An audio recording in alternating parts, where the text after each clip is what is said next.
Smack! Themaman Zhang Zinyu acrosit over Toth Great Tian Dynasty, Shuas with a resounding slip across face. Dazed by the blow, Shabar Largestered what had happened before Iaka landed on her leg, causing her to collapse on the cobblestone path of the imperial garden. Beneath the blazing sun, a magnificently adorned woman stood above her, her beauty striking, with piercing finazeas tat left and lookers breathless, her porcelain skin radiate a luminous glow, and dare nails worry adorned with crusted armor, epitomizing the standard ofito pranking favored concubine. Was Lady Jian perhaps dazed by the heat, the blooming begonia she coveted ways indeed fortunity to catch them pressite, but what did it matter Sheznacha did away, shinla tarnished the flowers fragrance. With hair facing is ablaze with pain, John Zinyu's weight slightly, pressing her forward to the ground. Your grace, the imperial concubine, please forgive him. I had no idea if ever read that begonia. Had known he wouldn't have have to read to compet with you, warth the radiant moon in Theski, while I am dust beneath our feet. How cold de presumato challenge ya? In the face of such humiliation, it was wazitos to cite her pride and adopt a submissive demeanor, for she had indeed a reg ravely. Humph, now that she recognized her mistake, shwood nil her for 12 horse door member it well that 'twas the 12th month and she had returned to the palace. Thema kinglensis and laughter of theather concubines and policymates did not cause John Zinueto blush after all. She had been a top psychological therapist at a prestigious private hospital in the capital before her transmigration. Her major in university had been psychology, and she had mastered intricacies of her VVI clients' minds, which had propelled her to the position of head of the psychology department with an annual salary in the millions within just a year. A few derisive remarks were merely amusing to her. Under Theralent lesson, John Zinyu was drenched in sweat, feeling gas to chevalier desilos dog. Suddenly, an influx of foreign memory surged into her mind, revealing that she had indeed crossed over into a historical era Totnavirix's Death Great Tian Dynasty. The original owner of this bought was a legitimate daughter of a fourth-rank official in the Ministry of Rights, chosen to serve the emperor alongside her dignified older sister due to her exceptional beauty among her siblings. The Jian family intended for her to support their composed older sister in securing the emperor's favor, but the original owner was merely a pretty face, a mere vase, who, after 2 days of imperial favor, became arrogant and reckless. Provoked by affords, she dared to call in Jetha favored ladily the highest-ranking concubine in the harem. Yesterday she had been pushed into a lake be ladyless maiden, up and waking with a fever, was rigid to the imperial garden to be humiliated. Ike was soon clear whether she had eat from milny sorage, Bothersal had no taken over this body. Accepting her nullity, John Zinyu began to strategize. There was no going back. She had suffered a fatal accident while trying to save a strange elder limb during ganuding, her body's shattered beyond repair, she was certain she could not return to her former life. Thus, in the street harem, where a sincerity could lead to death, how could she secure the emperor's favor, preserve her life, and ascend the ranks? As the saying goes, a timid traveling woman who does not aspire to be favored concubine is not a good employee. Since she had arrived, shwood not was to her opportunity she omid via a significant mark in history. What a disgrace! On Seth the crowd had dispersed, a gracefully young woman in a poleper polis gown, her hairstyle Adina traditional fashion, approached Jian Xinyu if other always a deo your beauty could help Marisi in the harem, but there are countless beautiful women here, yet no nearly as foolish as yet, you seek your own demise do not drag me down with you. Her tone had dripped with disdain and loathing, resembling that of a sworn-in Marather Thana's sister. Jiang Xinyu, enduring thesher pain in her knees, lifted her gaze. The original owner really ingen herbity had always clashed with this pretentious elder sister, and entering the Palasanli intensified their rivalry, with neither willing to concede to the other. You think you can implicate look at your delicate features how old ever believe a war mightister? The original owner had been targeted for her beauty, while the sister, with her ordinary looks, washardly were thetrable. Jian Yaton's face flashed with anger. You'd better not come begging to me on day. What could the American concubine possibly offer him? The original owner at least enjoyed 2 days of everand received the title of a concubine. You! John Yaton was a furious shenir like a plead ever, clutching thermofair maidan storming away. A maid standing behind Jiang Zinyu side my lady, yo heavy offended nearly half of ki harem's masters in just a few days this can attend well. Indeed, it was not ideal. She han one tension of enduring humiliation to take agent leproach butid wazel sound wise to lash out indiscriminately. Was the original owner born a dog, she zemed top provokiver yon sheen countered. Having defended ladily, the ruas little the harem thought could escape of the emperor's notice, and she feared losing his favor. That's implied would not dasha could not stid libby. In the Yangshin hall, several basins were placed around, providing Gukulin pleasant respite from the heat.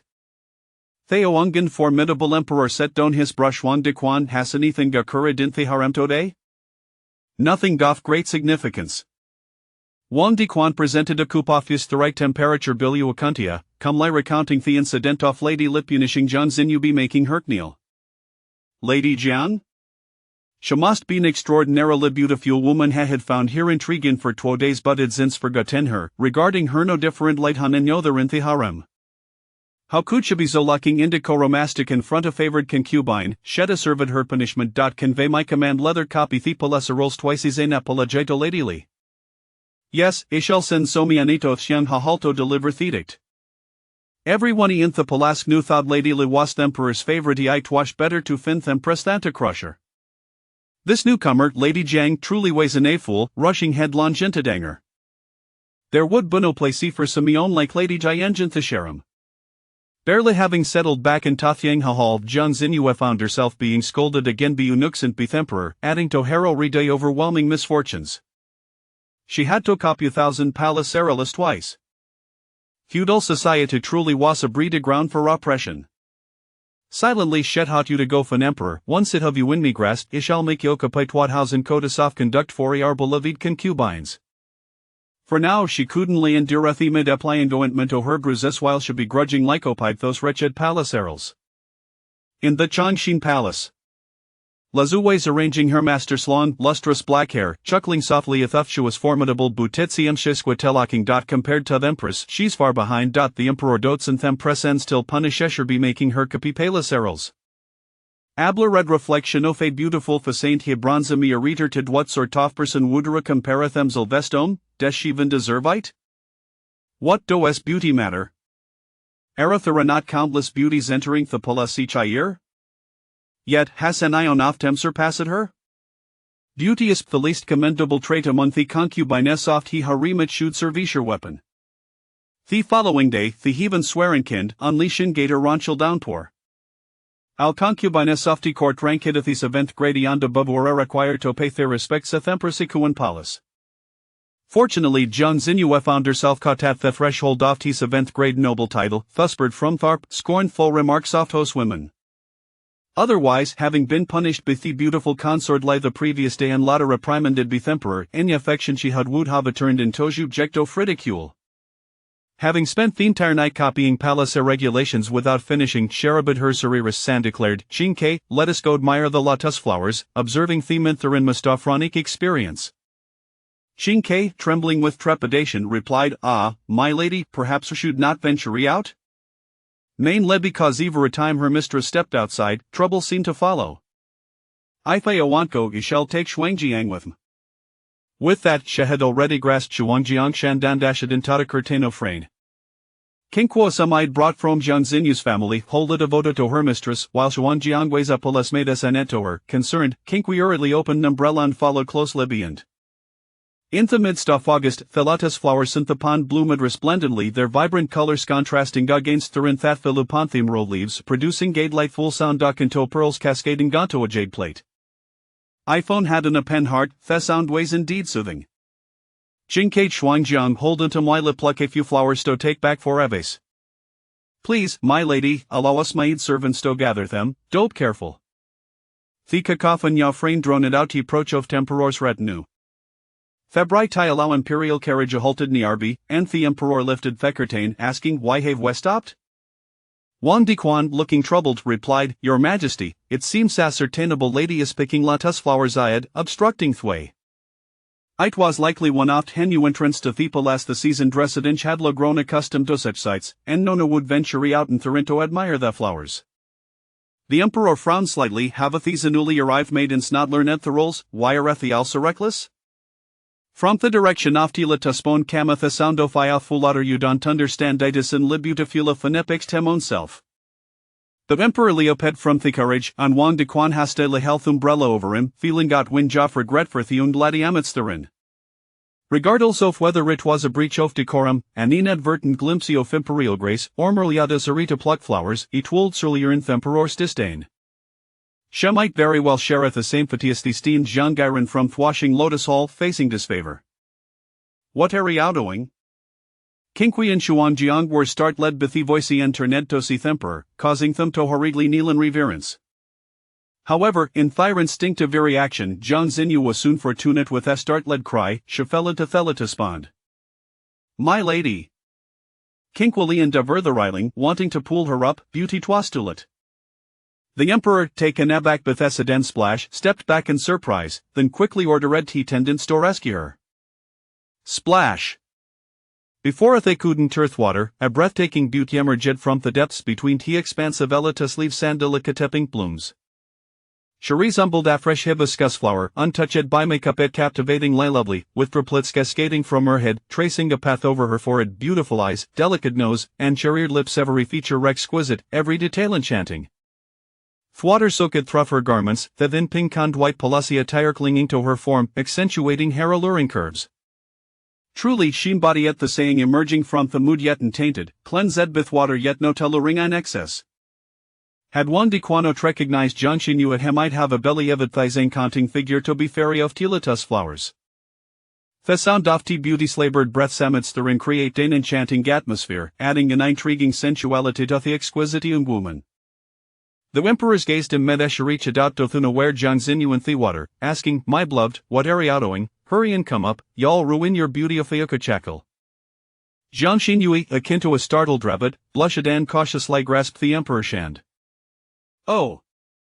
The emperor, displaying commendable masculinity, effortlessly lifted her into his embrace, prompting Jiang Xinyu to exclaim, "Your Majesty!" Wang Dequan, alarmed, noticed that the emperor seemed momentarily unable to recall the identity of the beauty in his arms, he quickly interjected, "Your Majesty, Bathia one lady Jianger soaked. The washing lotus hell is just ahead, it would bepriden to Bathi and change. Ishall inform consort you." Very well, go. Lady Jiang? How could this woman differ so markedly from the own had favored just Desprier? He was momentarily taken aback.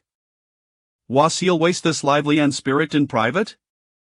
Jiang Xinyu, unconcerned with others' perceptions, had exerted considerable effort to bring him to the washing lotus Elshihan one tension not letting him leave without something unspeakably occurring. Thufatwasimer, Thero and Brodachil, and as he emerged from the lotus pond, Jiang Xinyu began to shiver. Qingqi and Xuanjiang hurried back to the hall, urging the servants to prepare warm water for the emperor and their lady Tobathe. Your Majesty, I apologize I hateable dia, Andy with you. Nestled in the emperor's embrace, the body covered her mouth, her eyes shimmering with moisture, filled with shyness and innocence as he gazed at him. Solderly charming. The emperor sat her down, unable to resist pinching the soft flesh off her cheek. Let's see if I had to engage in such dangerous antics again.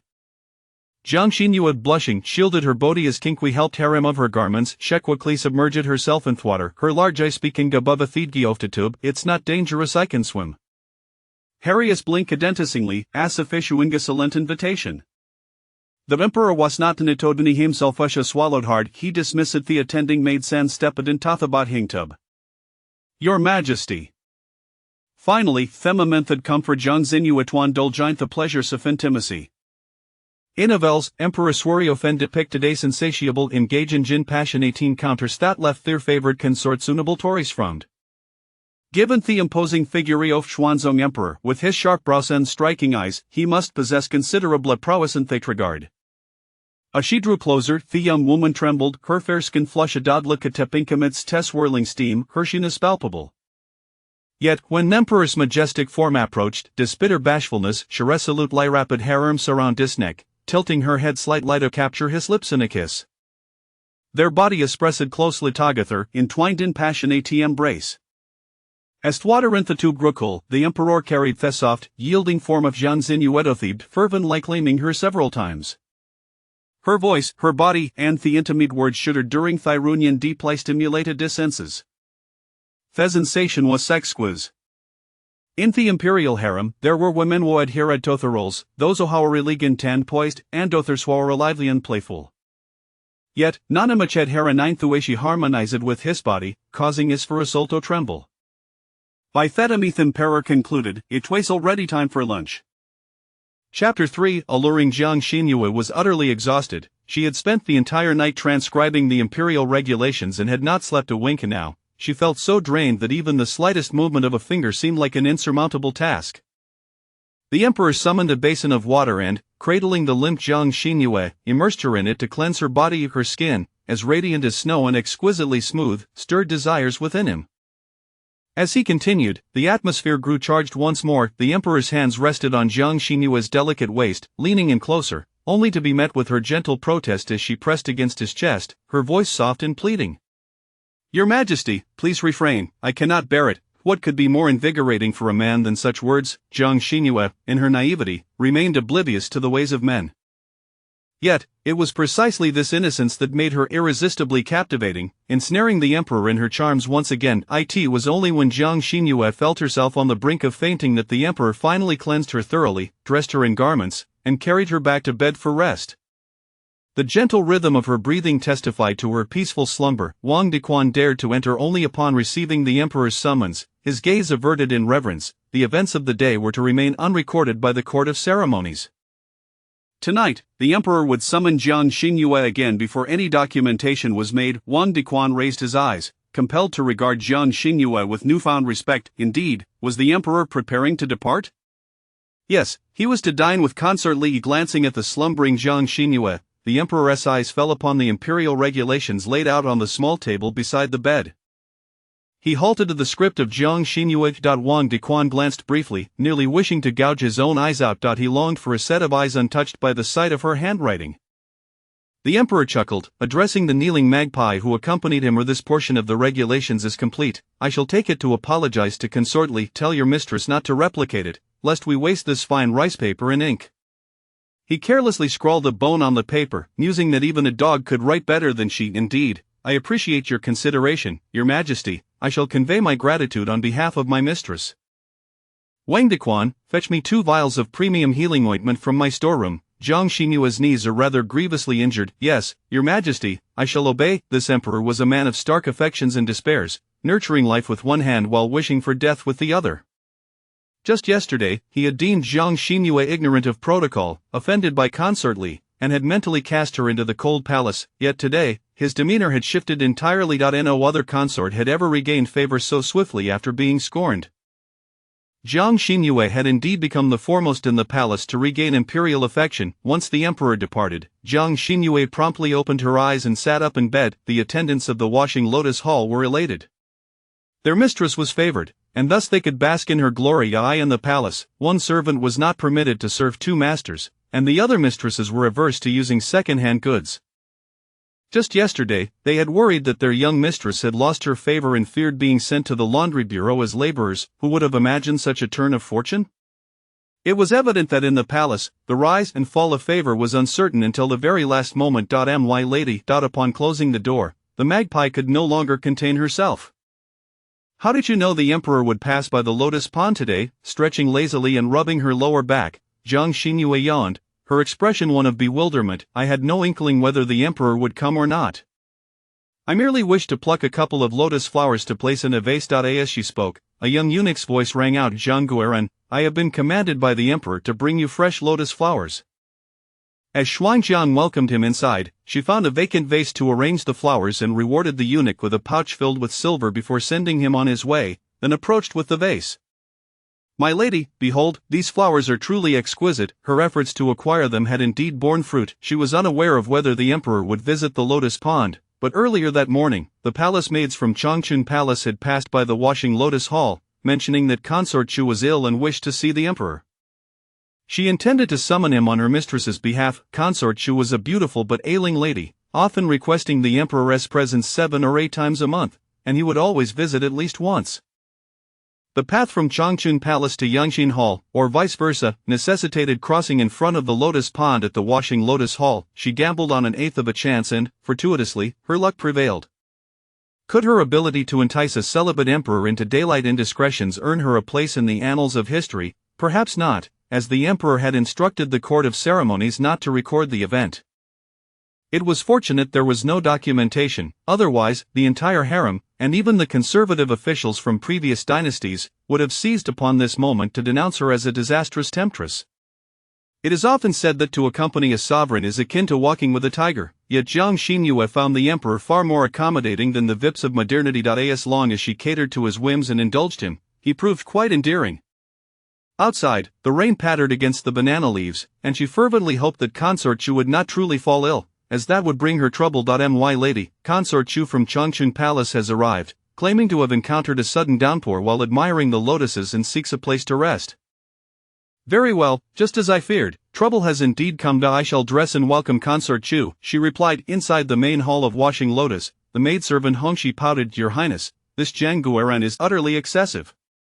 Knowing the emperor intended to visit you, she dared to intercept him along the way. We must teach her a lesson, or else. The beautifully adorned lady in crimson silks raised her hand to silence Hongxi.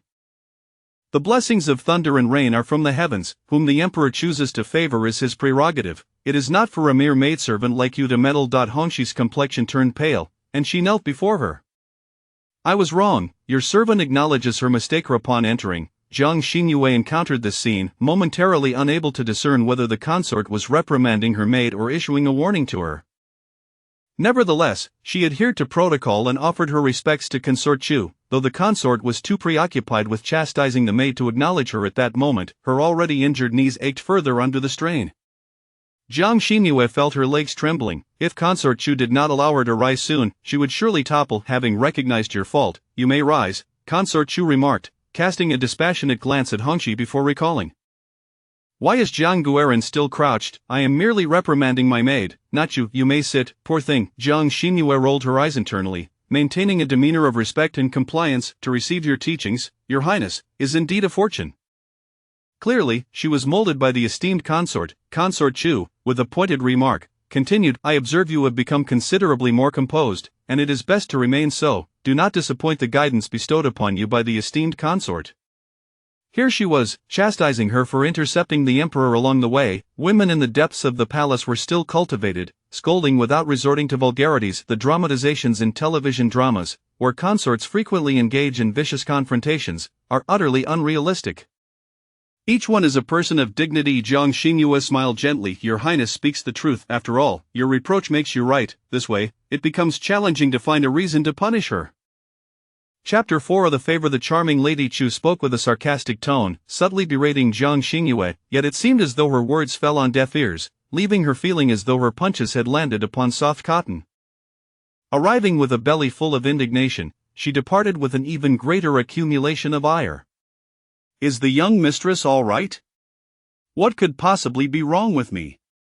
Jiang Xinyue reclined on the couch, languidly half lying down as she leisurely indulged in the delectable pastries laid out before her. Cough, cough, cough. But just as she was savoring her treat, a pungent herbal aroma assaulted her senses. She covered her nose and inquired, where is that smell coming from? Xuanjian poked her head out from behind the towering Qilin bronze furnace, her face dusted with a hint of soot. Replying to the young mistress, we are situated right next to the lotus pond, where summer mosquitoes abound. This is the mugwort allocated to us by the Internal Affairs Court for the Washing Lotus Pavilion. Although it is somewhat damp, it is still usable. The fact that the Washing Lotus Pavilion received even this modest supply of mugwort was thanks to Jiang Xinyue's recent favor. Otherwise, they would have had nothing at all. She found the scent irritating to her throat and waved her hand dismissively, clutching her handkerchief. Do not burn it. What mosquitoes could there possibly be during the day? Save it for when the emperor arrives tonight. Qichao cast a surprised glance at her. This inferior mugwort was intolerable even for the young mistress herself, yet she dared to suggest using it for the emperor? Then she realized that her naive young mistress seemed to have learned how to discreetly report grievances. This was splendid. Such cleverness would serve her well in the palace in the Changxing Palace. The moment the emperor departed, the expression on noble consort Lia's face darkened instantaneously. The emperor had clearly grown weary of Lady Jiang, yet during their meal, he had the audacity to bring up the palace rules she had transgressed, claiming that Lady Jiang's writing would sully her eyes and urging her to cease her endeavors. Despite his disdainful tone, it was evident to all that he was still protective of her. Lazu, go and inquire why the emperor visited the Washing Lotus Pavilion today. She understood the emperor. Once he had grown tired of a consort, none could ever rekindle his interest. What extraordinary qualities did Jiang Xinyue possess? Noble consort Li feared she would never have the chance to know, for after all, only the emperor could experience the delights of her bedchamber. Earlier in the day, the emperor had declared his intention to favor Lady Jiang that night, leaving Wang Diquan no choice but to refrain from sending any more green tokens from the reverence chamber. Before nightfall, a eunuch had come to the washing lotus pavilion to announce, "The esteemed consort, the young mistress, tonight the washing lotus pavilion will be illuminated." Shiqiu and Xuanzang were overjoyed, bustling about to prepare Jiang Xinyue for her appearance. The original owner had been quite fond of her beauty, with the dressing table adorned with fragrant powders, hair oils, lipsticks, rouge, and various embellishments. "Do not use any of those," Jiang Xinyue evaded the fragrant osmanthus hair oil. "And do not style my hair. Just let it hang loosely, secured with a jade hairpin." She opted for no makeup, applying only a delicate layer of pearl powder to enhance her complexion, followed by a hint of floral lip balm, lightly brushed across her lips. Compared to her daytime radiance, under the flickering candlelight of the evening, she appeared even more exquisite and vibrant. When the emperor arrived, he beheld a delicate consort, clad in sheer garments, poised to take flight, holding a palace lantern and standing at the entrance, her face adorned with a gentle smile to welcome his presence. The soft glow of the lantern accentuated her beauty, and even her cascading locks, swaying in the breeze, added an enchanting allure to her captivating visage, which drew his favor like a moth to a flame. The emperor strode forward, tenderly tucking a stray lock behind her ear. "In such sweltering weather, why must my beloved stand out here? In the future, simply await me inside." Her delicate hand felt warm, her cheeks flushed, evoking a sense of tenderness, suggesting she had been standing there for quite some time. Jiang Xinyue lowered her gaze, smiling softly. Her hair, fluffy yet not greasy, carried a refreshing fragrance as it brushed against the emperor's chest, reminiscent of a soft, furry kitten. My humble self knew the emperor was coming and felt not the slightest discomfort, only a refreshing clarity. The emperor's hand rested upon her head, feeling the form of the enchanting woman nestled against him, tightening his embrace instinctively. Her small hand lay against his chest, while her shoulders deliberately curved inward, revealing a tantalizingly deep cleavage that pressed closely against him. As their eyes met, an intimate atmosphere enveloped them, the emperor's gaze filled with an intense desire, and the heat radiating from his palm made Jiang Xinyue blush profusely. Noticing the escalating tension, Wang Diquan discreetly signaled the other palace mates to exit, retreating to guard outside. Once silence enveloped the room, the emperor descended upon her like a fierce beast, capturing her sweet lips with his own. After a prolonged moment, he released her, both panting heavily, their gazes entwined. Jiang Xinyue touched her swollen cherry lips, casting an alluring glance at the emperor that ignited his impatience. As the candlelight flickered, the atmosphere within the room brimmed with passion. The palace was home to many concubines, each possessing beauty that could rival the ages, yet within the confines of the bedchamber, they all seemed to blend into one monotonous visage, leaving the emperor in a position of absolute dominance, which over time grew stale and uninspiring. But Lady Jiang was different. She dared to audaciously command the emperor, her bold words causing even the seasoned Xiangwu emperor's heart to race. This sensation was utterly novel, exhilarating, it left him craving more, wishing for her to reveal even more enticing gestures and utter enchanting phrases. While tales of emperors indulging 7 times in a single night may be fanciful, the most they could manage was 4 or 5 times, yet they excelled in their vigor and endurance.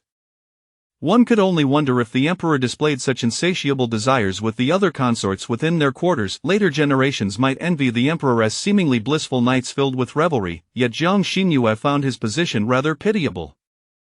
With so many women vying for his attention, regardless of his preferences, he was compelled to satisfy them to maintain the balance of the court. However, Jiang Xinyue felt no sympathy for him.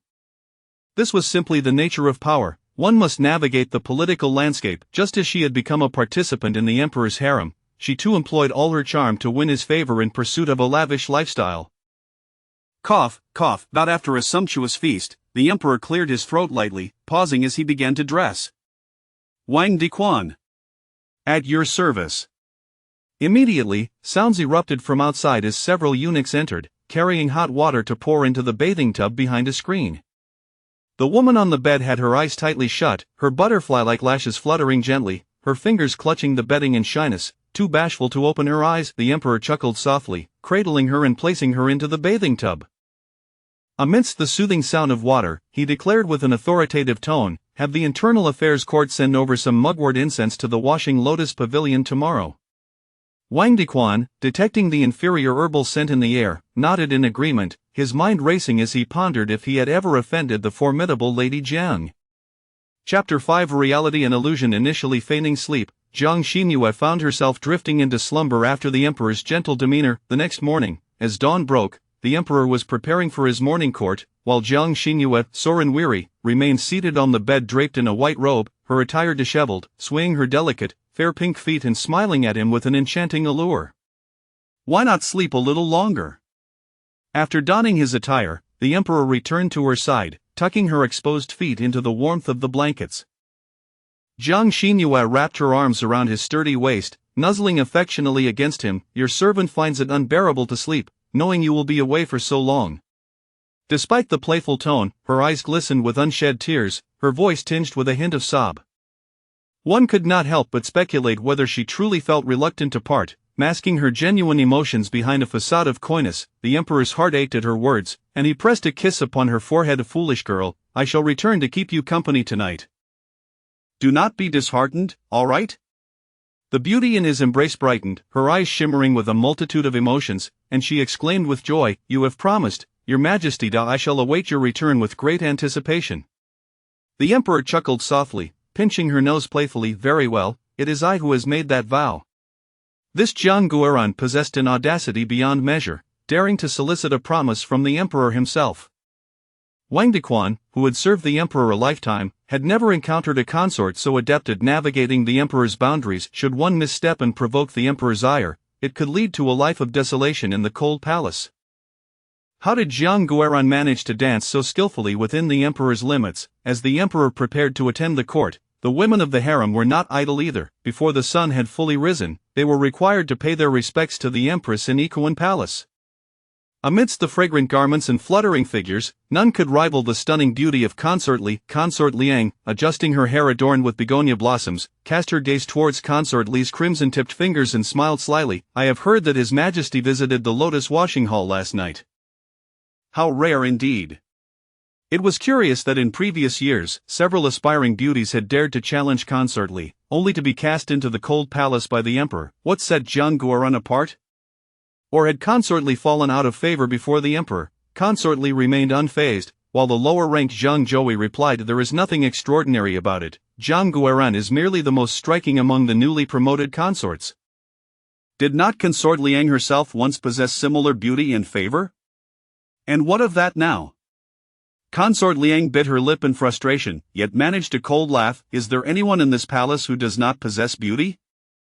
Is Zhang Zhouyi truly so unattractive?" Zhang Zhouyi, though not exceptionally beautiful, could only be considered a modest beauty amidst the throng of stunning women in the harem. She was particularly sensitive to any remarks regarding her appearance. As tensions began to rise, Empress Zhu interjected, placing her teacup down. "It is a good thing to have another favored consort in the palace. More sisters could lead to the royal lineage flourishing. You long-established ladies should also exert yourselves to prevent the royal line from dwindling." Consort Li sneered coldly. The empress herself had no children yet spoke with such lofty ideals. It was likely that the one most opposed to the consorts bearing children was none other than Empress Zhu. The emperor was in his prime, with Consort Liang's eldest daughter, Consort Dis' third son and second daughter, as well as the fourth son, whose mother had passed away early. The empress, during her tenure as the fifth prince's consort, had indeed given birth to the eldest and second princes, but perhaps due to some hidden guilt, both princes had succumbed to illness at a young age. As the consorts departed, the fragrant sandalwood lingered in Ikuan Palace. Fenyun assisted Empress Zhu in changing out of her heavy palace attire. "Your Majesty, should we investigate the truth behind the one in the Lotus Washing Hall?" Empress Zhu gazed into the mirror at her once youthful visage, now dulled by over a decade in the harem, revealing traces of age. Frowning, she tucked a stray white hair aware that Jiang family's daughter has become overly proud after a few days of favor. With a few whispers from others, she foolishly becomes a pawn. What truth is there to uncover? Just send a few congratulatory gifts. It seems we will soon have another Jiu in this Ikuan Palace. Fenyun discreetly gathered the fallen hair and tucked it into her sleeve. While she may not achieve great status, she can still share some of Consort Li's favor.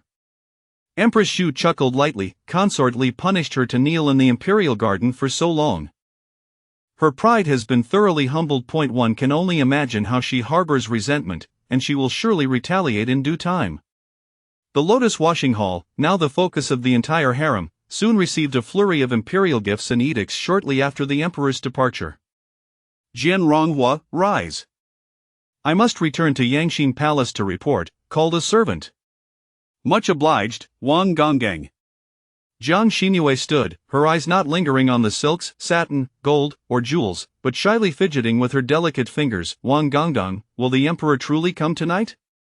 Her straightforward inquiry left Wang Dequan at a loss, uncertain whether to deem her naïve or simply inexperienced in worldly matters. Surely, if the emperor had promised the young lady, he would keep his word, yet, he dared not speak too definitively, for the emperor had already favored her multiple times, and he could not be certain whether the emperor might change his mind. Only Consort Li held the distinction of having the emperor's attention for 3 consecutive days. However, the emperor also seemed quite taken with Jiang Ronghua. After learning of Consort Chu's display of authority at the Lotus Washing Hall the previous day, the emperor inscribed the character Jin for Jiang Guoran, signifying her value. Wang Dequan believed the emperor was merely protecting Jiang Guoran from potential bullying by Consort Chu, thus granting her the title of Jieyu. Jieyu with a title was far more esteemed than Consort Chu, who held none. Yet, to everyone's surprise, the emperor had changed his mind that very morning, elevating Jiang Guoran directly to the 6th rank of Ronghua, placing her a full rank above Jieyu. With the emperor set to return in the evening, Jiang Xinyue savored the fresh dishes sent from the imperial kitchen, her mind racing with thoughts on how to maintain the emperor's interest. As the frost descended, she lit the mugwort incense provided by the Naiwafu. Your Majesty, the weather outside is splendid today, would you care to take a stroll? Jiang Xinyue shook her head. At present, I am but a living target.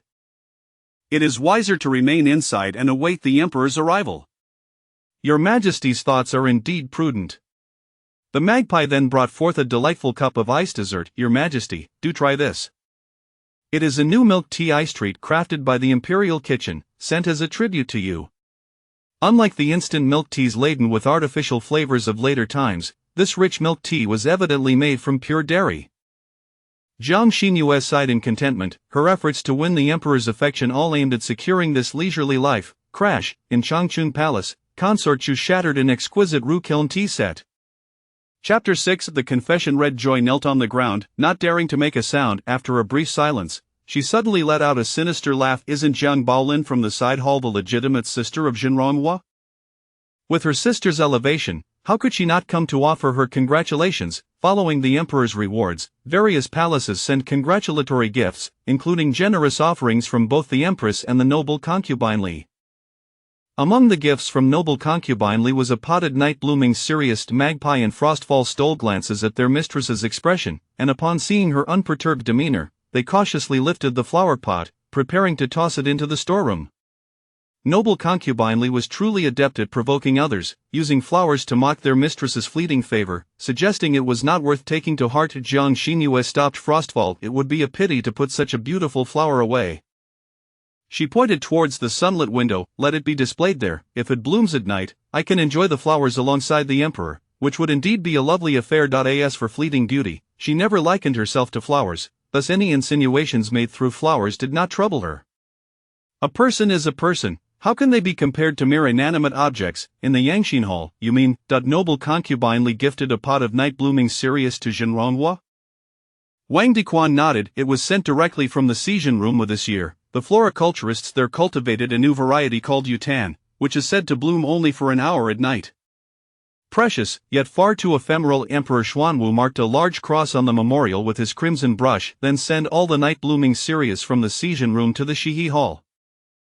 One flower is not enough. A room full of blooming Sirius is worthy of my Jin Ronghua. Even if it is a beauty that fades in an instant, a sea of night-blooming Sirius can forever remain a cherished memory in the hearts of men. Upon hearing this, Empress Shu burst into laughter once more. The emperor seems to treat Jin Ronghua as a mere plaything. Such overwhelming affection, I wonder if she can bear it. To truly love someone is to protect them well, not to turn them into a target for envy. Jin Ronghua is of little concern. After nearly 2 days of appearing barefaced with the emperor, tonight, Jiang Xinyue was resplendently adorned, radiating brilliance. She wore a four-colored foundation dress embellished with butterflies, overlaid with a gossamer outer garment as delicate as a cicada's wing, paired with shoes of the same hue, moving gracefully and elegantly. Her hair was styled into an updo with vibrant floral ornaments crafted from emeralds, adorned with colorful tassels on one side. This appearance left Jiang Yutong, who had come upon hearing the news, utterly speechless in awe. She had always known Jiang Xinyue to be beautiful, but had never seen her so splendidly dressed. What brings you here, sister? Reclining on the heated bed, Jiang Xinyue cast a sidelong glance at her. Nothing of consequence. You should return quickly. The emperor is about to arrive. Have you forgotten what our father said before entering the palace? Jiang Yutong glared at her. You are merely a lowly concubine, a mere embellishment in our household. Do not think that entering the palace and receiving a modicum of favor makes you any different. Outside, the palace lanterns flickered, casting shadows that became more pronounced. Naturally, Jiang Yutong could not see the figures approaching from outside the door. Jiang Xinyue would not let this opportunity to clear her name slip away. She sat up from the bed, letting two precious tears fall. Since entering the palace, I have always heeded our father's teachings.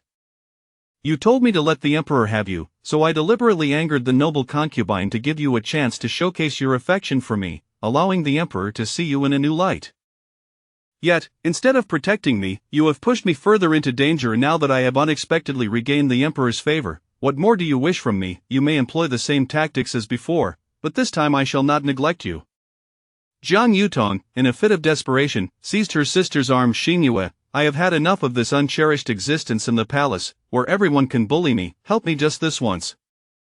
If I can gain the emperor's affection, I will repay you, I promise. No, from this moment on, I shall no longer push the emperor aside for you. Why? Jiang Yutong forcefully pulled and shoved, causing Jiang Xinyue to fall to the ground. The frantic action startled both Magpie and Frostfall, who hurriedly shielded their mistress. Questions arose, yet no one answered. Through the partially open window, one could glimpse Shenronghua sitting on the ground, her meticulously styled hair disheveled, a few strands falling by her ear, tears slipping from her eyes, adding a touch of fragility to her beauty. Like a pear blossom in the rain, she appeared delicate and enchanting. She bit her lip, yet her gaze held a resolute defiance as she met Zhang Bolin's eyes. Moments later, Zhang Bolin burst into laughter. You fool, you have fallen for the emperor. You have truly developed feelings. So Jiang Xinyue, do you not realize that the harem cannot accommodate a woman who harbors feelings for the emperor? You are utterly hopeless. Shenronghua's lips nearly bled from being bitten, trembling as she spoke. My heart is my own move. I shall collide with the southern wall if I so choose. Even if I end up utterly defeated, I shall harbor no resentment towards anyone. To have loved is to have no regrets. So, you will not assist me then? Another silence ensued, and suddenly, Zhang Bolin raised his hand and struck down.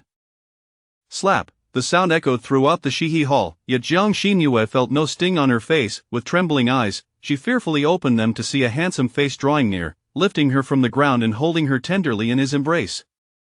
The one who had been knocked to the ground was none other than Jiang Yutong. Your Majesty. The shock and emotion in Jiang Xinyue's eyes were overwhelming. When did you arrive? Her anxiety and helplessness evidenced her deeply concealed affection for Emperor Xuanwu. Fearing he would discover it, I arrived just in time to see Zhang Bolin act against you. The beauty in his arms visibly breathed a sigh of relief, grateful that her confession had gone unheard. She nestled against the emperor, her voice muffled. Your Majesty, you arrived just in time. I have not been harmed. Please send my sister away. I do not wish to see her. Emperor Xuanwu's gaze revealed a hint of ire. Zhang Bolin has committed an offense before me. She is to be demoted to a maid and relocated to the cold palace. Your Majesty, spare me. Your Majesty, have mercy. Sister, save me. Sister, save me. The eunuch leading Zhang the maid away covered her mouth, restoring tranquility to the Shihi hall. Shenronghua grasped the emperor's dragon robe with her small hand, sobbing with lingering fear.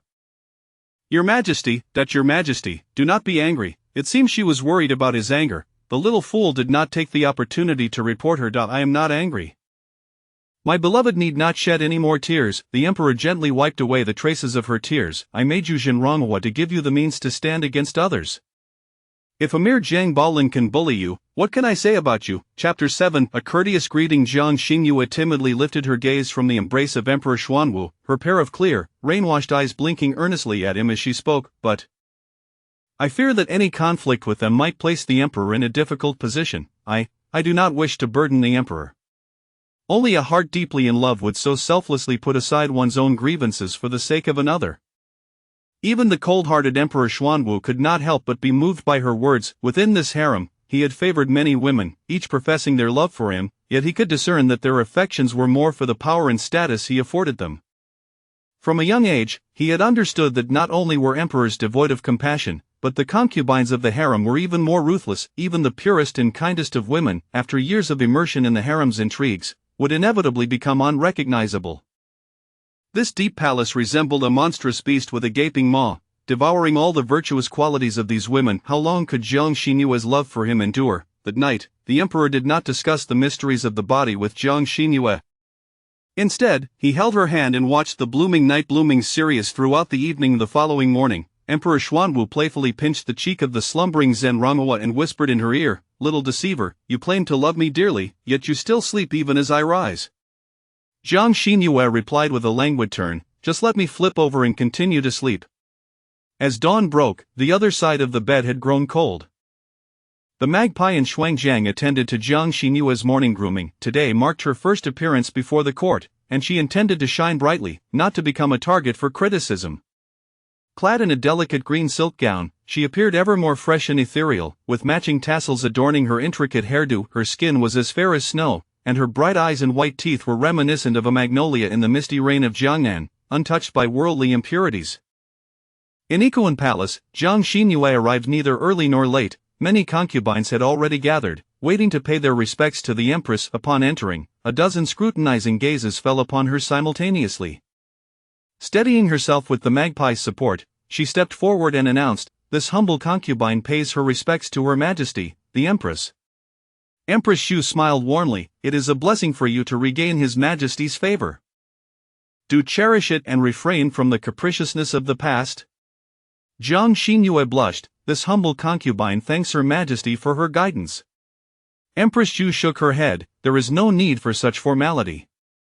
I merely cannot bear to see you lovely young ladies squander your youth within these restricted walls," thus offering a few words of advice. Liang Fei teased, "If the Empress claims to be old, then we veteran concubines would have no face to speak at all." "Your Majesty, you remain as radiant as the first time we met." Chu Jiu coughed delicately, "Speaking of which, Lady Zhen Ronghua ought to thank Guifei. Had it not been for her gift of the Sirius, how could the Emperor have moved all the Sirius from the Season Chamber to the Washing Lotus Pavilion?" Her words were intended to provoke two individuals. Yet Jiang Xinyue seemed oblivious to the insinuation, sweetly thanking Li Guifei. "Indeed, I must thank Guifei. The room full of night-blooming Sirius is the most beautiful sight I have ever witnessed in my life." "You mentioned I was like a fleeting flower, did you not? Allow me to tell you, the most exquisite flowers, even if they fade in an instant, can leave an indelible impression in that fleeting moment." By revealing her claws at the opportune moment, she allowed others to misinterpret her as an impatient, flawed vase, thereby delaying their attempts to undermine her. Jiang Zhaoi, sipping from her cup of tea, remarked, "Zhen Ronghua, I heard from those in Chu Jieyu's palace that last night, Zhang Kairen sought you out at the Washing Lotus Pavilion but was demoted to a Kairen by the Emperor and cast into the cold palace. Is there any truth to this? Zhang Kairen is not your elder sister?" Jiang Xinyue feigned shock. This humble concubine would not presume to fathom His Majesty's intentions, thus, I am unaware of why the Emperor would cast my sister into the cold palace. If Lady Zhaoi is curious, perhaps you should inquire directly with the Emperor? Empress Xu, sipping her tea with a smile, pretended not to notice Jiang Zhaoi's embarrassment. For years, Jiang Zhaoi had leaned on Li Guifei, often putting Empress Xu in difficult positions. Now she had encountered a formidable opponent and was receiving her due. "Impudent!" Jiang Zhaoi slammed her palm upon the table. "What do you mean by deflecting with the Emperor when I pose a question to you?" "Your Majesty, I beg your pardon." Jiang Xinyue knelt before Empress Xu. "In truth, I am unaware of the reasons behind the Emperor's decisions regarding the demotion or elevation of any concubine. If Lady Zhaoi wishes to know, it is best she ask the Emperor herself. I mean no offense." Her true intention was merely to lead Jiang Zhaoi to her demise, without any other ulterior motive. Enough. Empress Xu rubbed her temples to mediate the situation. "The demotion of Zhang Kairen is surely due to her transgressions against palace regulations. Let this serve as a warning to you all. Should any of you dare to stir trouble within the harem, her fate may well be yours in the future. Do you understand?" "Yes, we shall heed the Empress's teachings." Countless beauties responded in unison, and within the span of a tea's brewing time, they dispersed. Li Guifei, with her palanquin and elevated status, was always the first to depart, followed by Liang Fei and De Fei, often taciturn and with little presence, posed a greater danger to Jiang Xinyue than Liang Fei. An unassuming woman who managed to safely bear offspring amidst the political intrigues of the harem and ascend to one of the four favored positions was, in itself, a remarkable feat. After 2 consecutive nights of favoring Jiang Xinyue, the emperor turned his attention to Li Guifei's residence in Changxin Palace on the third day. The palace maids couldn't help but exclaim that if anyone was to be crowned the favorite of the 6 palaces, it would undoubtedly be Li Guifei. Yet, Jiang Xinyue's rapid rise from a mere talented girl to Zhenrongwa within a mere 3 months could not be underestimated. In the still of night, the moonlight cascaded like water, illuminating the figure by the window. The soft glow seemed to envelop her in a silvery sheen, momentarily rendering her more like a celestial being poised to ride the winds away than a mere mortal. In an ancient world devoid of pollution, the starry sky dazzled, and even the moon shone with an unearthly brilliance. With a look of sympathy, the magpie hesitated to speak. "My lady, do not wait any longer, the emperor shall not come tonight." Mistakenly believing that Jiang Xinyue's longing for the emperor was akin to self-pity, she misread her admiration for the scenery. Jiang Xinyue playfully teased her, her eyes filled with feigned sorrow. "Magpie, do you think the emperor and Li Guifei are gazing at the same moon as I am?" The magpie could not bring herself to reveal the truth. The spring night was fleeting, and the empress and emperor had long since retired to rest. In Changxin Palace, having basked in warmth, Li Guifei was sound asleep. The emperor lay on the outer side, yet the heavy scent of her hair oil left him feeling somewhat ill at ease. This had never happened before. The oppressive heat of the day only heightened his discomfort, and the floral aroma overwhelmed him. But he quietly rose and slipped out of the grand hall, stating, "Do not disturb the Guifei. I shall step outside for some fresh air." Chapter 8 Inebriation. "My lady, please come down, it would be unfortunate if someone were to see you." Jiang Xinyue, clutching a wine bottle, had already ascended the peach tree in the courtyard of the Washing Lotus Palace. Her pink gauze attire had been lifted and draped over her legs, revealing a pair of delicate, snow-white calves that swayed enticingly, captivating the gaze of onlookers. There was no one in the palace as audacious as she. "Hush!" Jiang Xinyue, slightly intoxicated, pressed her finger to her lips. "Keep your voice down. We are in our own palace, and we shall not be discovered." In her later years, as a psychological therapist, she often accompanied her patients in a few drinks to bridge the distance between them, fostering trust and connection. In those days, she earned the nickname, "the one who remains sober after 1,000 cups." Earlier, she had stumbled upon a hidden cache of vintage wine, buried beneath the peach tree for years, and in her delight, she unearthed it all. Having only entered the palace 3 months prior, and with the Washing Lotus Palace housing her alone, this wine, left behind by predecessors, now became her unexpected treasure. Her posture while drinking was graceful, languidly reclining among the branches. The peach blossoms had long since faded, or else it would have made for a stunning tableau of a beautiful woman drunkenly reclining among flowers. Between the flowers, a pot of wine, I drink alone without a companion. I raise my cup to invite the bright moon, and together with my shadow, we become 3. The ethereal sound of her voice reached Emperor Xuanwu's ears, imbued with a poignant melancholy. He was unaware of how he had wandered to the outside of the Washing Lotus Palace, where he unexpectedly encountered Zhenrongwa. Lost in her inebriated poetry, she resembled a sprite from the wilderness, utterly out of place in the harem, yet overflowing with affection that compelled her to linger in this secluded palace. Emperor Xuanwu, often burdened by solitude, felt a momentary solace in her presence. In this vast world, there were indeed those who came for him. Had Jiang Xinyue been able to hear the emperor's thoughts, she would have teased him for his tendency to overthink. Instead, she simply relished the experience of lying atop the tree, gazing at the starry sky, with the sounds of frogs and cicadas serenading her, finding it all exceedingly delightful. Not long after the hour of the pig, which in modern terms would be around 9 o'clock, the night was just beginning to unfold, and she felt no inclination to sleep. She was merely reliving her childhood memories of climbing trees at her grandmother's house in the countryside. "I had no idea my beloved consort possessed such talent and could compose poetry," Emperor Xuanwu mused. Jiang Xinyue squinted up at him, tilting her head, and then, with a mischievous smile, leaped over the courtyard wall, gracefully descending the startled attendants. Xiao Ke and Shuang Jiang gasped, nearly crying out, but they sighed in relief when they saw Emperor Xuanwu rush forward, catching her securely. Ah! The source of everyone's fright is blissfully unaware of her mischief, she said, poking the emperor's face with her finger. You resemble someone. Wang Diquan bowed his head, while Qiao Ke and Shuang Jiang immediately knelt, their hearts racing for their master. Such a disrespectful gesture towards the emperor's person was utterly against decorum. A drunken consort was indeed a fearsome spectacle. To their surprise, however, Emperor Xuanwu did not display anger but instead weighed her in his arms, ensuring she was secure before asking with a smile, "Who do I resemble?" Her face flushed with color, her gaze dreamy and beguiling. She wriggled in his embrace, eyes downcast in shyness. "Like the person I admire." Upon finishing her statement, she covered her face with her hands, too bashful to meet his gaze again, perfectly embodying the innocence of youthful infatuation. The emperor swallowed hard, but, considering the temperament of concubine Li, he carried Jiang Xingyue back to the Washing Lotus Palace, instructing Qiao Ke and Shuang Jiang, "Take good care of your mistress. She must not drink to excess again." He wished to shield her alluring demeanor from prying eyes. "As you wish." Just as Qiao Ke thought the emperor would linger, he returned to the Changxin Palace. The moment he departed, Jiang Xingyue opened her eyes. What a fright! Fortunately, the emperor did not stay here tonight.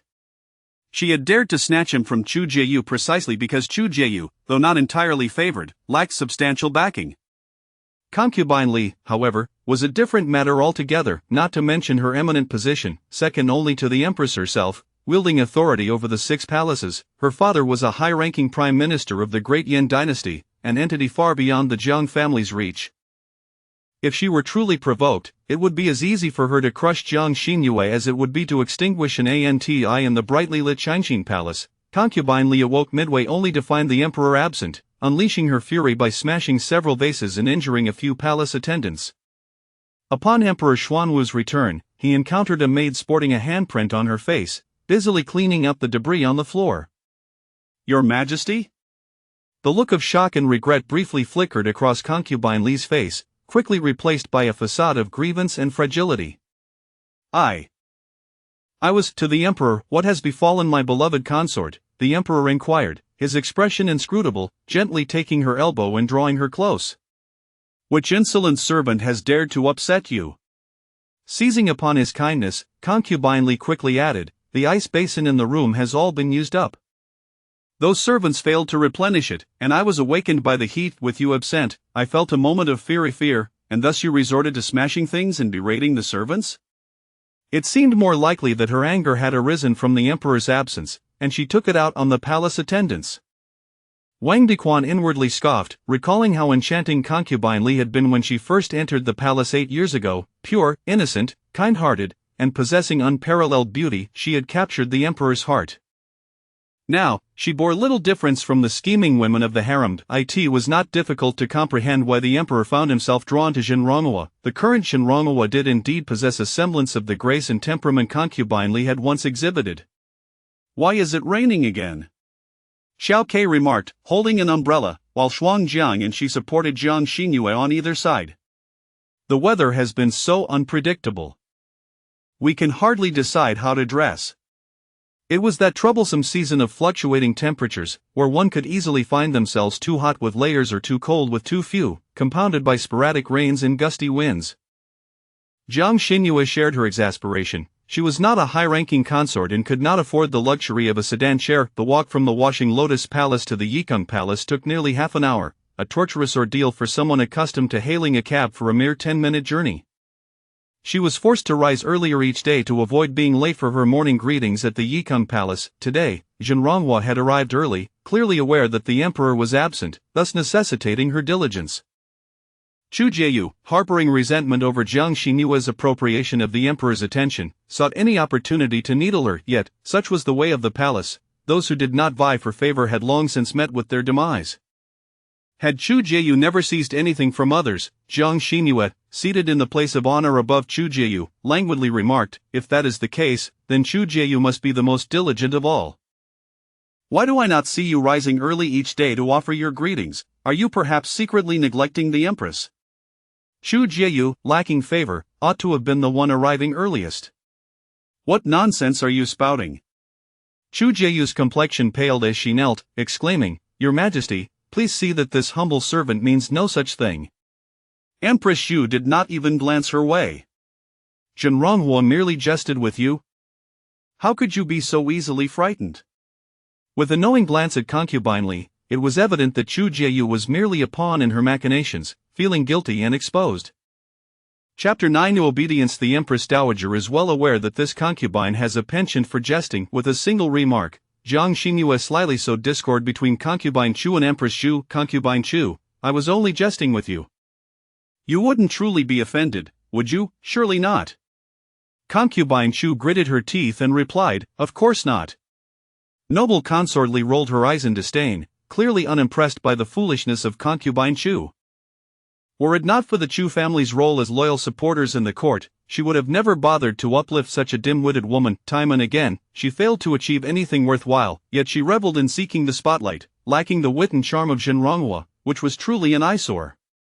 The moment I observed noble consort Li's countenance darkening, I wondered if she was unwell. If she were indeed ill, her green headpiece would be taken down, and it was uncertain when it could be reinstated. Empress Xu's malicious intentions were all too evident to noble consort Li. She lazily leaned back in her chair, a sardonic smile playing on her lips. The Empress, lacking in favor, surely cannot comprehend our toil, can she, Zhenronghua? Jiang Xingyue offered a faint smile, expertly concealing her intentions. The Empress diligently oversees the 6 palaces, constantly caring for her sisters. Is there anyone more industrious than the Empress? How foolish of me to remain unaware. Hypocrisy. Noble consort Li did not hesitate to cast her a scornful glance, impatiently fiddling with the protective nail on her pinky. I have matters to attend to. If the Empress has no further business, I shall take my leave. Zhenronghua was merely a faint reflection of her former self. The Emperor treated her as a mere plaything, and noble consort Li would never lower herself to contend with her. The Empress was undoubtedly pleased to see the two of them at odds, allowing her to comfortably maintain her position. Retaining Zhenronghua, who bore some resemblance to her, further proclaimed noble consort Li's favored status in the harem. Before Empress Xu could utter a word, noble consort Li stood up and exited, her entourage of concubines trailing behind her in a flurry. From the very first day of Jiang Xinyue's arrival, she had already made enemies with noble consort Li and concubine Chu, leaving her no choice but to cling to Empress Xu for support. Thus, she remained with noble consort Liang and the others, refusing to leave. That noble consort Li has far too little regard for you. The Empress should deliver a stern punishment to remind her that you are the true mistress of the harem, one of the ladies remarked. Empress Xu sat regally in her seat, her expression devoid of anger, her gaze softening as she replied, with her temperament, Why should we bother to contend? The Emperor dotes on her.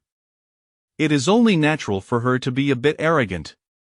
Upon hearing her words, the remaining concubines in Ikuan Palace displayed expressions of resentment. Jiang Xinyue mused to herself how adeptly she stirs up animosity toward noble consort Li.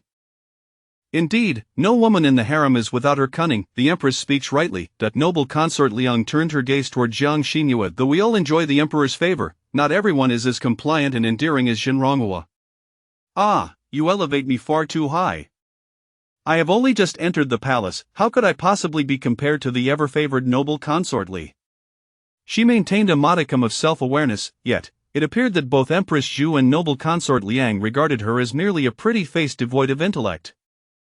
Jiang Xinyue could only sigh inwardly, continuing to play the role of the innocent, straightforward girl. Although I have garnered favor, I am still but a concubine. How could a concubine overstep the primary wife? In my own household, disobedient concubines were promptly sold off. It is only the Empress's kindness that I will surely respect her even more in the future. Look, even a mere plaything understands such principles, yet noble consort Li insists on feigning ignorance, relying solely on the Emperor's affections. Empress Xu regarded Jiang Xinyue, whose beauty rivaled that of noble consort Li, but with a youthfulness that made her all the more appealing, her smile growing increasingly satisfied. One could only wonder how noble consort Li would react should she discover that her substitute had usurped her favor. Empress Xu smiled gently. Your gratitude is indeed commendable. I once had a sister who mirrored your temperament. Gazing upon you feels like witnessing her once more, bringing me great joy. Such was the fortune of a concubine. It was likely that even if their personalities were entirely disparate, Empress Xu would still utter such words. After all, she sought to undermine noble consort Li by pitting them against one another. Upon exiting Ikuan Palace, Jiang Xinyue raised her gaze to the heavens. The rain had ceased, the earthy scent of damp soil lingered in the air, and after the rain's cleansing, the clouds parted to reveal a brilliant blue sky. The vast expanse of the city could not contain her lofty ambitions. She feared not being utilized. As long as she had value, they would offer her equivalent rewards. But if they wished to employ her to bring down noble consort Li, they must at least ensure she became a favored concubine capable of standing against her. Otherwise, how could she confront such formidable obstacles? A high-caliber hunter often presents themselves in the guise of prey, who could truly discern in the end who is using whom. Does the Empress seem pleased? A magpie followed closely behind Jiang Xinyue. Is there good fortune afoot? Isn't it worth rejoicing that the Empress is warm-hearted and benevolent? She shook her head, chuckling. As a concubine born of a lesser status, I have known since childhood that I could never aspire to be the legitimate wife. My only hope was to be a well-behaved and obedient concubine, lest I provoke my husband and the primary wife. Till I wished for kindness and concern from the primary wife, and now that my wish is fulfilled, naturally, I am overjoyed. The magpie, upon hearing this, displayed a look of pity for her mistress. Having been Jiang Xinyue's devoted maid since childhood, she was privy to much more than Xuanjiang. That if her mistress were not favored for her beauty, she would have long been sent off to some high-ranking official's residence as a concubine or secondary wife. How could she possibly enjoy her current status? Even if she entered the palace, her family would still expect her to serve as an ornament for the eldest daughter. It was absurd to think that the eldest daughter's delicate beauty could ever rival her mistress's stunning visage. The emperor must be blind, choosing to neglect such a breathtaking beauty in favor of the eldest daughter. Jiang Xinyue's words, spoken at the entrance of Ikuan Palace, reached the ears of both the emperor and empress. The emperor mused, 3 parts affection transform into 7. The empress remarked, she is one who knows gratitude, she can be supported. As night descended like water, Emperor Xuanwu found himself preoccupied with thoughts of the enchanting, intoxicated Jiang Xinyue, and having overheard her endearing words, he finished his documents and made his way to the washing lotus hall. If he could coax Zhen Ronghui into indulging in a few more cups of wine, perhaps amidst her inebriation, but with such thoughts, he felt a stirring within himself. Wang Diquan, hasten! The sedan chairs were already airborne.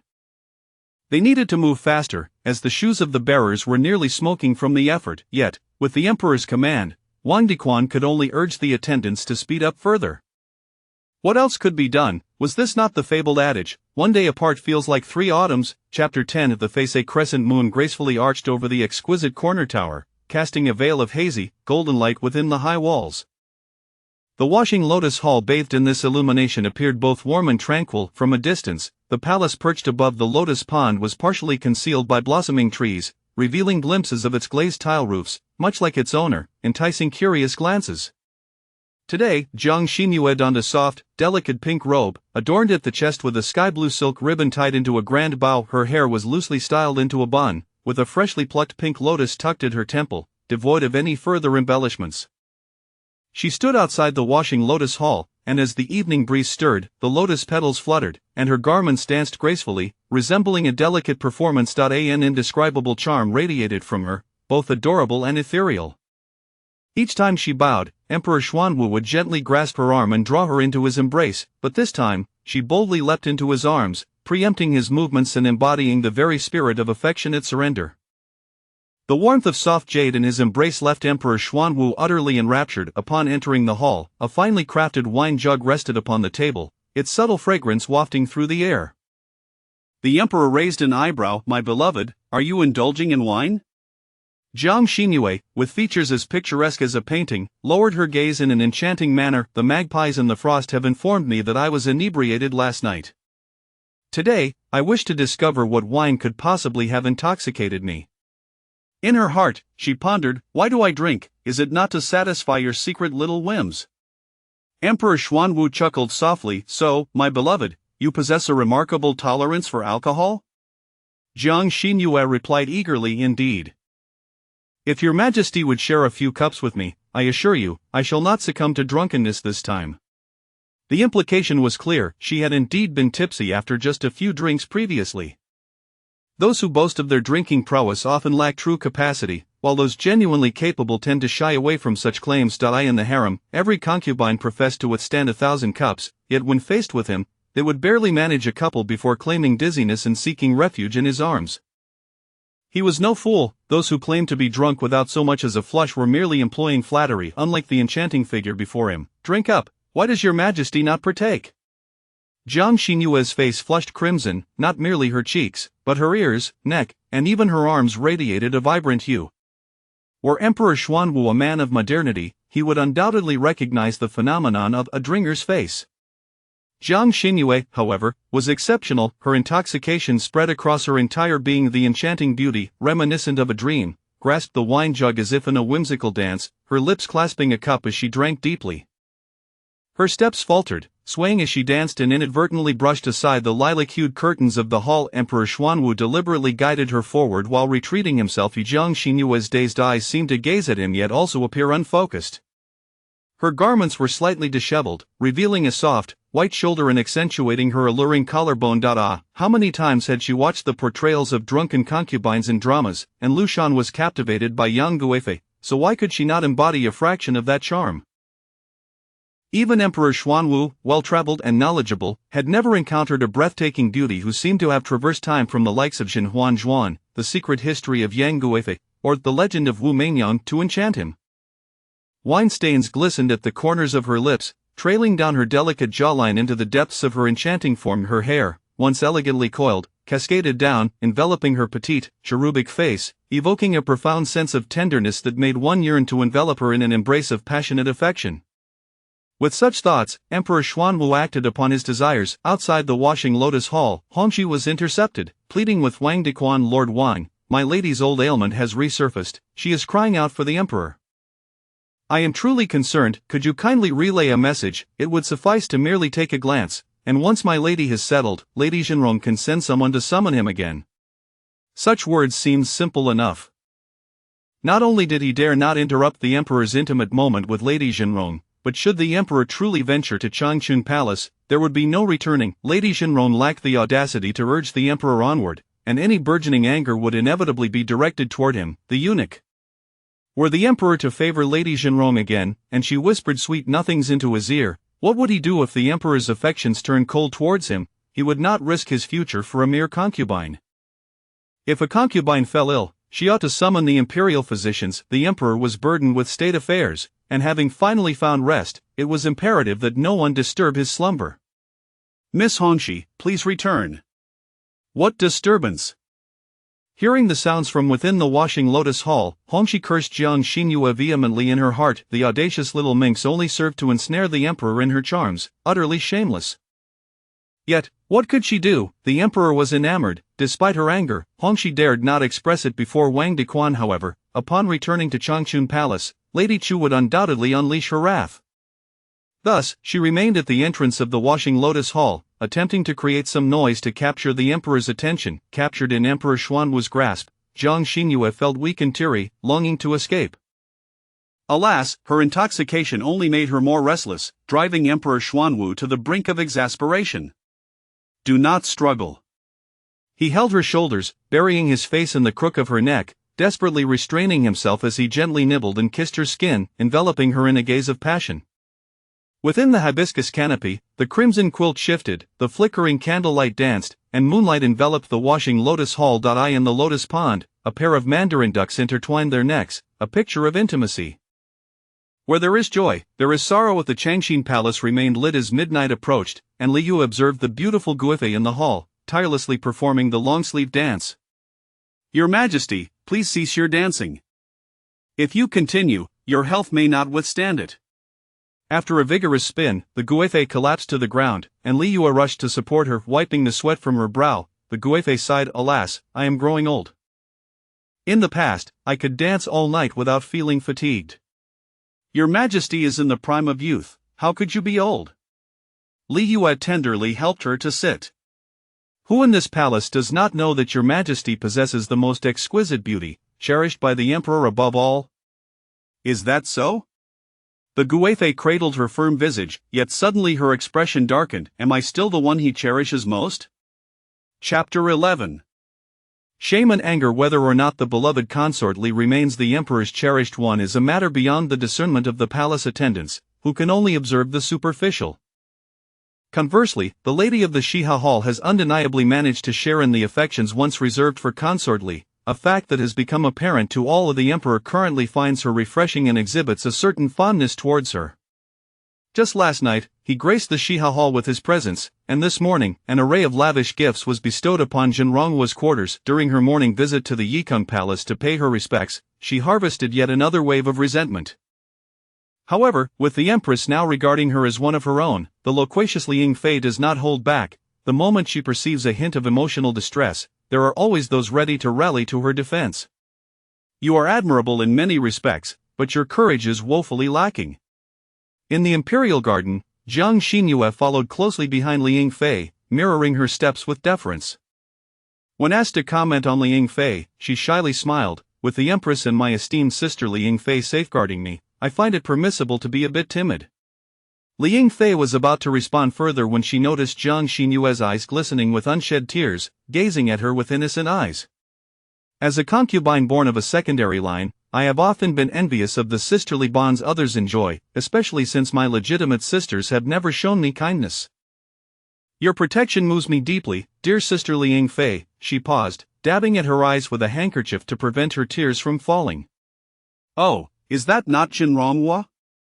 A procession of elegantly attired beauties approached, led by the very Jiang Zhaohui who had bullied Jiang Xinyue in the Yikeng Palace earlier. Look at those red-rimmed eyes. I dare say, even the emperor would feel a pang of sympathy, let alone myself. She accused Jiang Xinyue of feigning vulnerability to garner the emperor's pity and thus entice his affections. Jiang Xinyue retorted, "A heartfelt inquiry is worth more than mere jewels. The emperor indeed cares for me, which is why he has bestowed upon me such treasures. Does Lady Zhaohui truly care for me, or is it merely insincere words?" Li Yingfei was thoroughly pleased with Jiang Xinyue's response, disdainful of the sycophants surrounding consort Li. "The sun is rising. You should return swiftly, for the emperor may yet have further rewards for you. Remember, you are currently in his favor, unlike Chu Jieyu and Jiang Zhaohui, who languish in obscurity, reliant on consort Li for their existence." With a swift motion, Jiang Xinyue spun around, delivering a sharp slap to Chu Jieyu's face. "I am the emperoress appointed Jinronghua. How dare you not only fail to bow but also speak to me with such disrespect? Are you displeased with the title bestowed upon me by the emperor?" The rank of Ronghua naturally supersedes that of Jieyu. Chu Jieyu, momentarily stunned by the slap, quickly regained her composure and glared at Jiang Xinyue. "My father is an official in the Ministry of Revenue. How dare a mere daughter of a secondary line from the Honlu Temple strike me?" "I am striking you, not your father," Jiang Xinyue replied, exuding a haughty demeanor. "Once we enter the palace, we are all the emperor's women. What relevance does your past have? Do you intend to inform your father whenever we exchange a few harsh words? What would that do to the emperor's dignity? To invoke the past in matters of the harem is a grave transgression." Yet, Chu Jieyu's every word dripped with a sense of superiority, as if she believed Jiang Xinyue's audacity would lead to her inevitable demise. His Majesty arrives. After observing the unfolding drama from behind the artificial hill in the lotus pond for some time, the emperor finally stepped forward. With a mere glance, Chu Jieyu burst into tears. "Your Majesty, you must stand up for me. Jinronghua struck me without cause. I am in great pain." She deliberately turned her face, showcasing the half that bore the red imprint of Jiang Xinyue's hand for the emperor to see. The Su-Nw emperor remained silent, his expression stern as he regarded Jiang Xinyue, creating a tense atmosphere. Chu Jieyu covertly assessed the emperor's demeanor, then lowered her gaze, a smirk playing on her lips. "Humph. The emperor still holds me dear." After all, she had been in the palace for 6 years, spending considerable time in the emperor's company. How could he tolerate this insolent newcomer, Jinronghua, acting so brazenly? As she contemplated how best to incite the emperor's disdain for the latter, she heard him say, "I was informed by Wang Dequan that you were unwell last night and sought me in the Shiha Hall?" The emperor must be intent on punishing Jinronghua for blocking Redshi from entering the hall last night. Chu Jieyu's spirits lifted, her tone dripping with a mixture of playful defiance and self-importance. I am grateful for your concern, Your Majesty. Last night was indeed quite uncomfortable, I could hardly sleep. When read she saw me unwell, she presumptuously sought out the Shiha hall, unaware that she cast a quick glance at Jiang Xinyue, seemingly apprehensive, then quickly looked down again. Perhaps Zhenronghua simply did not hear. Strangely enough, she had endured a night of torment at the emperor's hands, and surely, in his inebriated state, he had not heard the commotion outside the hall.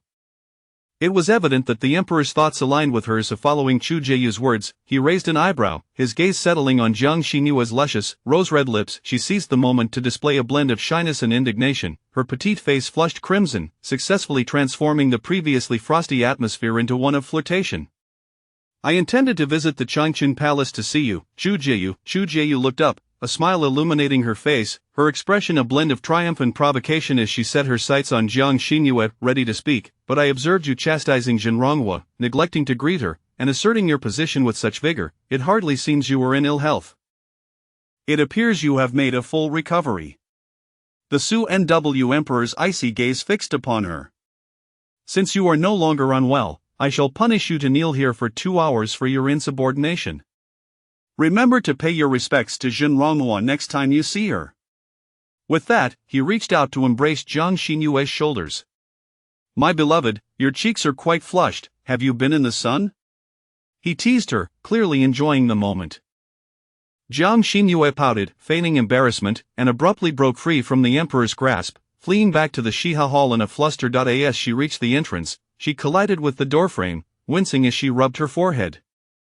After a moment of realizing the emperor was still watching, she felt an overwhelming urge to disappear, covering her face as she vanished behind the crimson doors of the Shiha hall.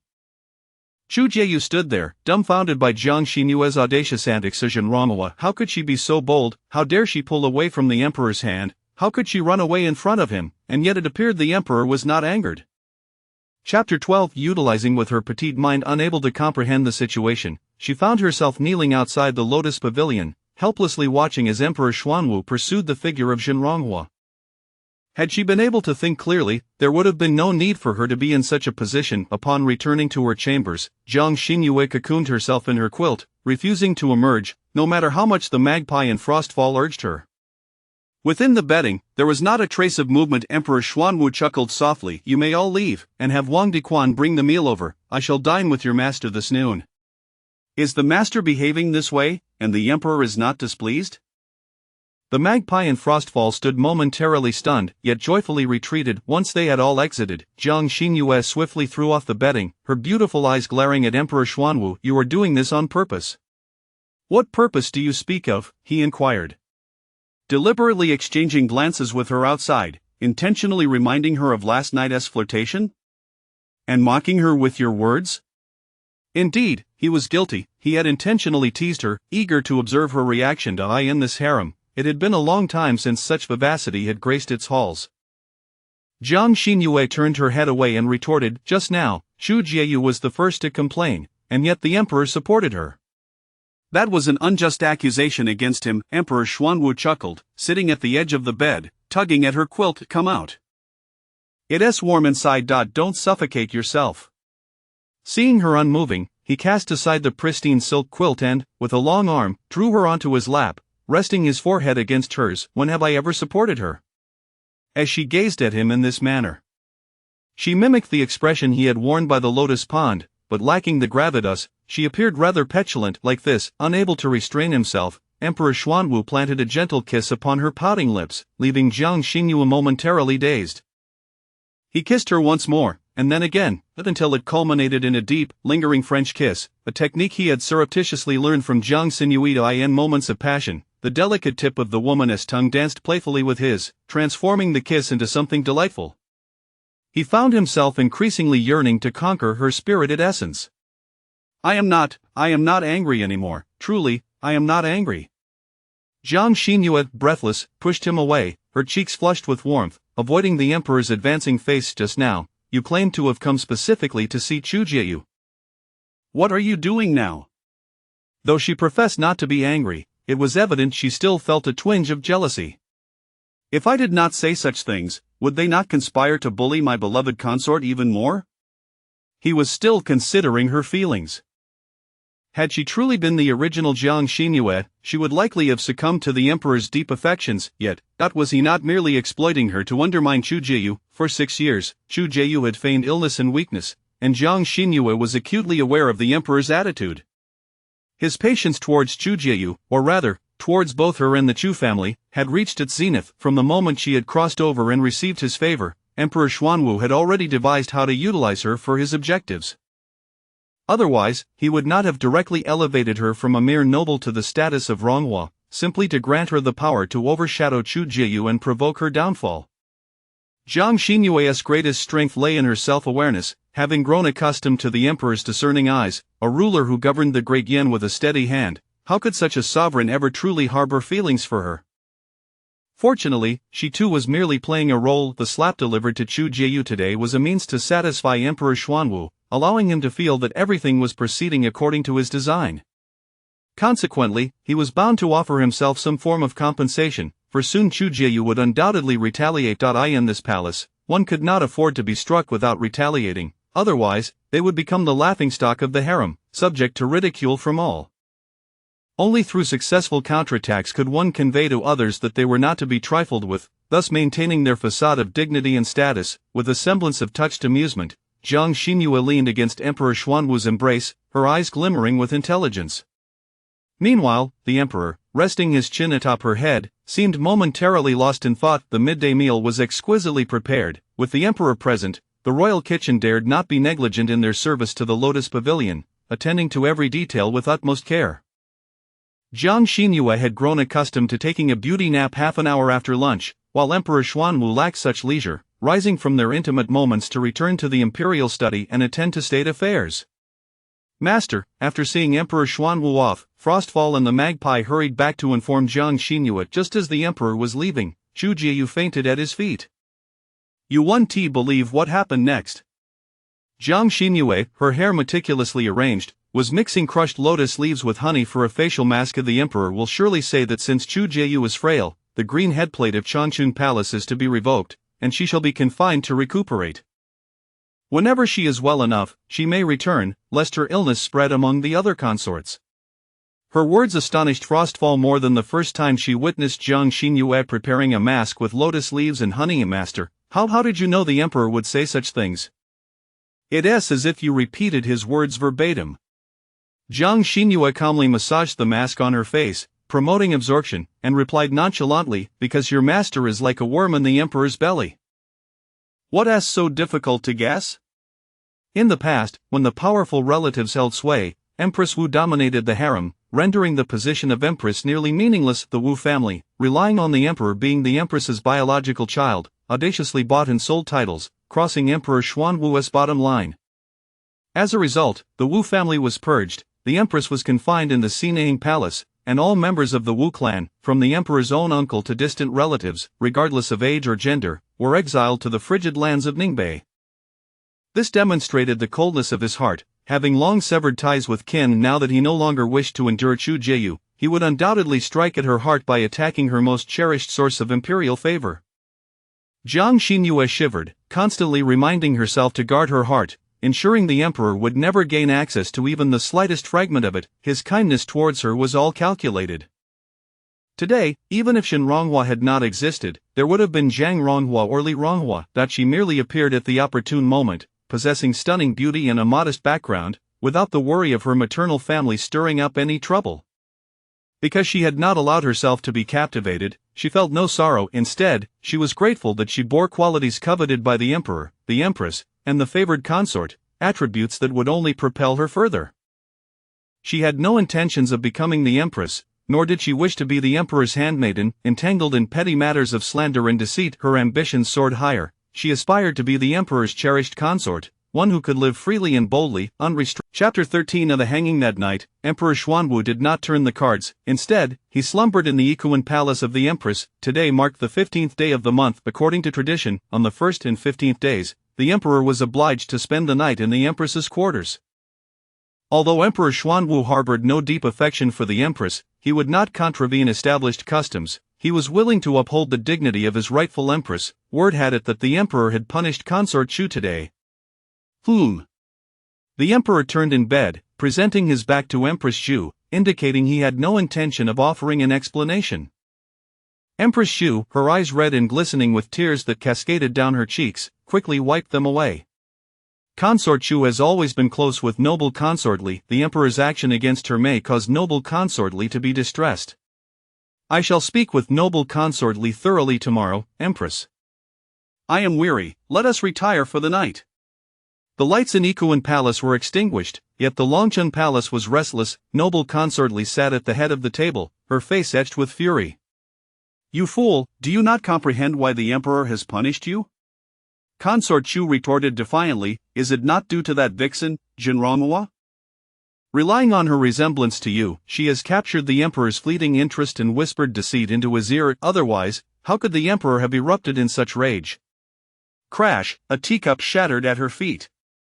Noble consort Li pointed accusingly at her head. No matter how the concubines in the harem stir up trouble, it is mere child's play. The emperor will never favor anyone, yet you, foolishly invoking your lineage to intimidate, should know that the emperor despises entanglements between the former dynasty and the harem. Just as the late empress's collusion with the Wu family led to rampant corruption, which the emperor abhorred to such an extent that he executed his own mother and her entire clan. Realizing the gravity of the situation, Consort Xu panicked and implored noble consort Li for help. I shall assist you one last time. If you continue to be such a stubborn mud that cannot be molded, I shall no longer concern myself with you. The following day, temperatures soared to 36 or 37 degrees. After paying her respects to the empress, Jiang Xinyue nearly fainted from the oppressive heat on her way back to the palace. The air was still, rendering each breath a laborious task.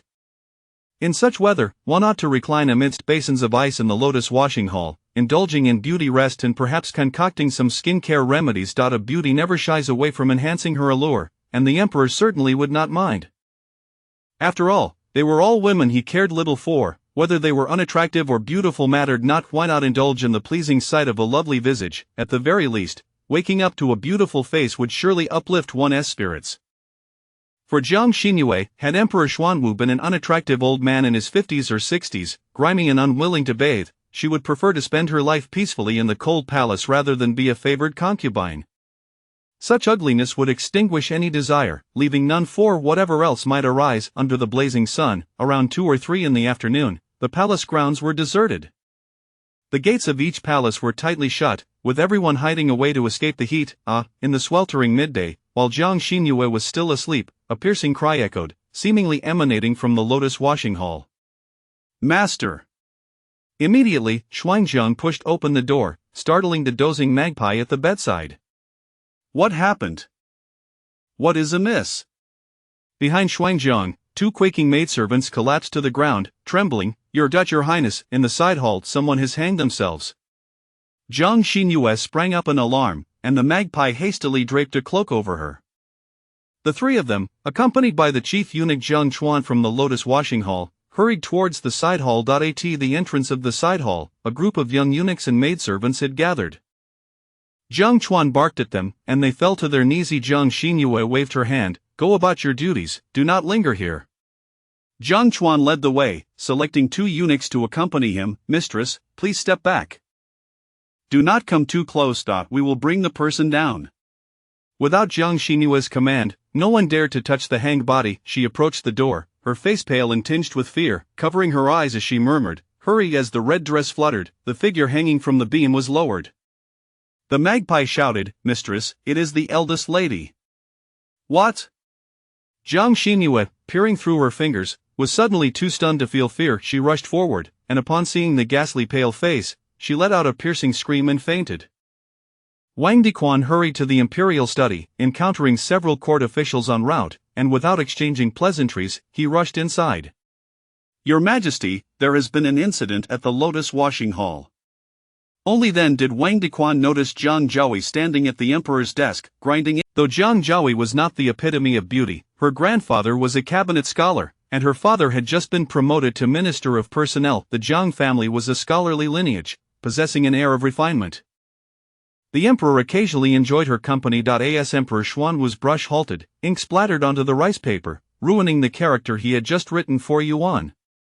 He was in the midst of inscribing her name. However, upon hearing of the incident at the Lotus Washing Hall, the emperor abandoned his brush, offering no further words of comfort, and exited the study with Wang Dequan. Zhang Zhaohui had no choice but to pursue them. This humble servant shall accompany your majesty. She was determined to see what had transpired at the Lotus Washing Hall. If Shen Ronghua dared to snatch someone from her, she would not be as easily dealt with as consort Chu. Physician, how is my mistress? Her pulse is faint and taut, suggesting she has been excessively startled, with her qi and blood circulation impeded, leading to a deficiency of spirit and courage. I shall prescribe a remedy for her. Someone must go to the imperial hospital to fetch the medicine. Emperor Xuanwu strode into the Lotus Washing Hall, his expression grave as he inquired, "What has happened? How could Zhen Ronghua be so frightened?" The vibrant beauty, usually full of life and laughter, now lay pallid and frowning, as if she were in a state of restless slumber. It was a pitiful sight. Jiang Chuan had already conveyed the details to Wang Dequan. As soon as the emperor inquired, he relayed the information about Jiang Kai, who had hanged herself in the side hall of the Lotus Washing Hall. What were the guards in the cold palace doing? How could they allow someone to come to the Lotus Washing Hall? The cold palace was remote and often deserted, making it common for the guards to grow lax. Zhang Zhaohui, seemingly speaking without malice, remarked, "Isn't Jiang Kai Zhen Ronghua's sister? What enmity could there be between them that would compel her to flee from the cold palace and come here to don a red dress for such a tragic end?" There were rumors among the common folk that those who committed suicide in red garments could transform into vengeful spirits, returning on the seventh day to exact revenge. She was merely cautioning Emperor Xuanwu that Zhen Ronghua might not be as innocent as she appeared. After all, how could her own sister harbor such deep-seated malice against her, to the point of seeking vengeance even in death? Chapter 14. Feigning illness. Unbeknownst to her, the emperor had long been aware of the discord between Jiang Xinyue and her elder sister. On the very day he demoted Jiang Yutong to a maid, he had overheard Jiang Xinyue confessing her genuine feelings for him. What grievances could there be? It was merely jealousy. Her sister's favored status with the emperor incited her envy, leading her to demand that her sister once again play the villain and relinquish that affection to her. When met with refusal, her resentment festered, prompting thoughts of revenge. However, her malicious nature had already been laid bare before Emperor Xuanwu, resulting in her confinement to the cold palace. Realizing that she would never have the opportunity to rise again in this lifetime, she resorted to threatening Jiang Xinyue with her own demise. Such a person is utterly vile. Jiang Ronghua is but an innocent victim caught in the crossfire. With such an extreme and unreasonable elder sister, one can only imagine the extent of the torment she endured at home. The emperor's affection for Jiang Xinyue could no longer be concealed. With his hands clasped behind his back, he tightly clenched his fists and instructed the magpie and Xuanzhang, "Take good care of your mistress. I have matters to attend to and shall return later. Wang Dequan, accompany me to the Imperial Medical Bureau to fetch medicine and ensure they exercise due diligence." Due diligence indeed meant providing meticulous care for Jiang Ronghua, ensuring her health bore no lasting repercussions. Zhang Zhaohui barely managed to utter a few words, attempting to sow discord in the emperor's mind against Jiang Xinyue, but the emperor paid her no heed. All she could do was instruct, "Take good care of Jiang Ronghua," before hastily following after Emperor Xuanwu. As the grand doors of the Shiha Palace were shut, the magpie sighed in relief. "Mistress, the emperor has departed." Jiang Xinyue, frail and seemingly on the brink of death, opened her eyes and sat up, revealing no trace of illness as she examined her reflection in a small bronze mirror. The sickly visage had been well crafted. It should elicit even greater affection from the emperor. After all, she had just offended consort Chu, and now this incident had occurred.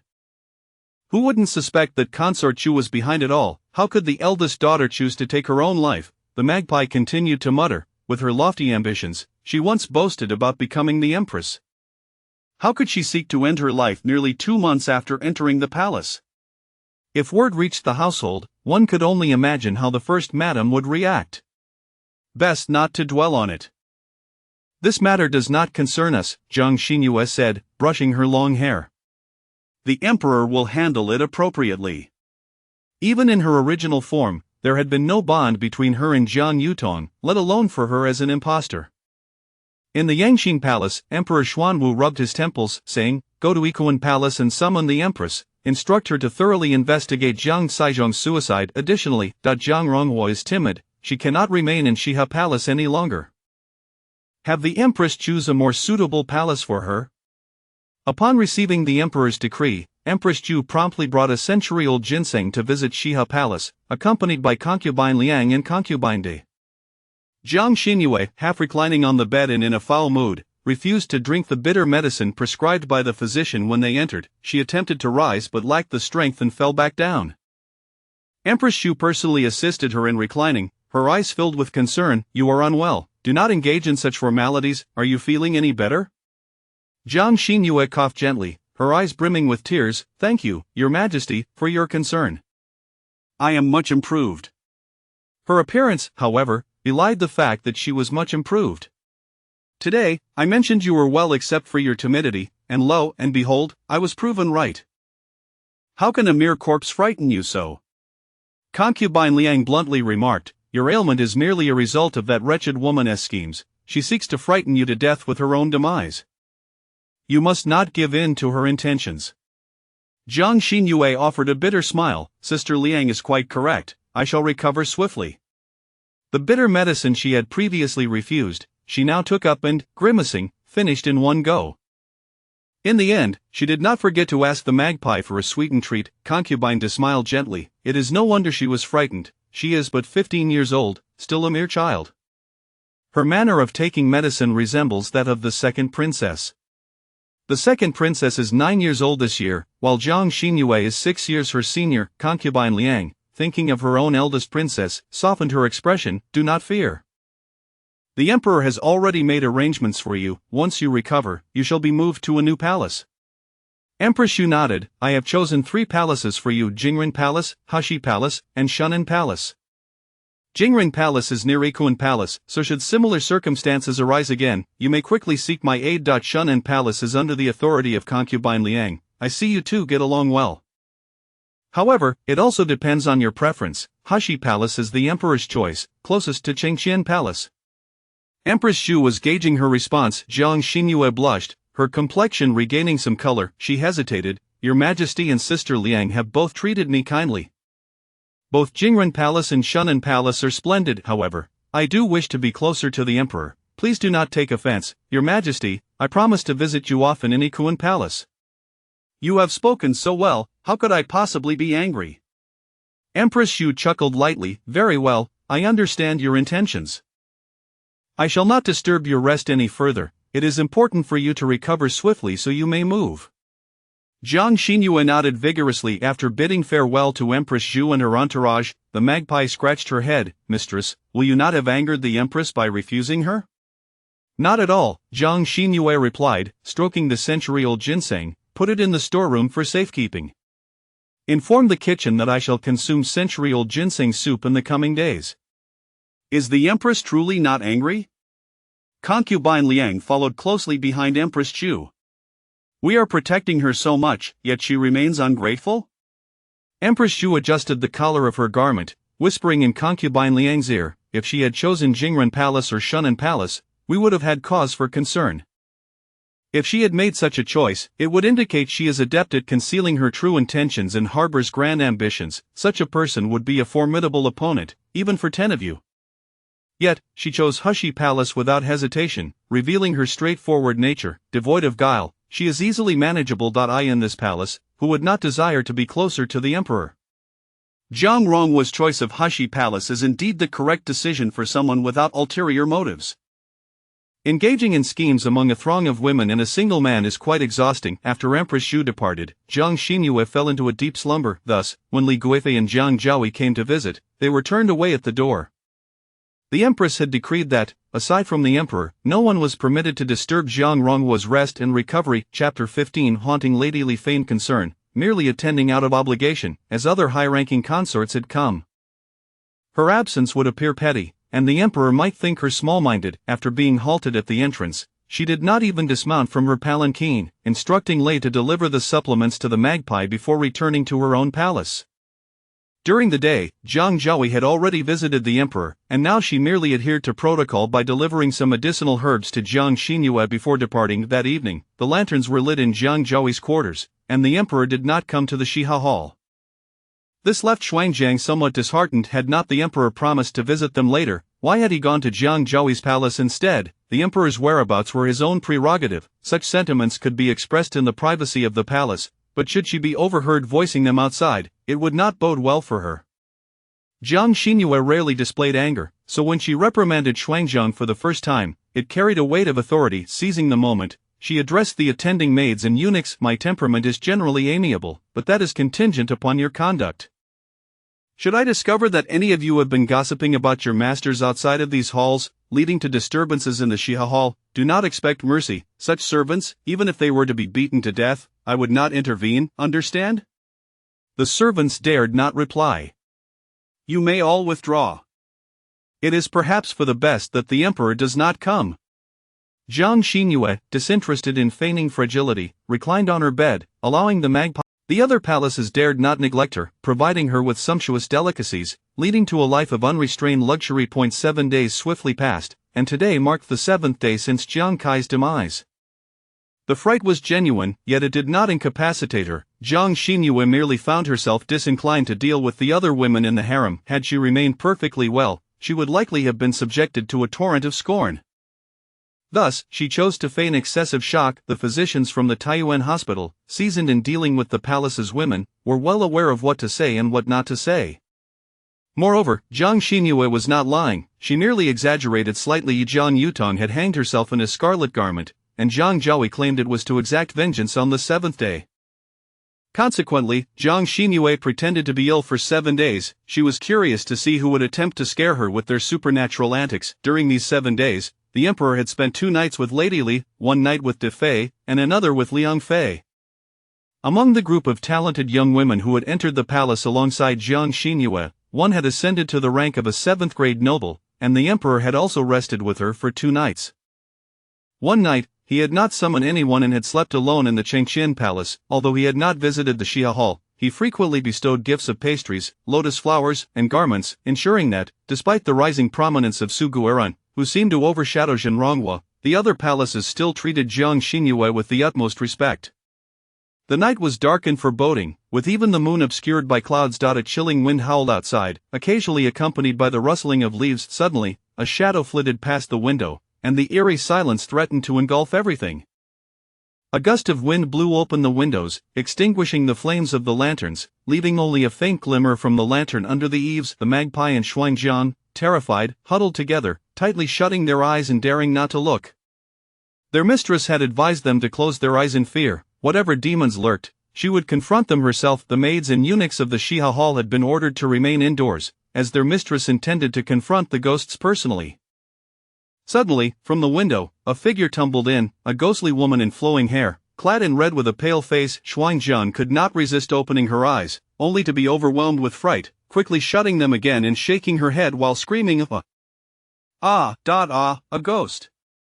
The magpie, too, dared to peek, though she remained silent, her face drained of color and her eyes wide with terror. Jiang Xinyue scoffed, rolling her eyes, and boldly approached, seizing the ghost and throwing it to the ground, revealing it to be merely a puppet. The ghost's performance was woefully inadequate, far inferior to the haunted houses Jiang Xinyue had experienced in her past life, where she had chased after real NPCs, a terror to those who dared to kneel and plead for mercy from the ghostly figures. Such trivial tricks were hardly worth her concern. As Xuanzang's screams subsided, she glanced at Jiang Xinyue and then at the ghost on the floor, her beliefs seemingly crumbling. Where was the promised delicate beauty? Suddenly, another shadow flitted behind them, and a ghostly voice called out, "Sister, my death was so tragic, come down and keep me company." Before the ghost could finish, Jiang Xinyue swiftly pushed the window open, grabbing its throat and dragging it inside from the rope it had hung from. Magpie, light the lantern. The room was illuminated, revealing the ghost to be a living person, who cowered, attempting to obscure her face. Xuanzang and the magpie restrained her, pulling back her hair, gasping in astonishment. "Hongxi, how is it you?" Hongxi, once a pawn in Chu Jieyu's court, was now discarded. With a creak, the door to the chamber swung open, and the emperor appeared, his expression stern. Wang Dequan summoned the empress and also retrieved Chu Jieyu from Chongqing Palace. Jiang Xinyue tossed aside Hongxi and rushed into the emperor's embrace. "Your Majesty, you have not visited for so long. Have you forgotten about your concubine?" The emperor reciprocated, holding her delicate waist. "Ungrateful little one, if I had forgotten you, how could I send Wang Dequan with gifts for you each day? His absence was a calculated move to make the assailant lower their guard, believing he no longer cared for Zhenronghua, thus allowing them to act with impunity against the Shiha Hall. Jiang Xinyue discerned his intentions and felt no genuine anger, it was merely a playful pout. I see my beloved consort possesses quite the courage, daring to confront ghosts with bare hands. He had positioned himself outside the Shiha Hall with Wang Dequan and the guards, having witnessed several eunuchs and maids disguised as red-clad ghosts sneaking into the hall.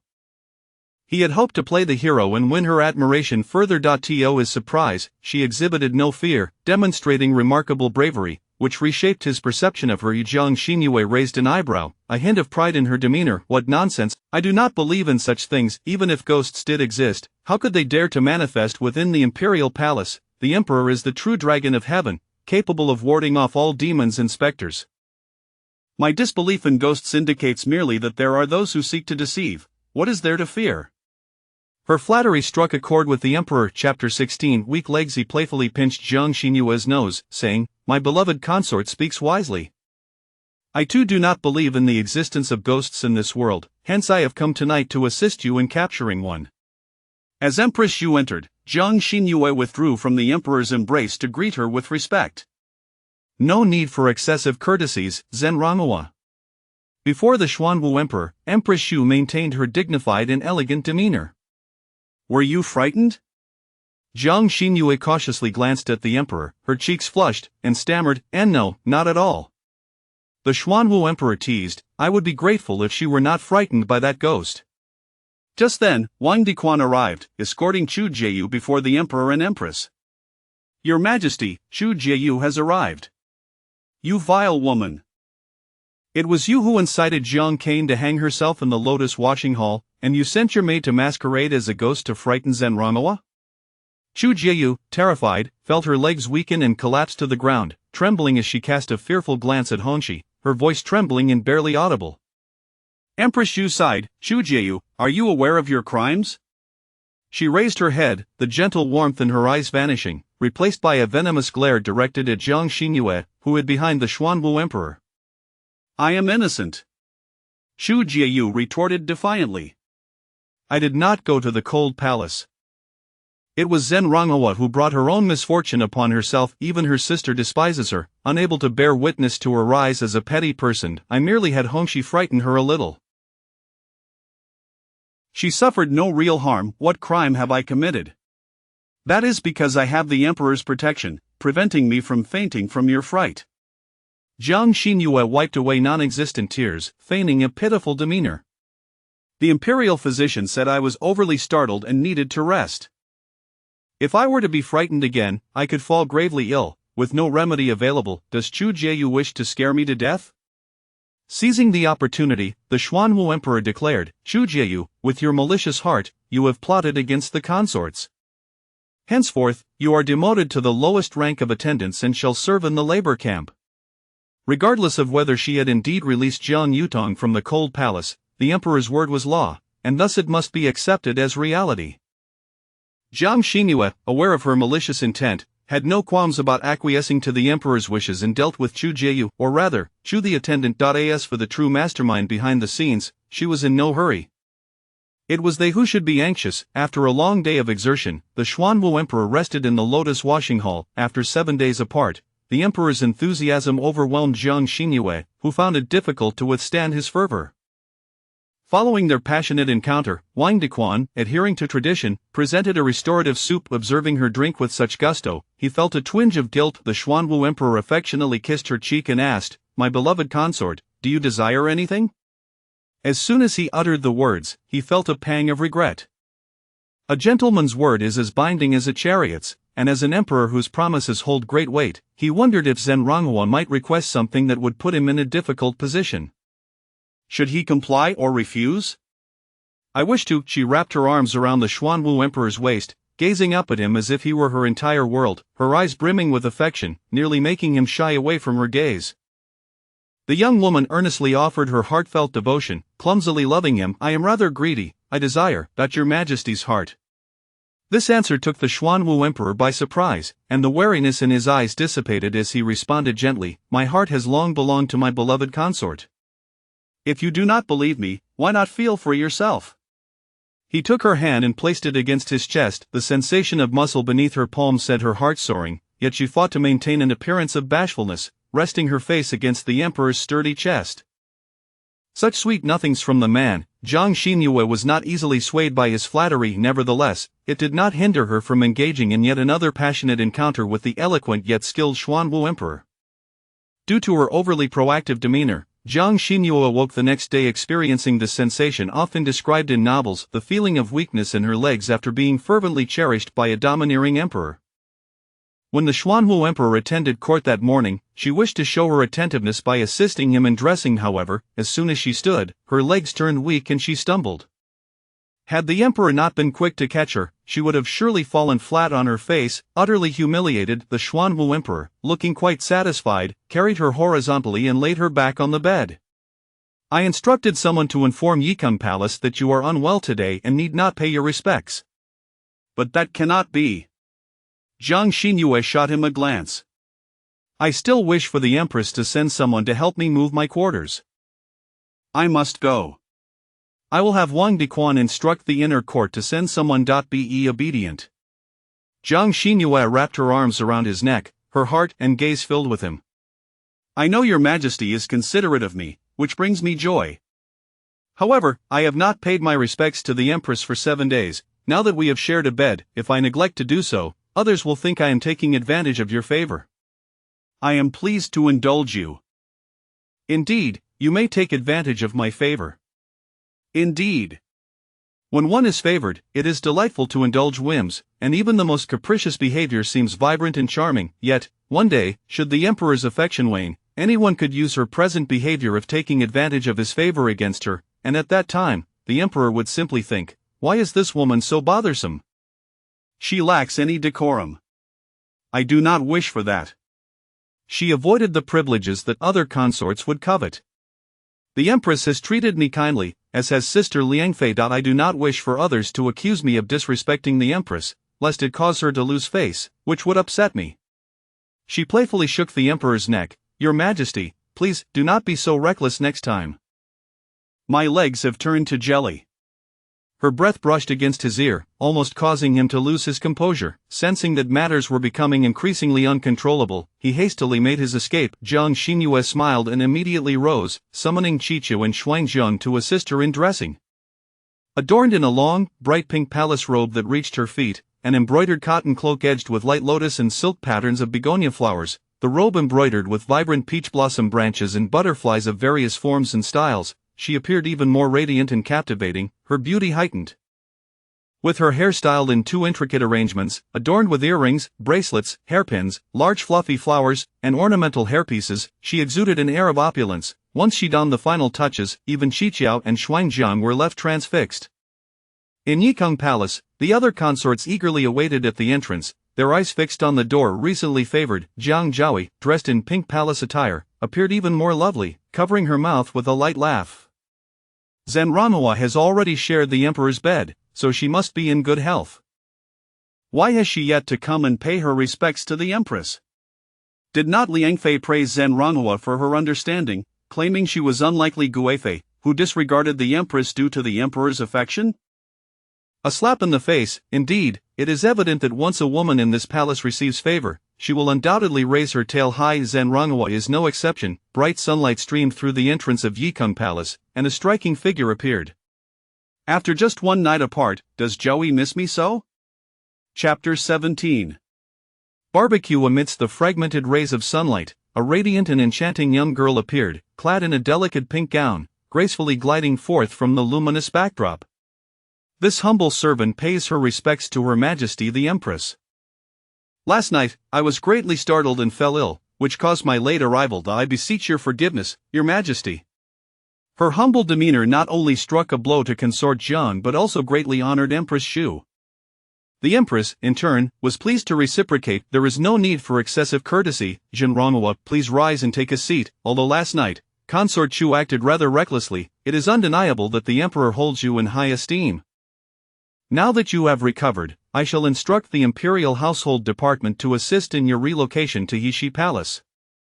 Relocation, aside from the already informed Liangfei and Difei, who maintained impassive expressions. The other concubines were taken aback. Although Li Guifei concealed her surprise, she was inwardly astonished. The emperor had not visited the lotus washing hall for the past 7 days and had favored Su Guoran, who resided in Defei's palace. She had assumed the emperor's novelty had waned. How was it that, unbeknownst to her, the matter of relocation had arisen? Li Guifei flicked her protective armor and remarked, "Your Majesty shows great affection for Zhenronghua, which is indeed a blessing for her. However, such a significant matter as relocation, does not your Majesty wish to consult the emperor first?" Zhang Xinyue mused that in terms of composure, Li Guifei was still no match for Empress Xu. Li Guifei's inquiry struck directly at the Empress's thoughts. The Empress smiled faintly, her mood evidently buoyant, and replied, "Though I am the Empress, as Li Guifei rightly pointed out, I would not dare to. The relocation of Zhenronghua to Heshi Palace is a decree directly from the Emperor." The sharp edges of her protective armor pierced into her palm, yet Li Guifei felt no pain, coldly smiling. "Then I extend my congratulations to Zhenronghua. Heshi Palace is but a tea's distance from Chengqian Palace. The Emperor truly holds you dear to his heart." In the chamber filled with concubines, glances of envy and jealousy were cast towards Zhang Xinyue. She reflected that even as the Empress mentioned the incident involving consort Chu's attempt to harm her, the focus of the palace's attention remained fixated on the Emperor's decision to relocate her to Heshi Palace. With a sigh, she feigned a demeanor of lingering shock and affectedly stated, "Your Highness may be unaware, but last night, the Emperor, upon visiting the lotus washing hall, witnessed me startled to the point of losing my senses due to consort Chu's antics. He was greatly incensed, declaring that there were those in the palace who dared to play tricks, showing no regard for the Emperor at all. Of this misfortune has turned into a blessing for me, and I must express my gratitude to consort Chu. No, I mean to the criminal Chu from the Zinseku." Where was consort Chu? It dawned on everyone that she had not come to pay her respects to the Empress. Seizing the opportunity, Empress Xu announced the Emperor's decree demoting consort Chu to the lowest rank of maidservant, now exiled to the Zinseku as a slave. In conclusion, she did not forget to admonish the other concubines, "I have repeatedly reminded you all to maintain harmony and refrain from engaging in unsavory dealings behind each other's backs. Consort Chu ignored my warnings, and this is the consequence. Do not presume that you are the only clever ones while others are fools. Our Emperor is wise and discerning, and he will not tolerate any transgressions." This veiled admonition was delivered with a certain sophistication. Zhang Xinyue bowed gracefully, "This humble servant will heed your Majesty's teachings." With her leading the way, regardless of whether the room full of women were willing or not, the exceedingly satisfied outcome for Empress Xu was that when the Imperial Household Department came to assist Zhang Xinyue in her relocation, they did so with utmost diligence. Every request made by Zhenronghua, as long as it did not overstep bounds, was graciously fulfilled. Of course, Zhang Xinyue herself was not one to be overly demanding. All her requests were aimed at winning the heart of Emperor Xuanwu. Although Heshi Palace was not as grand and stately as Ikuan Palace, nor as exquisitely luxurious as Changxin Palace, it exuded warmth and childlike charm at every turn. A beautiful swing was set beneath a wisteria frame, and beside it stood a quaint wooden house, from which the playful yelps of a puppy could be heard. In the garden of the front courtyard, the vibrant flowers were clustered together in a riot of colors, while on the opposite side, freshly turned soil hinted at new plantings. Several eunuchs and palace maids were diligently watering the earth. Chief eunuch Zhang Chuan oversaw the work, instructing, "Be careful, for our master has stated that when autumn arrives, whoever is responsible for the first ripe vegetables and fruits shall receive a generous reward." Just as everyone assumed that upon Zhenronghua's relocation, the emperor would undoubtedly visit Heshi Palace that evening, unexpectedly, the favored one turned out to be Su Guoran from the side palace of Yanqing Palace. In an effort to please their master, the maids Chao Kei and Shuang Jiang had specially arranged for the kitchen to prepare a feast of Zhang Xinyue's favorite delicacies. Observing the lavish spread of meats, all prepared in the same style, she shook her head and whimsically thought, if only the Imperial Household Department could send over 2 baskets of charcoal and a bronze stove. "Do we have any wire mesh? Send some of that as well?" She intended to host a barbecue. While the Great Yan dynasty was enjoyable, with all necessities catered for, she only needed to play the role of a small mealworm, yet mealworms were notoriously picky about food. At this time, the culinary offerings were far less varied than in later generations. Aside from steaming and stir-frying, there were no spicy dishes, and eating the same bland fare day after day became tiresome. Zhang Xinyue, a true Hunan girl who thrived on spice, found her palate yearning for flavor after months of blandness. She recalled that previously, there had been chili peppers in the imperial kitchen, but the chefs seemed unable to prepare spicy dishes, believing that such ingredients were too fiery when consumed alone, deeming them unsuitable for inclusion in meals, thus relegating them to feed pigs, dogs, and sheep. Jiang Chuan, uncertain of his master's intentions, complied and headed to the imperial household department to gather the requested items. The attitude of the eunuchs there was not as enthusiastic as, after all, Jin Ronghua was not only favored in the emperor's eyes but also held a certain standing with the Empress. As for the kitchen, Jiang Xinyue personally went to oversee the preparations. The ingredients for barbecue were quite complex, and fearing that Xiao Ke and the others might not communicate clearly, she chose to prepare everything herself. The kitchen was spacious and bustling with activity, as they were in the midst of preparing the evening meal, with an abundance of various foods at hand. Jiang Xinyue had the chefs slice 5 plates of beef, 3 plates of lamb, 5 plates of pork belly, 2 plates of potato slices, 2 baskets of lettuce, and slices of garlic, along with 1 plate each of Qingyang peppers and small chili peppers.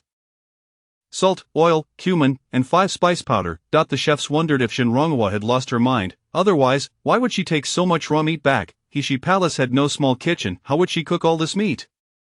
In Heshi Palace, everything was prepared and ready. While Changqin Palace was already partaking in their evening meal, Emperor Xuanwu frowned at the noticeably reduced quantity of meat on the table. Is there a famine afflicting the land recently?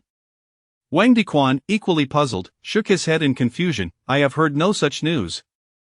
The emperor's voice was neither angry nor pleased. Then why is it that I am being treated so miserly? He reflected that his appetite was not particularly strong, yet the meager portions of meat on the table left him wondering how a carnivore such as himself could even begin to eat. Chapter 18 Delectable Delights. The chief eunuch attending to the imperial kitchen hastily knelt and reported, Your Majesty, today, the esteemed Empress Shinrong personally visited the imperial kitchen and took away a considerable amount of raw meat, particularly or especially the meat prepared for the Changqin Palace. The Empress took more than half and mentioned that if you inquired, it was for her own consumption. How audacious to compete with the emperor for food. Wang Diquan truly respected Zhen Ranghua as a formidable woman. Upon hearing it was Jiang Xinyue, the emperor's anger subsided significantly, suspecting it was jealousy over his favoritism towards consort Su, thus she was deliberately sulking. Yet, her brazen act of snatching food did leave the emperor with a faint sense of being offended.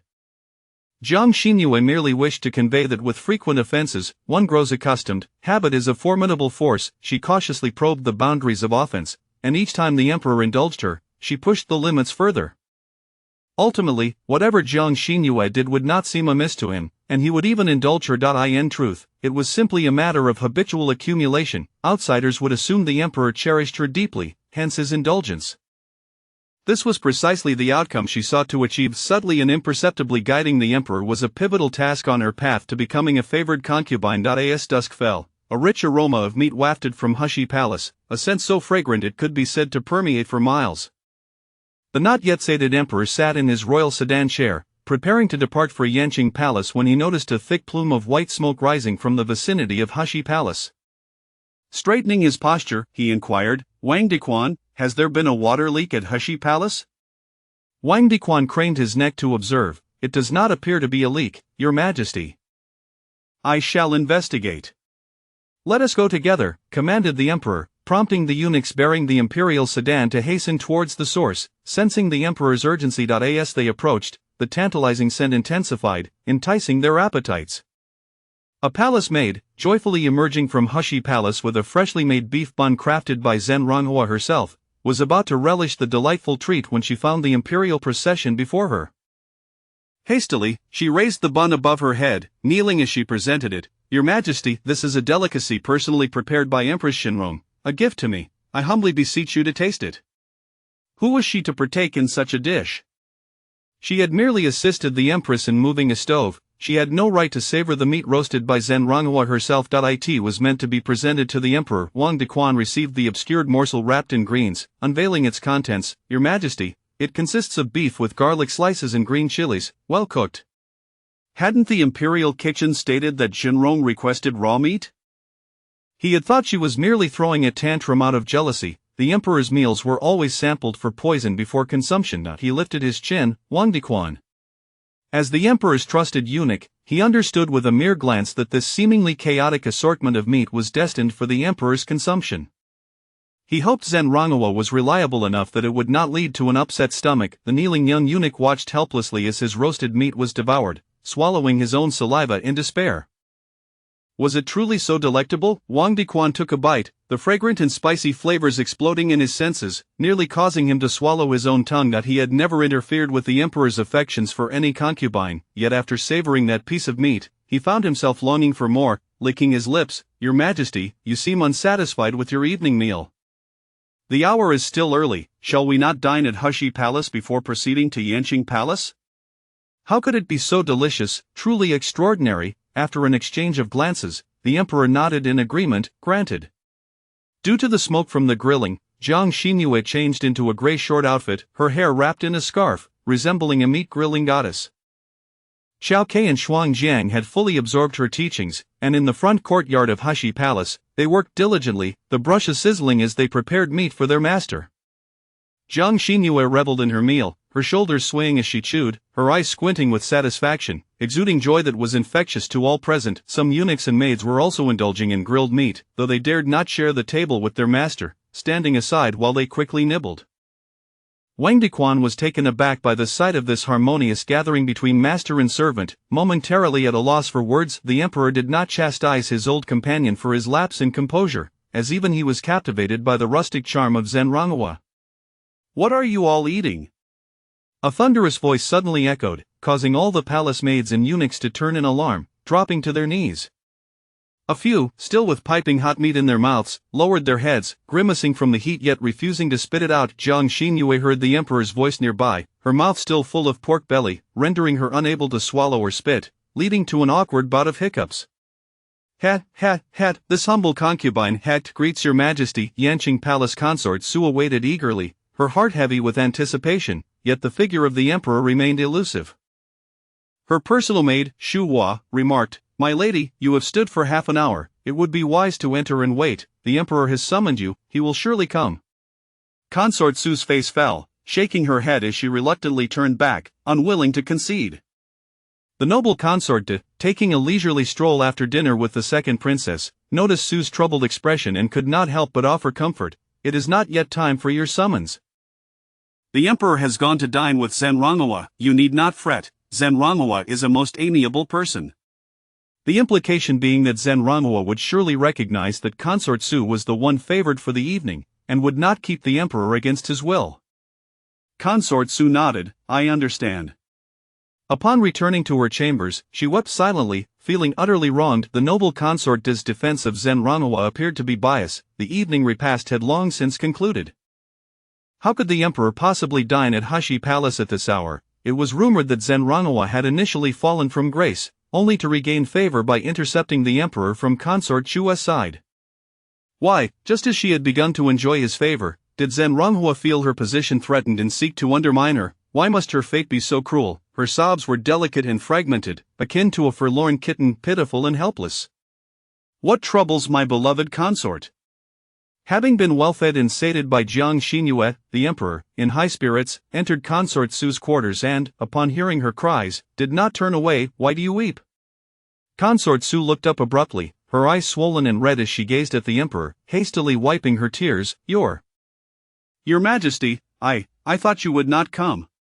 Yanqing Palace was quite distant from Hushi Palace. How could she possibly know he had visited Zenrangawa? Chapter 19. A promotion. The previous good mood had evaporated completely. Emperor Xuanwu reined in his smile and instructed Wang Diquan, "Bring me a basin of water for a bath, I have an unpleasant odor about me." The barbecued dishes prepared by Zenrangawa were, without a doubt, the most delectable fare he had savored in his 28 years of existence. As the emperor, he possessed the finest of everything under heaven, yet he had never experienced such exquisite flavors, let alone the common folk. It was not that he was indifferent to the pleasures of the palate.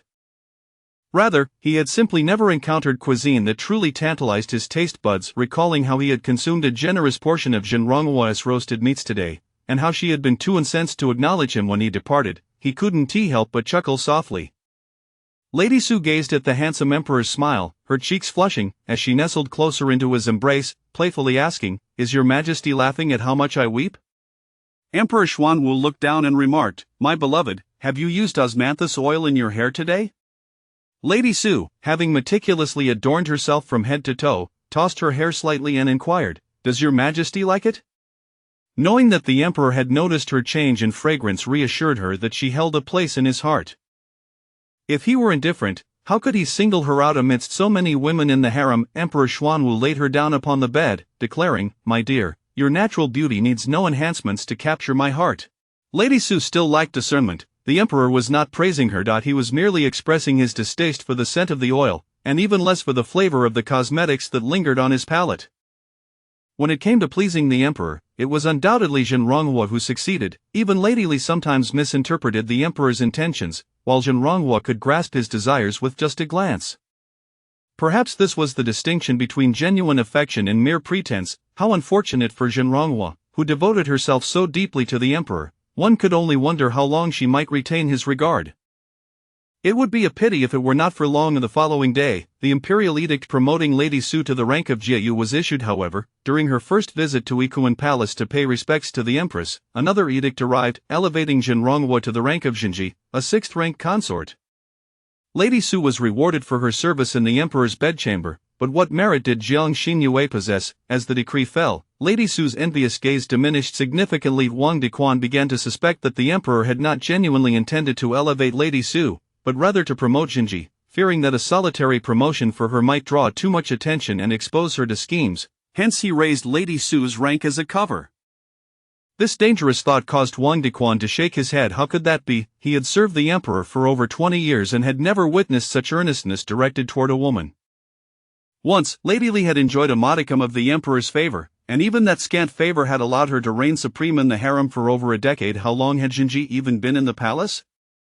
It was simply impossible. Everyone envied Jiang Xinyue's rapid ascent within 3 short months, yet she herself was not particularly joyous. Jinji, that in the Sichuan and Chongqing regions, there exists a first-class protected animal known as the hazel hen. It bears a rather drab appearance. Above Jinji lies the esteemed rank of Jingui, the precious hen. That if she had known that a single feast of roasted meat would result in Jinji's promotion, she would have gladly passed on that dinner. However, not long after returning to Hushi Palace, Wang Dequan arrived, announcing that dinner would be served in Jinji's quarters that evening, urging her to prepare accordingly. Jiang Xinyue beheld 2 grand pear wood tables adorned with an array of skewered meats and various vegetable dishes. The ingredients exceeded those of the previous night by a considerable margin. Even the imperial chefs had come to observe, eager to learn from Jinji's culinary prowess. Word had spread throughout the harem about how Jiang Xinyue had showcased her cooking skills, prompting the Emperor to linger in Hushi Palace. It was said that the Emperor had intended to stay with Jinji, but she had persuaded him to visit Lady Su instead. Thus, it appeared Jinji had become the Emperor's favored companion, second only to Lady Li. One could not help but regard this as a charming misunderstanding. In truth, Emperor Xuanwu had never intended to spend the night in Hushi Palace, and Jiang Xinyue had not sought to provoke him. She had merely been a bit vexed that he had finished all the meat. Gazing skyward, Jiang Xinyue seemed to foresee her grim fate of being relegated to the role of the Emperor's personal chef. Yet, upon reflection, she realized that to shed the title of Jinji, she must exert every effort to win the Emperor's favor. As the saying goes, to capture a man's heart, one must first capture his stomach.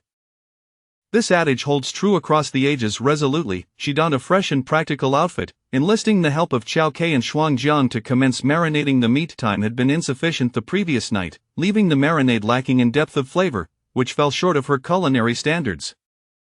However, with ample time ahead of her, tonight's barbecue would be nothing short of perfection. She poured oil, sprinkled salt, added white wine, scallions, ginger, bay leaves, and 5 spice powder, kneading and mixing before letting it rest.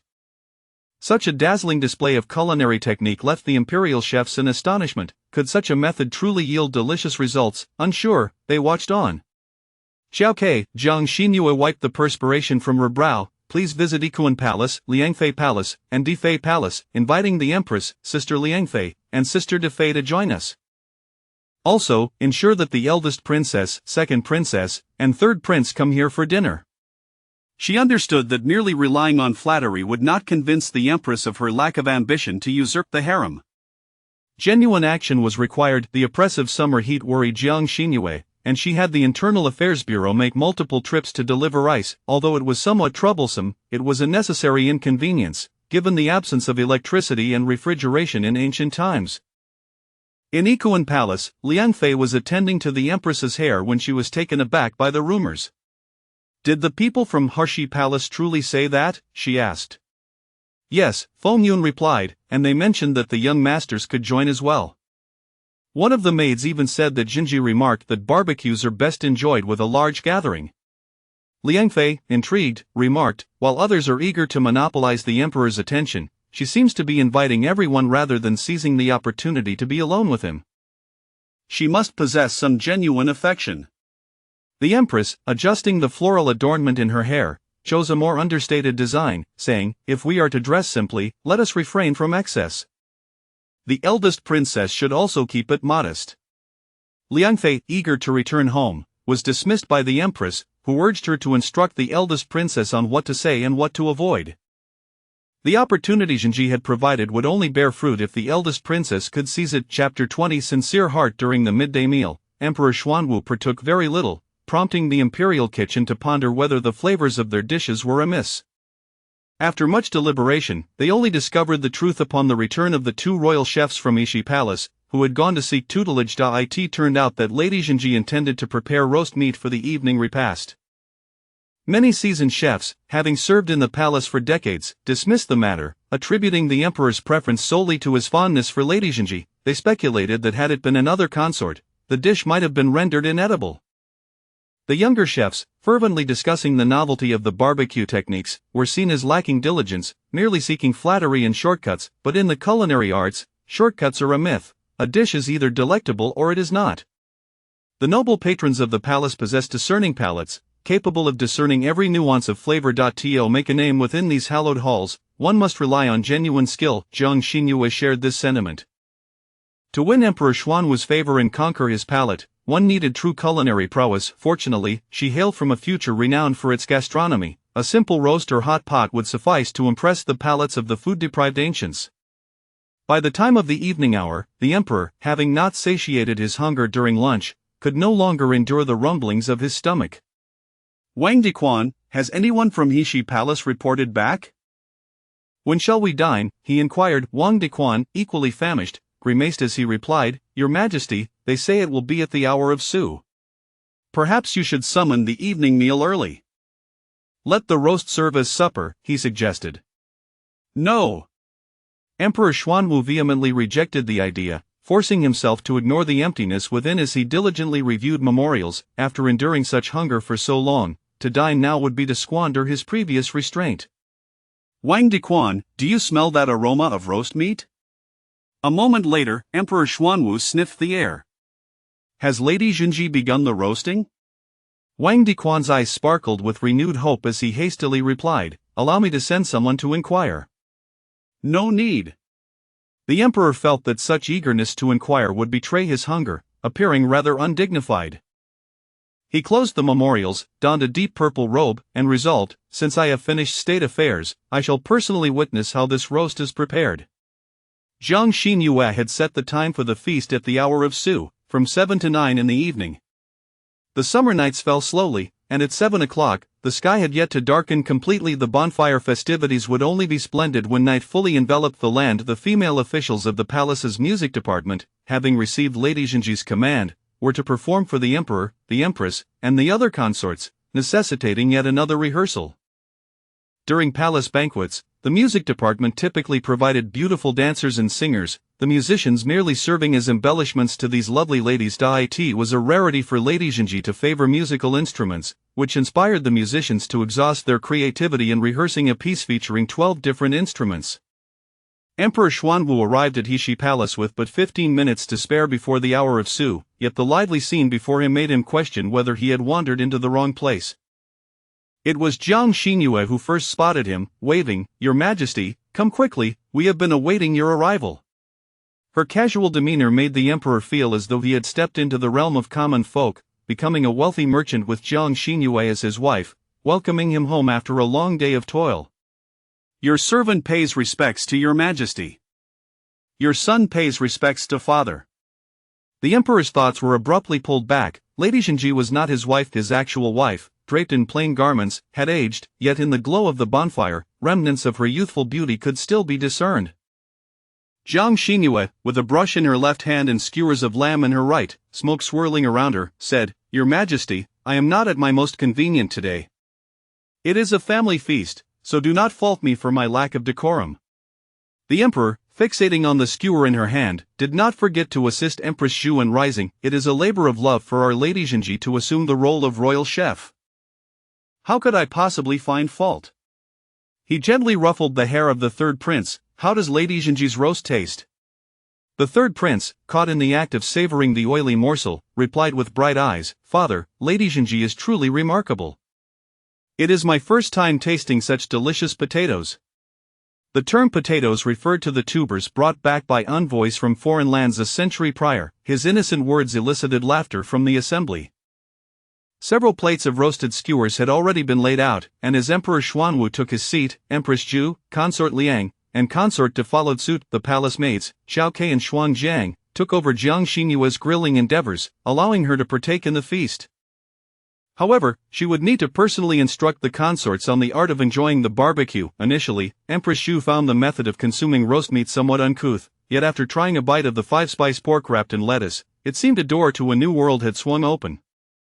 Watching the emperor, still elegant yet surprisingly agile in his movements, one could tell he was quite adept. Lady Zhenji even personally rolled a skewer of beef into a leaf of lettuce, adding fresh green chili and garlic slices before placing it into the emperor's mouth. Not only did he not scold her, but he also reciprocated by preparing a wrap for Lady Zhenji. Observers beheld a scene akin to that of an ordinary loving couple in the marketplace. Empress Zhu suddenly understood that Emperor Xuanwu perhaps did not see Lady Zhenji merely as a younger version of the late consort Li. He genuinely held affection for her. This young woman possessed a certain enchanting charm, radiating warmth and goodwill that made all who encountered her wish to draw near and befriend her. One could see that even the proud eldest princess, the typically aloof second princess, and the mischievous third prince had all succumbed to Lady Zhenji's allure, joyfully calling out, "Lady Zhenji!" Their delight was palpable. This barbecue feast was undoubtedly a joyous occasion for all. After the meal, the noble guests were thoroughly satiated, and Jiang Xinhua summoned the musicians from the music department to perform. Pipa, Shiqin, Kongho, Guqin, Xiao, Di, Si, Qin, Sun, Shang, Drum, and Ruan were all present. Each instrument, when played solo, produced its own unique sound, yet together they harmonized beautifully, sometimes grand and imposing, at other times delicate and gentle. The children's laughter was melodious, while the palace maids and eunuchs, hand in hand with Jiang Xinhua, danced around the bonfire. Empress Zhu, seated beside Emperor Xuanwu, allowed her facade of a decade to melt away, revealing a glimpse of true emotion. It feels reminiscent of the grand gatherings of the Mongols during their winter hunts. Emperor Xuanwu turned his head to share a smile with her. Mongolian barbecue is typically a whole cow or sheep, served in a platter. It cannot compare to Lady Zhenji's exquisite methods, which befit us, the people of Dian. At this moment, Jiang Xinhua had changed into a set of palace attire, her visage before the fire akin to the radiant moon, exuding a gentle glow. Her smile was bright, as if capable of dispelling all shadows and darkness, inviting others to chase after her brilliance. Empress Zhu regarded her with kindness. No wonder the emperor is fond of her. Such a pure and innocent soul is hard to dislike. Chapter 21 Playthings. Empress Zhu had never contemplated concealing her innermost feelings in the presence of Emperor Xuanwu, for she was acutely aware that within the confines of the imperial harem, there existed no secrets from the emperor. Every action of hers was known to him. However, as the Empress Dowager, she held the right to discipline any disrespectful concubines, regardless of whether her methods were deemed appropriate. This was the dignity and respect bestowed upon her as the primary consort by Emperor Xuanwu.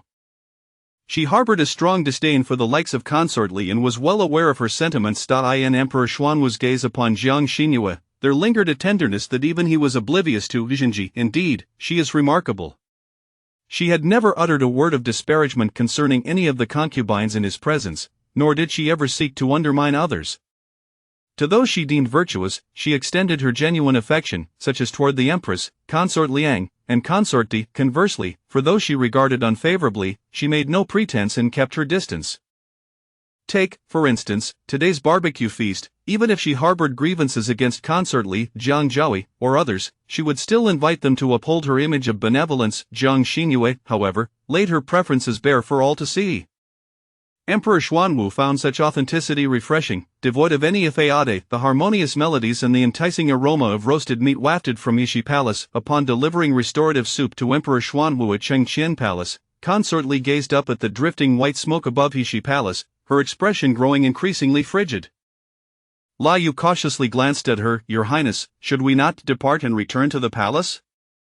Consort Li, taking Lai Yu's hand, ascended her sedan chair, declaring, "This palace does not partake in food offered without merit." She had come to deliver the restorative soup. Should the emperor accompany her, it would be Xinji who would bear the shame. Yet, if she were to seize the moment and intrude upon Yishi Palace, creating such an embarrassing scene, where would her dignity reside? From within Yanqing Palace, cries could occasionally be heard, "She is deliberately targeting me, fully aware that I reside in Consort De's Yanqing Palace, inviting Consort De while deliberately excluding me. She is intentionally making me feel humiliated, conspiring with Consort De against me." Xu Hua believed her mistress's thoughts to be excessively radical and thus advised, "My lady, do not overthink this. Consort Xinji does not even know you. How could she possibly target you with intent? I have heard that Consort Xinji is favored by the Empress. Her good relations with Consort D and Consort Liang are entirely natural. On the day she moved to the palace, who knows what he was contemplating in terms of revenge against me?" As these thoughts consumed her, Su Jiayu began to weep anew. Unbeknownst to Jiang Xinyue, events unfolded outside Yishi Palace, where the eldest princess, second princess, and third prince engaged in revelry until late into the night, the young masters finally concluding this lively family banquet due to their exhaustion. Within Yishi Palace, there existed a private chamber, a hot spring pool, constructed by the Ministry of Internal Affairs to curry favor with the emperor. After emerging from the hot spring with Emperor Xuanwu, Jiang Xinyue found that an hour had already elapsed. The splashes of water at the pool's edge had signaled to the attending maids that their services were no longer required. Observing the guileless and cheerful Jiang Xinyue beside him, Emperor Xuanwu nestled into her neck, saying, "My beloved, grant me a little prince." In the solitude of the palace, unable to be by her side at all times, having a child would suffice. This profound affection he felt was destined to be unrequited. Thus, it was better to shower her with indulgence. Though he could not offer genuine love, he could certainly provide her with affection. Jiang Xinyue was startled, quivering at the thought. She was merely 15 and had no desire to bear children, at least not until she reached adulthood at 18. In ancient times, many women lost their lives during childbirth due to their bodies being underdeveloped. She wished to avoid such a fate. Did the capricious emperor presume that requesting her to bear a child was a favor? Why must it be a little prince? Could it not be a little princess? If a concubine were to bear a daughter, would the emperor's affection for her wane? What nonsense! Emperor Xuanwu playfully flicked her forehead. "Should you bear a darling little princess, I will ensure she is wed to a worthy suitor, akin to myself." "Absolutely not," Jiang Xinyue retorted, unwilling for her daughter to marry a mere stallion.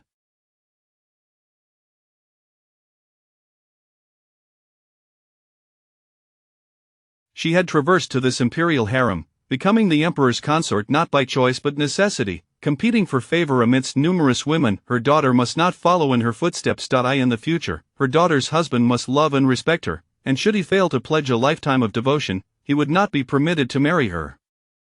The following day during the morning audience, Consort Li feigned illness and did not attend. Jiang Xinyue surmised that perhaps the emperor had dined and enjoyed the bonfire festivities with her the previous night, which had likely After the audience adjourned, Zhang Zhaoi, along with consorts Wan and Jin, awaited her on the path returning to the palace. Su Jiayu knelt on the ground, having received a resounding slap from Zhang Zhaoi, tears streaming silently down her face. Su Jiayu, having enjoyed the emperor's favor for 2 days, had lost all sense of her own worth, daring to obstruct Zhang Zhaoi's path. "We, the experienced ones, advise you the emperor's heart belongs solely to Consort Li. You, who are unaware of your own insignificance, are merely the emperor's plaything. Playthings must possess the self-awareness of their status. Do not presume that engaging in attention-seeking antics will elevate you above others, acting like a fool in a circus." Jiang Xinyue strolled past nonchalantly, offering a perfunctory courtesy. This concubine pays her respects to the 3 elder sisters. What has transpired here? She rose unceremoniously, denying Jiang Zhaoi the opportunity to deliberately humiliate her. Jiang Zhaoi, unlike the foolish Su Jiayu, dared not confront her directly. "Ah, dear sister Jinji, your arrival is most fortuitous. I have heard that you and Su Jieyu entered the palace simultaneously, thus forging a bond just now. As I walked by, she obstructed my way. Do you believe she deserved to be punished? This was not merely a reprimand for Su Jieyu. It was an affront to Jiang Xinyue. How careless of Su Jieyu. Jiang Xinyue clicked her tongue. Such a wide path, and Su Jieyu ought to have had 2 additional eyes on the back of her head. Upon seeing the esteemed Jiang Zhaoi, she should have promptly moved aside. After all, you are young. A few extra steps are inconsequential. You must understand the importance of respecting your elders. Her words subtly implied that Jiang Zhaoi, having aged, ought to yield to the newcomers, for it was inappropriate to flaunt her seniority and bully the inexperienced. The notion of respecting elders was directed at Su Jieyu, while the concept of cherishing youth was aimed at Jiang Zhaoi. This concubine has matters to attend to in her own palace. I shall not intrude upon Sister Jiang Zhaoi's efforts to instill decorum among the newcomers. She then elegantly bowed, waving her handkerchief, and leisurely made her way toward Heshi Palace.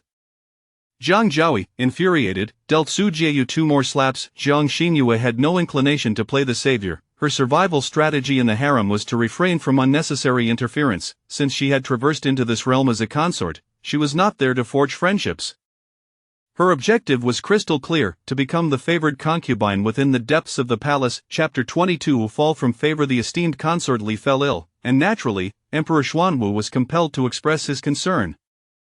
For 5 consecutive days, he resided in her palace, a testament to her unparalleled favor, making her the foremost among the harem. The inner palace was inundated with lavish gifts, as many awaited the spectacle of the Heshi Palace's misfortunes. After all, since Jiang Xinyue's entrance into the palace, she had usurped half of consort Li's affection, and the other concubines eagerly anticipated a rivalry between the two. Even the Empress and noble consort Liang had hinted several times for her to take some action to rekindle the emperor's heart. Jiang Xinyue feigned ignorance, spending her days behind closed doors in Heshi Palace, experimenting with culinary delights alongside her maidservants. Qiqiao and Shuangjiang, the 2 young imperial chefs in the royal kitchen, had mastered the art of roasting meat, and it was rumored that they were summoned to Longxin Palace to prepare a private feast for the emperor and consort Li. The emperor truly knew how to leverage her accomplishments for his own gain, inciting jealousy among the other chefs. Those once dismissive elder chefs now shamelessly approached her for tips on roasting. Many believed that consort Li had previously underestimated the threat posed by consort Qin, leading her to neglect the pursuit of favor, but now they realized the gravity of the situation, as the Heshi Palace seemed to have lost its charm. The sweltering summer had passed, and autumn had swiftly arrived. Jiang Xinyue, with her remarkable culinary skills that were unparalleled in this era, found her circumstances far from the dire straits that the other palace ladies had anticipated. Instead, she had become quite prosperous. With the arrival of autumn, she had prepared numerous nourishing Cantonese soups in the royal kitchen, which not only revitalized those who consumed them but also enhanced. Even Empress Zhu and noble consort Liang received her creations, and it was no exaggeration to say that they felt rejuvenated this autumn. The eldest and second princesses, along with the third prince, had taken to visiting consort Qin regularly for her roasted meat, returning only after satisfying their appetites. It had been half a month since the emperor last visited Heshi Palace. With consort Li's illness attributed to a melancholic disposition, the imperial physician advised rest and cautioned against any emotional disturbances, for such stress could jeopardize her health and future chances of conception. In the Changqian Palace, the atmosphere was notably somber. Emperor Xuanwu had been in a foul mood lately, and the attending palace servants were on edge, fearful of making any mistakes. Your Majesty, Wang Dequan's heart raced with anxiety. Consort Qin has gone to Ikuan Palace again, bringing along radish and dried tangerine peel beef soup. With a crack, the brush in Emperor Xuanwu's hand snapped, splattering ink across his palm. Unfazed, he wiped his hand on the rice paper, his expression devoid of emotion as he commanded, "I am aware, you may leave." Consort Qin had not once sent her nourishing soup to Changqian Palace, despite the proximity of the 2 palaces. The emperor felt a tightening in his chest, a pang of bitterness. Consort Li and Jiang Zhaoi, even noble consorts De and Liang, had all made multiple visits. Just yesterday, when the emperor visited Longxin Palace, he chanced upon Jiang Xinyue at the entrance of Heshi Palace. After half a month apart, she had blossomed into even greater beauty, her figure voluptuous, her skin luminous, exuding a charm that was both enchanting and youthful. In short, despite the emperor's lack of attention, she lived quite comfortably and elegantly. After a month of leisure, Jiang Xingyue returned from Ikuan Palace and, passing by Changqian Palace, felt a pang of conscience and decided to visit the emperor. As she descended the steps of Changqian Palace, she encountered the approaching consort Li. "This humble servant pays her respects to your highness," she greeted. Consort Li ignored her entirely, bowing her head to accept the food box from Lei, instructing a young eunuch to announce her arrival. Soon, Wang Diquan emerged to escort Consort Li inside. Only then did he notice the smiling figure of Consort Shen standing at the foot of the steps. His eyes widened in surprise, and he wanted to offer explanations on the emperor's behalf, but Consort Shen waved her hand, retreating with Qiqiu and Xuanzang. What was wrong? Why did he feel that the emperor's rendezvous with Consort Li was a betrayal to Consort Shen? It was utterly perplexing. As he closed the door to Changqian Palace, he glanced back at Jiang Xinyue's departing figure, contemplating that perhaps the emperor's unusual concern for Consort Shen had piqued his interest. It was prepared by the small kitchen of Longxing Palace at my behest. Though the emperor was not fond of offal, he graciously sipped a few spoonfuls. Noticing Wang Diquan's hesitant demeanor, he said to Consort Li, "I am occupied with state affairs today. You have just recovered, so it would be best for you to return to Longxing Palace and rest. Wang Diquan, use my imperial palanquin to escort the consort back." Consort Li was reluctant to leave, yet the emperor's insistence that she take the imperial palanquin made it impossible for her to refuse. "Though state matters are pressing, your majesty must take care of your health. I shall not impose further." After all, it was the imperial palanquin, one that even the Empress had never ridden in. She would be the first concubine to experience such an honor, an accolade that would undoubtedly incite envy among others and remind the lady of Heshi Palace who truly held the emperor's heart. After seeing Consort Li off, Wang Diquan hurriedly returned, "Your Majesty." When Consort Li arrived, Consort Shen was also outside. "She must have come to see you." "What did you say?" With a jolt, the emperor's chair creaked loudly as he stood abruptly, then paused. "Why didn't you mention this sooner?" "I only noticed her when I was leaving." I inquired with the eunuch on duty at the entrance, and he confirmed that Consort Shen arrived first. Consort Shen arrived first, yet the announcement was made for Consort Li? The emperor frowned. "I had them replace the guards at the entrance today. The protocol should not have been violated. Is it that they look down upon Consort Shen, neglecting to announce her arrival?" In Wang Diquan's mind, Jiang Xinyue's status had inexplicably elevated another level. Upon returning to Heshi Palace, Jiang Xinyue instructed Xuanzang, "I wish to have lotus seed and tripe soup for dinner tonight. Please inform the royal kitchen." Xuanzang took her leave, but as time passed, she did not return. The autumn winds howled, and in the rear courtyard of Heshi Palace, the vegetables and fruits had ripened, their vibrant hues promising delightful flavors. The lanterns at the entrance swayed in the breeze as Qiqiu knelt beside her, holding a steaming bowl. "Your Highness, please do not cry. If we lack tripe soup, we still have gastrodia and pigeon soup, which is equally delectable." "Am I crying over the tripe soup?" Jiang Xinyue's voice trembled. "It is all my fault. I should not have provoked Consort Li out of jealousy. Now, I have brought you all into this mess, and you must endure the wrath of Lei. I am utterly useless. We servants do not mind." A series of sobs erupted, and Jiang Xinyue's tears flowed more fiercely. "Xuanzang, do not fear. I will ensure that your face bears no scars." The emperor pushed open the door. Chapter 23 struck. Jiang Xinyue sat before a bronze mirror, with Qiqiu and Xuanzang kneeling at her feet. Qiqiu held a tray, upon which rested the pigeon soup she had mentioned. Meanwhile, Xuanzang, kneeling on the opposite side, had her chin cradled in Jiang Xinyue's hand, her face being scrutinized for the crimson marks that marred her cheeks. In some places, dark beads of blood had even begun to seep through. What could have caused such brutal marks on Xuanzang's face during this 12th lunar month? Had they struck her with such ferocity? The emperor. It was unexpected for Emperor Xuanwu to arrive. Jiang Xinyue hastily knelt on the ground, dressed in the simplest of nightgowns, her hair cascading untamed, presenting a rather disheveled appearance.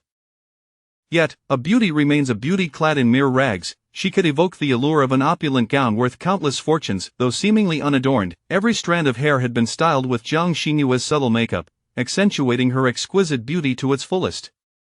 Her eyes, red as a rabbit's, added a touch of fragility to her visage. Jiang Xinyue had instructed the gatekeeper eunuchs that upon the emperor's arrival, they were to shake the lantern at the entrance. Their sovereign was known to have a penchant for eavesdropping. What was amiss? Emperor Xuanwu pulled her up from the ground. Have you been bullied? His inquiry provoked tears to well up in Jiang Xinyue's eyes.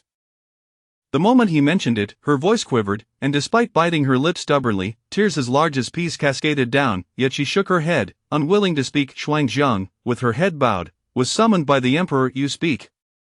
Xuanzang glanced at Jiang Xinyue, who turned her head away. The emperor is addressing you.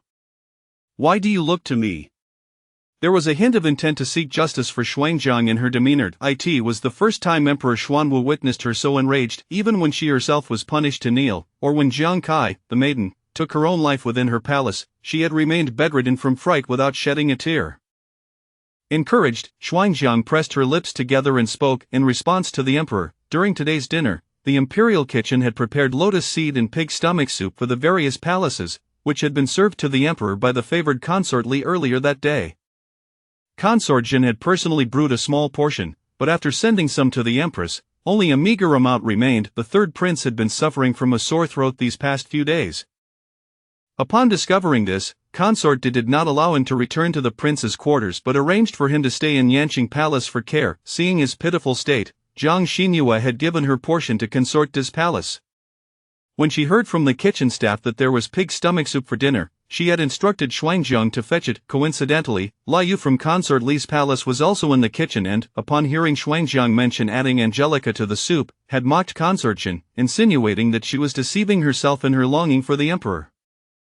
When Xuanzang retorted, Liu struck her.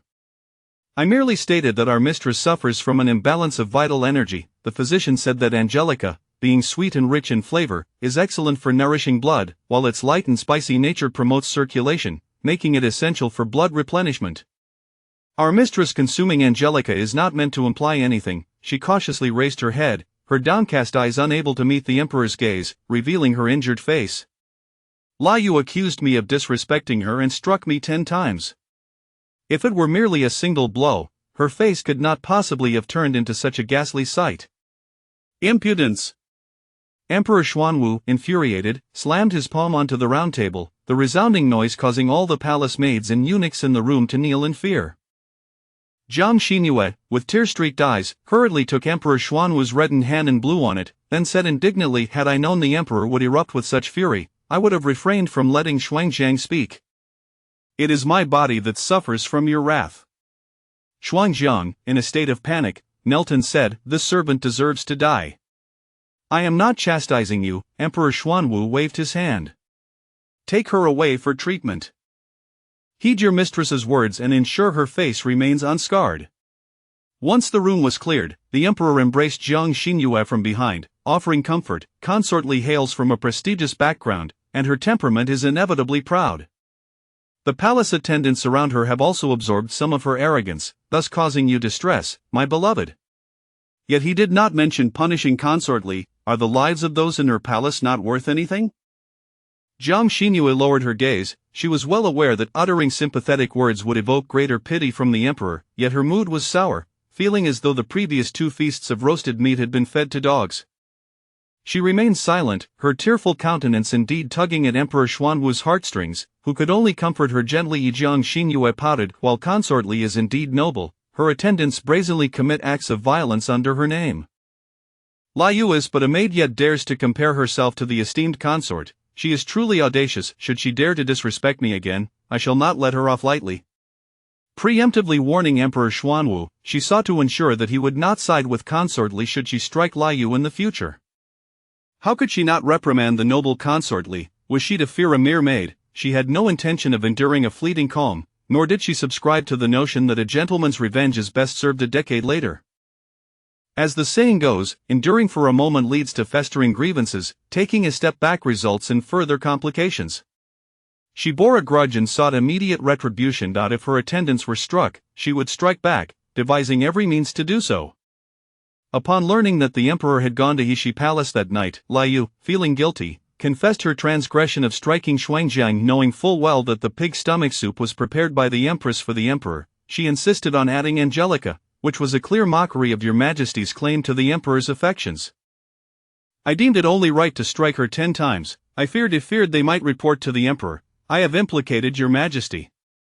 Consort Li, however, was indifferent, lazily lifting her eyelids, then blowing on her nails dyed with the juice of balsam flowers. A mere servant, struck or not, what is there to fear? Could it be that the emperor would trouble me over Jinji? With Consort Li's words, Liu felt a great relief and became increasingly emboldened to eye in this harem. Any consort who displeased them could be struck, for their mistress would surely protect them.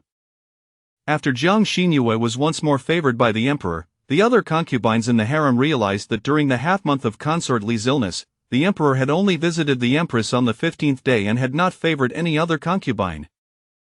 As soon as Consort Li's illness abated, the emperor promptly went to Yishi Palace. They were hardly in a position to mock Consort Jin, they themselves were the greatest jest. Consort Li had not paid her respects to Empress Shu for quite some time, yet this did not hinder her from learning of Liu's whereabouts. The autumn begonia was Consort Li's favorite flower, and now the drooping begonia specially planted in the imperial garden for her was blooming brilliantly. Liu would come daily to gather a bouquet to please Consort Li. Jiang Xinyue grasped Xiqiao's hand, walking steadily across the flower pot, turning to Xuanzang, whose face was veiled. Do not falter. When I command you to strike, you shall strike without hesitation, understood? Chapter 24. Beating the dog, however, the maid trembled with fear. What if the noble consort learns of this? It could bring trouble upon you, my lord. I fear nothing. Let her come if she wishes, Jiang Xinyue declared boldly, her demeanor fearless. Those who strike me must face the consequences. Do they think me easy to bully? Though her rank was low, the emperor's favor shielded her. Such affection served as the best amulet against death. Otherwise, how could the noble consort dare to repeatedly provoke the empress? In Xuanzang's eyes, there flickered a struggle, a glimmer of tears, but ultimately, under the encouraging gazes of Jiang Xinyue and Qiqiao, it transformed into resolve. Upon reaching the imperial garden, Jiang Xinyue nodded at Qiqiao, who promptly led Xuanzang to the drooping begonia tree, where they hastily gathered 2 branches before Xuanzang could even protest. Qiqiao chirped with delight, tomorrow, we shall use these blossoms as hair adornments for Our Lady, she shall surely adore them. Impudence! A furious voice rang out, startling Qiqiao, who turned to find it was Lu Yue and another young palace maid from Changxing Palace. She remained still, not showing a hint of fear. Lu Yue's expression darkened further. It seems that Lady Jinji has not learned her lesson after being chastised by our noble consort. This begonia was specifically planted by the emperor for her. How dare a mere 6th-rank consort's maid pluck it without permission? If I do not teach you a lesson today, you shall never learn the palace's rules. As she approached, she raised her hand to strike Qiqiao, only to have her wrist seized and pushed back by the prepared maid, causing her to stumble. Such audacity! Is this the privilege granted to you by the noble consort? Lu Yue had never been confronted so boldly by a maid before. The palace attendants and eunuchs slowed their pace, straining to listen to the commotion. Flushed with embarrassment, Lu Yue exclaimed, "You insolent servant, I am merely disciplining you on behalf of the noble consort. How dare you retaliate? Guards, restrain her." Who dares? A furious Lady Jinji strode in from the corridor, her presence commanding. Without a moment's hesitation, she slapped Lu Yue across the face and, lifting her chin defiantly, proclaimed, "Even as a mere 6th-rank consort, I am not one to be judged by the likes of you. Such arrogance! One might mistake you for the noble consort herself." Lu Yue, clutching her face, glared at Jiang Xinyue. Though she remained silent, her eyes brimmed with defiance and indignation, surely cursing her in her mind. "Lady Jinji, even if I am like a dog, I am still the dog of the noble consort. When you strike a dog, you must consider its master, no?" Jiang Xinyue stifled a laugh. "It is my first encounter with one so eager to be a dog. While it is indeed prudent to consider the master, what if the owner forgets to leash their beast and it bites my people? I shall retaliate. Can the owner truly punish me for that?" "You, what do you mean?" With a swift kick, Jiang Xinyue struck Lu Yue's knee, causing her to collapse. "You do not kneel and pay your respects upon seeing me. It is you who has failed to learn the rules. Xuanzang, strike!" The crisp sound of slaps echoed throughout the imperial garden. Initially, Lu Yue was taken aback, her mind clouded by disbelief. By the time she regained her senses, 10 resounding slaps had already been dealt. Her face flushed crimson as she shrieked and lunged to retaliate against Xuanzang. Seeing this, Jiang Xinyue swiftly pulled Xuanzang back and seized Lu Yue's hand, slapping her own face with it. Lu Yue cried out as she stumbled backward, her nose colliding with the ground, blood streaming from her nostrils. Lady Zhenji, my lady! Xiqiao and Xuanjiang rushed forward, crying out in distress, the lady is bleeding. Lu Yue, how dare you strike Lady Zhenji? Jiang Xingyue, having prepared beforehand, smeared pigeon blood beneath her nose and, with the support of the maidens, rose from the ground, casting a dark glance at the dazed Lu Yue before turning to leave. Lu Yue, terrified, had never laid a hand on a lady before. Despite frequently chastising palace maids and eunuchs, the other ladies in the palace had tolerated her due to her close ties with the noble consort, while those who suffered her wrath remained silent, never daring to seek justice. Yet, why was it different in Heshi Palace? At Yangxin Palace, after dismissing the last minister, Wang Diquan approached Emperor Xuanwu with a cup of hot tea. Your Majesty, Heshi Palace has summoned the imperial physician. Without lifting his gaze, Emperor Xuanwu replied, is Lady Zhenji unwell? Wang Diquan hesitated, uncertain how to word his response without offending either side. The emperor's patience dwindled as he furrowed his brow. Speak. Sighing, Wang Diquan reluctantly divulged, Lady Zhenji was struck and, it is said she bled. What? Emperor Xuanwu could hardly believe his ears. How could such a thing occur in the palace? The only one permitted to administer punishment among the consorts is the Empress, and given her amicable relationship with Lady Zhenji, she would never strike her, could it be? Lu Yue, the maid beside the noble consort? What absurd, preposterous! He initially thought it was the noble consort punishing Lady Zhenji once again, but realized this was a mere lowly maid daring to lay hands on his beloved consort. Who granted her such audacity? Just yesterday, Lu Yue had struck Lady Zhenji's maid, and today, she had the gall to strike Lady Zhenji herself, who was orchestrating this against her. The emperor's mind was clear. Who but the noble consort could command Lu Yue, the head maid of Changxin Palace? Prepare the carriage, we are going to Changxin Palace. Furious, Emperor Xuanwu stormed toward Changxin Palace, and word of his impending confrontation with the noble consort spread throughout the harem by nightfall. The noble consort's head maid, Lu Yue, who had bullied the palace maids for over a decade, was punished severely by the respectful affairs room, receiving 50 strikes that left her backside bruised. It was said that Lu Yue had injured Lady Zhenji of Heshi Palace. The palace maids and eunuchs applauded, their admiration for the fearless Lady Zhenji soaring, as they revered her bravery. Empress Ju shook her head with a smile. I feared she would not fight back, but it seems she has decisively incapacitated the noble consort. I must admit, I underestimated her. In high spirits, the Empress's attendants joined her in laughter. It is only fitting, given how well you have treated her. This time, the noble consort has met her match. However, the Empress's smile vanished as a thought struck her. Yet, she is the only one in the harem daring enough to argue with the emperor, and curiously, he does not punish her. Lady Zhenji still has a long way to go. In Heshi Palace, Jiang Xingyue had a wad of cotton stuffed up one nostril, while the other dripped with faint pink blood. Her face bore clear marks of a struggle, resembling a child caught in mischief, as she playfully tugged at Emperor Xuanwu's dragon robe. Your Majesty, I realize my mistake. You are magnanimous. Please do not be angry. Chapter 25. The Indulgence. Emperor Xuanwu sat upon a round stool, turning away and disregarding her. Jiang Xingyue pouted pitifully, on the verge of tears, as she knelt on the ground and shuffled closer, resting her little fists beneath her chin, blinking her large, aggrieved eyes. Her tear-filled gaze bore a striking resemblance to the small white dog that played beside the swing in Heshi Palace. With a sigh, Emperor Xuanwu tenderly caressed her injured cheek, lifting her onto his lap. Does it hurt? Jiang Xingyue quickly shook her head, eager to curry favor, smiling sweetly. It doesn't hurt, Your Majesty, it hurts you more. What do I hurt from?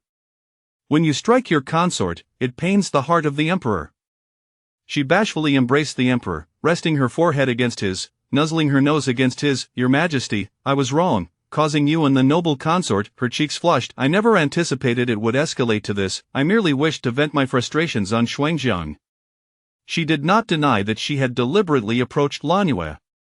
You still do not realize where you went awry. Emperor Xuanwu turned his head slightly, regarding her with a serious expression. There are myriad ways to relieve your grievances against Xuanjiang, yet you chose the most foolish one. Lan Yue is merely a palace maid. You could have dealt with her directly, yet you inflicted harm upon yourself as the price. Are you not foolish? Jiang Xingyue rolled her eyes internally, thinking, if I do not harm myself, if I do not make you feel pain, how will you impose a heavy punishment on the maid of the noble consort? Serving different masters, the fates of palace maids differ greatly. There are plenty of cunning consorts within the palace. As for me, with the emperor at my side, there is no need for excessive cleverness. A bit of foolishness is permissible. After all, I am under the emperor's protection. You take pride in this, do you not? Jiang Xinyue pouted and nodded her head slightly, a little, perhaps. The emperor understood. Her implication was that among the many clever consorts in the palace, it was she, whom he deemed foolish, who received his protection, which brought her great joy, so much so that she did not mind being called foolish by the emperor.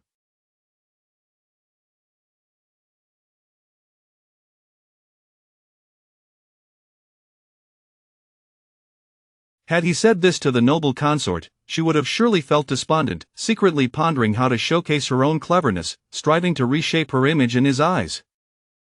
Though he was the emperor, he was not divine, and he too would compare the noble consort with Jinji in this regard. He favored Jinji's disposition. She possessed a blend of innocence and a touch of willfulness, kindness without weakness, a sharpness that did not wound, and she never concealed her thoughts before him, appearing both endearingly naïve and charming, rendering it impossible for anyone to feel anger towards her. Wang Dequan had long received orders to procure the emperor's exclusive scar-removing ointment, instructing Qiqiao and Xuanzang to apply it on Lady Jinji. However, Emperor Xuanwu took the medicine from Qiqiao's hands, silently applying it to Jiang Xinyue himself. His fingers were gentle, careful not to cause her pain, occasionally meeting her gaze, blowing gently after applying a stroke. The tenderness in his eyes, usually reserved for dogs, radiated an indulgent affection that made one helplessly fall deeper. Thankfully, the one being gazed upon was Jiang Xinyue. Determined not to become enamored by love, she aspired to conquer challenges and flourish as a favored consort, living a carefree life, a modern woman of the 21st century. The emperor was merely a tool for her to enjoy life. After the noble consort suffered such a significant loss of face, the next day she went to Ikuan Palace to pay her respects, where all awaited the encounter between the noble consort and Jinji. Oh no! This morning, the emperor had decreed Jinji be elevated to the 5th rank, Zenfanji, a promotion by another level, just as Jiang Xinyue had wished, and she did not become the 6th rank, Jingiji. Mutual tugging of hairpins, such a thing was utterly impossible. There were many maids whom the noble consort found displeasing, all too willing to teach her a lesson. In Hushi Palace, a small, entirely white puppy, no larger than 2 palms, was a congratulatory gift from the Ministry of Internal Affairs to Lady Zenfanji for her relocation. Usually, Jiang Xinyue entrusted its care to the palace servants, only holding and playing with it when she felt inclined. The little puppy was exceedingly affectionate, especially towards its owner, and due to its adorableness, Qiqiao named it Xiaoaijiang. On days when she returned from Ikuan Palace, Xiaoaijiang was always the first to rush out to greet Jiang Xinyue. "Where is Aijiang? Why hasn't Aijiang come out?" Jiang Chuan hurriedly dashed out from Hushi Palace, only to discover that his master had already returned, promptly kneeling and bowing. "My lord, spare me. Xiaoaijiang has been lured away by someone with food. The servants are currently searching for it." He presented a piece of meat bone he had just found at the entrance, already gnawed upon, evidently eaten by Xiaoaijiang. Jiang Xinyue cast a glance at the bone. "Aijiang is so small, rarely ventures out. You should search thoroughly, inquire with the nearby palaces." In their eagerness to protect her, they had overlooked the danger to their little puppy at home. She bit her lip, a pang of guilt washing over her. Although Xiaoaijiang was affectionate, it was timid, seldom willing to step outside Hushi Palace. That if someone had coaxed it out, there must be a traitorous servant within Hushi Palace. Xiaoaijiang trusted the palace attendants implicitly. In Yansu Palace, a piercing scream shattered the tranquility of the palace. De Fei furrowed her brow, covering the 3rd prince's ears. "What is happening? What mischief is she up to this time?" The head maid, Jin Yen, hurriedly entered. "Your Highness, at the entrance of Su Jueyu's chambers, a dead dog has been hung. Su Jueyu has been startled and has fainted."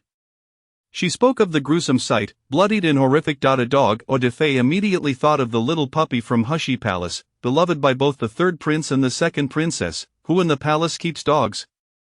Jin Yen pondered. "There are many who keep cats, but as for dogs, it seems only Zenfanji does." De Fei pressed her fingers to her temples. "What trouble has Zenfanji stirred up now?"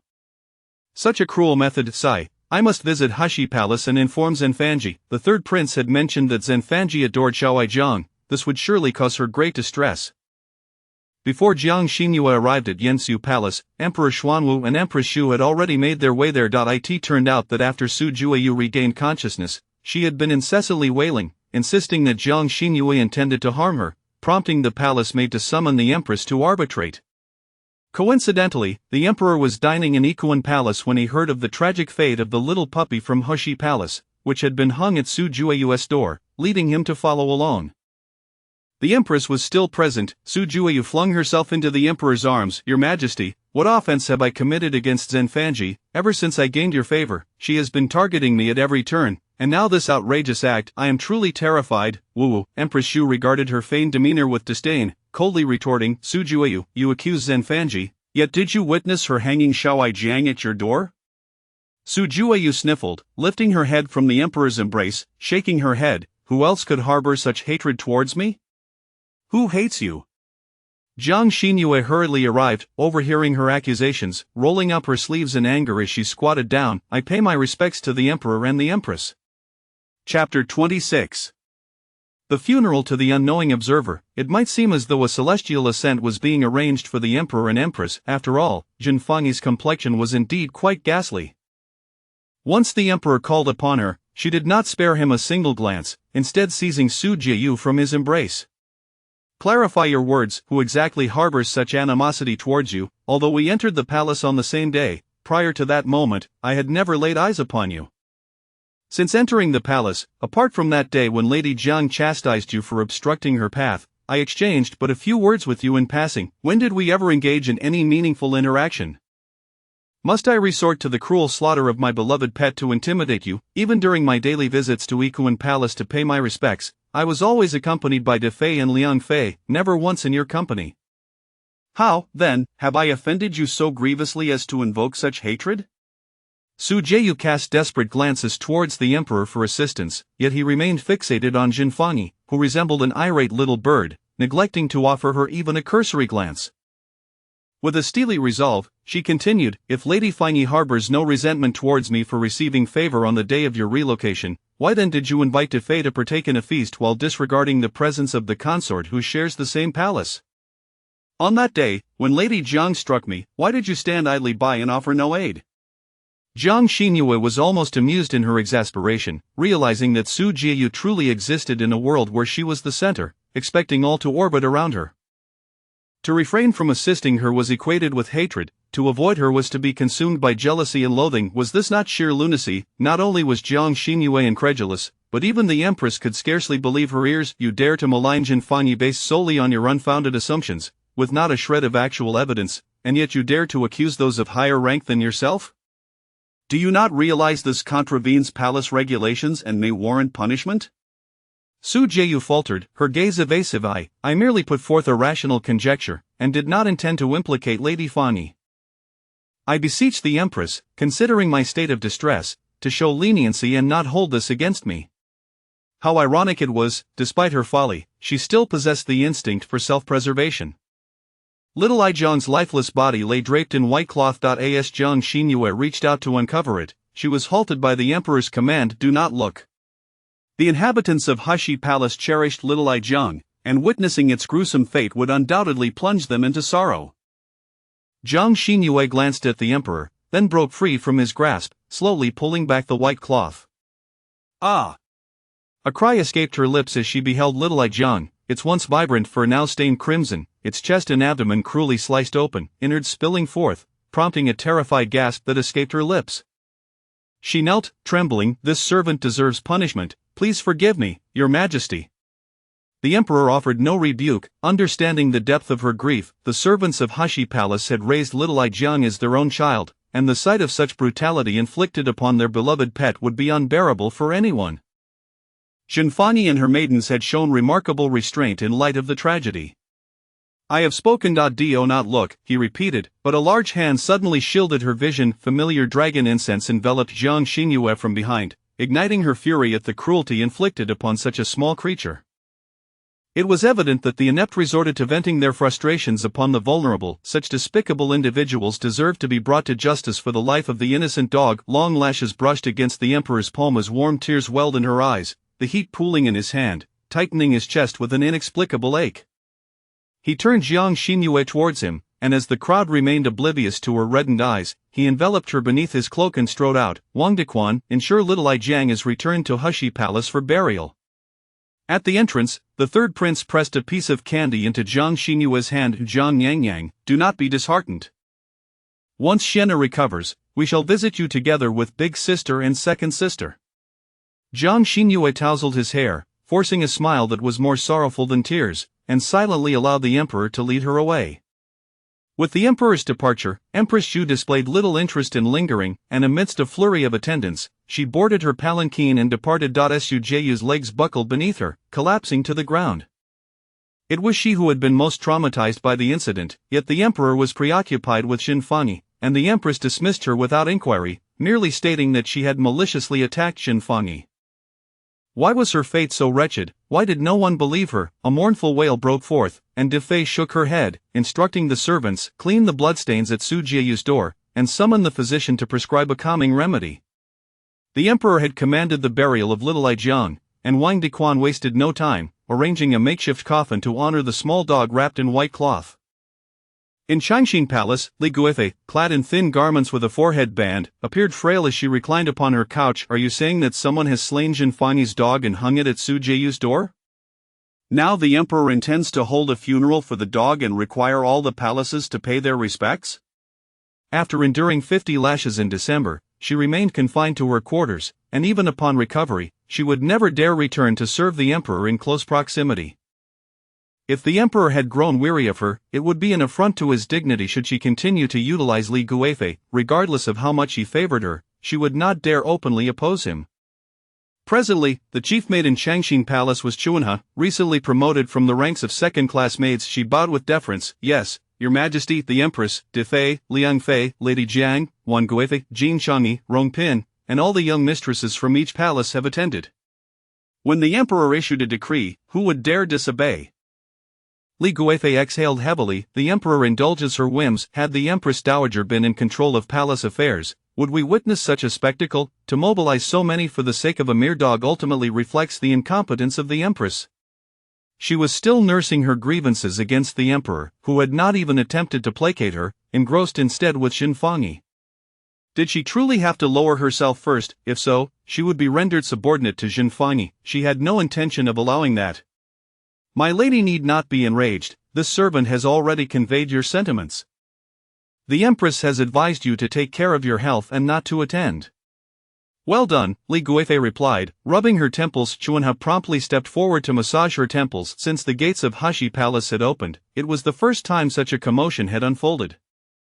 Beautiful maidens filled the courtyard, each adorned in vibrant colors, striving to capture the emperor's attention with their grace, yet, their ostentatious displays only served to accentuate Jiang Xinyue's ethereal beauty, clad in a snow-white garment embroidered with night-blooming cereus, exuding grace and elegance.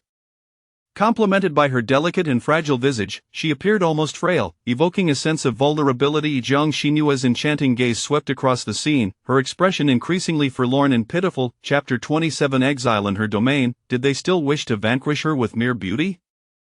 Alas, the moment her visage graced the scene, all the concubines in the palace would kneel and beseech her as their father. When it comes to the art of bewitching with beauty, she claims the second position, and no one dares to contest her for the first. Indeed, as soon as Jiang Xinyue made her entrance, the gaze of Emperor Xuanwu was irretrievably affixed upon her, his astonishment evident and uncontainable. The onlookers could not help but murmur. Is the emperor truly regarding Xinfangyi merely as a youthful stand-in for the illustrious Li Guifei? The likes of De Fei, Liang Fei, Rong Pin, and Rong Guifei, who entered the palace around the same time as Li Guifei, had all witnessed her beauty in her prime. Frankly speaking, they found it impossible to deny that Xinfangyi eclipsed Li Guifei in allure. This maiden, at merely 15 years of age, already possessed the resplendent beauty that Li Guifei had at her peak. Given another 5 years, who could doubt that she would surpass even the Li Guifei of yesteryears? Clearly, her beauty was superior to that of Li Guifei, but her youth, with features not yet fully developed, led many to perceive her as a mere substitute. In due time, let us observe, her favor will surely surpass that of Li Guifei. With the emperor present, even if Jiang Zhaoyi and others harbored discontent, they dared not voice it openly, resorting instead to discreetly rolling their eyes in disdain. Jiang Xinyue summoned the eunuchs and maidservants serving Hushi Palace, lining them up before the lifeless form of Xiao Aijiang Speak, who, while the master was at Yikeng Palace paying respects to Her Majesty the Empress, lured Xiao Aijiang out of the palace with a bone. A profound silence enveloped the room. Xuanzang wore a cold expression. Must I investigate the kitchen to uncover who brought the bone? With so many eyes upon them, including the Emperor and Empress, the few servants under scrutiny trembled, their legs quaking, not to mention those guilty of the deed. Thud, a small, unassuming eunuch collapsed to the ground, trembling violently, his forehead striking the floor repeatedly. Spare me, my lord, spare me, it was I. I fed Xiao Aijiang the bone, but I swear I meant no harm to it. I beseech your fair judgment. The food for Aijiang has always been my responsibility alongside Xuanzang. Why did you feed it? Furthermore, the bone was found outside the palace gates. Do you dare to argue further? Who instructed you to do so? With the Emperor and Empress in attendance, the crime of deceiving the sovereign could lead to the annihilation of your entire clan. Think carefully before you speak. For a mere dog, annihilate an entire lineage. The Emperor raised an eyebrow at Jiang Xinyue, who, feeling guilty, averted her gaze, unable to meet his eyes. What is it? What sort of master begets such a servant? Is it wrong to test the eunuch? The small eunuch did not appear to be a seasoned wrongdoer, otherwise, he would not have left such crucial evidence as the bone at the gates of Heshi Palace. In the crisp autumn, a sheen of cold sweat broke upon his brow, his clothes clinging to his back, the biting wind cutting through him. The eunuch nearly fainted, yet the typically kind Zenfanji regarded him with icy eyes, showing no intention of granting him mercy. With reddened eyes, he tremulously pointed towards Jiang Zhou. All eyes turned towards Jiang Zhou, whose expression was one of malicious glee. Momentarily frozen in place, her smile faltered, quickly morphing into an irate retort. Zenfanji, what do you mean by this? Jiang Xinyue disregarded her, continuing to fixate on the small eunuch. Did you not hear Lady Zhou's inquiry? What do you mean by pointing at her? The eunuch squeezed his eyes shut, shrinking back. It was Lady Zhou. Lady Zhou threatened me, compelling me to lure Xiao Aijiang out. I truly had no idea she would harm the dog. Engaging in such clandestine actions, if one remains undetected, is fortunate. However, once exposed, one is met with disdain for their heartlessness. It was merely a defenseless little dog. Was such cruelty truly necessary? What darkness must reside within one's heart to devise such a scheme? You speak falsehoods. Jiang Zhou's eyes widened in disbelief. I did not kill it. Are you implying you admit to instructing him to lure the dog out? Yes, it was I, but Jiang Zhou, in a fit of rage, inadvertently confessed to her actions, only to hastily clarify, kneeling before Emperor Xuanwu. But, Your Majesty, I merely wished for the dog to disappear for a time, to cause Zenfanji some distress. I truly did not intend for it to meet its end, yet, during its absence, it perished. Regardless of whether it was Lady Zhou who caused its death, it died because of you. No sooner had Jiang Xinyue's words fallen than Liang Fei interjected. That is a fair assertion. One cannot shirk responsibility with merely a claim of innocence. Had you not lured it out, it would have remained safely in Heshi Palace. Would it have died? Emperor Xuanwu tugged at his dragon robe, delivering a swift kick that sent Jiang Zhou crashing to the ground. Jiang Zhou, your heart is vile, you are unworthy of your rank. Henceforth, you are demoted to the 5th rank, Xuani, and shall reside in the Washing Lotus Pavilion, confined for 3 months. In an instant, Lady Zhou, who had previously held the 3rd rank, found herself reduced to the 5th rank, equating her status with Jiang Xinyue's Zenfanji. However, that was not entirely accurate. Jiang Xinyue still held the title of Jin, while Jiang Xuani did not, rendering her status, in strict terms, inferior to Jiang Xinyue's. I recall that the Washing Lotus Pavilion was once the residence of Zenfanji. Did not a life perish there? Who could argue otherwise? The Emperor has ample means to avenge Zenfanji, all for the sake of a dog, a decade of effort reduced to naught in a single day. As long as Zenfanji enjoys favor, Jiang Xuani shall never see the light of day again. It is truly a case of losing more than one gains. Today, the Emperor has favored Di Fei, and tranquility has returned to Heshi Palace.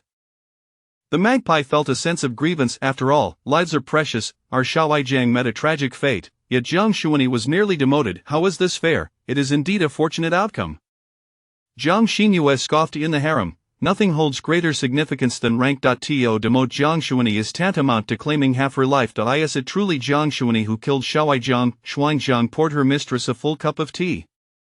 I observe her demeanor. It appears she is genuinely wronged. Jiang Xinyue believed she was not the one to have taken Aijiang's life. Most likely, she had taken Aijiang to a secluded spot, hoping to evade their search, thinking the dog would find its way back, and when discovered, the palace staff would return it to Heshi Palace, thus abandoning Aijiang without concern.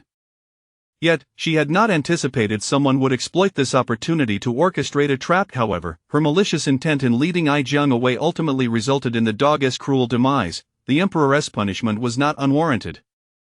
Someone else had taken Ai Jiang's life, but Jiang Xinyue chose not to disclose this to the magpie and Xuanzang, lest they choke on their own indignation. Those who commit misdeeds and successfully frame another are unlikely to refrain from wrongdoing. They will inevitably reveal their true colors in due time. Chapter 28. The concubine falls into the water in November. The ginkgo leaves carpeted the entire palace path, and the concubines began to don their thin cloaks. In the blink of an eye, Jiang Xinyue had been in the palace for half a year. Emperor Xuanwu had mentioned wanting to give her a child, yet she had just celebrated her 16th birthday a month prior, and there was no sign of pregnancy.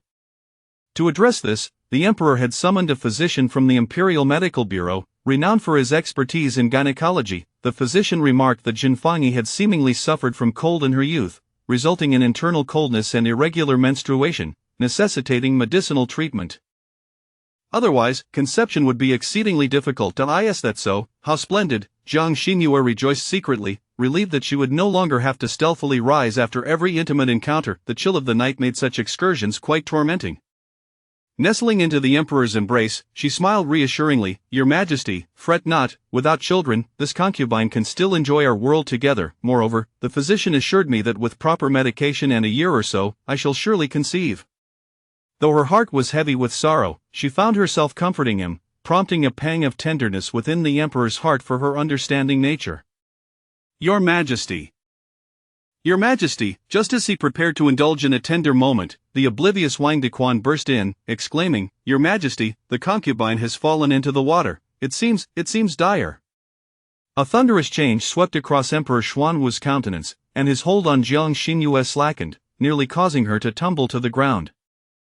Before she could regain her footing, he had already stricken out, his steps somewhat disordered. What happened? How could she fall into the water? What is the current situation? Where are the physicians? Summon them all. The reckless emperor had nearly caused her to fall. She adjusted her attire, stating, I am well. The Empress must have received word. We should hasten there to avoid any gossip. Jiang Chuan hurriedly followed. I have inquired and learned that the concubine's health had improved somewhat.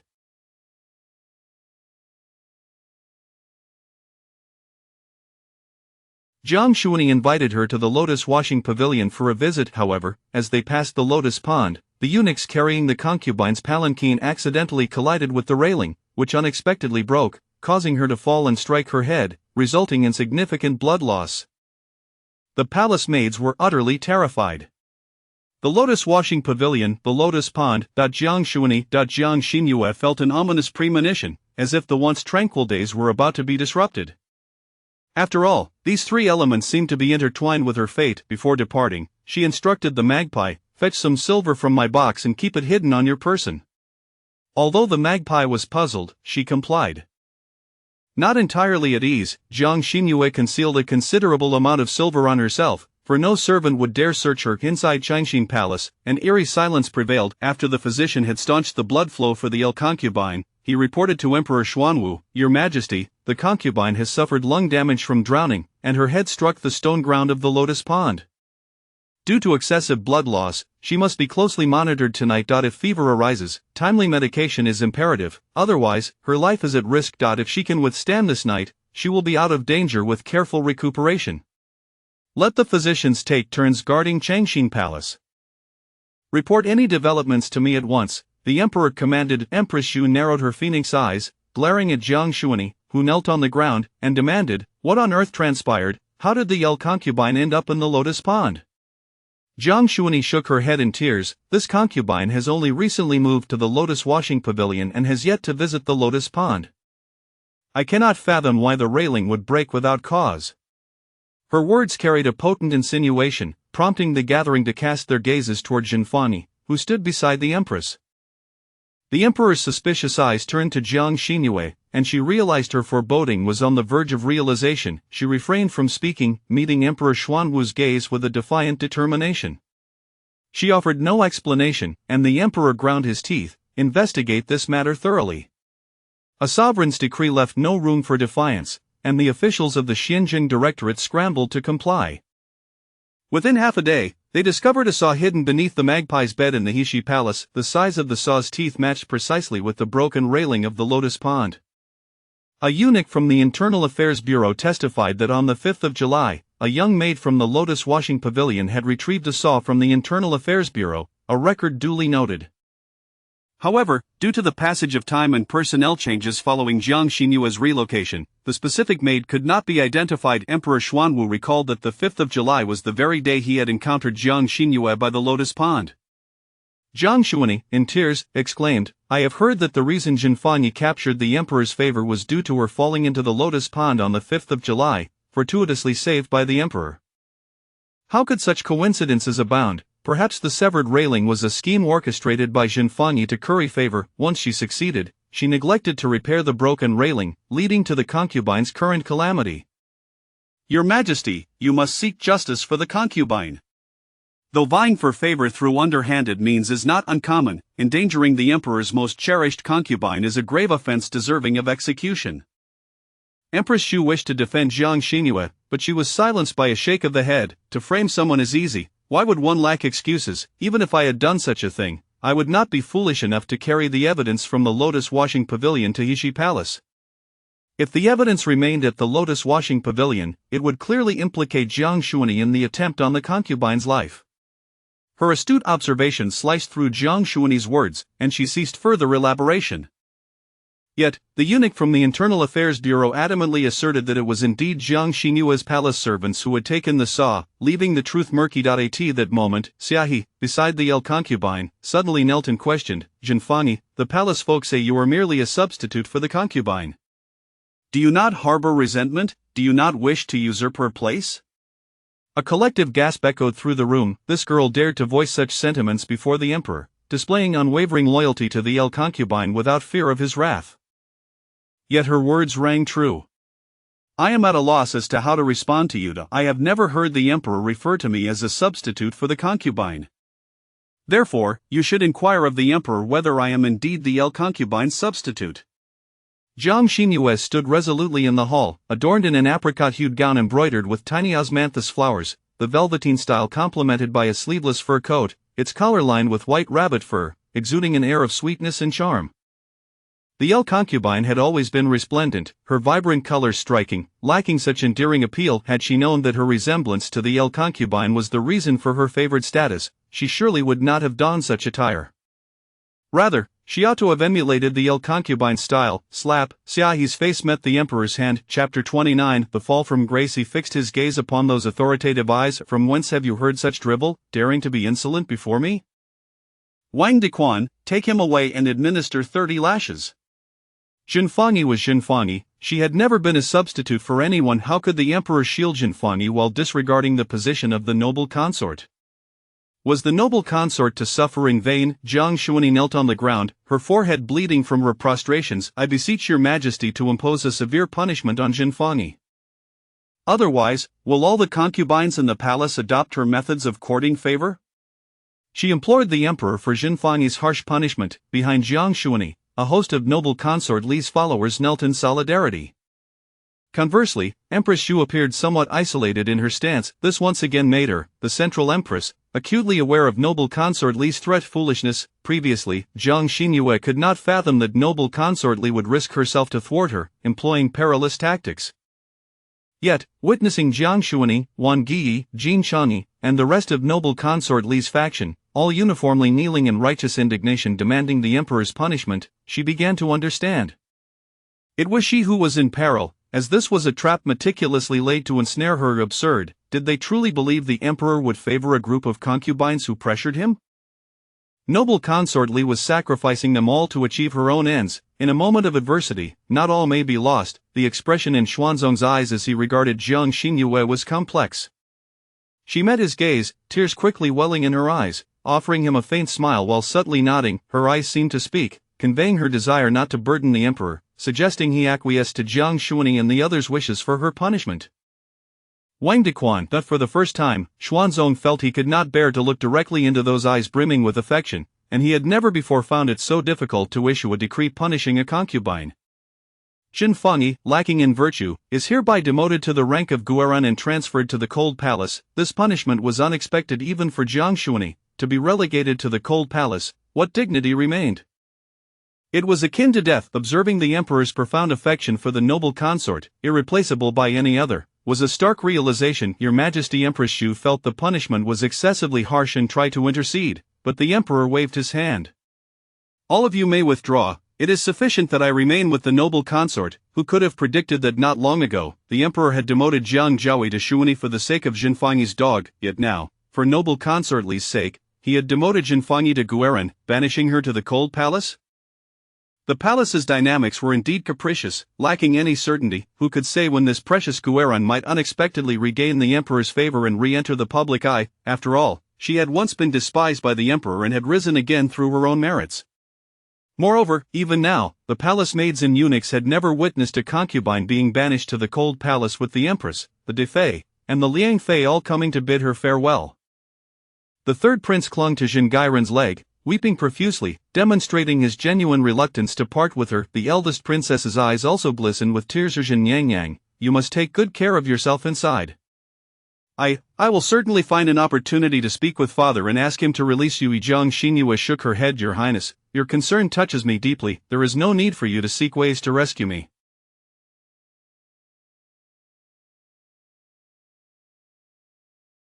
This is a matter for adults. If you truly wish to assist Jin Nangyang, please bring your younger siblings to Yishi Palace more often to help tend to the fruits and vegetables.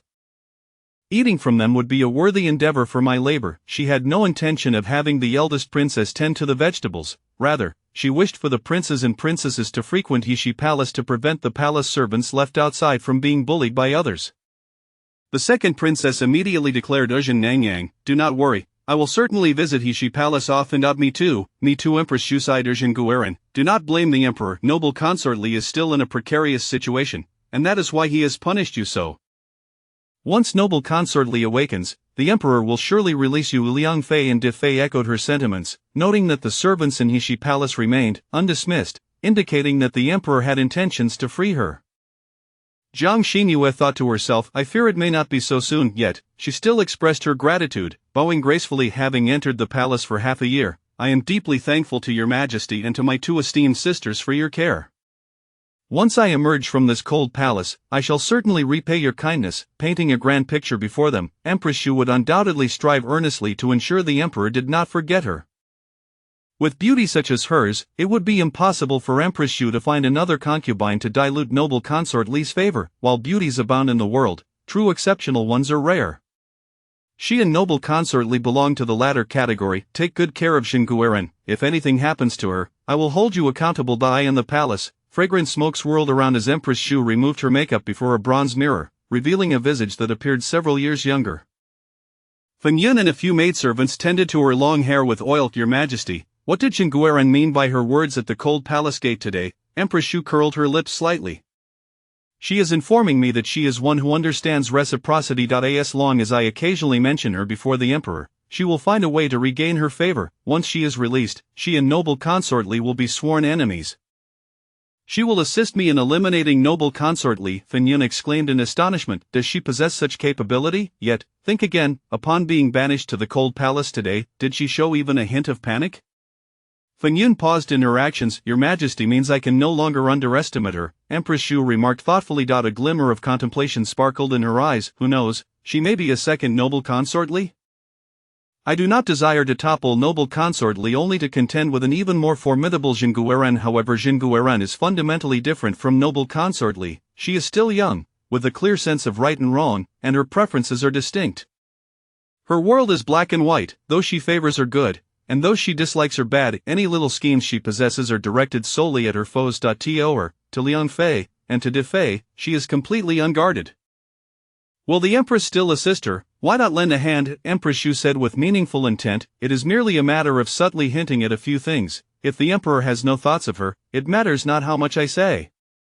If he does harbor thoughts of her, even if I say nothing, he may still not forget her. All men are thus. What they cannot attain is the best. By merely rendering a favor, I can evoke gratitude in her, and what joy is there in that? Noble consort Li was indeed muddled. The more she sought to undermine Jin Guiran, the more the emperor would perceive the challenges in their love. Men are drawn to challenges, and the emperor, being the most esteemed man in the world, is no exception. Chapter 30 of the Cold Palace. Cough, cough, cough. The magpie pushed open the door to the room assigned by the eunuch, only to be choked by the dust that billowed forth. The gatekeeper of the Cold Palace approached with a flattering demeanor, carrying a bucket of water. "Oh dear, Miss Magpie, please step back. Such menial tasks are not fit for you. This humble servant, Xiao Su, will clean it up right away." Jiang Xinyue took a couple of steps back to avoid soiling her garments with dust, for she intended to wear this outfit for an extended period, barring any unforeseen circumstances.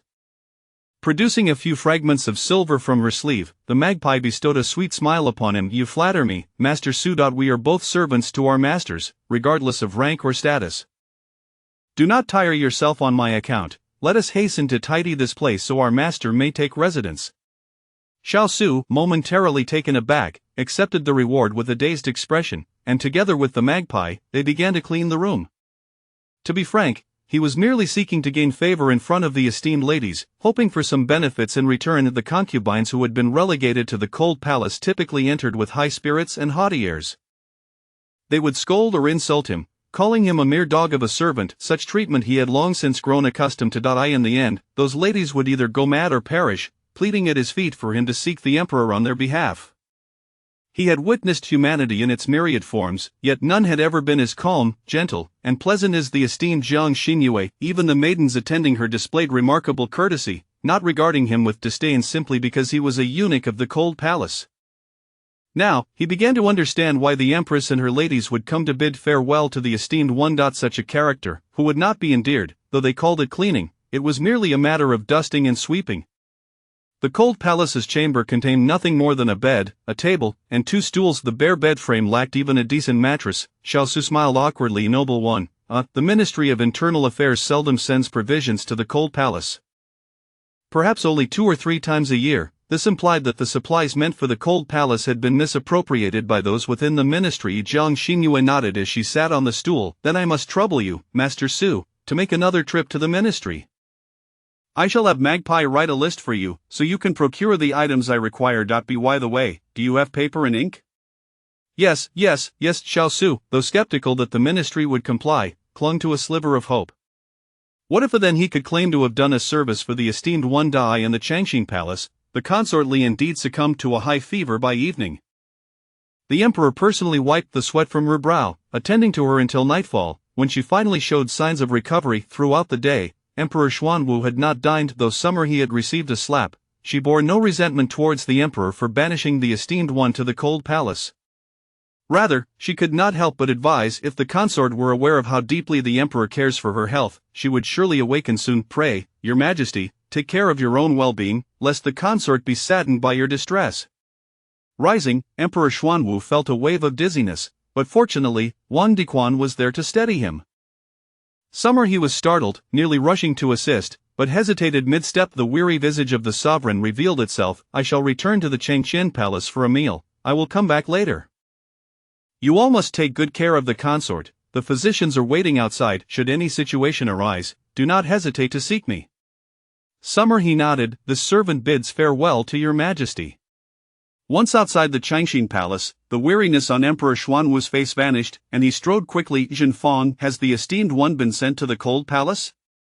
Wang Diquan hurried to keep pace, replying, "To your majesty, she went this afternoon." The emperor's steps faltered, and an air of silence enveloped them. Wang Diquan cautiously assessed the emperor's expression, pondering his thoughts. The esteemed one hails from a scholarly family, and has likely not endured such hardships in her youth. The Cold Palace is dilapidated. Should I go to the ministry to arrange for some provisions? In truth, the emperor had already conducted an investigation into the esteemed one. Though she came from a scholarly lineage, she was, after all, the daughter of a concubine, and her mother had once been a renowned dancer in the Ruyang Marquis' household, thus her background was deemed lowly.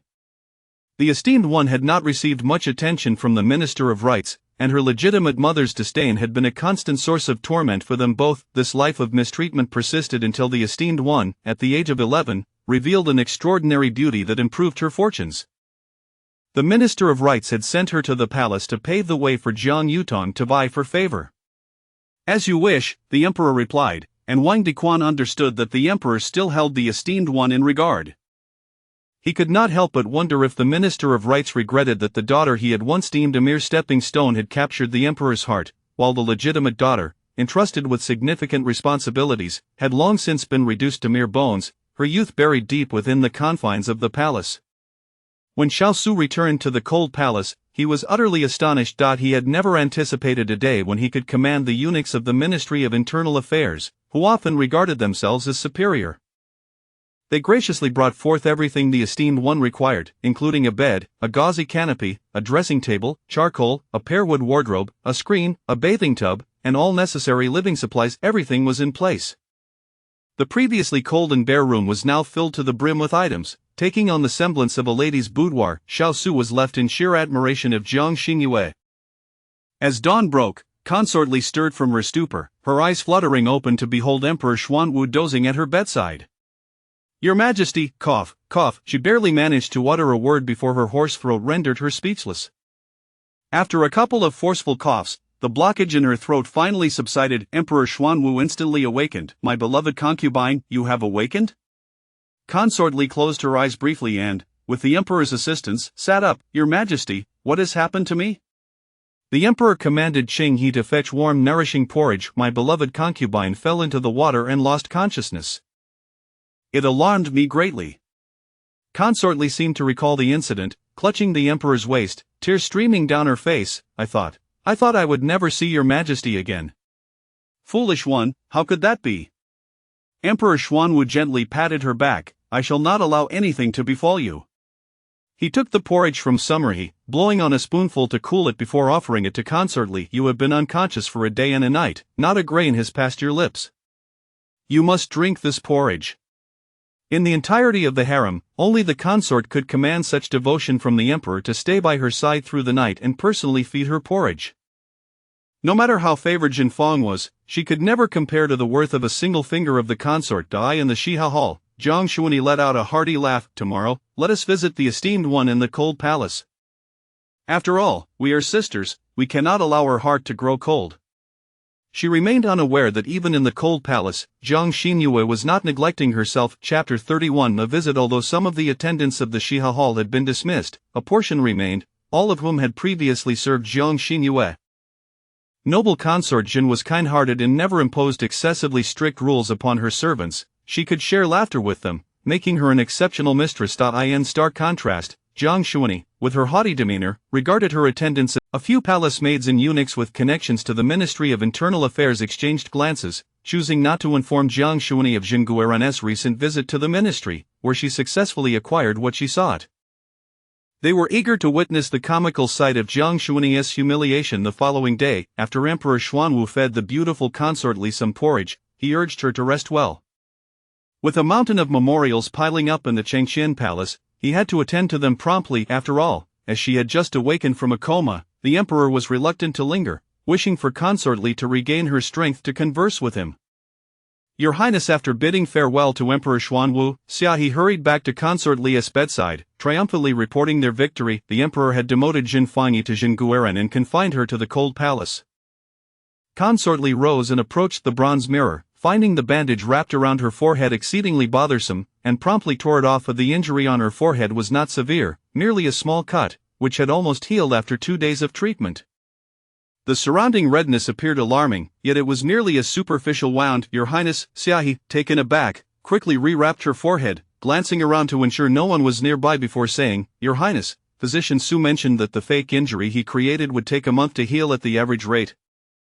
If the Emperor discovers it, it would be disastrous." It turned out that the fearsome wound on her forehead was fabricated. Consort Li, feeling aggrieved, held her forehead. "To eliminate that wretched woman, I have been left with this injury on my face. I shall not let her off easily." Her words dripped with indignation, and Xiaohe could easily imagine how distressing life would be for Jin Gueren in the cold palace. In her dismal existence, Jiang Xingyue reclined on the consort's chair beneath the grape trellis in the cold palace, basking in the autumn sun.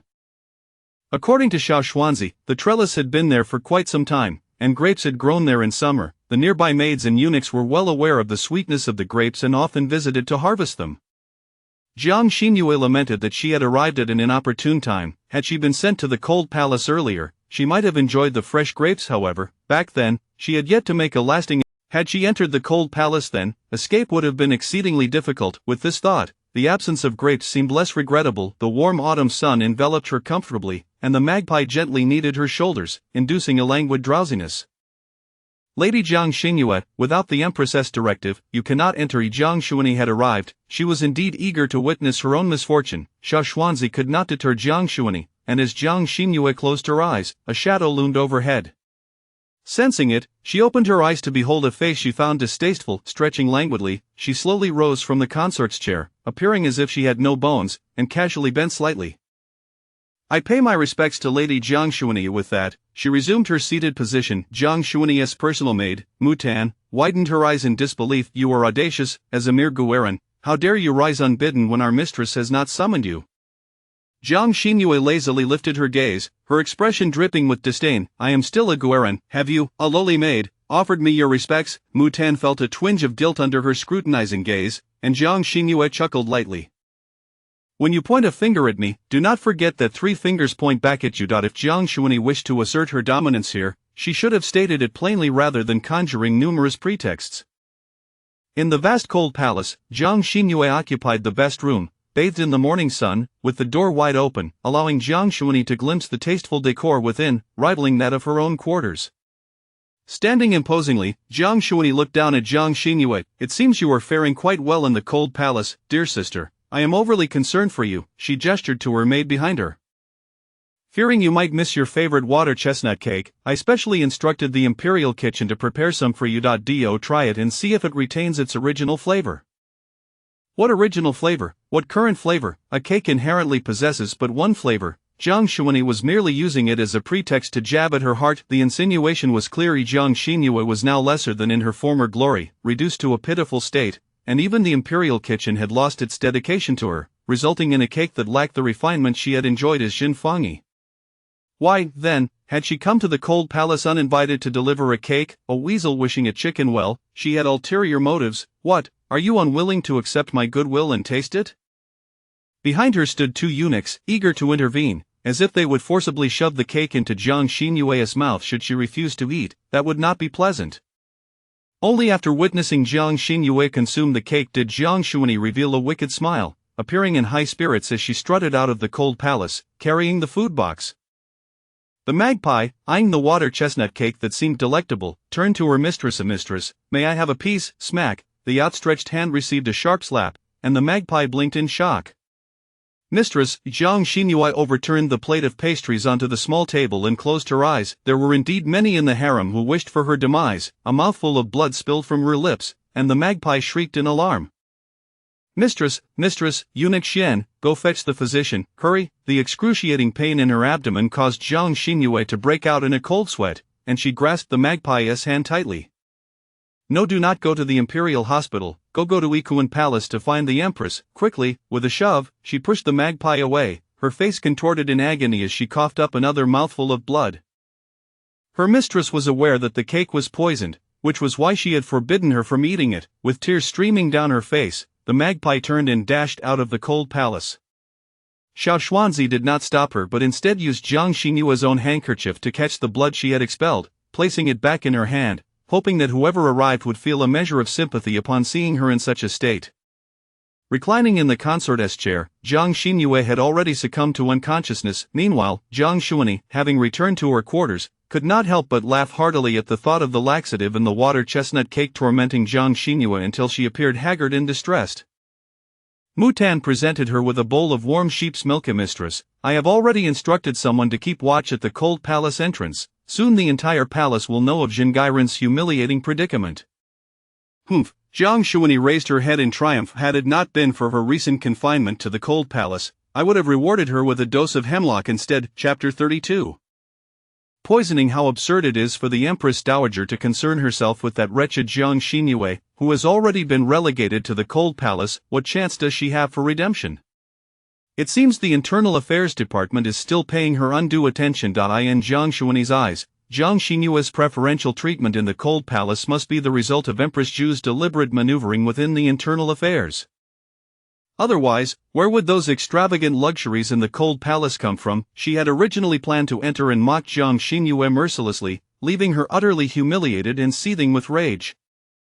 But now, all her plans have been dashed. At least she had the pleasure of consuming the water chestnut cake, infused with laxatives, poisoned. Empress Zhu was dining with the emperor in Ikuan Palace when she received the multitude of reports.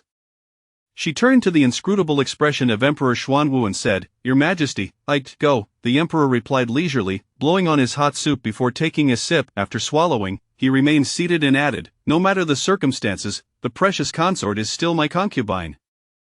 If anyone dares to poison her within the palace, the empress must ensure a thorough investigation." Empress Zhu nodded, "Then I shall take my leave for now." She bowed slightly and summoned several palace attendants to accompany her to the cold palace. Seeing that the emperor did not even spare her a glance, the little maid, disappointed, lowered her head and hurried after Empress Zhu. Swiftly exiting Ikuan Palace, Emperor Xuanwu watched the maid's retreating figure, his brows deeply furrowed. "Wang Dequan, go to Li Guifei and inform her that I am suffering from a headache. Summon Physician Yan to Ikuan Palace." Indeed, all the physicians from the Imperial Medical Bureau were currently in the Changxin Palace of Li Guifei. Without the emperor's explicit orders, even if Empress Zhu herself went, should Li Guifei refuse, the physicians would not dare leave Changxin Palace. Physician Yan was the most adept at detoxification in the bureau. The emperor's headache was not from physical discomfort, but rather from the distress of the precious consort being poisoned and unjustly harmed. Gang Xian closed the battered door of the cold palace and paced back and forth at the entrance, occasionally glancing into the distance. After a few strides, he spotted a small maid peeking from the doorway. He rushed over and caught her just as she turned to flee. "Which palace are you from? What are you sneaking around here for?" The little maid, no more than 9 or 10 years old, burst into tears at Xian's frightful demeanor. This tactic was ineffective against him. He grasped the little maid by her collar and dragged her into the cold palace. Regardless of her innocence, once the masters arrived, he would hand her over for them to interrogate. Jiang Xinyue found herself enveloped in darkness, yet at the end of this darkness, a path illuminated by light appeared. Confused, she walked unhesitatingly towards the brightness. "Your Highness, where are you? Please return to Xinang Palace quickly. If you are late, the Empress Dowager will surely worry." Nestled within the dense canopy of the camphor trees in the imperial garden was a young boy clad in a purple dragon robe, intricately carved like jade. It was the young Emperor Xuanwu. He wore an indifferent expression, wiping away the tears streaming from his eyes. "Mother will not worry about me, she only favors the Wu family. Even the little flower I raised will be given to Wu Qingyi." "Little flower?" Wu Qingyi. The scene shifted to a similarly aged boy in a green brocade robe, sitting within the grand hall of Kuan-Ning Palace, a vividly colored little snake coiled around his arm. He patted the snake's head, casting a taunting glance at the young prince. Behind the beaded curtain sat a dignified figure. "You are 3 months older than Xiaoyi, you are the elder brother. As the elder, you should yield to your younger brother. It's just a snake, I can have the internal affairs send you another one tomorrow. But the replacement would not be the little flower." The young prince's eyes glistened with unshed tears. "If it is merely a snake, why not let him choose a new one? Why must you assist him in taking my little flower? How dare you?" The empress slammed her palm on the wooden table beside her. "I am your mother. Xiaoyi is the son of your uncle. Your position as the crown prince relies on my favor and that of your uncle. Do not speak of a mere snake. As long as Xiaoyi does not covet the dragon throne beneath you, you should fulfill all his wishes." Yet, Wu Qingyi delighted in taking his possessions. Anything the young prince cherished would inevitably become Wu Qingyi's once he entered the palace. Even the maternal love he had longed for was not spared. Wu Qingyi would dash over and snuggle into the Empress Dowager's embrace, saying, "Aunt, you treat Xiaoyi the best. Can I stay in the palace a little longer?" "Stay as long as you wish, treat the palace as your home." The empress was biased. Stubborn tears refused to fall as the young prince clenched his fists, his red-rimmed eyes glaring at the pair entwined behind the curtain. His mother had never held him. "You are becoming increasingly unruly." The empress snorted coldly. "Someone, take the crown prince to the punishment chamber for reflection. Do not provide him with food, he shall remain there until he understands his mistake." Once again, the scene shifted.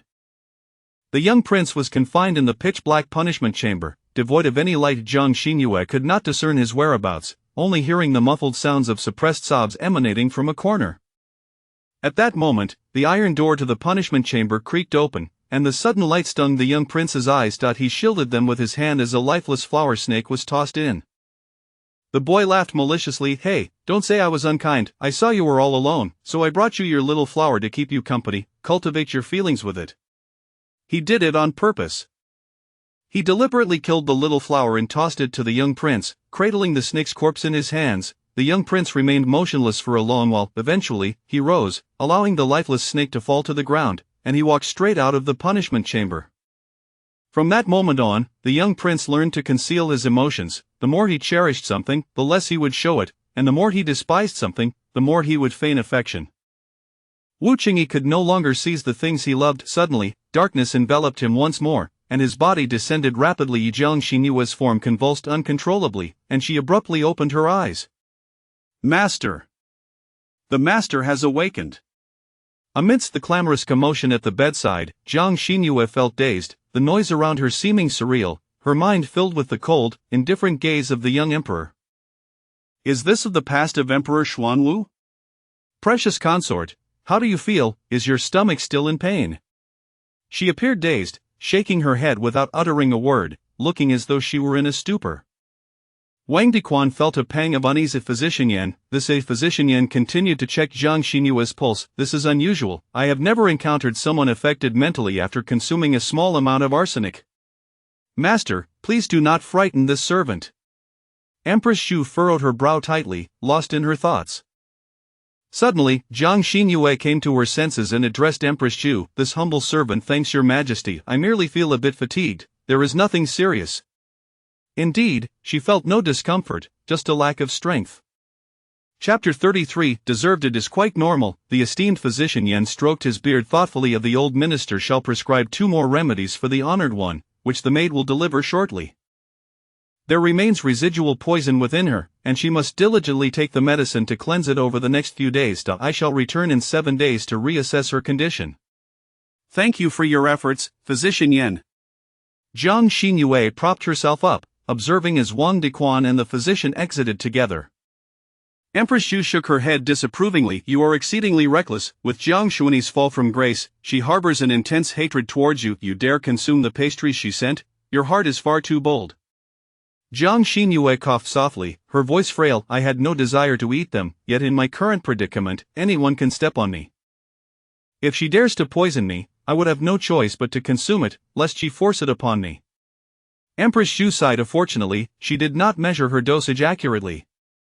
Physician Yan indicated that the amount of arsenic, once diluted, is insufficient to claim a life. Nonetheless, this encounter was perilous. You must exercise greater caution henceforth.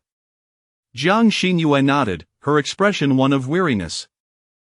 Empress Xu smiled gently. "The emperor still cares for you, otherwise, he would not have arranged for Physician Yan to attend to your needs. Just endure a little longer, and you shall surely be released." Jiang Xinyue nodded again, and Empress Xu patted her shoulder. "The steward of the cold palace has apprehended a young maid from Jiang Xuani's quarters. I have instructed Consort Liang and Consort Di to escort her before the emperor. The evidence is irrefutable. Jiang Xuani cannot evade justice. Rest assured, I shall seek retribution on your behalf." A glimmer of hope flickered in her eyes, tears welling as she replied, "Your Majesty's benevolence is beyond measure. I am at a loss to repay it. Should your Majesty ever require my assistance, I would gladly offer my life without hesitation." Having secured the promise she desired, Empress Xu rose. "I shall not intrude upon your rest any longer. Xiao Qiao, take good care of your mistress." "Yes, I bid farewell to your Majesty." Jiang Xinyue was aware that she had been poisoned, but she had not anticipated arsenic, which had nearly cost her life. Exhausted, she succumbed to sleep once more after Xiao Qiao administered her medicine. In Ikuan Palace, Jiang Xuani knelt in the hall, trembling beside the quaking Mutan and a small maid. The emperor, Empress, Consort Di, Consort Liang, and a multitude of other consorts sat within the grand hall, the atmosphere heavy with tension, akin to a tribunal. Crash, a plate of unfinished water chestnut cake was hurled before Jiang Xuani. Emperor Xuanwu's face was stern. "Eat." Jiang Xuani surmised that her scheme to administer laxatives to the esteemed one had been uncovered. She furtively glanced up, catching the emperor's icy demeanor, perplexed. Was it not merely to embarrass the esteemed one? Did the emperor truly require such a grand display? Did he still harbor feelings for that wretched woman? Was exiling her to the cold palace a necessity? Surely, they had orchestrated a plot against the esteemed one, yet the emperor believed that the esteemed one had caused consort Gue to fall into the water and lose consciousness. Her complexion paled, her eyes darting aimlessly, betraying her guilt. Emperor Xuanwu deemed further inquiry unnecessary. Jiang Xuani's face betrayed her guilt. What did Jiang Xuani add to the water chestnut cake? Why do you hesitate to eat it? Consort Liang, known for her ruthless demeanor against Consort Li, showed no mercy, especially given that they had nearly poisoned the esteemed one. If you do not dare to eat it yourself, why send it to the esteemed one? Do you wish her dead? Realizing that any attempt at defense was futile, Jiang Xuani bowed her head to the ground. Your Majesty, I shall not dare again. I implore you to spare me this time. Consorts Wan and Jin exchanged incredulous glances, seemingly unable to fathom Jiang Xuani's swift admission of guilt. Had her hatred for the esteemed one driven her to such desperation? The poison's dosage had been too low. The esteemed one had survived and was revived. To confess now seemed unwise. Do you not comprehend my words?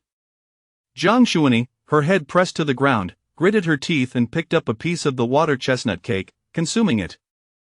At worst, it would result in diarrhea. She could simply seek the physician for medicine. Silence enveloped Ikuan Palace. Not a soul among the consorts and servants dared to utter a word. Jiang Xuani initially dismissed the sensation, but gradually, she sensed something was amiss.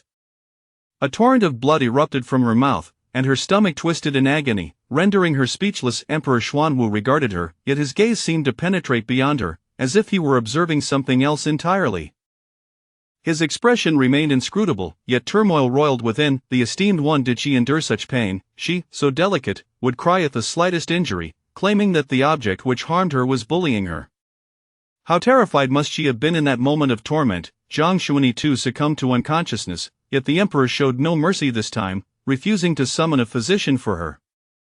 She was demoted to a mere maid and dispatched to the cold palace, stripped of even a personal servant, destined to serve the very consort she had conspired against.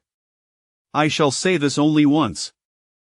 My harem shall not harbor venomous women. Should anyone resort to such underhanded methods to harm another, I shall show no mercy. With that, he left for the palace of eternal harmony with Wang Diquan. Empress Yu's gaze was a warning. Did you all hear the emperor's words? I shall not repeat myself. You are all aware of the implications. Should you engage in wrongdoing, not only will the emperor's disdain fall upon you, but your families will also suffer. Consider your loved ones before you act, and you shall temper your behavior. We shall heed the Empress's counsel. The consorts replied in unison. Jiang Xinyue awoke once more, only to find it was deep into the night. Xiao Su had returned from the imperial kitchen with the evening meal and had also brought the leftover steamed buns from the new maid in the cold palace, leaving them at the door without a second thought. Zhang Yuan, having been poisoned and without a physician to administer an antidote, was still unconscious when she was brought in. Xiao Qiao set a light meal upon the table, 4 dishes and a soup prepared with great care for nutrition, as per the physician's instructions. Xiao Su cast a glance at the tightly shut door across from them. All were consorts who had been cast into the cold palace, yet their fates diverged greatly. It was also Zhang Yuan's own doing. Rather than fulfilling her role as a consort, she chose to harm the esteemed one, and she had brought this upon herself. Is someone else arriving at the cold palace? Jiang Xinyue inquired, settling with Xiao Qiao's assistance. Is it Jiang Xuani? If she has entered, my release must be imminent. Mentioning her name made Xiao Qiao seethe with anger. What of Jiang Xuani? The emperor has demoted her to a maid. She is now on par with the servants. I await her awakening. Both are maids, yet I am the esteemed one's personal attendant, while Zhang Yuan is a criminal in the cold palace. Should she dare poison her own mistress, I shall exact a fierce revenge. Chapter 34.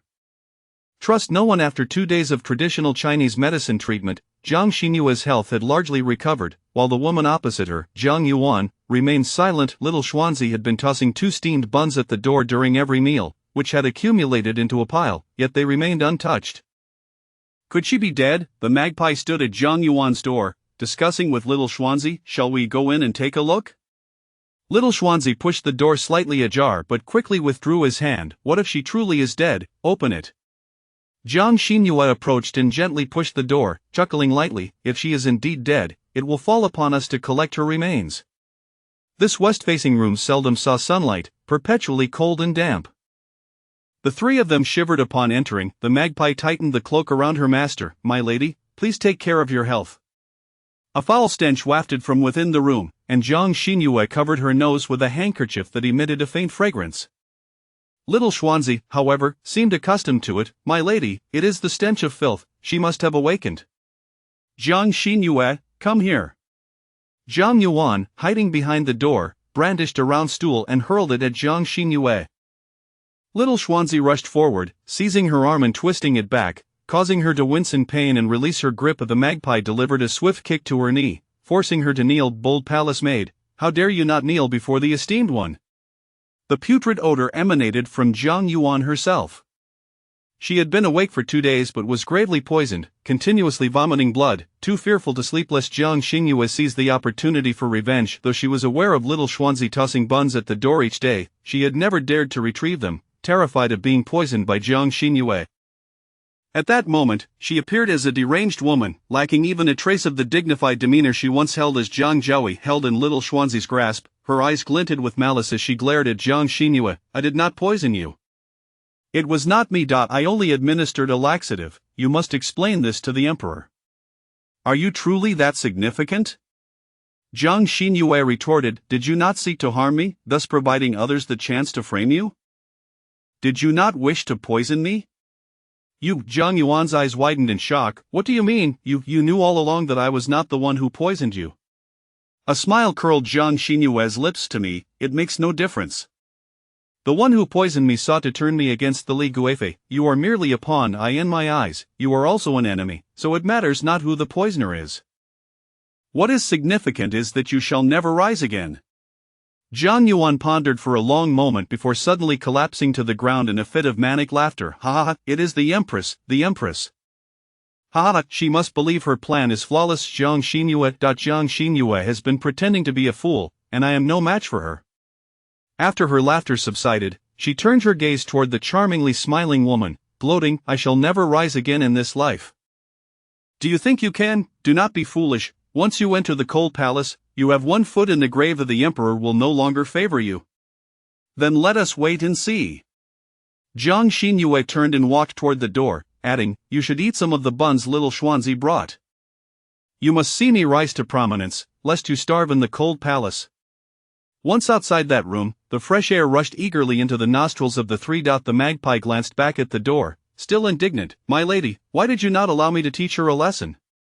She is just a palace maid. Why does she act so arrogantly? Why bother quarreling with a doomed person?" Jiang Xinyue returned to her chamber to wash her hands before retrieving a travelogue to read. Just as the magpie thought her mistress would quietly immerse herself in her book, Jiang Xinyue slowly spoke. "That room has neither bed nor blankets. With her body poisoned and weak, it is uncertain whether she can survive this winter. Magpie, she is merely a scapegoat." Suddenly, the magpie recalled Jiang Yuan's mention of the Empress, which was truly hard to believe. "But, there is no but." Jiang Xinyue shook the pages of her book, her gaze never leaving the text, and coldly remarked, "In this palace, I trust no one. I only trust myself." If she does not trust the emperor, how could she trust the empress, who is her rival? Li Guifei's recent misfortunes are all because of the esteemed one. This person is truly remarkable. When the emperor favored her, she defeated Chu Jieyu, and even after being cast into the cold palace, she managed to have Jiang Yuan accompany her. With the loss of two, the esteemed one still thrives, and those concubines mock her as a paper tiger behind her back. That night, Li Guifei lay in the arms of Emperor Xuanwu, acting coy. "Your Majesty, though a Yuan has erred, she has accompanied me in the palace for so many years. May I go and see her tomorrow?" "No." The emperor immediately replied, "Your injuries have yet to heal. The cold palace is a place heavy with dampness and decay, rife with snakes and vermin. What if you encounter trouble?" Li Guifei suspected that the emperor feared she might trouble the esteemed one. If that were the case, she would truly be unable to keep her position. "My beloved," the emperor tenderly caressed her forehead, "you must cherish your health for my sake. It is better to wait until you are well before going." He did not intend to stop her but was merely concerned for her condition. Li Guifei's eyes, once filled with venom, softened again as she sweetly smiled. "I shall heed your words, Your Majesty." She herself would not go, but surely her subordinates could visit. What harm could they do to a mere noble? Boom, before dawn, a thunderclap illuminated the sky, followed closely by a bright flash of lightning. A torrential downpour ensued. Crash, the side hall of the Shanghai Palace was struck by lightning, a corner of the eaves shattered, and flames erupted. Before the rain fell, the dry thunder and lightning startled Jiang Xingyue, prompting her to call Magpie inside, who then settled at the foot of her bed. As the thunder rumbled, unable to sleep, Magpie simply sat up, leaning over the edge of Jiang Xinyue's bed. Back when we were in the manor, you were also afraid of thunder. It was always Aunt Wan who snuck in to coax you to sleep, while I kept watch outside the courtyard. If the madam came, I would quickly hide Aunt Wan. The address of Miss filled Jiang Xinyue with warmth. A beautiful face, reminiscent of this body yet possessing an otherworldly charm, surfaced in her mind, a visage that forever bore a gentle smile, instilling a sense of peace. Magpie continued, oblivious, I wonder how Aunt Wan, the second young master, and the third young miss are faring since we entered the palace. Once news of the eldest Miss's demise reaches home, the madam will surely vent her anger on Aunt Wan. I can only hope that father will protect Aunt Wan for your sake, Mississippi. He will. In the darkness, Jiang Xinyue gently patted Magpie's head. Father is a wise man. Chapter 35. The sinful concubine of the cold palace. Had he possessed even a modicum of wit, he would not have dared to deceive his biological mother and sister, claiming that sending Jiang Xinyue into the palace was to pave the way for Jiang Yutong. The truth was inverted. Allowing both Jiang Yutong and Jiang Xinyue to enter the palace was merely a ploy for Jiang Xinyue to exploit her simple-minded elder sister to her own advantage, maximizing the value of her beauty. The minister of the Honglu Temple, despite his meticulous calculations, had failed to foresee that his stunning illegitimate daughter was nothing more than a superficial beauty, who, after receiving the emperor's fleeting favor for a mere 2 days and a few honeyed words, had forgotten her own surname and foolishly provoked the esteemed consort Li. Who was consort Li, you might ask? She was none other than the granddaughter of the current prime minister, the foremost favorite of the emperor for a decade, ruling the harem with an iron fist. Though Jiang Xinyue had momentarily basked in the glow of her beauty and cunning upon her arrival, she had ultimately found herself cast into the cold palace, once again due to consort Li's machinations. A thunderous roar echoed as Jiang Xinyue, having been regaled with tales from her maid Chicho about events at the Jiang residence, finally succumbed to slumber in the late hours of the night. Suddenly, a clamorous disturbance outside roused her from sleep. Jiang Xinyue sat up, and Chicho rubbed her eyes, saying, My lady, you rest here, I shall investigate. Before Chicho could step out, Xiaoxian knocked on the door, and after a moment, announced, Precious consort, I apologize for disturbing your slumber. Chicho donned an outer garment and opened the door. What has transpired? There has been a flood in the Shiha Hall. A side chamber was struck by lightning, causing debris to collapse within, igniting a fire that claimed the lives of 2 young palace maids. Jiang Xinyue furrowed her brow in contemplation. Once again, the Shiha Hall. It appears these maids were the ones who stealthily replaced Jiang Xuan's laxative with arsenic. What a remarkable stroke of fortune! Yet, it is merely a calamity orchestrated by man, a means to silence them. Let it be. She reclined once more, closed the door. It bears no consequence to us. Though the Shiha Hall lay in the direction of the cold palace, there remained a considerable distance. The emperor cast a glance towards the darkened expanse of the cold palace, devoid of even the faintest glimmer of light. The following day, Jiang Xinyue stretched languidly, awakening from her dreams. Outside, Chicho's spirited voice rang out, Here are this area and that must be cleaned thoroughly. Have you not eaten? Dust still lingers. My lady requires sunlight here daily, and the branches need pruning lest they block the sun. Do you dare glare at me? Do you still fancy yourself as Jiang Xuani? You are now a sinful concubine of the cold palace, and anyone may command you as they wish? Do not presume to act superior, fail to perform well, and you shall go hungry. Such was the tone of a rather malicious servant. Jiang Xinyue draped a garment over her shoulders, needing no assistance from Chichao, as she noted the time of her rising. A basin of warm water awaited her on the shelf. After washing, she stepped outside. Chichao. My lady, you are awake. Xiaoxian has brought our breakfast. Please, take a seat. The swiftness of her change in demeanor was astonishing. Jiang Xinyue, Jiang Yuan, who had already endured a morning of torment due to her frail health and intermittent coughing of blood, upon seeing Jiang Xinyue, threw the broom at her feet. I am, after all, the daughter of the Minister of Revenue. You allow your maid to humiliate me thus, do you? Silence. The resounding slap left Jiang Yuan dazed. The hand that struck her belonged to Jiang Xinyue's lowly maid. Jiang Xinyue, you, strike again. Jiang Xinyue yawned, stretched her neck, and casually remarked, I shall cease when this sinful concubine learns to pay her respects and how to address me properly. The slaps continued. Chicho had long harbored discontent towards Jiang Yuan. Now, with her mistress's command, she rolled up her sleeves and unleashed her fury. This is for insulting my lady. This is for your poisoning attempts. This is for colluding with consort Li. This is for scheming against my lady. While Jiang Yuan endured her punishment, Xiao Shen returned, bringing breakfast, which consisted of 2 cold, hard-steamed buns for her. Jiang Xinyue consumed a small bowl of congee, feeling a prickling pain in her throat, and shook her head, refusing to eat more. What she left uneaten would not go to waste. It would find its way into Xiao Shen and Chicho's stomachs. The golden abalone and sea cucumber congee wafted an enticing aroma, causing Chicho to pause momentarily. Jiang Yuan seized the opportunity to shield her face with her hands, weakly imploring, do not strike me anymore. The maid has seen the precious consort. If the beating continued, she would not perish from arsenic but rather at the hands of Chicho. Her teeth felt loose, and her mouth burned painfully. Ultimately, a searing pain lingered in her throat, which could not be alleviated. She coughed up a mouthful of blood, dark and crimson. To say her plight was tragic would be an understatement. When Jin Chongyi and Wang Yi arrived, they were so taken aback by the brutal scene that they could hardly move. Wang Yi, regaining her composure, pulled Jin Chongyi forward. Precious consort, what great authority you wield. Even after being cast into the cold palace, you dare to act with such violence, unafraid of the emperor's wrath. Jiang Xinyue, who had been seated beneath a tree, enjoying her meal while relishing Jiang Yuan's misfortune, now feigned weakness, reclining upon the consort's chair. Esteemed sisters, please forgive me, my health is still quite frail, and thus I cannot pay my respects to I trust you, being kind-hearted, shall not hold it against me. She subtly reminded them that Jiang Yuan was the mastermind behind her poisoning, and she had nearly lost her life due to her actions. This was merely a lesson, yet, Jin Chongyi and Wang Yi hastily rushed to Jiang Yuan's defense. Well then, since you were so kind-hearted, easily forgiving those who have harmed you, I shall not bother you with such trifles as greetings.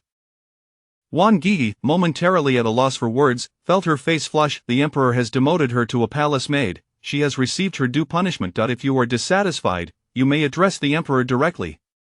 Was she insinuating that Jiang Xinyue was ungrateful for the emperor's decree, attempting to ensnare her in a trap? Indeed, Jiang Xinyue blurted out nonsensically, she is already a sinful concubine of the cold palace.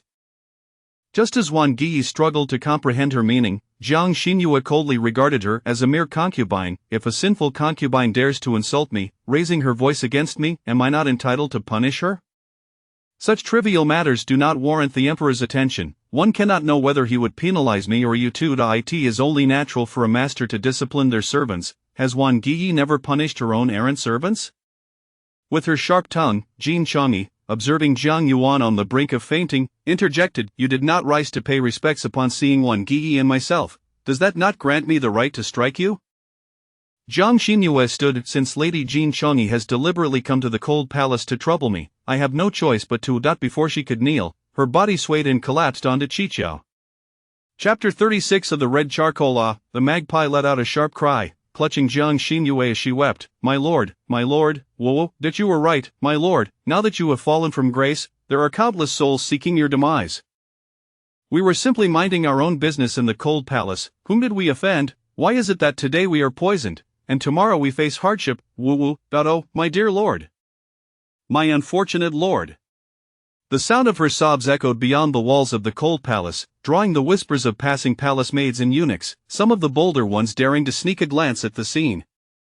From their vantage point, they could only see Jin Chongyi and Wang Yi, looking down from their elevated position at the exquisite figure sprawled on the ground, seemingly fainted. With the example of Jiang Yuan before them, Wang Yi flicked her handkerchief dismissively. What a stroke of bad luck. As Jiang Xinyue lay there, they were rendered helpless. Should the emperor learn of this, they would be accused of bullying her. Once they departed, the cold palace fell into a profound silence for a time. Jiang Xinyue was like a slippery eel, eluding their schemes, her fortune favoring her as she consistently transformed peril into safety. When they attempted to suppress her through their status, she appeared frail and delicate, gasping after every few steps, her coughs prompting the entire palace to believe she was being mistreated. Recalling the emperor's words as he forced Jiang Yuan to consume poisoned pastries, the concubines of the harem dared not act recklessly, fearing retribution. As December rolled in, the leaves of the camphor tree in the cold palace had all fallen, leaving only a stark trunk, evoking a sense of desolation and abandonment. Jiang Xingyue had not basked in the sun beneath the tree for a long time. It was far too cold. Since her body had healed and the royal physician ceased his visits, the personnel from the Ministry of Internal Affairs had not entirely forgotten about the cold palace, yet their attentiveness had waned. Cough, cough, cough. The charcoal delivered was no longer the fine red charcoal of yore, but rather the inferior black charcoal utilized by the palace maids and eunuchs, which not only failed to provide adequate warmth but also produced a significant amount of ash that stung the eyes and incited relentless coughing. My lord, please do not disdain this inferior charcoal. It is a privilege for you alone to possess it in the cold palace, and it is certainly better than having none at all. The magpie, fearing for her lord's emotional state, sought to console her. Jiang Xingyue opened the window a crack. Am I truly so oblivious? Suffering is but temporary, our good days lie ahead. In half a month, it would be New Year's Eve, a time when the inhabitants of this place referred to the spring festival as the New Year, with the New Year banquet being the grandest court feast of the year, at which envoys from various nations would come to pay tribute to the great Yan. Jiang Xinyue's stepfather was a junior minister of the Hall of Imperial Supremacy, responsible for ceremonial arrangements, musical performances, and welcoming tribute envoys from minority and foreign nations. The emperor, should he remember her, might find a reason to release her before the new year. Naturally, she would not place all her hopes in one basket. Even if the emperor was indifferent, there was still the empress to consider. The court would undoubtedly need her father at this crucial time, and such an opportunity would not be overlooked by Empress Xu. My lord, a stealthy figure approached Jiang Xinyue's chamber. Xiao Xuanzi led someone in. Precious person, someone has come to visit you. The individual brought in by Xiao Xuanzi was unlikely to be a rival from the side of Li Guifei. It was presumably an ally. The two exchanged glances, and Jiang Xinyue signaled for the magpie to open the door. Xuanjiang, what brings you here? Come in quickly. Xuanjiang, clad in thick winter garments, entered the room and thrust a food box into the magpie's arms, collapsing beside Jiang Xinyue's bed, tears streaming down her face. My lord, I finally see you. Are you well now? Has the residual poison been cleared? Did Wan Yi bully you that day? Thinking of her lord enduring such hardships in the cold palace, Xuanjiang could not contain her tears. Jiang Xinyue hurried to console her. Do not cry, your tears only weigh on my heart. How are those in Ishi Palace? Have any of you been mistreated? Xuanjiang shook her head. Before you entered the cold palace, my lord entrusted us to the Empress and the Grand Princess. The second princess and the third prince often visit Ishi Palace to bring fresh fruits to the imperial kitchen for the emperor. The emperor has visited a few times, instructing me to tend to the vegetable garden well. The servants from the Ministry of Internal Affairs, mindful of the princesses and princes, do not dare to shortchange us in the palace. This indicated that the emperor indeed had intentions of releasing her. Otherwise, he would not have instructed Xuanjiang in such a manner. Xuanjiang, you brought charcoal. The magpie opened the food box to reveal the long-desired red charcoal, immediately brightening her spirits. Do not worry about my lord. She is not one to suffer in silence, but where did you procure this charcoal? Xuanjiang glanced around the room, noting that the furnishings were not inferior to those in Ishi Palace, before wiping her tears and replying, it was shared from the rations of Liang Fei and De Fei. Fearing detection by Li Guifei's people, I pretended it was food.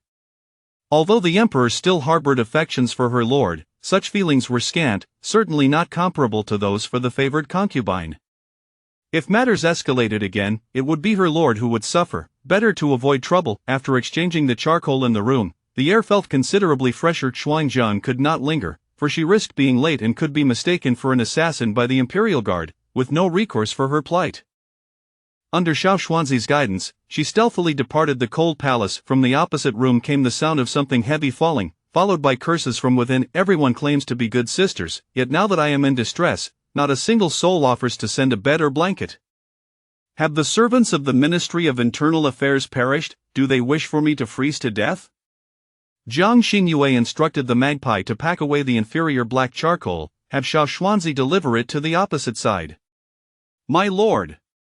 The magpie stamped her foot. I do not pity her. She will not spare any thought for those who have fallen from grace out of spite. Jiang Xinyue declared, I have vowed to let her witness my rise, step by step, soaring to great heights. If she cannot withstand this winter, how shall she see the day I emerge from the cold palace? Her lord always had a plan. As long as her heart did not overflow with pity, there was no room for the sentimentality of a benevolent consort in this palace. Is this a gift from the precious person? Jiang Yuan shivered uncontrollably. On the wooden bed, there was not even a fine silk quilt, just a tattered, thin blanket that was almost non-existent, paired with a cover that offered no warmth. The purplish-red flowers faded from repeated washing. Xiao Xuanzi placed the black charcoal down with an appropriate smile, the kind-hearted Lady Zhen. Jiang Yuan scoffed coldly, kind-hearted, in this palace, kind-hearted women have long since met their end, she merely conceals her true intentions. Chapter 37. Investigative findings. Xuanzi remained silent, her eyes devoid of any emotional fluctuations, yet she continued to gaze at her with a faint smile. Jiang Yuan sneered maliciously, your unwavering loyalty to her is merely a hope that one day she will emerge from her fall from grace and elevate you to greatness alongside her.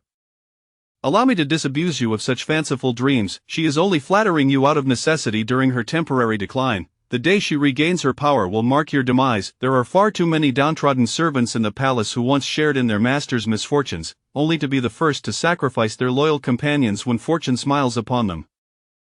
This is because they have witnessed her at her most vulnerable and are privy to her deepest secrets. Xuanzi sighed, the items have been delivered, do take care of yourself.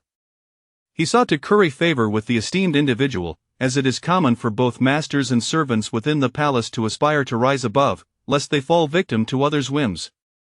He had previously served under a powerful master, but due to the jealousy of a scheming eunuch threatened by his capabilities having received praise from their lord, he was relegated to the cold palace, a fate from which one can rarely escape.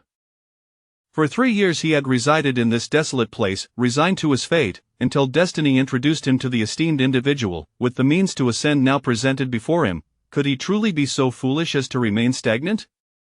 However, Jiang Yuan was mistaken in one regard. Genuine feelings beget genuine feelings. If the esteemed individual viewed him merely as a tool, devoid of sincerity, he would reciprocate in kind, yet, amidst their interactions, he sensed an authenticity and purity in her that was all too rare among the concubines of the inner palace. She possessed cunning and strategy, yet her calculations were only ever directed towards adversaries, towards her own. She exhibited a fierce protectiveness. This was evidenced by her willingness to risk detection by the formidable Li Guifei, merely to deliver the precious charcoal to the cold palace. As the howling northern wind swept through, Jiang Yuan could scarcely have imagined that during her first winter in the cold palace, when she was on the brink of freezing, the first warmth she encountered came from her enemy. She felt no gratitude, rather, she perceived Jiang Xinyue as flaunting her fortune, for while she languished in the icy winds and solitude, the latter enjoyed soft beds and attentive servants. Now, even the most mundane task of washing her clothes required her to fetch water herself. In Zhongsui Palace, Wang Yi knelt upon the ground, her eyes reddened like a rabbit's, tears suspended in a pitiful display. Yet, the Emperor Xuanwu, with a heart of stone, remained unmoved. The inner palace must not meddle in affairs of state. Wang Yi has dared to suggest that the position of Shaoqing be filled by the vice minister of the Honlu Temple. Are you aware that Jiang Shaoqing has studied overseas and is proficient in 5 languages, making her the foremost in our great Yin dynasty? The emperor's anger was palpable, and Wang Yi dared not speak further. Was it not the emperor who, in her presence, seemed to express reluctance towards reappointing the Shaoqing of the Honlu Temple, thus placing her in a predicament? How could she, a sheltered concubine who had never ventured beyond her home prior to entering the palace, possibly comprehend the true stature of Jiang Shaoqing? All she knew was that the Honlu Temple managed foreign dignitaries, facilitating their audience and bestowing upon them the appropriate honors and accommodations. Little did she know that such responsibilities required mastery of multiple languages. As a consequence of her political interference, Wang Yi was demoted from her 4th-rank status to that of a 5th-rank concubine, silencing many other aspiring concubines who had hoped to make a name for themselves during the upcoming New Year banquet.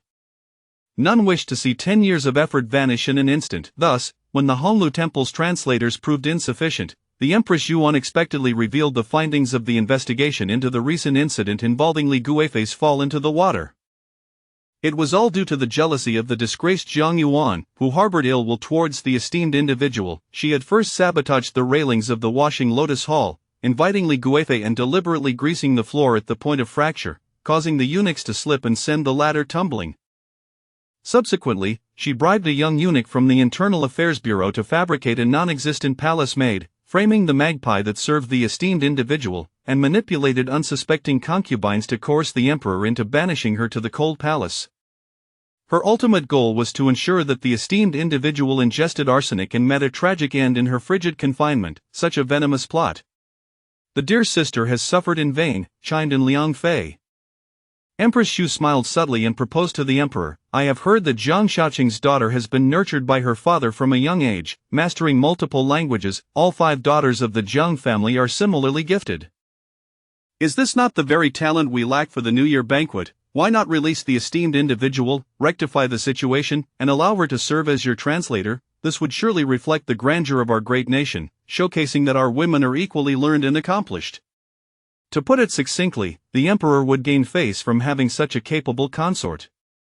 Li Guifei seethed with resentment in her seat. Her forehead injury had healed in 3 days, yet she had kept the bandage on for over a month to maintain the facade. Having toiled to orchestrate this charade, she found herself sacrificing Zhang Yuan to further Jiang Xinyue's cause. Yet, what could she do? Zhang Yuan had become a discarded pawn, and the emperor's demeanor revealed his intrigue towards the empress's suggestion. Surely, she could not risk inciting his ire over a mere Zhang Yuan. Wang Guiyi had faced demotion for suggesting the vice minister of the Honglu temple replace Jiang Shaoqing. At times, Li Guifei felt utterly perplexed. Was the emperor truly punishing Wang Guiyi for her meddling, or was it because she had bullied the esteemed individual in the cold palace? As the first snow of the season fell upon the Yan dynasty, Jiang Xinyue summoned Xuanzi to the royal kitchen to locate the chef who had once taught her the art of roasting meat, requesting the necessary ingredients to prepare fried chicken. The quintessential trio of Korean dramas: fried chicken, beer, and a handsome man. Yet, as the handsome man had yet to arrive, she would have to settle for the company of delectable food. The 2 chefs, having learned the art of roasting from Jiang Xinyue, enjoyed a significant elevation in status within the royal kitchen. Upon hearing that the esteemed individual was preparing a feast, they hastily gathered the requested ingredients, indifferent to whether they would be delivering them to Yishi Palace or the Cold Palace.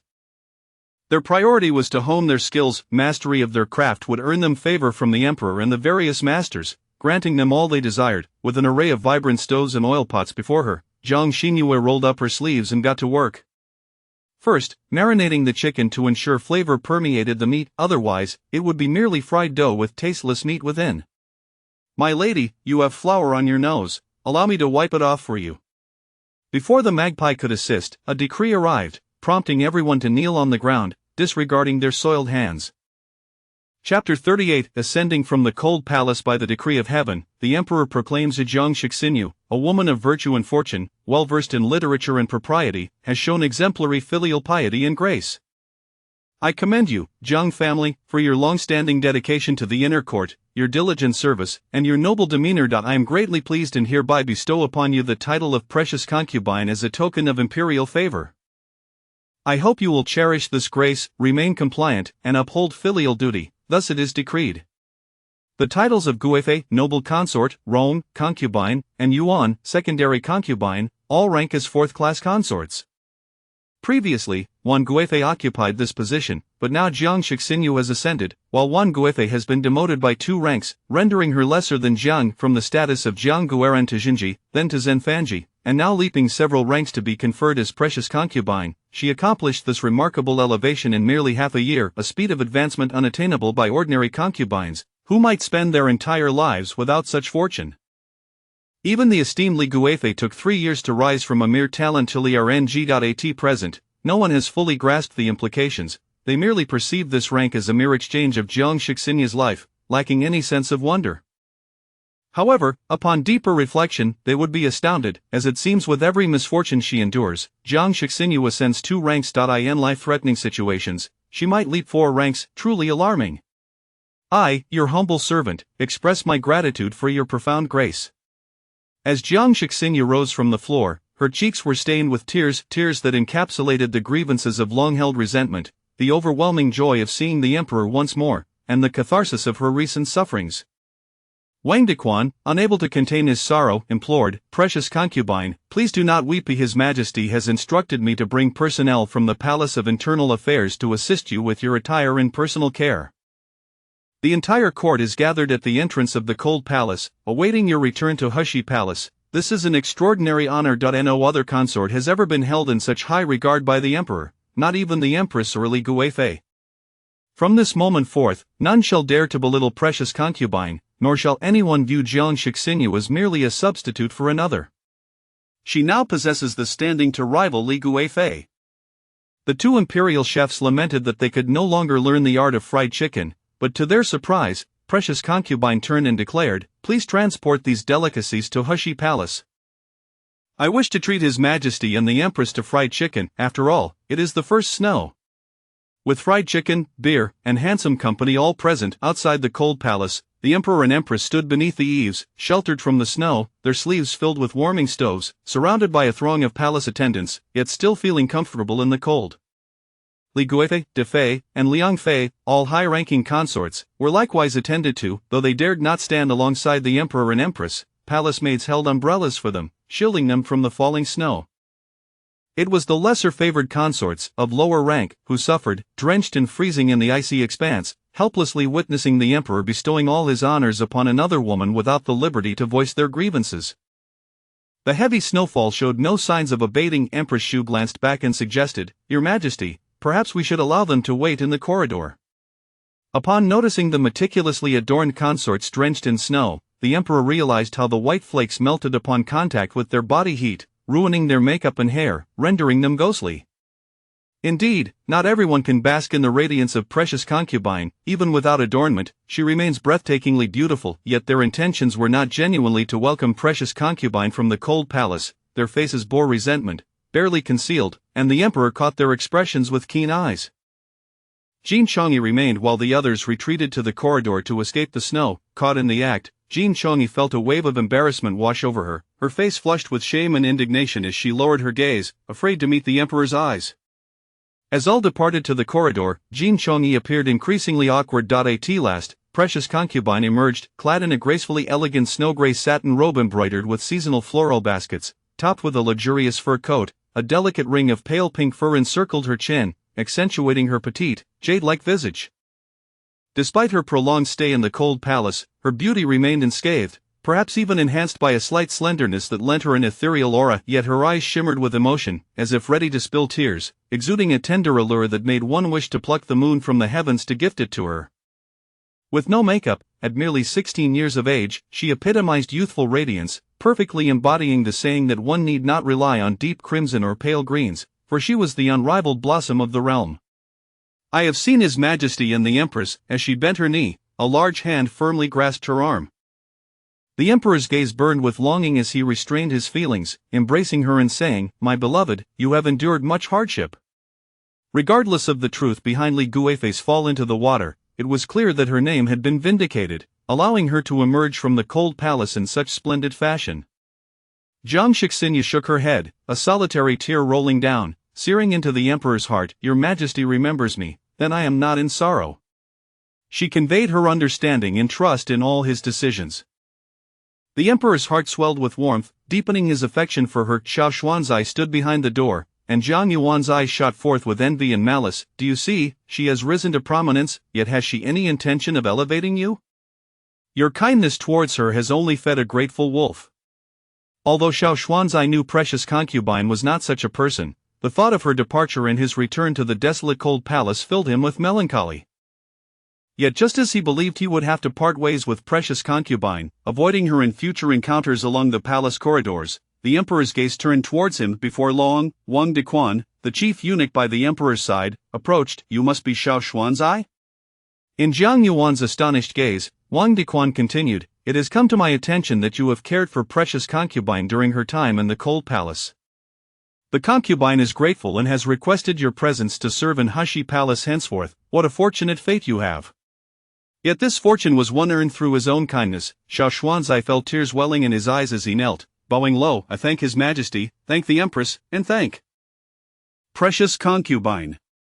Once Wang Dequan escorted Xiao Xuanzai back to Jiang Shixinyu, a grand procession accompanied the emperor and precious concubine back to Hushi Palace. Naturally, Li Guifei and the others would have no opportunity to savor the exquisite fried chicken, yet the atmosphere in Hushi Palace was more jubilant than during the New Year celebrations. Rejected at the gates, Li Guifei, Jin Shangyi, and the others could only silence their tongues, returning to their respective palaces to seek solace in their own quarters. The Empress and Liang Fei, De Fei believed that after emerging from the cold palace, precious concubine would be eager to rekindle her intimacy with the emperor. Yet contrary to their expectations, she neither dismissed them nor sought solitude. Instead, she instructed Qiqiu and Xuanzang to bring the eldest princess, the second princess, and the third prince, proclaiming, "Today, precious concubine shall prepare a delightful dish that you young ones are sure to relish, as a token of gratitude for your care towards Hushi Palace." Chapter 39. Full of vigor in the same setting, the conversation between the emperor and the empress was far from the warmth of their first encounter over roasted meat. The emperor's expression was now tinged with seriousness. Empress, Jingui Rong possesses a rare purity of heart. Despite being subjected to the sordid machinations of the palace, she harbors no resentment. Such qualities are indeed commendable, would you not agree? Empress Ju, assuming the emperor spoke with heartfelt sentiment, readily concurred, "Indeed. Such traits are indeed rare. Therefore, I wish for no one to jeopardize this rarity." Empress, do you comprehend my meaning? At this, Empress Ju trembled, frozen in place, her complexion paling. "Your Majesty, he knows everything." "Your Majesty, Empress, what are you whispering about?" Jiang Xinyue called out, waving them over. "Come quickly. Do taste the fried chicken I prepared. Even the Grand Princess and others have taken a liking to it. The hawthorn wine is warming over there. The Grand Princess and Second Princess can indulge in a few sips. It's sweet and tangy, not at all spicy. The third prince cannot partake, he is still but 7 years old, far too young."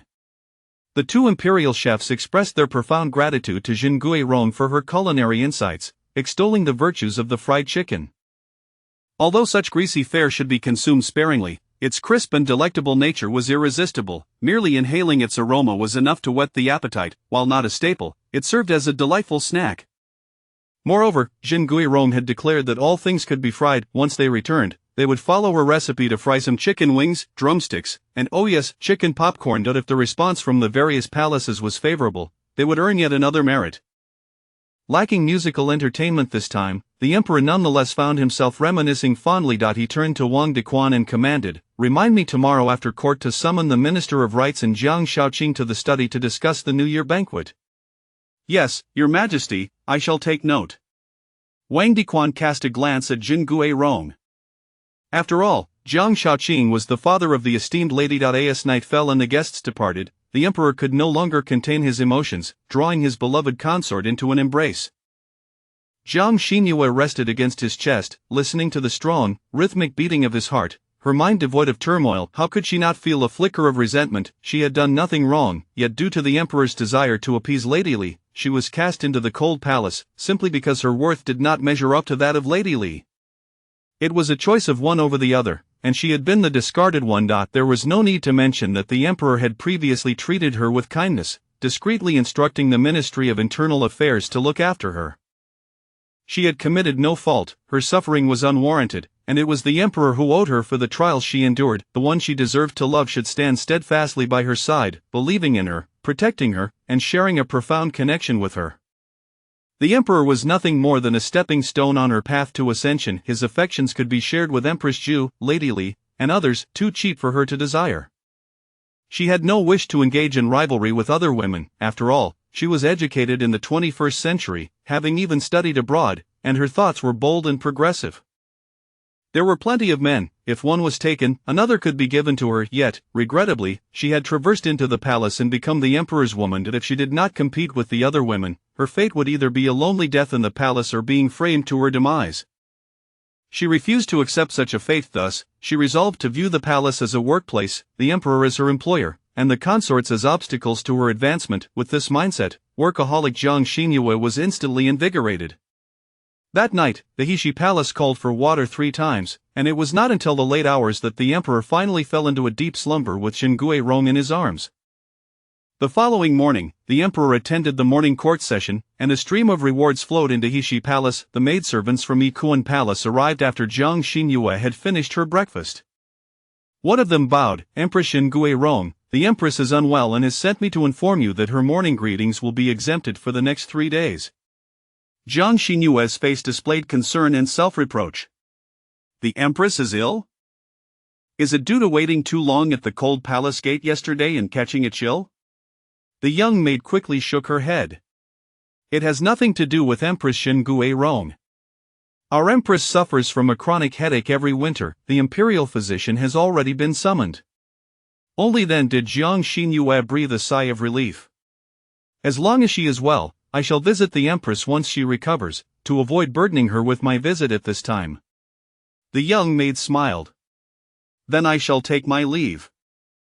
I still have other palaces to notify.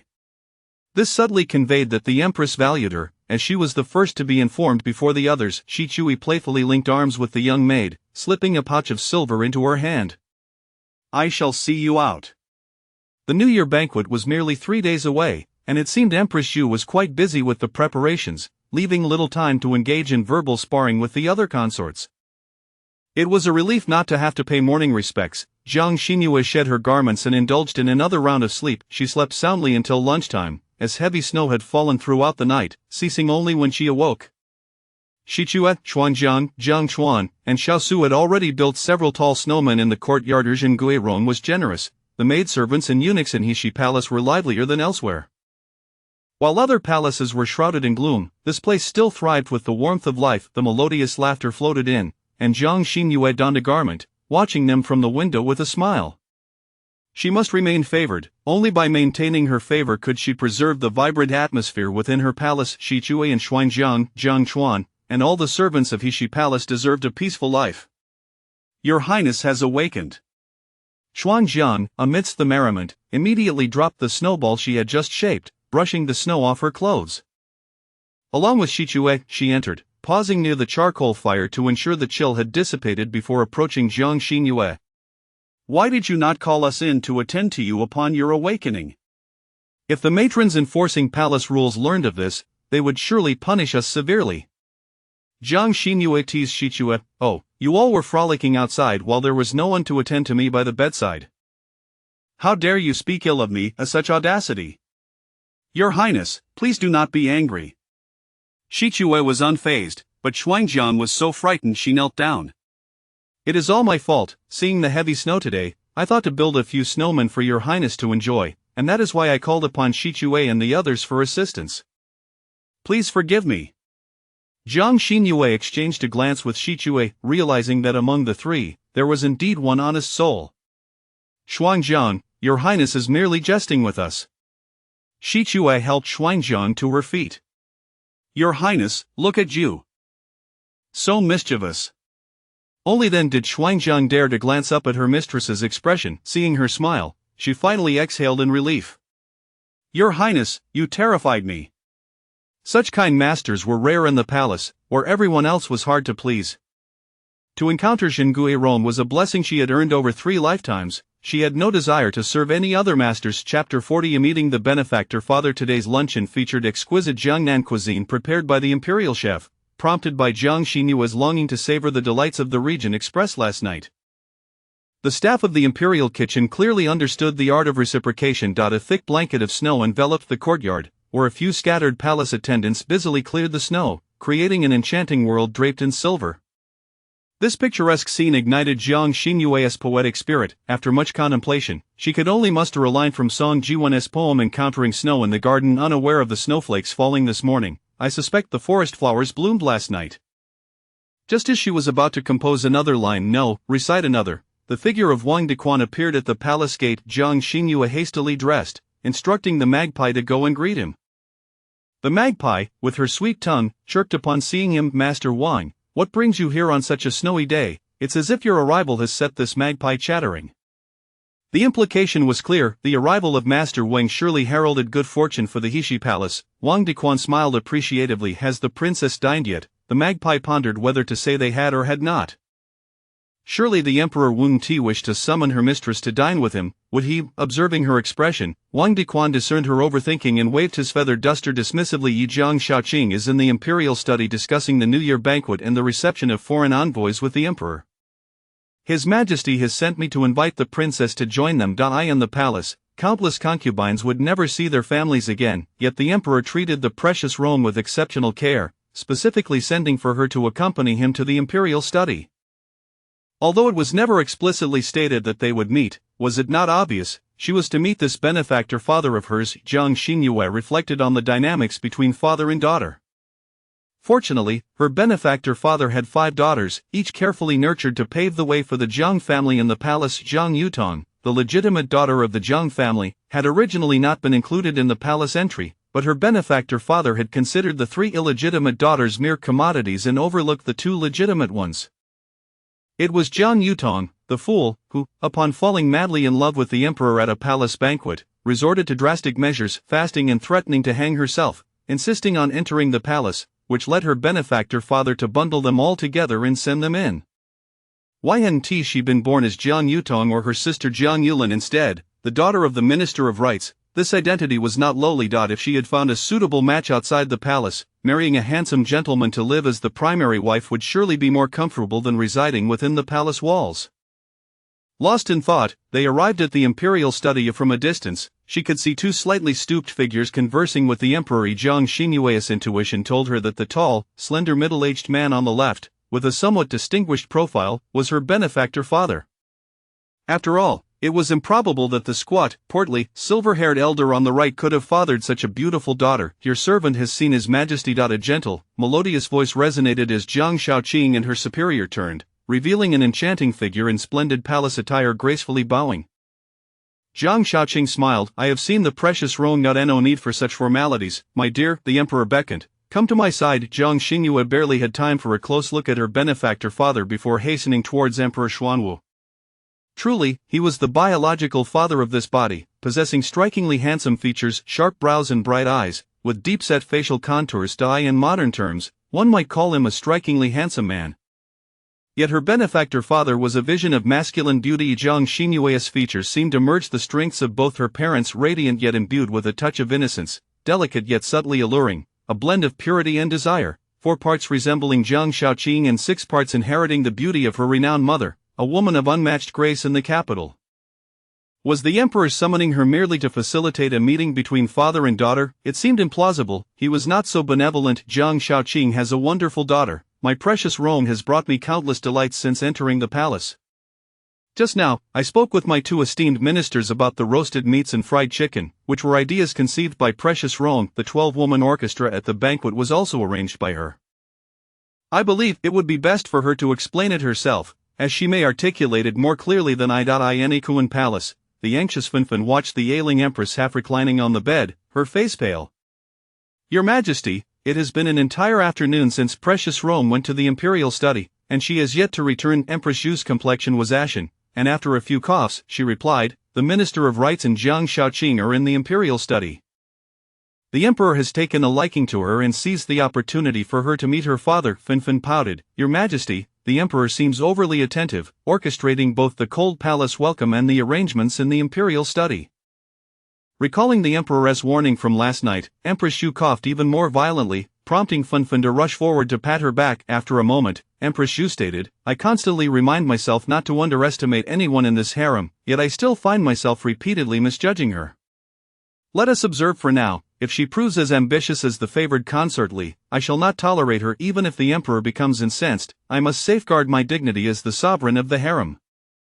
After all, the emperor has never harbored any genuine feelings for me. It is merely a union of interests. I have the right to preserve my own stature, and the emperor must grant me that respect. The emperor and empress are one entity. Today the sky was devoid of moon or stars, shrouded in ominous clouds. With the threat of impending rain, Jiang Xinyue walked alongside her benefactor father, having received the emperor's special permission to escort him out of the palace. Seizing the opportunity on the way, they exchanged pleasantries. She was not particularly concerned about the Jiang family's affairs. She merely occupied Jiang Xinyue's body and endeavored to fulfill her filial duties. After much hesitation, she broke the silence. Father, our Aunt Ruan, Zij, and Sister Yen. Jiang Shaoqing halted, prompting Jiang Xinyue to do the same. Did your half-sister's death have any relation to you? This is what your stepmother has entrusted me to inquire. Upon hearing of Yutong's demise, her stepmother had gone mad, vowing to kill both Aunt Ruan and Sister Yan. As your father, I understand your difficulties in the palace. I will only ask you this, did you take matters into your own hands? No, Jiang Xingyue replied emphatically, it was her own foolishness that led to her being despised by the emperor, and under instigation, she donned a red dress and hanged herself in my palace, seeking to transform into a vengeful spirit to harm me. Your words suffice, Jiang Shaoqing smiled gently, I will take good care of Aunt Ruan and your siblings, you need only focus on serving the emperor diligently, I will manage everything at home. Jiang Xingyue nodded, grateful that her benefactor father finally spoke words of reason. You have been in the palace for over half a year now. I have heard that the emperor dotes on you greatly. Why is there no sign of life in your womb? In the depths of the palace, it is advisable to have a prince by your side. It was for your future prospects, wasn't it? Having just spoken as a human, he reverted to a dog in an instant, yet Jiang Xingyue still acquiesced, prioritizing the guise of obedience and filial piety. After all, her body was her own. Whether to bear a child was entirely her decision, and she had no inclination to argue with these people. After discussing Zid's recent happenings for a while longer, the palace gate loomed near. She could not discern whether it was the lingering emotions of this body or something else, but Jiang Xingyue felt a familiar ache in her nose, an inexplicable urge to weep. Chapter 41 Sweet Nothings. Jiang Shaoqing bowed deeply to Jiang Xingyue, his eyes slightly reddened. My dear daughter, let us part ways here, soon it will be dark, and the path will become treacherous.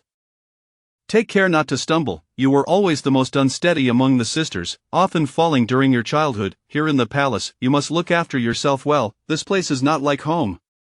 If you were to fall, you would have to rise on your own, for your father cannot embrace you anymore. There were several layers of meaning in his words. While they hinted at the notion of selling one's daughter for glory, they also contained a father's tender concern. Tears welled up in Jiang Xinyue's eyes as she returned the bow, bidding farewell. Father, please take care of the household, and also of yourself, your daughter will not disappoint you. With that, they turned away, both father and daughter simultaneously wiping away their tears, their expressions mirroring each other's indifference. If Wan Diquan had witnessed this, he would surely have exclaimed, what a dramatic pair of father and daughter! Inside Yishi Palace, the lights were bright. Emperor Xuanwu, holding the Shangjuan Shu, sat at the head of Jiang Xinyue's bed. Hearing a sound, he looked up and smiled. You have returned, are you hungry? I have called for dinner, would you join me? With reddened eyes and a lackluster spirit, the beautiful maiden burst forth with dazzling brilliance, rushing into the emperor's embrace. She held him tightly, inhaling deeply before finally lifting her head from his shoulders. Her eyes sparkled like a shattered ice lake, exuding an exquisite beauty. Your Majesty, you are so kind to me. What should I do if my affection for you only grows? In ancient times, expressions of love were often subtle, seldom spoken aloud, yet Jiang Xinyue adhered to a philosophy of bold declarations of love. Even if she did not love him, she would still shower him with sweet words to secure his unwavering devotion. After all, many unscrupulous men in later generations thrived solely on their silver tongues, ensnaring young ladies with their charm. It is evident that all humans, including the emperor, delight in hearing flattering words. Though Jiang Xinyue could not fathom why she dreamed of the emperor's childhood during her unconsciousness, she recognized it as a divine gift not to be squandered. He craved love, and she was determined to shower him with an abundance of it. If he did not voice his affections, she would express her love daily, ensuring he understood that no one else in this world could love him as passionately and unreservedly as she did. Does this mean you previously held only a slight fondness for me? Emperor Xuanwu teased, wrapping his arms around her as he jested. What must my beloved do to bestow upon me all her affections? Jiang Xinyue gazed at him with tender eyes, shyly reaching out to cradle his face, gently pulling it down. Carefully, she rose on her tiptoes and pressed a heartfelt kiss onto his eyes. In my aunt's household, a woman kissing a man's eyes signifies her desire to enter his heart, a representation of her complete and unreserved love for him. Summoning great courage, her voice trembled as she gazed at him with unwavering focus, her heart and eyes filled solely with him. Yi Lang, would you accept my fervent heart? Using Yi as his name, and referring to herself in the first person, she was both passionate and sincere. As she met his expectant gaze, for the first time, Emperor Xuanwu felt an urge to escape. Such a candid and sincere confession made him feel as though he had been carefully placed in someone's heart, loved in a way that was profoundly real and penetrating. He had never experienced such a novel sensation, as if his very heart had ignited. Silently, he drew her into his embrace, holding her tightly without directly responding. I enjoy hearing you call me Yi Lang. Would you say it once more for me? If fate decreed that a woman would enter his heart, he hoped it would be this precious one. In that moment, the likes of Li Guifei or Empress Shu faded from his thoughts. The woman who kissed his eyes had bestowed upon him an unprecedented value. Indeed, granting her the title of precious concubine was the most astute decision he had ever made. The emperor's evasion and shift of topic revealed his inner turmoil. Undeterred, Jiang Xinyue encouraged herself, believing that one day she would eclipse all others in the harem, compelling the emperor to kneel and sing conquer. In the courtyard of Heshi Palace, a blanket of white snow covered the ground. When Emperor Xuanwu arose, he also pressed a kiss onto Jiang Xinyue's eyes, as if responding to her queries from the previous night. After rising quietly, he instructed Wang Dequan, "Go to my treasury and fetch the white fox fur that was presented by the Jin Kingdom last year, and bestow it upon precious concubine." What? Wang Dequan's eyes widened in disbelief. The Jin Kingdom had sent numerous furs last year, yellow, gray, and mixed colors, a plethora of varieties. However, the most precious among them was the singular white fox fur, which was extraordinarily rare, crafted from a single tuft of fur from the armpit of a fox from Wanhu Mountain. It required immense resources and labor to acquire. Last year, not only did the Empress and Li Guifei express their desire for this fur, but even the ailing Empress Dowager, who remained in Xinang Palace, subtly indicated her wish for it. Yet the emperor had gifted none of them, choosing instead to keep it in his private treasury. Could it be that he intended to give it to precious concubine? Wang Dequan's astonishment was palpable, prompting an irritated frown from Emperor Xuanwu, who glared at him, leading Wang Dequan to quickly regain his composure. "This servant shall arrange for it to be delivered immediately." Not in haste, Emperor Xuanwu replied, donning his boots and glancing at Jiang Xinyue once more. "After I conclude the morning court, you may personally present it to me, as a demonstration of the emperor's favor." His gaze lingered on Jiang Xinyue's abdomen, his brow furrowing once more. Jiang Shaoqing was an inadequate father, otherwise, how could he have allowed precious concubine to endure such hardships in her youth? Permitting the legitimate wife to torment his daughter, he wished for this woman to bear his offspring, to ensure her a lifetime of wealth and happiness. Only after his gaze left her did Jiang Xinyue stretch languidly. Emerging from her thick blankets, Frost and Jiang Xinyue's maid, Xuanzhang, noted how well-timed her awakening was. The emperor had only left a quarter of an hour prior when she stirred. Today, there was no need for formal greetings, so Jiang Xinyue could afford to rise leisurely, her hair cascading freely as she played a board game called Double Six with her maids. This ancient game involved moving pieces based on the roll of dice, and the first player to move all their pieces off the board would win, bearing similarities to the modern game of Ludo. Finding the straightforward gameplay somewhat tedious, Jiang Xinyue whimsically transformed Double Six into a lively game of Ludo, incorporating many amusing elements. Xuanzhang and her companions became utterly engrossed, alternating between sighs of frustration and bursts of laughter, creating an atmosphere of joyous harmony. "What are you all playing?" asked Defei, leading the second princess into the room. From afar, we could hear the laughter emanating from Heshi Palace. After greeting them, Jiang Xinyue exclaimed, "Come, come, second princess. Precious concubine will teach you how to play Ludo, shall we?" "What is Ludo?" the second princess inquired. "Just this, once you learn, you can play with the third prince when you return." Chapter 42. A precious gift. After observing for a while, the Defei found it quite amusing and estimated that the second princess could play all day long, which put her mind at ease. She said, "Sister, please assist me in looking after the second princess. The Empress has sent some matters my way, likely concerning the arrangements for the New Year banquet." Ultimately, the Empress could not manage alone and summoned her trusted aides, Liang Fei and Defei, to help with the palace affairs. Jiang Xinyue waved her hand dismissively. "Very well, I shall take good care of the second princess. De Fei, you should hurry along. Please convey my regards to Her Majesty the Empress." "Oh dear. Magpie, why are you being so unreasonable? You must take 3 steps back here." Defei chuckled softly, shaking her head in resignation. The children were so childlike, no wonder they adored her, treating Jin Yangyang as their playmate of the same age.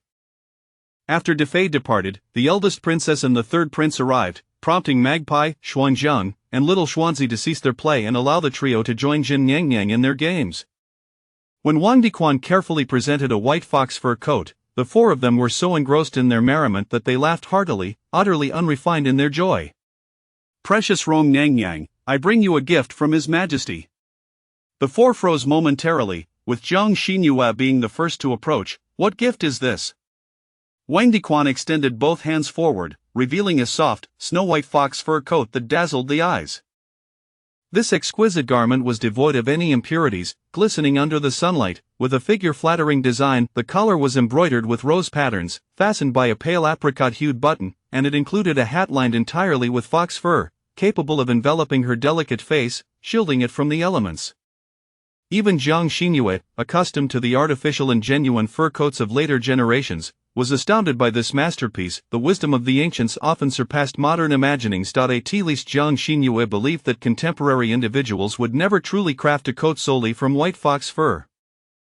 They would mix in 80% synthetic fibers and charge exorbitantly for it, especially in the historical context of Dian, a dynasty that never existed, donned in Qing dynasty attire, with hairstyles and footwear that were equally rare. It was evident how extraordinary this gift was.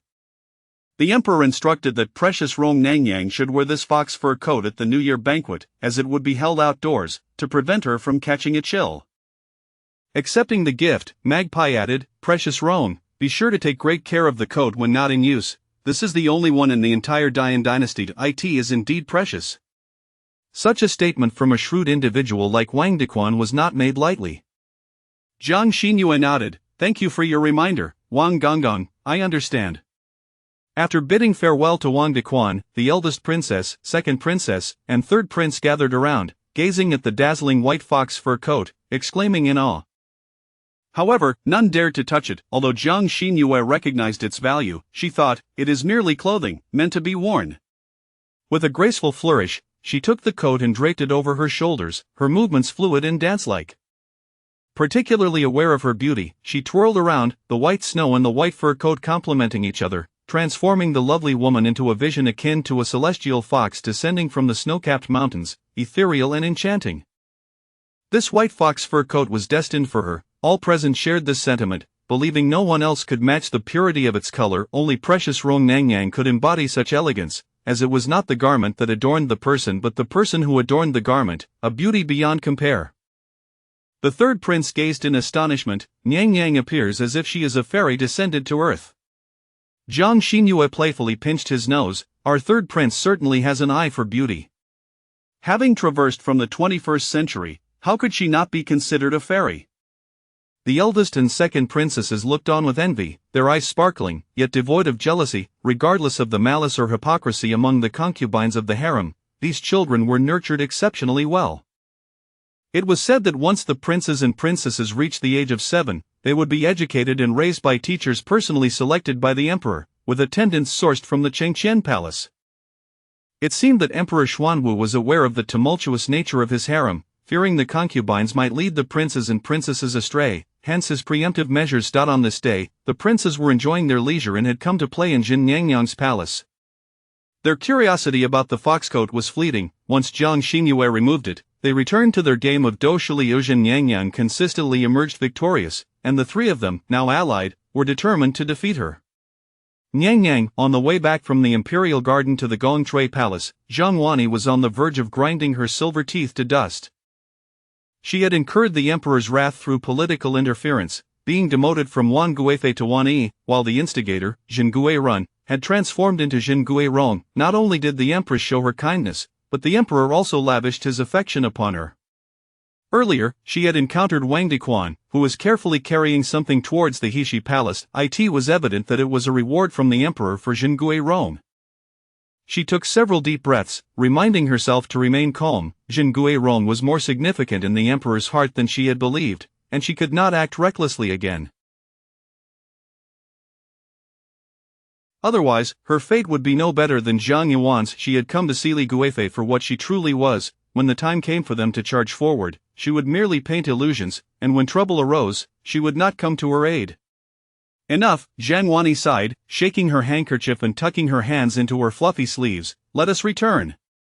That night, it was originally the duty of Heshi Palace to light the lamps, but suddenly, it was revealed that Rong Pin had been pregnant for 2 months.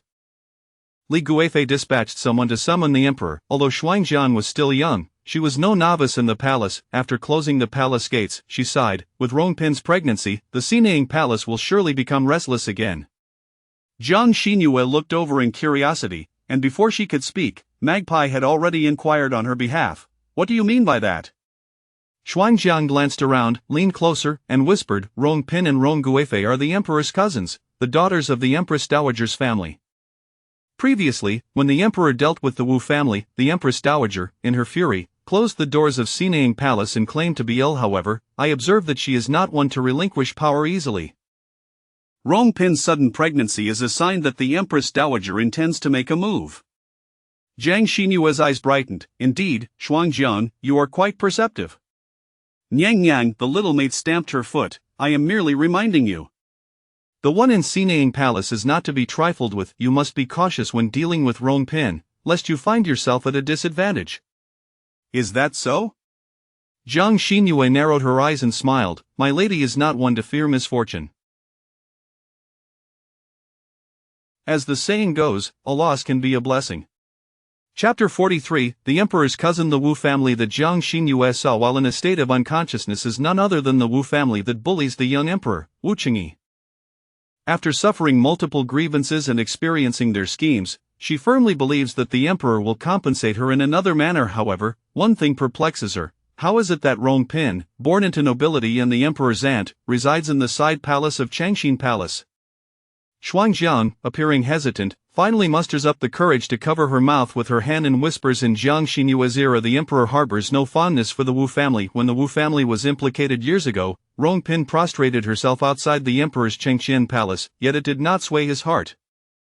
Concubine Li, who had a past grudge against Rongpin, took advantage of the situation, claiming to act in her best interest, and brought her back to the side palace of Changxin Palace, to which the emperor raised no objections. At that time, the Empress Dowager was preoccupied with her own affairs and paid no heed to her whereabouts. By the time she realized, everything had already settled. In terms of political acumen, Rongguifei is far more astute than Rongpin, thus she still enjoys a modicum of favor. Perhaps the emperor may not voice it, yet he surely harbors some affection in his heart for his childhood sweetheart, his cousin. Yet, the irony lies in the fact that it is not the favored Rongguifei who was pregnant, but the already disfavored Rongpin. The dynamic between these two sisters merits further contemplation. The snow in the courtyard of Hashi Palace has yet to melt, unlike that of Changxin Palace, where Concubine Li, averse to the cold and snow, had already ensured the palace was thoroughly cleaned. The stone path remained damp, as Concubine Li stepped out to greet Emperor Xuanwu, her skirt now stained with murky snow and muddy water. As for Rongpin, this morning, when she came to pay her respects, she suddenly fainted, alarming me to death. When the imperial physician examined her pulse, he remarked it was a sign of pregnancy. Recently, Rongpin has frequently complained about her lack of rest. This must be the reason. Indeed. Emperor Xuanwu nodded, stepping into the side palace, where Rongpin leaned against the head of the bed, sipping the nourishing soup fed to her by a palace maid. Upon seeing the emperor and Concubine Li enter together, she attempted to rise and salute, only to be gently restrained by Emperor Xuanwu. You are unwell. There is no need for excessive formalities. Rongpin's eyes reddened as she cast her gaze downward, falling silent, with only the faint sound of her sipping soup filling the room. After a prolonged moment of awkwardness, Emperor Xuanwu rose and instructed Wang Dequan, make sure to report the good news to the Empress Dowager at Sinang Palace tomorrow. Wang Dequan did not even lift his eyelids and bowed respectfully. The servant obeys. The Empress Dowager has long admonished the emperor for showering too little favor upon both Rongpin and Rongguifei. Now that Rongpin has conceived, her grievances towards the emperor should lessen somewhat. Concubine Li took hold of Emperor Xuanwu's arm. Your Majesty, let Rongpin rest well, the dew is heavy this evening. I have prepared spicy soup for you. If you do not mind, you may come to my quarters for a bowl to warm yourself. Since my beloved consort has expressed such, would I not cause her distress by declining? Concubine Li playfully shot the emperor a reproachful glance, and together they exited the side palace. Mei Xiang, filled with indignation, slammed the door shut. Her eyes reddened. Look at her shameless demeanor. My lady, you are with child, yet she flaunts herself as if she were the one pregnant. What audacity! The emperor clearly wishes to accompany you, and she dares to intrude. Mei Xiang. Tears glistened as Rongpin closed her eyes. What difference does it make if the emperor stays? Do you wish for me to grovel before the murderer of my father? She realized her slip of the tongue upon reopening her eyes. The profound sorrow that had clouded them was now masked, her gaze towards the door icy as winter. The woman who loves the emperor is the most pitiful, gazing upon the blossoms that hide a rotting core. She regarded concubine Li as if viewing a withered beauty. Mei Xiang understood that her mistress had been reminded of her sorrows, and sighed. Even if you do not consider yourself, you must think of the child within you. You are with child, and there are countless in the harem who see you as a thorn in their side.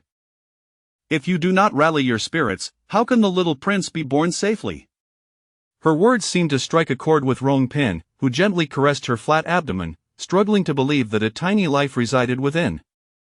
A radiant smile graced her lips. You are right, I must gather my strength. I hope it is a little princess. She did not wish for her child to be entangled in the power struggles between her aunt and the emperor. On the following morning, Zhang Xinyue rose unusually early, meticulously selecting her hair accessories, clothing colors, and even her shoes and cosmetics. After Magpie and Xuangjiang assisted her in her preparations, they were left speechless by her stunning appearance. Her makeup skills were astonishing. The pearl powder on her face created an effect that seemed almost untouched, radiating a translucent glow. Her brows, no longer the delicate willow shape of yore, were now thick and wild, arched elegantly to enhance her striking beauty, captivating all who beheld her. With a delicate, refined nose and full, rosy lips, her petite face showcased a pair of almond-shaped eyes that sparkled with life, drawing one in with their enchanting allure. Her complexion, initially flawless, was adorned with a single beauty mark beneath her eye, instantly elevating her already stunning features to a bewitching charm, rendering her utterly captivating without the need for exaggerated expressions. Magpie exclaimed in awe, "My lady, today you shall outshine all the ladies in the harem." Zhang Xinyue, satisfied, caressed the exquisite necklace around her neck, a mischievous smile gracing her lips. I cannot let such beauty go to waste. Emperor Xuanwu had subtly suggested that she should dress splendidly for the upcoming New Year's banquet. How could she disappoint her esteemed superior? From the weaving department, Su Jiefu from Yanqing Palace sent her a magnificent gown, which she eagerly donned. Shu Hua frowned as she observed, "Oh my lady, the patterns on this fabric, they seem to violate palace regulations. As a 7th rank Jiefu, you are not permitted to wear the 6-petal palace silk reserved for those of 5th rank and above." As she spoke, Su Jiefu's tears began to flow. This was sent from the weaving department as a gift for tonight's New Year's banquet. Surely, a touch of opulence is warranted. Are you, Shu Hua, like the others, suggesting that I am unworthy of such beautiful garments? The implication was clear. If Shu Hua denied her the dress, she would undoubtedly burst into tears. Shu Hua felt a sense of dread. Having served this mistress for only a few months, she had already witnessed the trials of dealing with a beauty born of water. The matron behind Shu Hua shook her head, cautioning her to avoid entanglement in the palace's intrigues. How could the weaving department's people be unaware that this 6-petal palace silk was meant solely for those of 5th rank and above? If they knew, why would they deliver it here? It was evident that someone intended to ensnare Su Jiefu. The attendants serving in Yanqing Palace were already contemplating seeking new positions. Chapter 44 of the Palanquin in the Imperial Court. There is no room for a traitorous servant. Yet, if the master has already met his demise, one might overlook such grievances. The reluctance of Shu Hua could only manifest as a sigh. Observing Shu Hua's silence, Su Jieyu raised her chin with a sense of triumph, admiring the delicate pale apricot-colored embroidered hairpin on her ceremonial attire, unable to part with it. It is no wonder that everyone in the palace aspires to ascend the ranks. The higher one's position, the more exquisite the garments they wear and the more opulent the jewelry they adorn. Who among women could resist such alluring temptations? During the day, the palace hosted a banquet attended by the esteemed ministers, dining in the Hall of Supreme Harmony alongside the emperor, reveling in the joys of camaraderie. Fortuitously, the sun shone brightly today, making the weather bearable. Within the Hall of Supreme Harmony, a brazier was lit, allowing the arriving ministers to shed their cloaks. Envoys from the 4 nations brought their families, yet the atmosphere was a battlefield for men, filled with sharp tongues and quick wits, where none dared to bring their kin. As dusk descended, splendid carriages from various households began to appear at the palace gates. Zhang Yulin discreetly lifted a section of the carriage curtain, marveling at the majestic and grand palace, increasingly enchanted by its breathtaking beauty. Suddenly, a sharp slap struck the back of her hand, delivered by a noblewoman clad in a silver-gray patterned attire, her expression icy. Is there no decorum? Have you forgotten what I told you before entering the palace? Zhang Yulin's exuberance faded. Daughter remembers, mother said to serve the emperor in place of Zhang Xinyue. Madame Zhou nodded in acknowledgement. Though your father claims your sister was not responsible for her demise, why should she receive favored treatment after your sister's death? She did not save your sister, so you shall seek revenge on her behalf. Truth be told, as Jiang Yulin recalled her sister Jiang Xinyue's beauty, a visage that rendered all else in the world pale, she felt a twinge of insecurity. Yet, before her resolute mother, she dared not voice her doubts, lest she be met with another scolding about how one should not undermine their own spirit or rely solely on beauty, as such allure does not endure. Moreover, Jiang Xinyue was quite cunning. In their home, both sisters often bullied her, but in retrospect, the one who received the most chastisement from their father was indeed the one who had tormented her the most. She was adept at feigning innocence before their father. As her thoughts swirled, a eunuch arrived to escort them from the carriage, leading them through the Taihua gate towards the Hall of Preservation. There were exceptions, such as the mother of the Empress, Lady Wang, and the mother of the noble consort Li, who were carried in special palanquins, entering the Taihua gate amidst envious gazes, heading towards Yikeng Palace and Changxin Palace respectively. Jiang Yulin rolled her eyes. Didn't they say Jiang Xinyue was also favored? Why did she not send a palanquin for your mother? Madame Zhou scoffed. No matter how favored she is, she remains merely a lowly noble consort. She is unworthy to summon a palanquin for us. Then she is not that impressive, is she?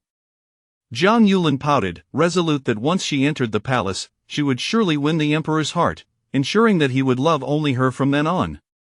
You are different from her. Madame Zhou patted her head. You are the legitimate daughter.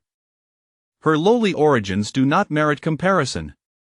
If it were not for the beauty of her face, concubine Ruan would have long since perished in the bed of some corrupt official.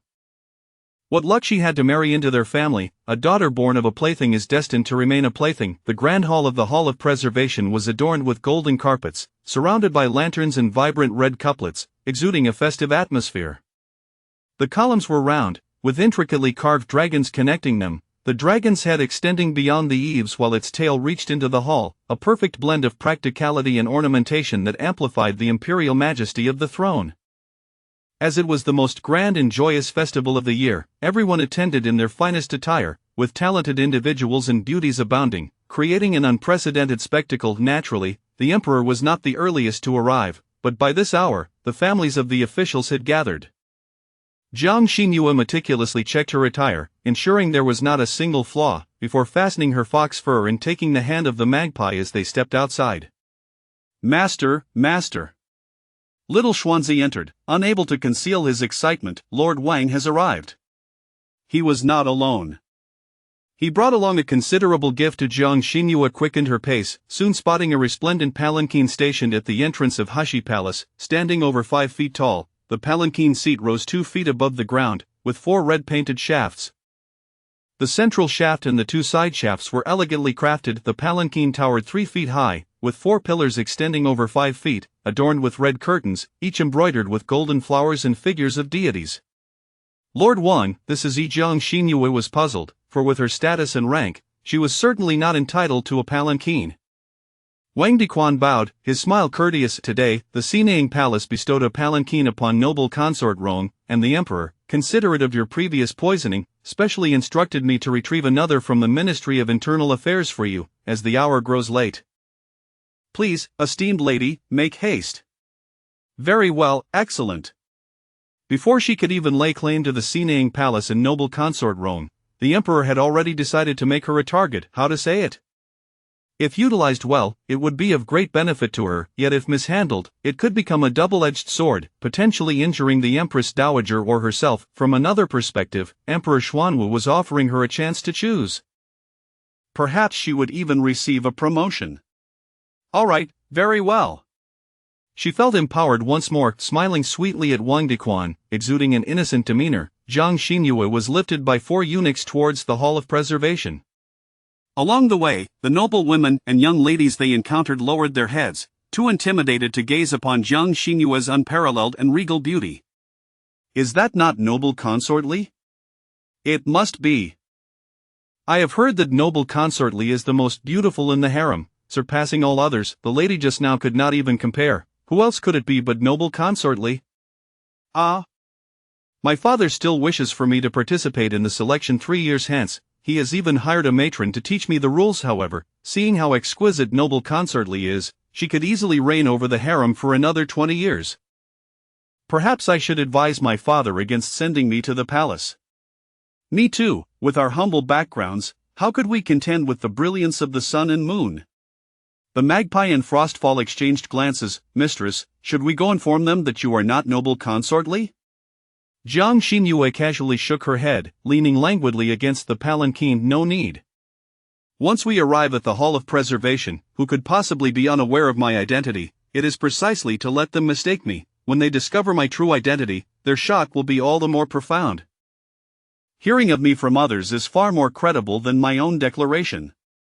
As the esteemed consort arrived, the little yellow gatekeeper had just finished his song when Jiang Xinyue's palanquin came to a halt outside the archway. Supported by the magpie and Frostfall, she descended in a flurry of white, causing the crowd to erupt in astonishment. Chapter 45. The fashion faux pas. Who is she with such exquisite beauty? When did such a remarkable figure emerge from the imperial harem? Upon closer inspection, she bears a striking resemblance to noble consort Li. What is your sense of aesthetics? This woman appears to outshine noble consort Li by a considerable margin. To put it more precisely, noble consort Li embodies the essence of an abstract beauty, while the lady before us epitomizes realism in her allure. In other words, the white-clad woman is far more refined and tangible, whereas noble consort Li's beauty is merely a vague impression, elusive upon closer scrutiny. Am I mistaken? It seems she is adorned in the white fox fur bestowed upon the emperor by the Jin dynasty last year. What, is it the very fur that the emperor has kept in his collection, never to be bestowed upon anyone else? A few ladies acquainted with the Zhou family seized her arm, both affirming and questioning. Sister Zhou, I can't help but notice how much that lady resembles your second daughter. You wear. Hiss. During the early summer selection, did your family not send Tong and Yue into the palace? If that is the case, it must indeed be Jiang Xinyue. Zhou was momentarily taken aback. Could it be that this seemingly sacred and untouchable noble lady is the same one who often plays the pitiful concubine at home? Alas, in the palace, she must maintain her composure. Otherwise, she would be compelled to rush forth and examine whether the lady is merely a vixen in a human skin mask. The palace is a tormentor of youth. How can she grow more beautiful with each passing day? Observing Zhou's silence and her cold, piercing gaze fixed upon the noble lady, others began to grasp the situation. It appeared that Zhou could hardly bear to witness a concubine's favor. Jiang Shaoqing of the Jiang family is a perceptive man, but regrettably, his wife is rather short-sighted. Such an extraordinary beauty, if born into another family, would surely be treated as a rare treasure. Those capable of bringing glory and prosperity to their lineage, regardless of personal feelings, must force themselves to smile. The palace ladies scrutinized the noble lady's precious fox fur, their expressions a mix of envy and resentment. What sorcery has this wretched woman employed to repeatedly earn the emperor's exceptions? They had all witnessed her arrival in a palanquin. Clearly, palace regulations dictate that only consorts of rank 5 and above are permitted such luxury. She is merely of 4th rank. How could she dare to ascend without the emperor's permission? With both fox fur and palanquin, even the esteemed Lady Liang felt a tinge of jealousy, bitterly remarking, "Indeed, the noble lady is the emperor's favored one. Such a fox fur, unattainable for others, has been delivered to her palace." Wang Dequan, feigning indifference, remained silent, a mere errand boy carrying out the emperor's orders. He hoped that Lady Liang would not direct her ire towards him. The emperor has arrived. The Empress has arrived. The announcement from the low-ranking eunuchs permitted Wang Dequan, who had been on edge, to exhale and swiftly return to the emperor's side. Jiang Xinyue was positioned after Jin Changyi and before Zhang Wani, flanked by perils, yet she sat composedly without a hint of trepidation. The magpies and frost guards vigilantly ensured that neither of the two would harbor ill intentions towards her noble fox fur. Inside the Hall of Preserving Harmony, the warmth was akin to spring. There was no need for the fox fur to stave off the chill, having already paraded it around, drawing ample attention. Jiang Xinyue removed it, draping it over her arm and retreating to a quieter corner. Now, this will suffice. The emperor's bestowed items must not be carelessly damaged or lost. Should anyone seek to tarnish her fox fur, they would face dire consequences. Suddenly, someone glanced at Sujeyu, then at the noble lady, exclaiming in astonishment, "Sujeyu, your attire is identical to that of the noble lady. This is impossible." The garments of palace consorts are crafted collaboratively by the Bureau of Ceremonial Garments and the Weaving Department. Each consort's designated colors and patterns are meticulously planned, leaving no room for error. All eyes turned to Jiang Xinyue and Su Jieyu, but they soon realized that sharing a garment was inconsequential. It was the one who was less appealing who would find herself embarrassed. The noble lady possessed a tall, graceful stature, her alluring figure rendering the milk apricot-colored attire, embroidered with jade hairpin flowers, a perfect fit. Her fair skin radiated even brighter than the fabric, complemented by her crimson lips. She truly resembled a fairy. In contrast, Su Jieyu donned a simple outfit, devoid of ostentatious adornments, her hair neatly arranged with two sections falling to frame her face, a single pink tassel hanging down, exuding a cool, scholarly elegance. Alone, she could still capture attention, even appearing more vibrant than usual. However, her competitor was Jiang Xinyue. Plain porridge cannot compare to abalone and lobster. There is no basis for comparison. Above, on the throne, Emperor Xuanwu clearly took note of the situation, furrowing his brow slightly before gesturing for someone to approach and heed his command. Remove Su Jieyu from the gathering. Do not provoke the noble lady's displeasure. Without the emperor's consent, such a breach of palace protocol warranted reprimand. Not everyone enjoys the favor of the noble lady. Su Jieyu was silenced and escorted away. Following this minor incident, the banquet commenced in earnest, with Wang Dequan's resounding proclamation, "Let the feast begin." The palace maids entered in succession, bearing an array of delectable dishes. Jiang Xinyue's roasted meats and fried chicken were indeed among them, and judging by their placement, they were highlighted as the main offerings. Had she known they would serve hot pot, with so many gathered around a table, she would have helped save the emperor's treasury. The beautiful singers and dancers from the music bureau skillfully performed, filling the hall with a harmonious atmosphere. Zhang Yulin's gaze remained fixed on Jiang Xinyue, struggling to comprehend how someone who once sought to please her mother had now become a favored concubine, elevated to prominence without uttering a word, all thanks to the emperor. The handsome visage of Emperor Xuanwu, coupled with his unmatched authority, left her enraptured. Time waits for no one. Those present who aspired to enter the palace as consorts surely did not wish to endure a 3-year wait for the selection, suffering in silence yet still failing to capture the emperor's favor. They longed to be chosen by the emperor, thus gaining an advantageous start. The magpie prepared the sizzling roasted meat according to Jiang Xinyue's preference, wrapping it in chili rings and garlic slices, but Jiang Xinyue shook her head. Remove the garlic slices. She might soon have to engage in close proximity with Emperor Xuanwu. If her breath carried the scent of garlic, her efforts would be in vain. Although her stepfather had taken her suggestion to heart and placed a glass of lemon water nearby for rinsing, she resolutely decided against consuming garlic that evening. Noble consort Li had arrived alongside the emperor and empress, seated directly to the emperor's left. The ladies and young maidens who had been discussing Jiang Xinyue in the corridors now stared with wide eyes, clearly taken aback. Could it be that the radiant figure is not noble consort Li? The noble lady is the illegitimate daughter of Master Jiang of the Honlu Temple. I knew it. With such stunning beauty, it was only a matter of time before she entered the palace. Chapter 46 Translation. What a display for attention! Jin Chongyi glared at Jiang Xinyue. Do not presume that the emperor's gift of a garment holds any significance. Relying on one's looks to please others is, after all, a fleeting strategy. Jiang Xinyue smiled, unperturbed by her words, and simply wiped her mouth, saying beauty is a gift from one's parents. What can my sister do about it? To suggest that I rely on my appearance is utterly absurd. Do you truly believe the emperor is so superficial as to favor a concubine solely based on her looks? Such a notion, if it were to spread, would surely offend all the favored consorts in the palace. Jin Chongyi's eyes blazed with anger, clearly misunderstanding her intent. Jiang Xinyue raised an eyebrow. Sister, that dish before you, golden and crispy, is fried chicken. It should be savored while hot, lest it loses its appeal. To come find fault with me when you have food at hand is truly a sign of indulgence. For some reason, both Zhang Wanni and Jin Chongyi detected an underlying tone in her words. Ha! A hearty laugh echoed from the front, as a dark-skinned, middle-aged man with a distinctly curry-like appearance rose, bowing to Emperor Xuanwu before launching into a rather unrefined version of foreign speech. Essentially, he expressed that he believed the fried chicken to be the highlight of the banquet and inquired with the Minister of Rites about its preparation, hoping to learn the recipe. Xuanzang whispered in Jiang Xinyue's ear, that is Sultan Khan from the kingdom of Sri Vijaya.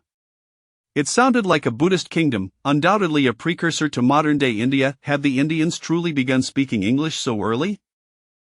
However, considering that the Great Yin dynasty itself was a fictional constructive history, viewing everything through the lens of an alternate reality, the appearance of an Englishman would not seem so extraordinary.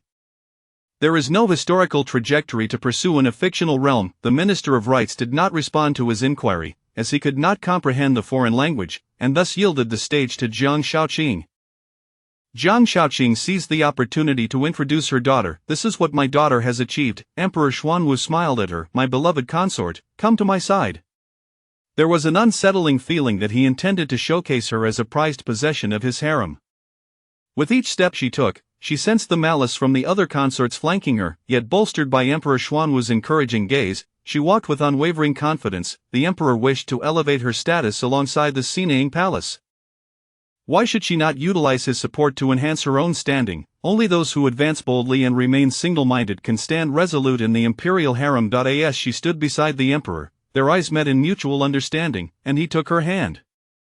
Yet, he did not permit her to sit upon his lap. After all, such a significant occasion warranted decorum, and he did not wish to be perceived as a ruler enthralled by beauty. "Wang Dequan, arrange a table and chairs for me, so that I may toast with the envoys from various nations." Sultan Khan maintained his standing posture, awaiting Jiang Xinyue's response. He found it hard to believe that the harem of the great Yan had a consort who could speak foreign languages, especially since there were no women in his own palace who could converse in the Celestial Empire's tongue. The foreign language of Srivijaya was not their mother tongue, akin to the subordinate nations beneath the great Yan, where aside from their own languages, they also had to learn the language of the great Yan dynasty. The four primary envoy nations included Srivijaya, as well as the nations of Dishur, Gaul, and Haixi. According to Xuanzhang's explanations, Jiang Xinyue surmised that these four envoy nations corresponded to the early forms of India, Persia, France, and ancient Rome. They were termed early forms because there is no historical record indicating that all four nations sent tributes to the Celestial Empire simultaneously in any given dynasty. Under the rule of Western powers, their official language was foreign speech. As for India, she could manage a curry-flavored foreign language with her eyes closed. "This is fried chicken." With each word, Sultan Khan's eyes widened in disbelief. How could this woman speak foreign languages? Moreover, his gaze shifted toward the golden-haired, blue-eyed envoy from Gaul, as if to inquire, "How can her foreign speech be as proficient as yours?" Subsequently, an envoy from Dishur intentionally posed a challenge to Emperor Xuanwu, uttering obscure and complex terms that even Jiang Shaoqing found difficult to translate. Her stuttering translation drew a frown from Emperor Xuanwu, while the envoys from the four nations laughed with unabashed arrogance. Jiang Xinyue, initially reluctant to draw attention to herself, recalled the rapacious actions of the Western world in later times. With a cold laugh, she retorted in foreign speech, "We in the Celestial Empire wish for the Dishur nation to achieve unity in the West at the earliest opportunity, and we hope that the Dishur nation will extend an invitation to our envoys to visit the West and behold your magnificent landscapes." It is worth noting that among the four primary envoy nations, Gaul held the most power. The other three nations had been keenly observing Gaul's reactions, and Jiang Xinyue perceived this clearly from her elevated position. Just moments ago, Dishur had subtly mocked the great Yan's lack of strength, claiming it had yet to fully subdue its subordinate nations, and now they had fallen silent, gripped by fear. Should the king of Gaul suspect that Dishur was plotting rebellion and dispatch troops to suppress them, he would become a historical villain. Emperor Xuanwu gently caressed Jiang Xinyue's hand beneath the table. "My beloved consort, what did they just say?" Jiang Xinyue turned, her expression shifting, and with a radiant smile, she explained, "The envoy from Dishur represents the four primary nations, wishing you, your majesty, eternal prosperity and longevity." "Is that so?" Emperor Xuanwu raised his cup. "I also wish you all success in your endeavors and a happy new year." The slap Jiang Xinyue had delivered was met with a sweet treat from Emperor Xuanwu. One might mistakenly believe that the imperial couple had rehearsed their lines in perfect harmony. The envoy nations had not achieved their desired outcome, and thus they retreated to appreciate the songs and dances while disparaging the Celestial Empire. It was now the turn of the subordinate nations to present their tributes. Goryeo, Fusang, and the kingdom of Jin all came forth to pay their respects, offering gifts from their respective emperors to Emperor Xuanwu, while the officials of the Ministry of Rites recorded everything, ensuring that when the envoys returned to their homelands, they would be given gifts of similar value. As the banquet neared its conclusion, Empress Xu appeared somewhat fatigued. Emperor Xuanwu, displaying concern, said, "If the Empress is unwell, you may return to Ikuan Palace to rest. I shall join you later." On New Year's Eve, the Emperor was still keen to show consideration for Empress Xu. She coughed a few times, her lips pale. "I am grateful for your Majesty's kindness. I shall take my leave now." The emperor was a man of his word. If he said he would come, he would undoubtedly do so, and there was no need for her to linger. Concubine Li, whose handkerchief was ringing beneath the table, wore a gentle smile. Since the empress has departed, why not allow the precious one to take her place? It would bring me closer to the emperor. Jiang Xinyue's tears welled up unexpectedly, and she knelt beside her seat in panic. I dare not. That is the empress's seat. I have no such intentions. Concubine Li was indeed shrewd, adept at inciting others to compete and vie for power while she reaped the benefits. Such a penchant for encouraging others to fight for supremacy would surely reveal her true intentions. Chapter 47 is serving one husband together. The lovely consort Li was jesting with you, fear not. Once, this phrase, fear not, soothed all the pains within consort Li's heart, yet today, it was the emperor who spoke it to another woman. A pang of sorrow tugged at her heart, yet her smile grew ever more sincere. Indeed, I was jesting, but I had no idea that precious Rong possessed such a timid nature. When Lady Chudan devised to frighten you, you were so audacious, I had thought you feared neither heaven nor earth. By intentionally bringing this matter to light, she aimed to provoke both Jiang Shaoqing and Lady Zhou, as consort Li sought to incite discord while simultaneously wielding the knife of intrigue. The emperor inhaled deeply, exhaling a heavy sigh through his nose, and ceased to hold Jiang Xinyue's hand, a clear manifestation of his impatience. Tears shimmered in Jiang Xinyue's eyes, yet the solemnity of the occasion, with countless gazes fixed upon her, compelled her to suppress her emotions. She smiled brightly, saying, "How considerate of you, dear consort, to show such concern for me. I am truly overwhelmed. However, you are mistaken. It is not that I am unafraid, but with His Majesty present, what malevolent spirit could possibly dare approach him?" Concerning the previous incident at the Lotus Washing Hall, Empress Xu had already ordered a media blackout. From the implications in consort Li's words, it seemed she was acutely aware of Jiang Xinyue's reactions. Unbeknownst to consort Li, her slip of the tongue, spurred by the emperor's affection for Jiang Xinyue, revealed the depth of her own machinations. Had consort Li planted spies around precious Rong so early on, the once charming, bold, and radiant woman had been tainted by the palace's intrigues for far too long, transforming into someone even he scarcely recognized. Before consort Li could continue, her attendant, Xiayi, suddenly gasped. Spilling wine across her skirts, she hastily knelt. "Your Highness, please forgive me, I was distracted by the music from the hall." It was unintentional. Anger was not an option, for Xiayi was one of her own. Since the 12th month, Xiayi had successfully ascended to the position of senior palace maid in Changxing Palace, now serving as consort Li's new right hand. She was not typically so careless. "Your Majesty, my dress is wet, may I be excused to change?" The emperor nodded, frowning at Xiayi. This maid has repeatedly displayed a lack of decorum, even more so than the previous one. Xiayi's face turned ashen in an instant. What could the emperor mean? Was he venting his ire for having been perturbed by consort Li's earlier difficulties with precious Rong, or was he genuinely displeased with the maid for staining consort Li's attire? This ambiguity left others to interpret as they wished. Only Jiang Xinyue understood that the emperor's discontent was solely directed at Xiayi. During the previous incident when consort Li had been injured and fallen unconscious, she had publicly stated that the emperor regarded Jiang Xinyue as a mere substitute for consort Li.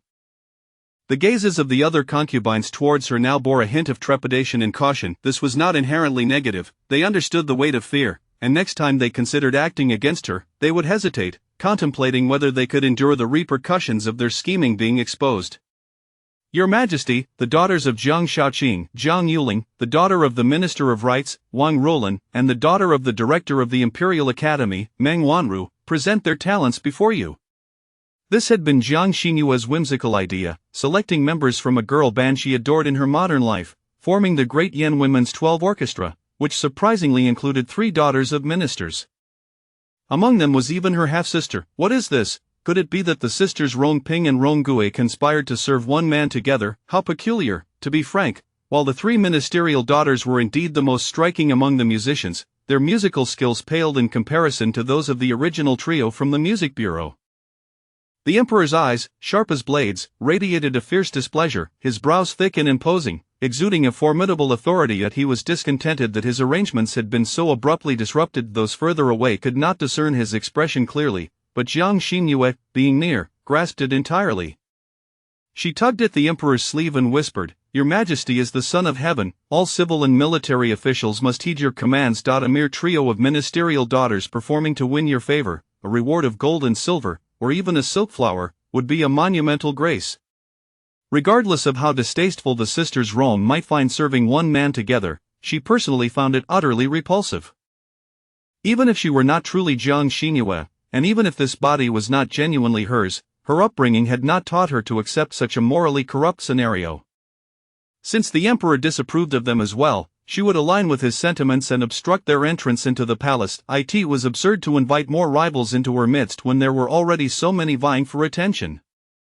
As the music concluded, the hall erupted in thunderous applause. The three noble daughters, hailing from distinguished backgrounds, excelled in the arts of music, chess, calligraphy, and painting. This performance was the most splendid palace banquet the officials and their spouses had witnessed in recent years. Each year's palace banquet was orchestrated by Empress Zhu, except for the New Year's banquet, which required collaboration with the Ministry of Rites for the reception of foreign envoys. Some attendees praised the Ministry of Rites for their commendable work this year, while many lauded Empress Zhu's grace and talent for orchestrating such an exquisite program.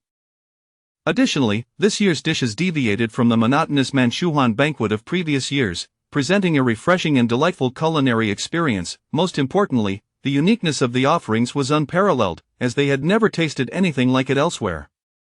Dai cast a glance at Precious Rome, seated beside the emperor, and noted that she displayed no displeasure at being overshadowed by the empress's acclaim, which relieved her greatly. The delightful combination of fried chicken with fine wine, roasted meats by the hearth, and the palace's 12 women's orchestra, innovative elements all conceived by Precious Rome.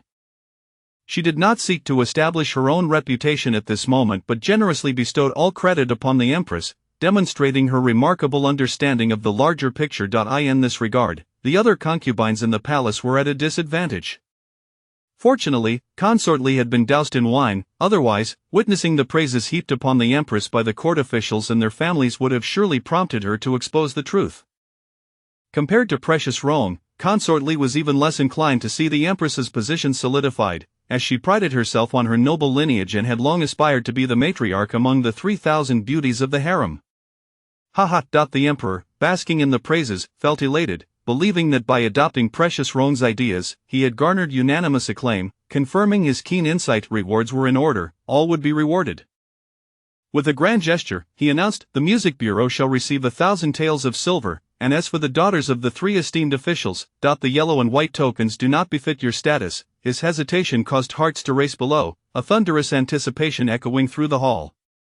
"Let each of you receive a silk flower from the renowned region of Jiangnan." That is hardly preferable to receiving yellow and white tokens. Chapter 48. Sweet yet malicious Jiang Yulin nearly fainted. She was to enter the palace to become a consort, yet who desired this wretched silk flower? Wang Rolan and Meng Wanru wore expressions of despair as they accepted the silk flower presented by Wang Dequan, being supported by their maidservants as they made their exit. These two women, who held the royal family close to their hearts and had willingly offered their talents, were overlooked by the emperor. Upon leaving the palace, they would find it difficult to marry into a respectable family. Daughters of lofty ambitions were not sought after by ordinary officials, for fear that their presence would disturb domestic tranquility. Under the stern gaze of Madame Zhou, Jiang Yulin tucked the emperor's bestowed silk flower into her hair, her face adorned with a sweet smile. "Your Majesty, my sister, and I have always shared a close bond at home. May I be granted the privilege to converse with her for a while?" Her smile, despite being feigned, revealed 2 charming dimples at the corners of her lips, rendering her irresistibly endearing. The Su Nw emperor held exceedingly high standards for his intimate companions, and he was acutely aware of the dynamics between Jiang Xinyue and Jiang Yulin, having investigated more thoroughly than Jiang Xinyue herself. He turned his head and inquired, "My beloved, do you wish to approach them?" Jiang Xinyue shook her head. "This younger sister of mine, being of legitimate birth, has always been ignorant of propriety. I am a person of decorum, how could I possibly cultivate an amicable relationship with her?" Rejecting the persona of a gentlewoman, the emperor had long since grown accustomed to her forthright nature, perceiving no malice in her demeanor. On the contrary, he believed her unabashed disdain for Jiang Yulin stemmed from her trust in him. Such affirmation was highly gratifying to the Su Nw emperor. He chuckled lightly. The upbringing of Jiang Shaoqing as several illegitimate daughters is commendable. One wonders how it is that the legitimate daughter has fallen short. He tilted his head, expressing mild dissatisfaction. "My dear minister, more effort is required on your part. If they all possess the same forthrightness as Jin Guirong, it would be most ideal." As for those sweet-faced yet malevolent souls, the palace is already replete with them, we need not add another in Jiang Yulin. If Wang Ruolin and Meng Wanru had just experienced a significant blow, Jiang Yulin could be said to be utterly pallid. A woman whose upbringing had been deemed unsatisfactory by the emperor would find it exceedingly difficult to be wed into any noble family in the future. Even the most destitute scholars would prefer the daughters of humble households. Mother Jiang Yulin appeared utterly lost and disheartened, yet Jiang Xinyue would not extend comfort to a sister who had always bullied the original self within the Jiang family. As night deepened and a few stars twinkled in the sky, heralding fine weather for the morrow, the emperor remarked, "My beloved, it is time, I shall visit your palace." Suddenly, a rapid drumbeat interrupted the Su-Nw emperor's words. 6 burly men, bare-chested and muscular, adorned with red headbands, entered while carrying a large drum, their movements steady. All present were captivated by a woman clad in red dance attire, her waist revealed in all its snowy softness as she danced upon the drum. If Xin Guirong embodied both allure and innocence, her beauty a harmonious blend of grace and seduction, the woman draped in sheer fabric upon the drum radiated an exquisite, intoxicating sensuality. Li Guifei, Jiang Xinyue silently uttered, a subtle smile gracing her lips, her hand beneath the table having silently relaxed. The Su-Nw emperor's gaze held a hint of nostalgia as he beheld Li Guifei. Jiang Xinyue exchanged glances with Jin Changyi, their eyes meeting in the air. She raised an eyebrow. Is it through beauty that one serves? It appears that Li Guifei is indeed the one who serves in such a manner, is she not? Jin Changyi seemed to comprehend the implication in her gaze, her fair complexion flushing as she hurriedly averted her eyes. How infuriating! She had hoped to witness Xin Guirong's moment of embarrassment, yet instead, she found herself ensnared in a moment of folly. After a captivating performance of belly dancing concluded, the Su-Nw emperor had reverted to addressing Li Guifei as "my beloved" again. As the banquet neared its conclusion, the dragon carriage whisked the emperor and Li Guifei away. With the emperor's departure, the gathering began to disperse. Jiang Shaoqing had to attend to the arrangements for the emissaries in the inn, not accompanying his wife and daughters in leaving. From a distance, he observed the figure of his illegitimate daughter seated in the palanquin, appearing particularly forlorn and desolate. In the past, she had been the one most fond of clinging to him, treating him as a revered and affectionate father. Yet, since entering the palace, they had grown estranged. However, he understood the changes in you, for life within the palace was fraught with hardship, and only those who had endured it could truly comprehend. From the Shangha Palace to the Hushi Palace, from the Hushi Palace to the Cold Palace, and then back to the Hushi Palace, she must have endured unspeakable suffering. How could her temperament remain unchanged? That ignorant woman, Madame Zhou, truly believed the palace to be a desirable place, having already lost one legitimate daughter within its confines, and yet sought to send her only remaining legitimate daughter there, merely to compete with you. Utterly foolish. Xingiroing. As the palanquin approached the storied residence of the past beauties, a melodious voice resonated, Xinguerong. Yet, there was a peculiar anguish in that voice. Now that they were close, Jiang Xinyue, wishing to avoid entanglement in any disputes, found herself unable to escape. She turned to glance back, only to see consort Rong reclining in the palanquin, her entire body tilted backward, beads of sweat glistening on her forehead despite the chill in the air. Consort Rong. She waved to halt the palanquin, hastening to the side of consort Rong's carriage. I pay my respects to consort Rong. What ails you? Consort Rong bit her lip fiercely, the unbearable pain causing her to emit a low groan as warmth flowed from her lower body. In panic, she grasped Jiang Xinyue's hand. My child. Xin Guirong, save my child. Jiang Xinyue clasped her hand in return. To the Tai Hospital. It is too far to Changxin Palace, but the Tai Hospital is nearby, we must go there quickly. Once she had given her orders, she began to run alongside the palanquin, inquiring of consort Rong's maidservants, what has happened to your mistress? Mei Shan, wiping her tears, explained it just now, our mistress emerged from the Baohe hall. It seems some lowly maidservant had carelessly spilled oil at the entrance without cleaning it up, and our mistress slipped. She thought she was unscathed, but after walking this short distance, she spotted blood. Jiang Xinyue found this hard to believe. Wang Dequan was responsible for overseeing all the eunuchs and maidservants at the banquet, and he was meticulous in his duties. How could he allow oil to remain at the entrance of the Baohe hall? Even if there were pregnant consorts in the palace, any incident resulting from his negligence would not be easily overlooked. Consort Rong clearly shared her skepticism. Her expression was one of profound agony as she struggled to endure it. Xin Guirong, escort me to the Tai Hospital. consider it a favor I owe you. In the palace, the most difficult debts to repay were those of gratitude, and she offered her sincerity, hoping that Jin Guiron would be a compassionate and benevolent soul. After all, it concerned a small life. Jiang Xinyue steadied herself against the palanquin, her countenance grave. Kiak, Xuanzhang, go ahead and scout the path. Xiaochuanzi, please summon the emperor from Chongqing Palace. Such a large matter, she could not bear alone. It was best to have someone capable to share the burden. Chapter 49. The cold and stern Empress Dowager. The Longxing Palace had been plunged into darkness, and Xiao Shuzi mused that the palace attendants were as haughty as their mistress. If he approached, he feared he would be expelled before even catching a glimpse of the emperor. Gritting his teeth, he took a few steps back, then charged forward, calling out loudly, "Your Majesty! Your Majesty, something has happened to Consort Rome. She encountered a precious vessel on her way and is being sent to the Imperial Hospital. Your Majesty, Consort Rome implores you to safeguard her child." He could not disclose that it was his master who had sent him to summon the emperor, lest he invite wrath upon himself. After all, he was saving Consort Rome, let her bear the brunt of it. Xiao Shuzi felt no psychological burden whatsoever. The room fell silent for a moment before the sound of hurried dressing echoed, accompanied by the sound of something shattering. The Xuandi Emperor rushed out in a flurry, and Wang Diquan spotted Xiao Shuzi immediately before he could greet him. The lad lowered his head and swiftly followed the emperor out. Wang Diquan glanced back at the beautiful Consort Li, who had emerged in pursuit, and instantly understood that Xiao Shuzi was evading someone. He chose to remain silent and continued on the emperor's heels. "Madam, slap." The young eunuch noticed that Consort Li was barefoot in the frigid weather, ostensibly out of concern for her mistress, and wanted to remind her that cold begins at the feet. However, before he could utter a word, he was met with a sharp slap. Xiai, having allowed Consort Li to vent her frustrations, stepped forward and inquired, "Who was that loud eunuch?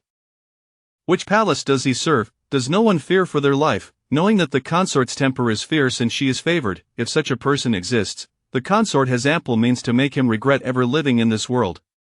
The messenger eunuch came tumbling in, kneeling and shouting, all the while keeping his head low, wearing a cap that obscured much of his face. In the dim light, his features remained unrecognizable, yet Consort Li was evidently in a foul mood, and the eunuch dared not feign ignorance. His mind raced, and he blurted out, "It is the Lily Yitzi from Consort Rome's side." He was momentarily taken aback and glanced up at Consort Li. Upon learning it was the little Yitzi, her heaving chest gradually calmed. She shot a fierce glare at the palace guards and turned back to her chamber. He instructed the eunuchs trailing behind, "Go find out what has transpired with Consort Rome." Jiang Xinyue stood outside the medicinal room of the Imperial Hospital, listening to the anguished cries within, knowing full well that Consort Rome's pregnancy was likely doomed. She had done all that she could, and her conscience was clear. She felt no fear, yet Xuanzhang's anxious expression was hard to conceal. "Mistress, perhaps you should return to the palace. Here, I and the magpie will guard, and once the emperor arrives, we shall return, all right?" Why was Xuanzhang so eager for her to leave? The Empress Dowager had arrived. Before the emperor could make an appearance, they were met instead by the legendary Empress Dowager, known for her tenacity and domineering nature. Xuanzhang's concerns materialized as she swiftly grasped Jiang Xinyue's arm. "Mistress, the Empress Dowager will surely vent her wrath upon you. What shall we do? Where is the emperor?" A throng of people surged into the Imperial Hospital, and ultimately, a strikingly beautiful woman, appearing no older than 35 or 36, was seen entering, leaning on a eunuch's arm. She donned a high-collared black robe with wide sleeves, embellished with deep red embroidery, the subtle patterns glimmering with a sheen that danced with her every movement. Her hair was adorned with delicate pearls, casting a gentle radiance, while her coiled bun was encircled by an opulent crown shaped like a 12-petaled lotus, remarkably splendid. This was the well-preserved Empress Dowager Wu, appearing youthful, though her actual age was likely over 45. Her eyes were icy, and when they swept over Jiang Xinyue, she felt as though a venomous serpent had fixated upon her. "I pay my respects to the Empress Dowager. Slap. Kneel before me." The stern voice accompanied the resounding slap. Jiang Xinyue dared not challenge the authority of the Dowager and immediately knelt. The magpie opened her mouth to speak but was pulled down by Xuanzhang, collapsing onto the ground with a thud. The palace maids and eunuchs encircled the Empress Dowager as she took her seat, while Jiang Xinyue and her companions appeared as pitiful as lambs surrounded by a pack of wolves. The Xuandi Emperor and Empress Dowager arrived almost simultaneously, thus he witnessed the slap that Jiang Xinyue received. Your son pays his respects to mother. A rich scent of dragon's saliva wafted through the air as the Xuandi Emperor positioned himself to shield the Empress Dowager's view, reaching out to pull the unfortunate Jiang Xinyue up. Thanks to you, consort Rome is free from mortal peril. You need not remain here, go back to Heishi Palace and rest. His collar was still stained with the lipstick of consort Li, reminiscent of how a vixen might flaunt her claim over a rightful wife. A single crystalline tear fell upon the emperor's arm, bursting forth as the wrong Jiang Xinyue, head bowed, kneeled slightly before hastily fleeing with the assistance of Xuanzang and the magpie. The Empress Dowager snorted coldly, I have been away for too long and was unaware that the emperor's harem had gained such a breathtaking beauty, yet I wonder what malevolent heart lies beneath this beautiful facade, daring to harm consort Rong and conspire against the heir? The Xuandi Emperor loathed the Empress Dowager's relentless domineering demeanor, which brooked no argument. Witnessing Jiang Xinyue's humiliation stirred memories of his own childhood. However, he was no longer that boy, he was now the sole monarch of Dian. His brows knitted tightly, and with a cold indifference, he stated it was consort Rong who sought her aid. She took the risk to escort consort Rong and even instructed her attendant to call for me from Longxin Palace. If mother believes such a person is malevolent, then I fear there is no one in the harem who would meet your approval. That foolish woman likely had no idea of the enmity between him and the Empress Dowager, which was akin to fire and water. Thus, she bore the brunt of a slap and did not dare show him the mark on her face, fearing it might provoke discord between him and the Dowager. Upon returning to Heishi Palace, Jiang Xinyue was immediately presented with ointment for her wounds. The magpie, seeing the bloodstains on her face from the slap, was moved to tears. The Empress Dowager is utterly unreasonable. Even if consort Rong is her niece, she cannot simply strike people at will. Were it not for our mistress, consort Rong would have magpie enough. Jiang Xinyue, with a clear imprint on her face, shook her head. The Empress Dowager is merely concerned, albeit in a misguided manner. To be inexplicably struck on the very first day of the new year would sour anyone's mood. However, she is not the only one feeling discontent, the entire palace is rife with disappointment. If we were to truly consider it, perhaps the Empress is the most disheartened of all. On New Year's Eve, the Emperor ought to have been in the Empress's palace, yet he was intercepted by consort Li. Was this not a blatant affront to the Empress? Jiang Xinyue, knowing the Xuandi Emperor to be a composed and benevolent ruler who would never slight the Empress in such a manner, pondered deeply. What could have prompted this unprecedented behavior? Chapter 50. The grand enclosure of the harem. In her mind, countless delicate, pivotal fragments coalesced into a vague outline. Every time Emperor Xuanwu took a step, Jiang Xinyue would deconstruct that movement into 10, meticulously analyzing the profound implications therein. Bang, bang, bang. The inky darkness of the night was illuminated by vibrant fireworks, revealing a series of resplendent scenes. Xuanzang opened the window and turned to Jiang Xinyue, saying, My lady, fireworks are being set off atop the city gate. This was also one of the essential spectacles of the annual New Year's feast, symbolizing a celebration shared by all, allowing the common people to feel that the emperor was in harmony with their hearts. Go to the imperial kitchen and bring a feast. You all have toiled throughout the day in my service, and have yet to sit down for a proper meal. Tonight, let us, in Heishi Palace, share the New Year's vigil together, regardless of rank. After instructing Xuanzang, Jiang Xinyue then turned to Qiqiao, go fetch some gold coins to distribute red envelopes to the palace staff. The concubines received countless rewards throughout the year, indulged like precious jewels, yet it was the palace maids and eunuchs who bore the brunt of the labor. With the palace gates closed, and due to the matter concerning Rong Pin, they dared not make too much noise. Instead, a dozen individuals sat together, enjoying a modest meal, sharing aspirations for the new year, receiving the red envelopes bestowed by their lady, and engaging in lantern riddles until the midnight hour, exchanging New Year wishes before retiring for the night. Meanwhile, the emperor's duties commenced at the stroke of midnight. Ultimately, Rong Pin's child could not be saved and was taken by the Empress Dowager to Xinang Palace for care. At the moment of Zi Zhang, Emperor Xuanwu had departed from the Imperial Medical Institute and proceeded to the southeast chamber of Yangqin Palace to conduct the opening pen ceremony, which was also referred to as the Ming Chuang opening ceremony due to the inscription Ming Chuang above the door. This was only the beginning. Following the conclusion of the pen ceremony, the emperor was to lead the royal relatives and high-ranking officials who had long awaited outside the palace gates to the royal hall by the eastern moat for the grand sacrificial ceremony to heaven. After this ceremony, the emperor and empress would together visit Kuan-Ning Palace to pay homage to the deities. Due to the attention of Empress Wu, Empress Xu had not been able to reside in Kuan-Ning Palace, but the location for the sacrificial ceremony could not be altered, as the emperor and empress needed to jointly beseech the deities for blessings upon the prosperity of the Dian dynasty in the new year. After the sacrificial rites, the empress and emperor would part ways, the empress to receive the reverence of the concubines, while the emperor would proceed to the ancestral shrine to worship the ancestral spirits.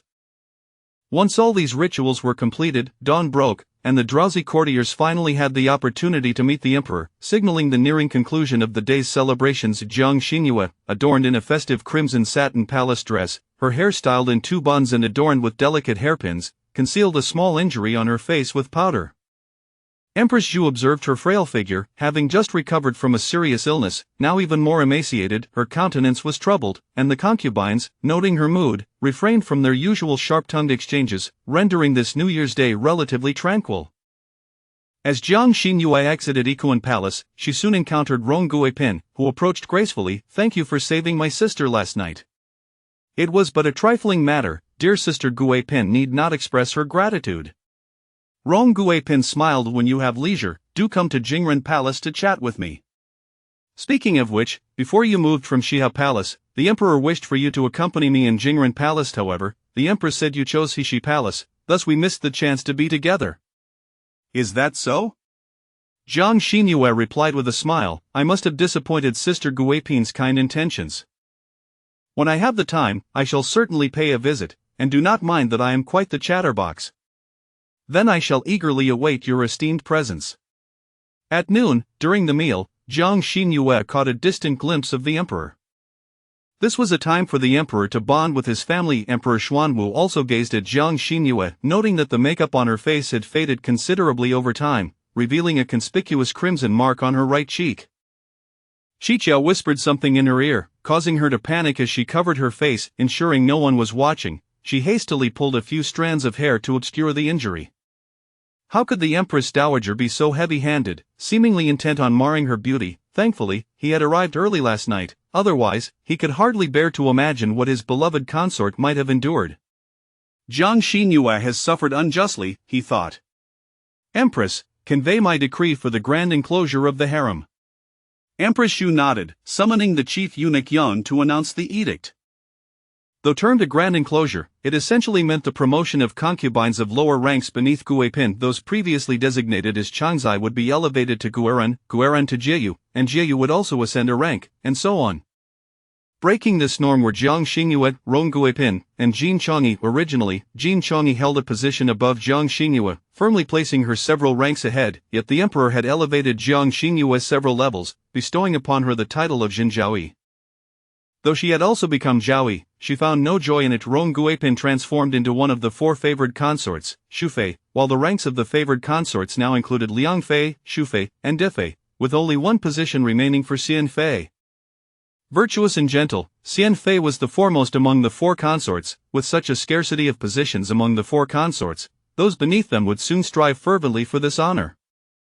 Li Guifei felt deeply wronged. Believing she was in dire need of a child, she had occupied her position for 3 years, yet the emperor had yet to honor her with the title of Huang Guifei, simply because he perceived her lack of offspring as a reason to withhold it. It seemed she would have to write several letters home, seeking her father and mother's assistance and procuring some secret remedies for childbearing. The empress, following Emperor Xuanwu's gaze, looked at Jiang Xinyue, who knelt among the concubines, her heart racing violently. Had the emperor struck her in anger last night because she had poisoned Jinjiaoyi and framed Zhang Yuan, this fleeting thought was quickly dismissed by her own reasoning. Impossible. No matter how much the emperor cherished Jinjiaoyi, he would not use Li Guifei to strike at her, the empress. Last night, the emperor's decree also included Li Guifei's name, intending to bestow upon her the title of Huang Guifei. However, since the time of Emperor Taizu, to prevent the emergence of a Huang Guifei who could potentially overshadow the empress, a rule had gradually formed. If an empress was alive, there could be no Huang Guifei. This meant that within the harem, if an empress existed, a Huang Guifei could not be appointed, and even the gold tablets and treasures previously shared between the empress and Huang Guifei were now exclusively given to the empress under this unspoken rule. Thus, she had refused, which had led to a few quarrels with the emperor. Li Guifei remained the emperor's foremost choice, he would not use her to vent his frustrations towards Xinjiao, as their status could be easily reversed. Then, was it because she had failed to bear a child? After the new year, Jiang Xinhua would be virtually 17, an age still considered that of a high school student in modern times, yet in this accelerated ancient era, it was the age at which one was urged to procreate. Chapter 51. The true culprit. Has it been over half a year since Xinjiao entered the palace? After the family banquet dispersed, the emperor returned to his study to attend to state affairs, while Empress Xu retained Di Fei, Liang Fei, and Jiang Xianyu. Before they could exchange pleasantries, Liang Fei glanced at Jiang Xianyu's belly, her brows slightly raised. You are indeed one of the favored concubines in the harem, second only to Li Guifei. How is it that Rong Pin is already with child, yet you remain unmoved? Although Rong Pin's child did not survive, at least she had conceived. Jiang Xianyu's expression turned dejected. The emperor summoned the imperial physician to examine me, who stated that I suffered from cold in my youth, damaging my health. I must recuperate for 2 to 3 years before I have any hope. By the time I am 18, conceiving then would be far better than becoming pregnant at 16 or 17. My constitution will be much stronger as an adult. She aspired for higher status, but she could not gamble her own life for it. Wealth and nobility must come with the ability to enjoy them. Liang Fei gasped in surprise, covering her mouth, seemingly unprepared for such a reason. With a forced smile, she turned to Di Fei. It's truly not a concern, Xinjiao is still quite young. A couple more years won't hurt. It took me several years in the palace before I conceived the grand princess. What do you think, Di Fei?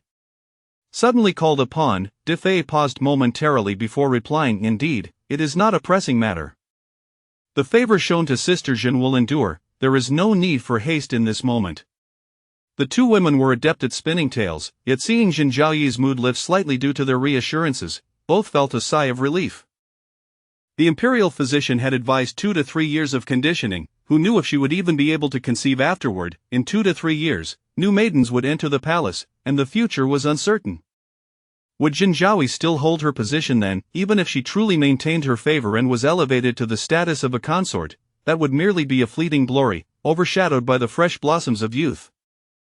Empress Xu sat in her primary seat, her heart a blend of disappointment and relief, disappointed that she could not use Xinjiao's womb to bear a prince to her name, yet relieved that without children, Jin would not possess the rigid qualifications to become empress, at most elevating her to a consort.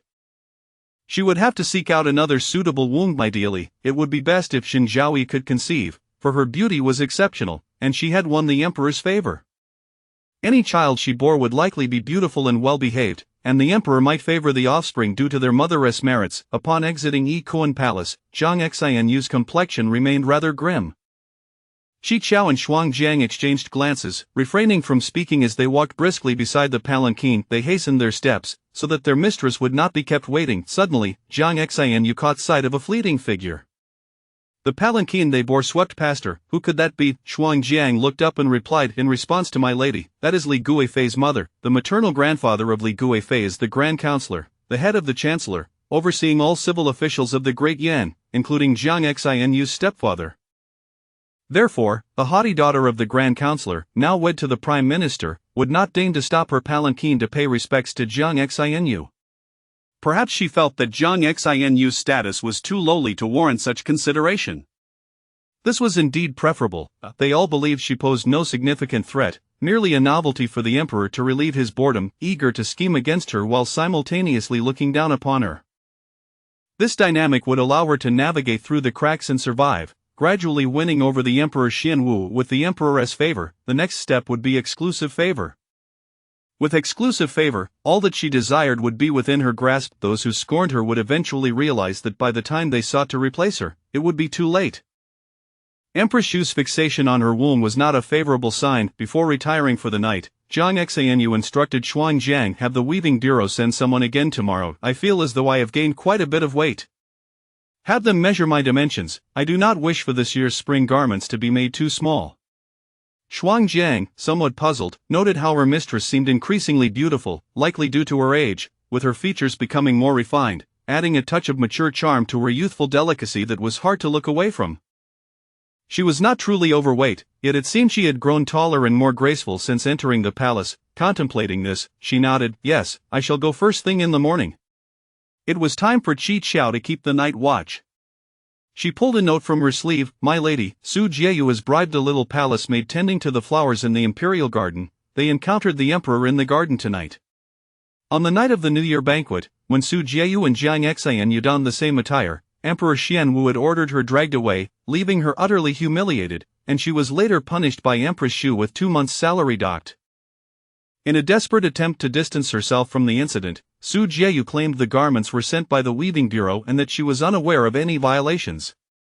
However, after investigation, no one from the weaving bureau admitted to delivering garments to Yishi Palace, and the maids from De Fay's quarters could attest to this. Consequently, the matter faded into obscurity. No one could have anticipated that the dress was originally sent by Jiang Xianyu through her close friend from the weaving bureau before her marriage. In the Great Yan dynasty, young ladies entered the palace through selection, while daughters of wealthy merchants gained entry through examinations to become court ladies. The latter often possessed specialized skills, serving in the Palace of Harmony or the Weaving Bureau, utilizing their talents to benefit their family's business significantly. The original Jiang Xianyu was a bosom friend of the legitimate daughter of the largest fabric shop in the capital. When Jiang Xianyu participated in the selection, that girl also passed the Weaving Bureau's examination, becoming the lowest-ranked court lady. They had not had a chance to meet until the New Year banquet approached, when the emperor ordered the Weaving Bureau to send patterns to Yishi Palace for Jin Guorong to select. It was then that the girl realized her dear friend had already become the emperor's favored concubine. In their excitement, they inevitably discussed their recent circumstances, with the girl doing most of the talking while Jiang Xianyu listened. It was merely a small favor Jiang Xianyu requested, to have 2 nearly identical garments made from the palace silk she had selected, one more extravagant for her to wear at the New Year banquet, while the other would be falsely claimed to have been damaged while tailoring for Jin Guorong. Fabric damage was hardly a serious issue in the Weaving Bureau, and with a maid from Yishi Palace to corroborate, no one raised any suspicions. Although Su Jieyu wept and wailed, her looks were indeed quite appealing, and Emperor Xianwu, being a connoisseur of beauty, would not shy away from such temptations. Jiang Xianyu believed Su Jieyu would successfully capture Emperor Xianwu's affections. My lady, Shi Chao furrowed her brow, half reclining on the footstool. Is Su Jieyu truly the murderer of our dear Xiao Ai Jiang? She appears so delicate and frail, often in tears. After all this time in the palace, tales of her timid and weak nature have spread. How could someone like her commit such a cruel act? Our dear Xiao Ai Jiang was such an adorable little pup. Thinking back, it pains me. Chapter 52. The sadistic dog abuser. In this palace, there are more than just one person concealing their true nature behind a facade. Jiang Xinyue replied to her. Su Jieyu is the daughter of a senior official in the Ministry of Justice, a place notorious for its ruthless nature. Do you truly believe that someone born into such a family would be so timid? Most importantly, Jiang Xinyue had visited an experimental center in the 21st century, where the researchers deftly dissected small animals with precision. Their incisions were clean and orderly, indicative of seasoned professionals. On the day when Emperor Xuanwu obstructed her from viewing the corpse of Xiao Ai Jiang, she insisted on seeing it, and her determination enabled her to swiftly identify the perpetrator.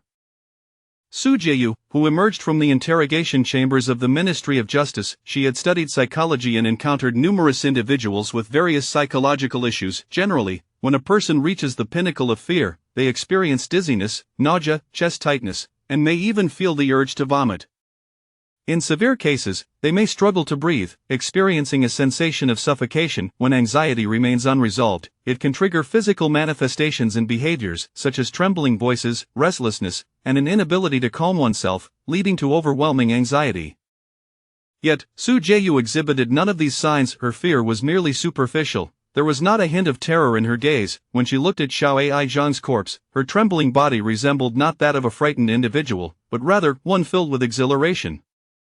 Jiang Xinyue was nearly certain that she was a sadistic individual who delighted in torturing small animals. The magpie looked at her mistress with concern. But if Su Jieyu is so terrifying, why do you still intend to let her know that it is you who has ensnared her?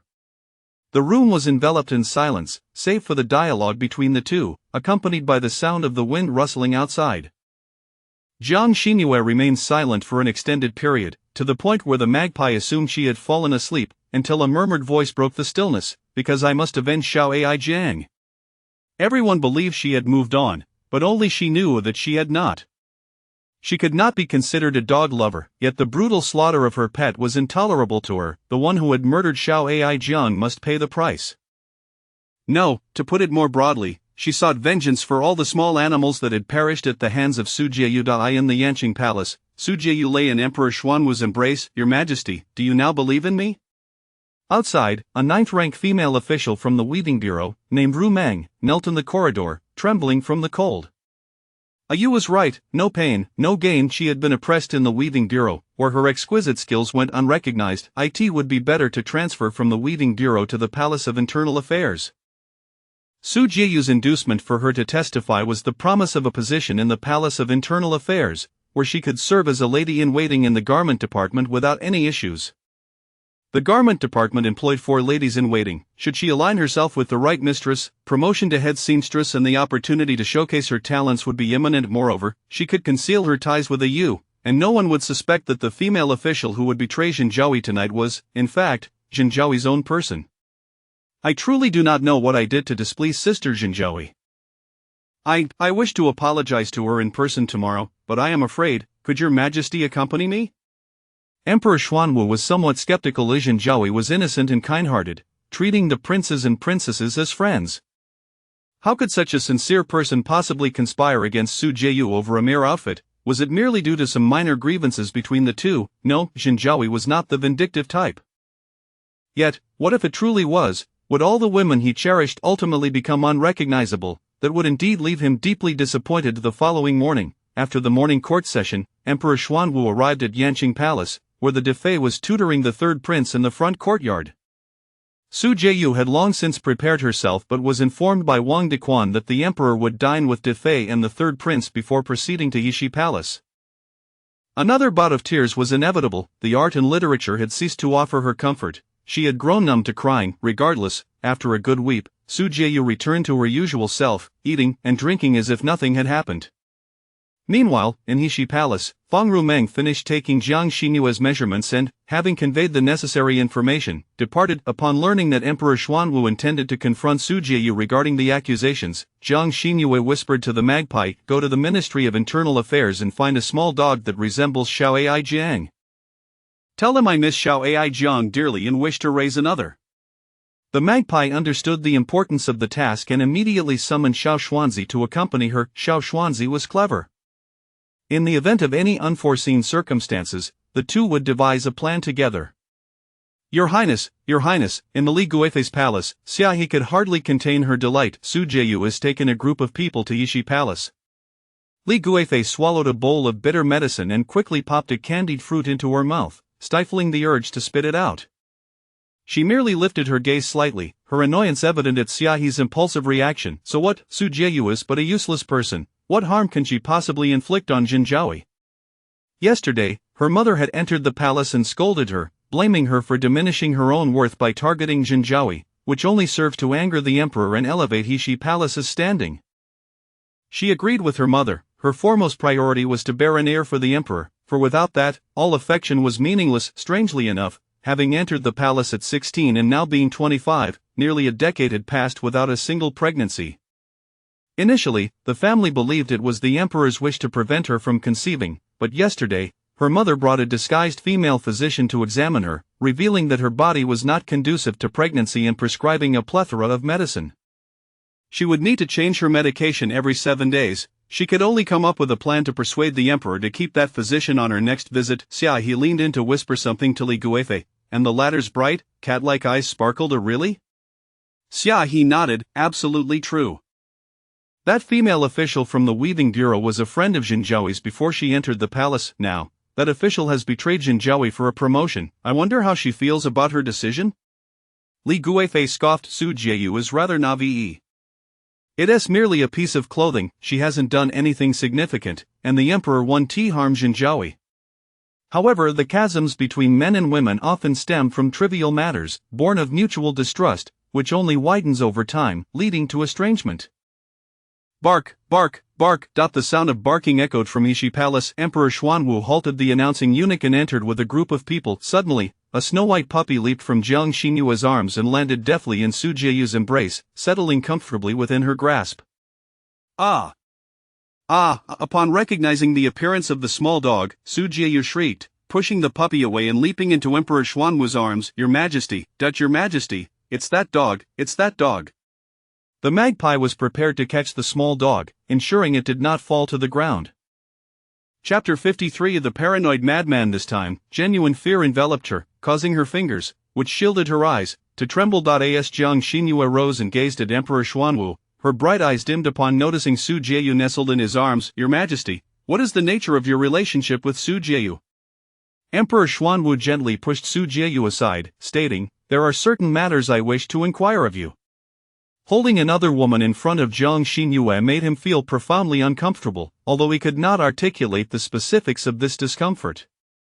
Wang Dequan stepped aside, revealing Fang Ruming's delicate visage. Jiang Xinyue was momentarily taken aback, but her expression quickly darkened as she turned away in anger, her eyes already brimming with tears. Emperor Xuanwu, oblivious to the fact that he had come to reprimand her, merely desired to embrace the pitiful Jiang Xinyue and soothe her. However, Su Jieyu, lacking in awareness, seized the opportunity, believing she had found Jiang Xinyue's Achilles heel, and pushed Fang Ruming forward. Do you not recognize this woman from the weaving department, Jinjiaoi? Jiang Xinyue could not help but roll her eyes, and as she turned back, her suppressed fury was evident. You received a mere garment from me. Even if you do not recognize the palace satin, your maidens must have cautioned you against wearing it, yet, you chose to don it regardless, resulting in your rebuke from the emperor. What concern is that of mine? Had she been a woman of decorum, she would never have worn such attire in the first place. It was nothing but a desire for attention, yet she had not anticipated clashing with the more beautiful Jiang Xinyue, thus rendering her a mere imitation and inciting the emperor's displeasure, leading to her humiliation. Consequently, she insisted on claiming that someone had conspired against her, feigning ignorance as her defense, a misinterpretation of the principle that ignorance absolves one of guilt. Emperor Xuanwu's gaze swept over the eunuchs and maidens behind Su Jieyu, who, frightened, averted their eyes, kneeling in silence. Their reaction confirmed that they had indeed warned Su Jieyu, who had chosen to disregard their counsel. Jiang Xinyue had merely set a glaring trap, one that Su Jieyu willingly stepped into. Then why did you send garments that contravene regulations to a concubine? Su Jieyu bit her lip, still unwilling to concede. If you had not sent them, how could I have worn them? Did she truly believe that the Empress would not be aware of her intentions? Must the Empress publicly declare what repulsive act you have committed? Jiang Xinyue took the small dog from the hands of the magpie, running her fingers along its soft fur, her gaze icy as she regarded Su Jieyu. Su Jieyu's eyes flickered with uncertainty, swallowing hard, speechless as if her tongue had been sawed off. The magpie opened her mouth, confirming, indeed, it is she. Emperor Xuanwu could not decipher the silent exchange between the two women, yet he could discern that Jiang Xinyue's momentum had grown stronger, suggesting that Su Jieyu had committed a transgression against Jinjiaoi, who was now retaliating. Her method of revenge was so gentle, targeting the heart, enticing one willingly into her web, with no intention of causing grave harm, merely imparting a small lesson in humility. Although Su Jieyu was at fault, she clung to the trivial misstep of Jinjiaoi, revealing her narrow-mindedness and pettiness. Enough! Emperor Xuanwu waved his hand, silencing Su Jieyu, his annoyance evident. Su Jieyu was at fault. Jinjiaoi is not unjust in her claims. You may withdraw. Outside, the sun blazed, yet Su Jieyu felt as if she had plunged into an icy abyss. This time, her tears proved futile. Emperor Xuanwu cradled the tear-streaked Jiang Xinyue, tenderly assuring her, I do not doubt you. It was Su Jieyu who insisted on seeking clarification. I would not wish for you to be misjudged, which is why I accompanied her. I shall instruct Wang Dequan to bring the full-length mirror from overseas to Yishi Palace shortly. My beloved consort, please do not harbor resentment towards me. The Dian dynasty had acquired several mirrors from the future, offering a clarity unmatched by bronze, infinitely superior. Su Jieyu not only escaped punishment but inadvertently deepened Emperor Xuanwu's affection for Jiang Xinyue, her frenzied eyes quickly gathering storm clouds. A paranoid madman could be awakened by the slightest discord, unleashing the inner demon and leading to irrational, frenzied actions. Jiang Xinyue turned her back on Emperor Xuanwu, casting a provocative glance at Su Jieyu, as if to say, so what if I have plotted against you? The emperor still believes me over you. As Su Jieyu's breath quickened, her eyes bloodshot with fury, on the verge of an outburst, Jiang Xinyue entrusted the small dog to Xiao Shuzi. Is Su Jieyu lingering here to accompany my beloved pet on a walk? The small dog had just enjoyed a meat bone, and Jiang Xinyue had instructed Xiao Shuzi to take it out for a stroll to ease its digestion. A dark red glimmer flashed in Su Jieyu's gaze as she followed Xiao Shuzi with her eyes, begrudgingly bowing her head. I take my leave. Once she departed, Jiang Xinyue's tears cascaded down in torrents, her lips quivering with indignation. Wang Dequan, witnessing the scene, hurriedly ushered the maidens out, granting the emperor and Jiang Xinyue their privacy. Jiang Xinyue wept, finding solace in the emperor's embrace, a comfort beyond the comprehension of mere servants. I have been wronged, yet I have not complained to the emperor. I merely wish to teach her a lesson. To receive a scolding, such is not a capital offense, is it? Your Majesty, woe is me, that you favor her over me, woe is me, she cried like a child, utterly unrefined, yet Emperor Xuanwu found her endearing, perceiving her not as a petulant child, but as one playfully expressing her grievances. If your Majesty, if you prefer another, simply tell me. I shall not impose myself upon you. In the future, I shall no longer trust you, for it is all mere deception to win my affection. Ah! Though he recognized her words as mere petulance, Emperor Xuanwu felt a pang in his heart, covering her incessant chatter with his hand. Do not speak thus, my heart is not made of iron. I, too, can feel pain. Jiang Xinyue scoffed inwardly. Your heart is not iron, but forged from gold. Though it appears soft and pliable, a bite could leave a mark. Once tempered by fire, it could revert to its original form, more formidable than iron. Jiang Xinyue discreetly wiped her tears on Emperor Xuanwu's dragon robe, believing her small act of retribution would go unnoticed. Unbeknownst to her, her indignant demeanor resembled that of a puffed-up kitten, adorable yet fierce. The full-length mirror arrived in Heshi Palace, and soon, Jiang Xinyue's voice of delight echoed within. Wow! Is that truly me in there? The emperor affectionately ruffled her hair. In this harem, aside from my Jinzhouyi, who else possesses such beauty? A touch of bashfulness graced Jiang Xinyue's features as she smiled, twirling in her skirts, examining herself from every angle, her expression one of utter fascination. Finally, she stood before the mirror, thoughtfully stroking her chin, nodding with utmost seriousness. Your Majesty's taste is indeed impeccable. The emperor, believing she praised the craftsmanship of the mirror, felt gratified by her compliment. Yet, he was taken aback when she declared, I am, without a doubt, the most beautiful one. Chapter 54. Excessive modesty breeds disdain. Her haughty demeanor elicited a hearty laugh from Emperor Xuanwu, who could not help but jest. When others praise your beauty, do you not possess the humility to acknowledge it? Do you not feel ashamed? Jiang Xinyue shook her head, responding, Your Majesty, excessive modesty can be rather off-putting. Just as when I extol you as a diligent and benevolent emperor, you surely must appreciate my discernment, yes? Would the emperor dare to deny it? The emperor, feeling as though he had been discreetly flattered, beamed with delight and embraced her from behind, saying, On the 2nd day of the 2nd month, during the spring equinox, I shall lead the ministers to the countryside for spring plowing. My beloved, would you care to accompany me? Having long heard tales of ancient emperors personally plowing the fields during the spring rites, Jiang Xinyue was curious to witness the event firsthand, having only seen it depicted in dramas. Her eyes widened with anticipation as she cast aside any lingering doubts the emperor might have harbored regarding her feelings. May I truly join? Is that for real? Emperor Xuanwu cherished her immediate emotional response. I say you may join, and thus you shall. On the day of the spring plowing, the Empress would also attend, and it would be no trouble to bring along a couple of concubines. In Xinang Palace, although Empress Dowager Wu paid little heed to the affairs of the harem, she was acutely aware of which consorts the emperor favored and whom he had bestowed gifts upon. The pervasive scent of bitter medicine accentuated the pallor of concubine Rong's face. The palace attendants in Xinang Palace were notably more solemn than elsewhere. Their footsteps were nearly soundless, their breaths shallow, and each wore a serious expression, refraining from conversation with one another. Draped in resplendent attire, Empress Dowager Wu sat beside her bed, while not far away knelt a woman of ethereal grace, beautiful as a chrysanthemum. Your Highness, concubine Rong, with her hair cascading loosely, implored, Sister has knelt for 2 hours now. The cold is biting, and should she fall ill, it would surely pain you as well. The woman with a pale complexion on the ground was none other than concubine Rong, who had already been elevated to the rank of Shufei. Empress Dowager Wu snorted disdainfully. The esteemed Shufei is indeed lofty. Even when the emperor humbles himself to seek her forgiveness, she refuses to relent, banishing His Majesty from Jingren Palace and allowing Jinzhouyi to seize an opportunity. Now, I pity you, concubine Rong, for suffering a miscarriage.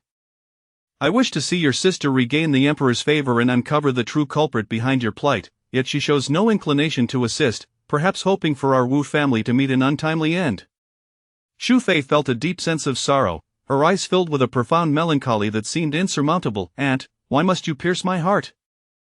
The emperor's past affections were mere performances for you and my father. Since the fall of the Wu family, the emperor has grown weary of me. Now, between us lies the blood of over 200 Wu family members.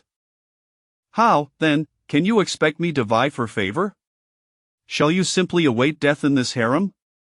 Empress Dowager Wu was well aware of the emperor's wariness towards her. The empress he had intended to marry was originally Xu Fei, yet he secretly chose the legitimate daughter of the Zhu family, which left her seething with anger. "If the emperor disobeys, let him father a son of Wu lineage, and I shall urge him to name the child heir apparent, thereby restoring our family's fortune. If a son proves unworthy, a grandson shall suffice. What familial bonds exist in royalty? I seek only supreme power. That Xinjiaoui cannot remain. She has bewitched the emperor utterly. For the sake of that lowly maid, she dares to defy her own mother, an act of sheer ingratitude." "Aunt!" Concubine Roan grasped her sleeve. "It was Xinjiaoui who saved me." Smack! The pale visage received a slap, which only served to redden her cheeks with a sickly hue. Empress Dowager Wu withdrew her sleeve and rose, exclaiming, "Both of you are fools. How could my Wu family produce such troublesome offspring? Mark my words, among you, at least one must bear a royal son, otherwise, you shall learn of my methods." Upon hearing this, both concubine Rong and Xu Fei turned ashen. Though their father had passed, their mother and brother still languished in Ninguda, and if the Empress Dowager sought to use them as leverage, Xu Fei realized she had no room for refusal. In the days that followed, Emperor Xuanwu treated the harem with equitable attention. Aside from his visits to Yikeng Palace on the 1st and 15th of each month, he spent 3 days at the residence of the lovely concubine Li, 2 days with concubine De, 2 days with concubine Liang, and 1 day with Xinjiaoui, while Zhang Wani received 1 day as well. What surprised Jiang Xinyue most was that Xu Fei, the Empress Dowager's niece, enjoyed 6 consecutive days in the emperor's company. During the remaining days, she either rested in Hushi Palace or slept alone in Chengqian Palace. No matter how vigorous the stallion, caution is paramount, otherwise, disaster may strike, resulting in a great loss. Among the ladies who entered the palace alongside Jiang Xinyue, some were favored once and then forgotten, while others had been in the palace for over half a year without even laying eyes on the emperor. All they could do was gaze at the moon and lament, for no one in the palace would extend sympathy towards them. There was but one emperor, how could he possibly divide his affections? Before they knew it, the 2nd day of the 2nd month had arrived. Early in the morning, Wang Diquan came to Hushi Palace to inform them that the emperor had requested Xinjiaoui to dress simply and modestly for the gathering at Taiha Palace. Jiang Xinyue donned a silver-gray short coat paired with a linen skirt commonly worn by peasant women, complemented by a pair of pale lotus-colored trousers and gray cloth shoes. Her long hair was wrapped in a headscarf, adorned only by a dark red sandalwood hairpin, presenting an appearance of simplicity and cleanliness. She did not arrive at Taiha Palace too early, as the emperor and empress were already present, with Xu Fei standing beside the emperor, dressed in coarse cotton clothing and draped in a cloak, exuding an air of ethereal elegance.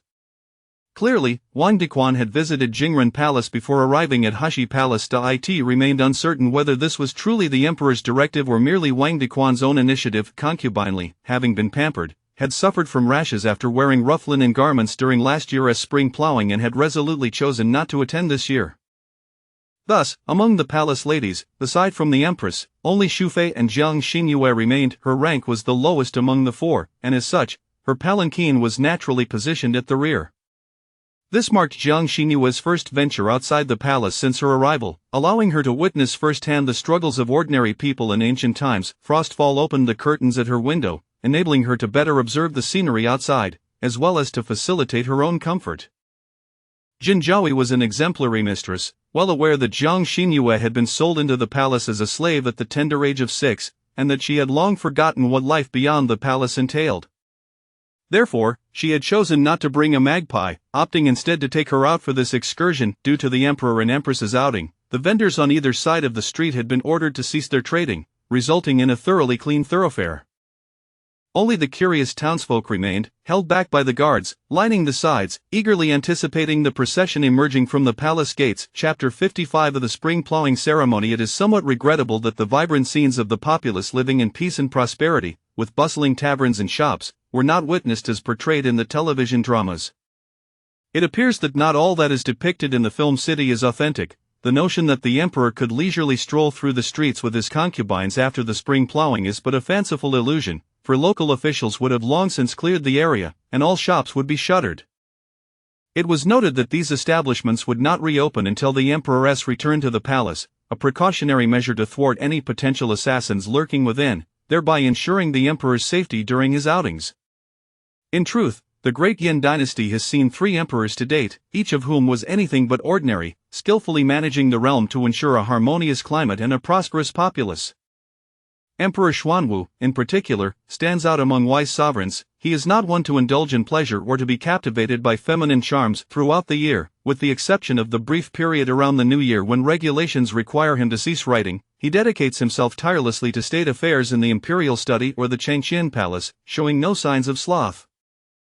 Jiang Xinyue does not perceive any foolhardy individuals daring to rebel or attempt to assassinate the emperor. However, officials are ever cautious, fearing the unlikely, and thus the security measures are meticulously implemented.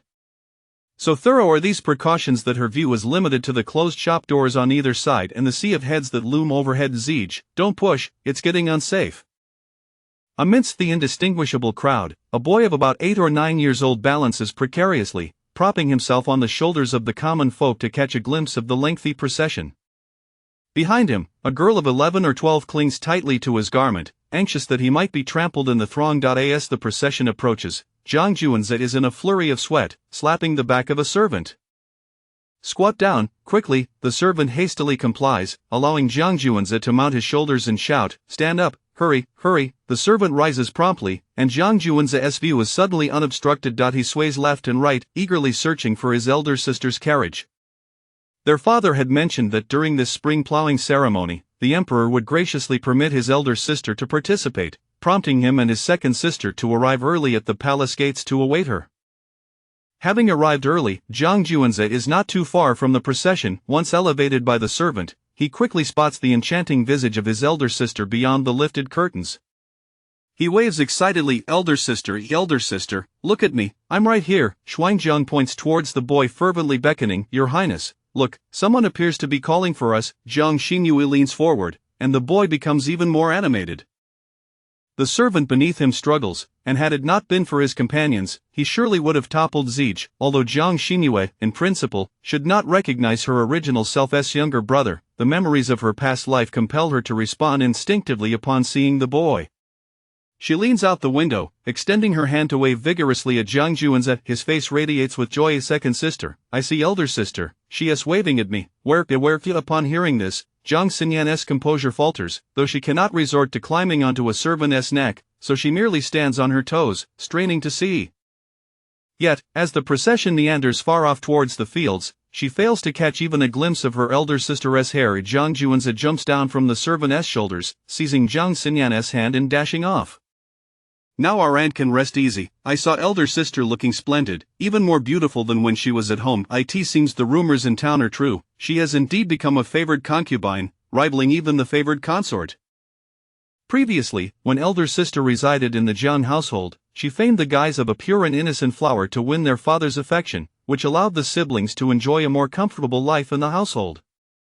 Later, upon entering the palace, it was also their father's intention to utilize her beauty to elevate their status further, and now, it seems he has succeeded. Their father visits the courtyard of the concubine much more frequently than before, and the servants in the household no longer dare to look down upon her. However, Zhang Xinyan, being a woman herself, harbors her own desires. She wishes for a husband who need not be overly talented or handsome, whose family background need only be modestly prosperous. She longs for a partner who will devote himself solely to her throughout their lives. Surely, elder sister shares this sentiment. In this world, which woman deeply in love with her husband would willingly share him with numerous others? Sigh. For elder sister, is this happiness or misfortune? Zhang Juanze glances back at his second sister, noticing her troubled expression, and offers comfort. "Second sister, you're overthinking again, becoming too sentimental. What you desire does not necessarily coincide with elder sister's wishes. Tomi, elder sister is destined for greatness. An ordinary family could never contain her. Such extraordinary beauty is a calamity wherever it resides." Only by entering the palace and winning the emperor's favor can she secure a life of glory and splendor. While you seek a devoted partner, elder sister seeks only prestige. Are you not fish? How can you know the joy of fish? Jiang Xinyan comprehends the meaning behind her brother's words, her cheeks flushing slightly as she smiles. As long as elder sister's wishes are fulfilled, that is what matters most. The spring plowing ceremony is a grand affair, meticulously organized with officials assigned to oversee various aspects, each standing at their designated posts. At each stage of the proceedings, specialized officials guide the emperor and his concubines. The minister of the Ministry of Rites oversees the ceremonial box, the deputy minister of revenue manages the planting, while the elder members of the royal clan are responsible for covering the soil. Even the Empress must descend to the fields, symbolically planting rice seedlings. With the Empress participating, neither the Shufei nor Jiang Xinyue can afford to be complacent. They roll up their pant legs and wade into the rice paddies. Shufei appears to have never engaged in such an endeavor. When the muddy water envelopes her calves, her face pales instantly, and each step proves to be a tremendous challenge. Emperor Xuanwu glances back at Shufei and Jiang Xinyue. Jiang Xinyue, rice seedlings in hand, has already planted a row and is animatedly conversing with an elder beside her, discussing how to plant more efficiently. Upon noticing the emperor's gaze, she waves the seedlings in greeting, her eyes sparkling with enthusiasm. However, her exuberance nearly causes her to stumble. As she leans forward, Emperor Xuanwu almost turns away. Fortunately, the elder beside her steadies her, and she smiles gratefully, bowing. Thank you, sir. Such a person, where could she possibly go that would elicit dislike?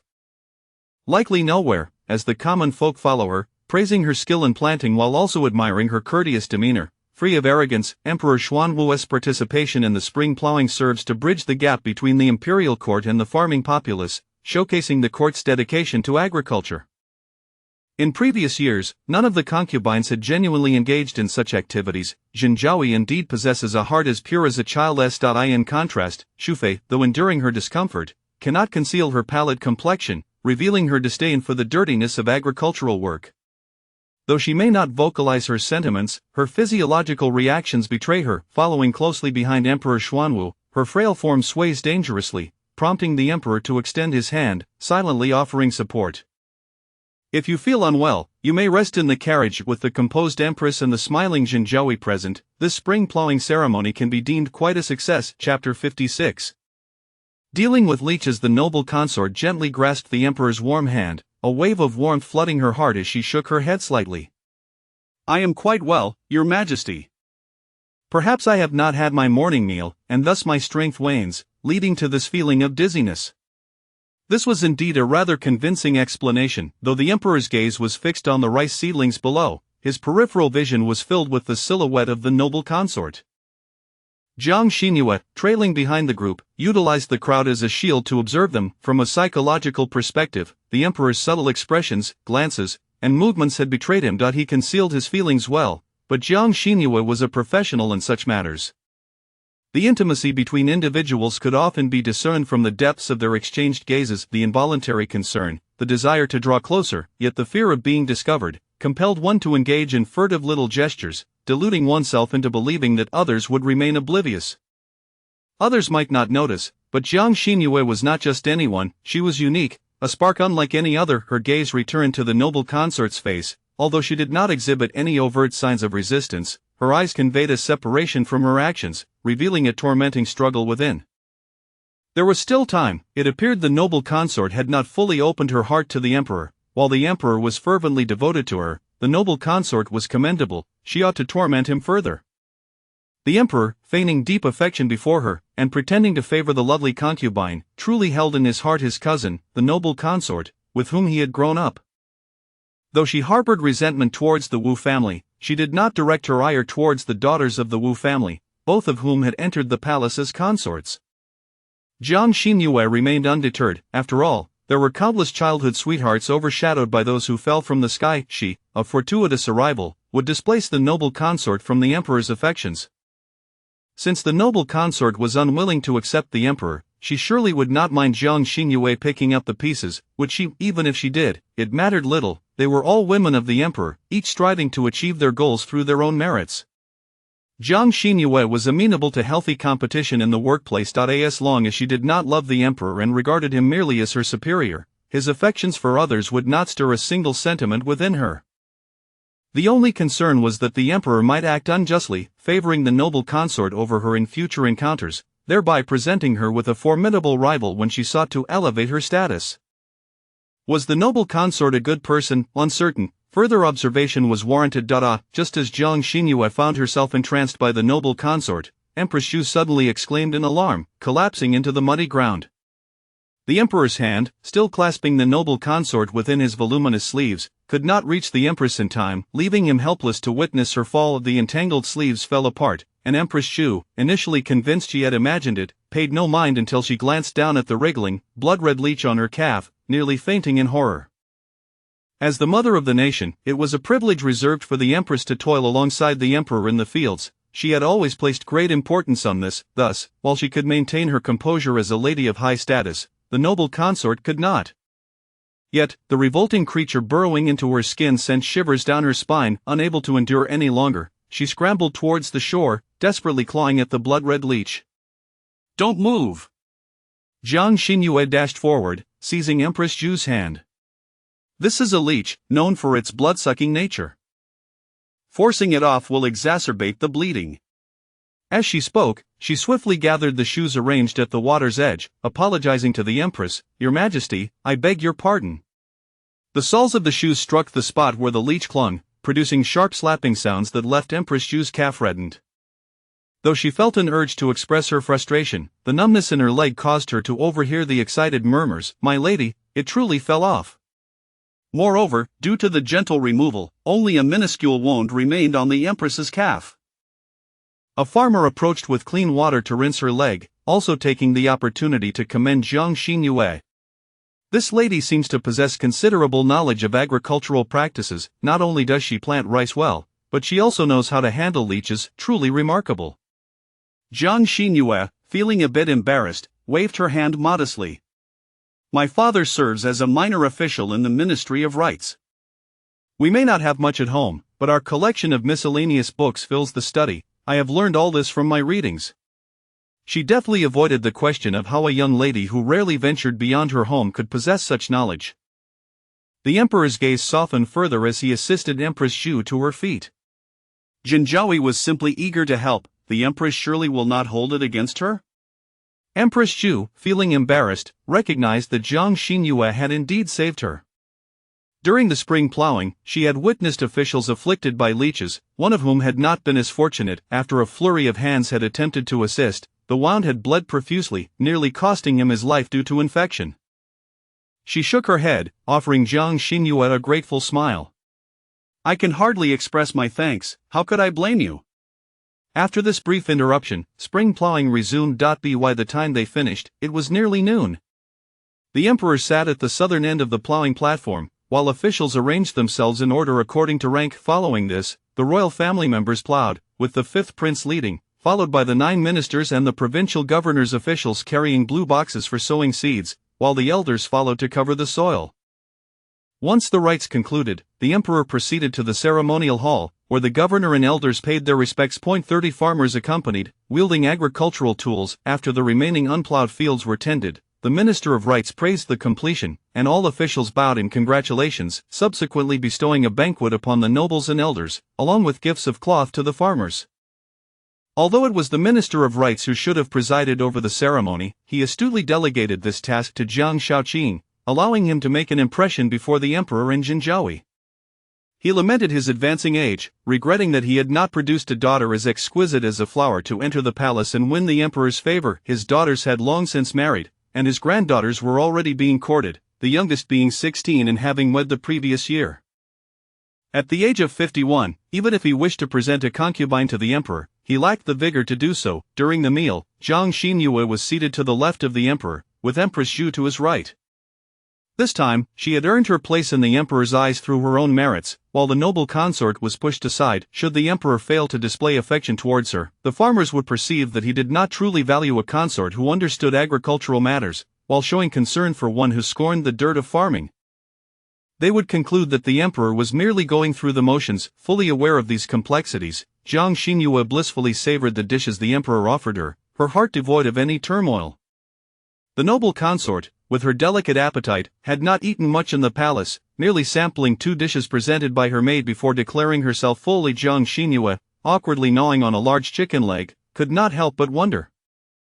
Should she eat, or should she eat? Surely, this dog emperor would not view her as merely a pig compared to his true love. Chapter 57 of The Shield. Indeed, when the noble consort expressed that she had eaten her fill, Emperor Xuanwu, along with Empress Zhu and several princes and princesses, turned their gazes towards Jiang Xinhua, who had already stuffed half a chicken leg into her mouth. The disparities among individuals are truly vast. Jiang Xinhua's movements were graceful, appearing elegant, yet she swiftly finished the chicken leg, then blushed slightly and smiled bashfully, saying, "While sister consort does not indulge in gluttony, I cannot help myself. I simply adore food." She praised the host responsible for the banquet, complimenting the exquisite dishes, for in the hearts of the common people outside the palace, whether it be the emperor or the consorts, they are all revered figures. One person responded to her, saying, "The noble consort is delightful, and so is consortion. To have an appetite is a blessing, and consortion is indeed fortunate." The distinctions between noble consort and consortion were clear. The entire table echoed in agreement, though Jiang Xinhua took their words lightly. Had she not been favored today, she would have been met with mockery and derision. Emperor Xuanwu cast a fond glance at her and remarked, "Do not extol her too much. She cannot be overly praised, lest you find yourselves penniless by the end of the meal." "Your Majesty," Jiang Xinhua playfully pouted, taking another generous mouthful of rice, dissatisfied with the emperor's public teasing. Her indignant expression bore a striking resemblance to that of a naive child. "See, I cannot even speak." At the table of officials, the Minister of Rites poured a cup of wine for Jiang Shaoqing, subtly indicating towards the emperor's table. Consortion has been in the palace for over half a year. Her ascent from a mere talent to a position of prominence is nothing short of miraculous. Brother Jiang, when you soar to great heights, do not forget your old comrades. The officials of the Ministry of Rites raised their cups in a chorus of goodwill, their demeanor markedly more cordial than before. Jiang Shaoqing humbly shook his head. "I dare not claim such credit. It is the esteemed officials who have elevated a humble servant to this day that I strive to progress alongside my colleagues, to progress together." By the time of the afternoon, all the spring farming tasks had concluded. Jiang Xinhua sighed in relief, glad that it was not the summer harvest. Otherwise, they, who had never endured such physical toil, would likely have succumbed to heat exhaustion. As they returned to the palace, the streets were less crowded than when they had exited, as each household had its own affairs to attend to and could not spend all day merely spectating. Aunt, look, father is over there, right in front of elder sister's carriage." Aunt Ruan, adorned with a veil hat, was being supported by Jiang Juanzhe and Jiang Xinyan as they moved forward. The surrounding commoners, not overly congested, parted to grant passage to the elegantly dressed group. Jiang Xinhua, intuitively, opened the window and immediately beheld Aunt Ruan's stunning visage, a face that would captivate any man. At that moment, she comprehended that her own extraordinary beauty was indeed reminiscent of her birth mother, who must have caught her father's eye all those years ago, prompting him to disregard societal judgment and request the lowly dancer from the Duke of Ruyang as his favored consort. It is vital to understand that in the Great Yin dynasty, social hierarchies were starkly defined, officials were officials, and commoners were commoners, with distinctions even among the common people themselves, dividing them into base and noble classes. The dancers of the Duke's household were considered of lowly status, although it had become increasingly common for singers and dancers to be taken as consorts in recent years. It was viewed as a devaluation of status over a decade ago, with literary figures even expressing disdain. Jiang Xinhua could not help but once again marvel at her father's farsightedness and keen judgment. Upon seeing Aunt Ruan, she realized that her own countenance bore 9 parts resemblance to her birth mother, with only a single part resembling her father. "Yue Jie," Aunt Ruan's eyes glistened with tears as she waved at her. Jiang Xinhua responded warmly, her face alight with joy, conveying to Aunt Ruan that there was no need for concern, as she was thriving in the palace. Empress Zhu and Emperor Xuanwu shared a dragon palanquin carried by 16 men, its open design featuring only beaded curtains for the convenience of the commoners who wished to glimpse the emperor's visage. "Is that consortion's sister?" The height of the palanquin and the unobstructed view allowed Empress Zhu to spot Jiang Xinhua, who had poked her head out of the carriage.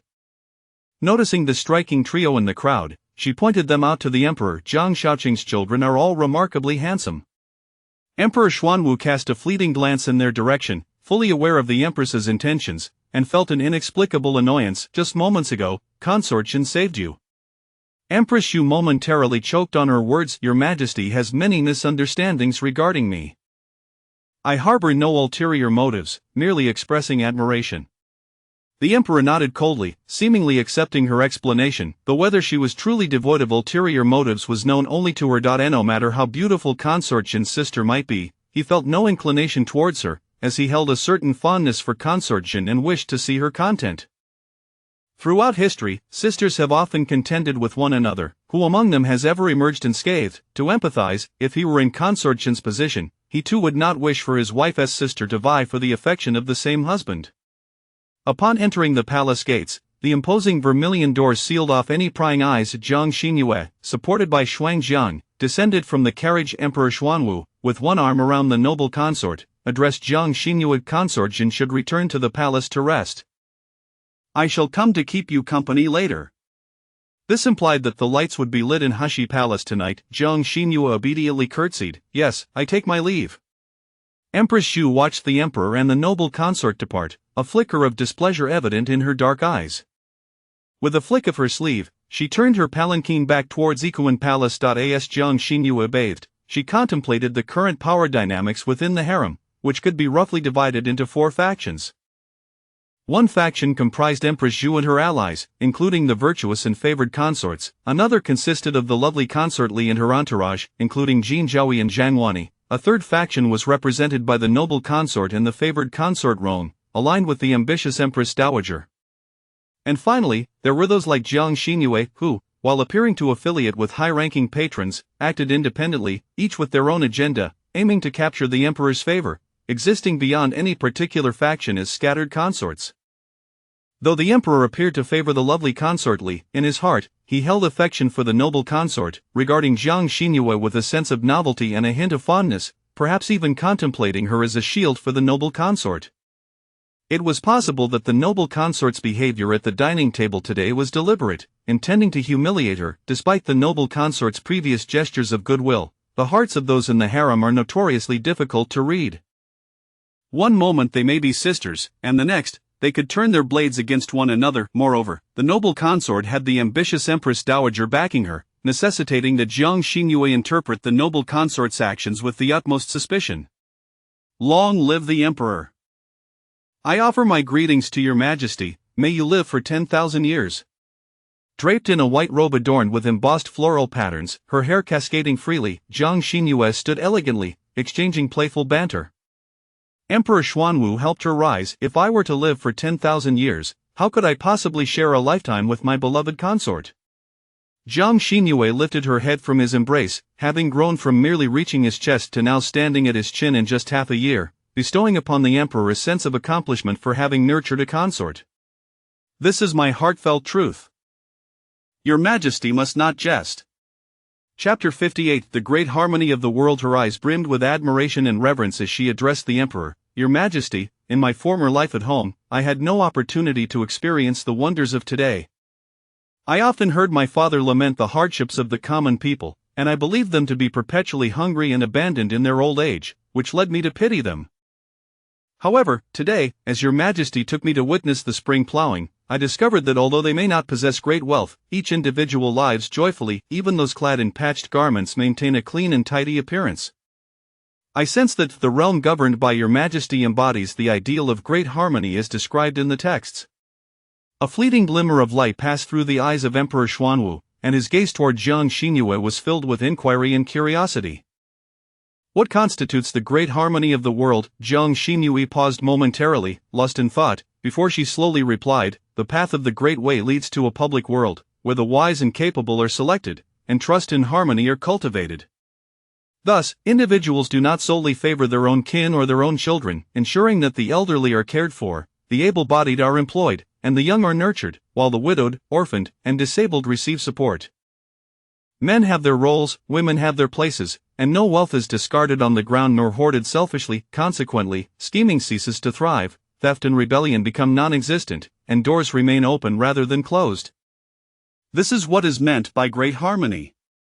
She had forgotten that the dynasty she traversed was a fictional construct, one that did not exist in historical records, where people were unfamiliar with the likes of Li Bai, Du Fu, and naturally, figures such as Mencius, Laozi, and Zhuangzi.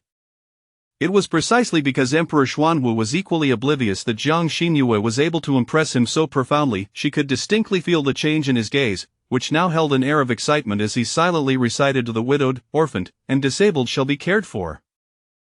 Men have their roles, and women their places. This was the very belief he had upheld since his days as the crown prince, dedicating his life to this aspiration.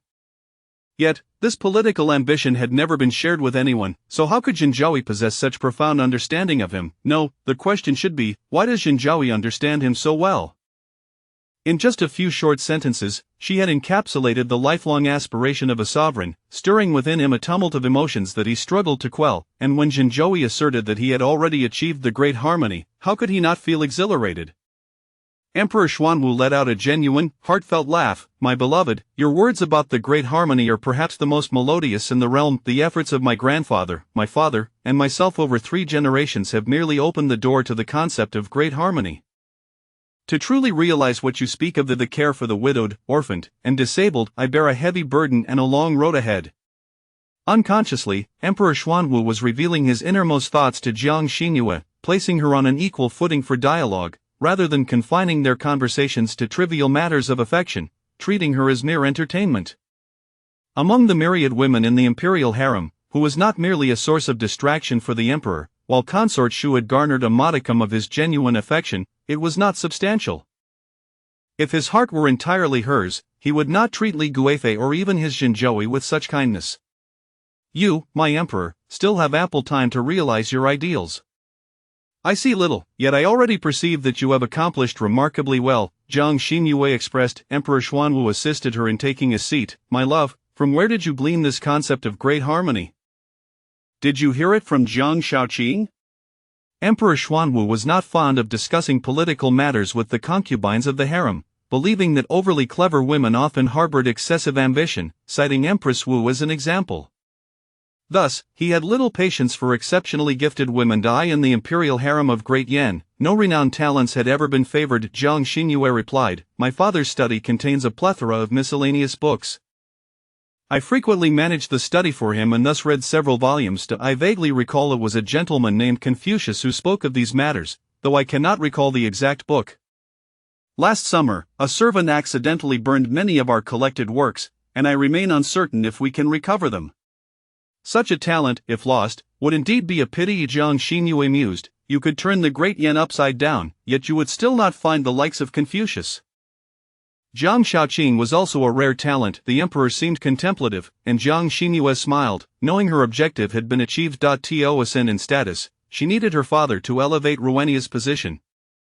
A concubine was still a concubine, but a legitimate wife was a different matter altogether. The bond of servitude that tied Rowenia to her current status remained firmly in the hands of the lady of the house, who refused to relinquish Rowenia's lowly standing to the authorities.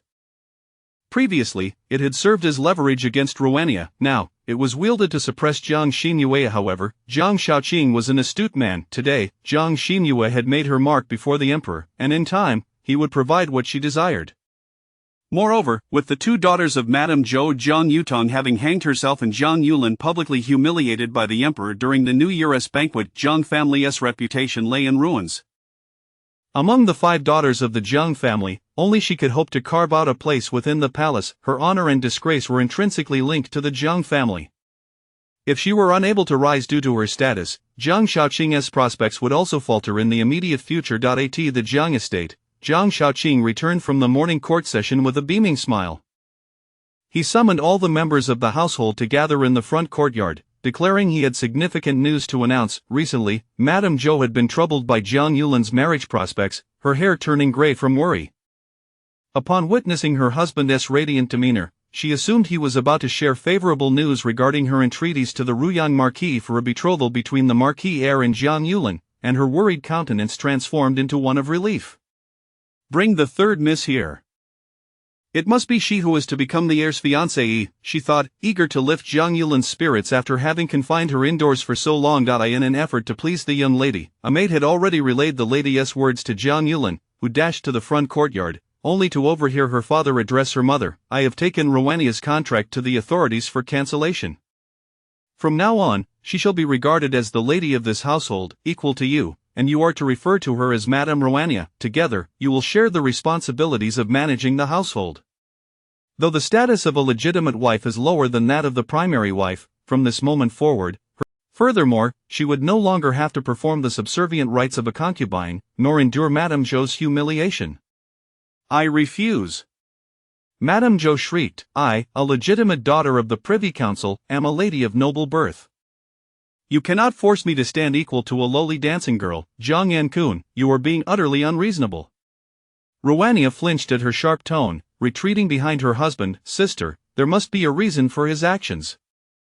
I do not wish to contend with you over household matters, please take care of your health and refrain from anger." Jiang Shaoqing nodded. "Indeed, Qinger speaks wisely today. During court, the emperor has approved Zheng Honglu's petition for retirement. I am now the head of the Honglu temple. But what does that have to do with elevating Rowania's status?"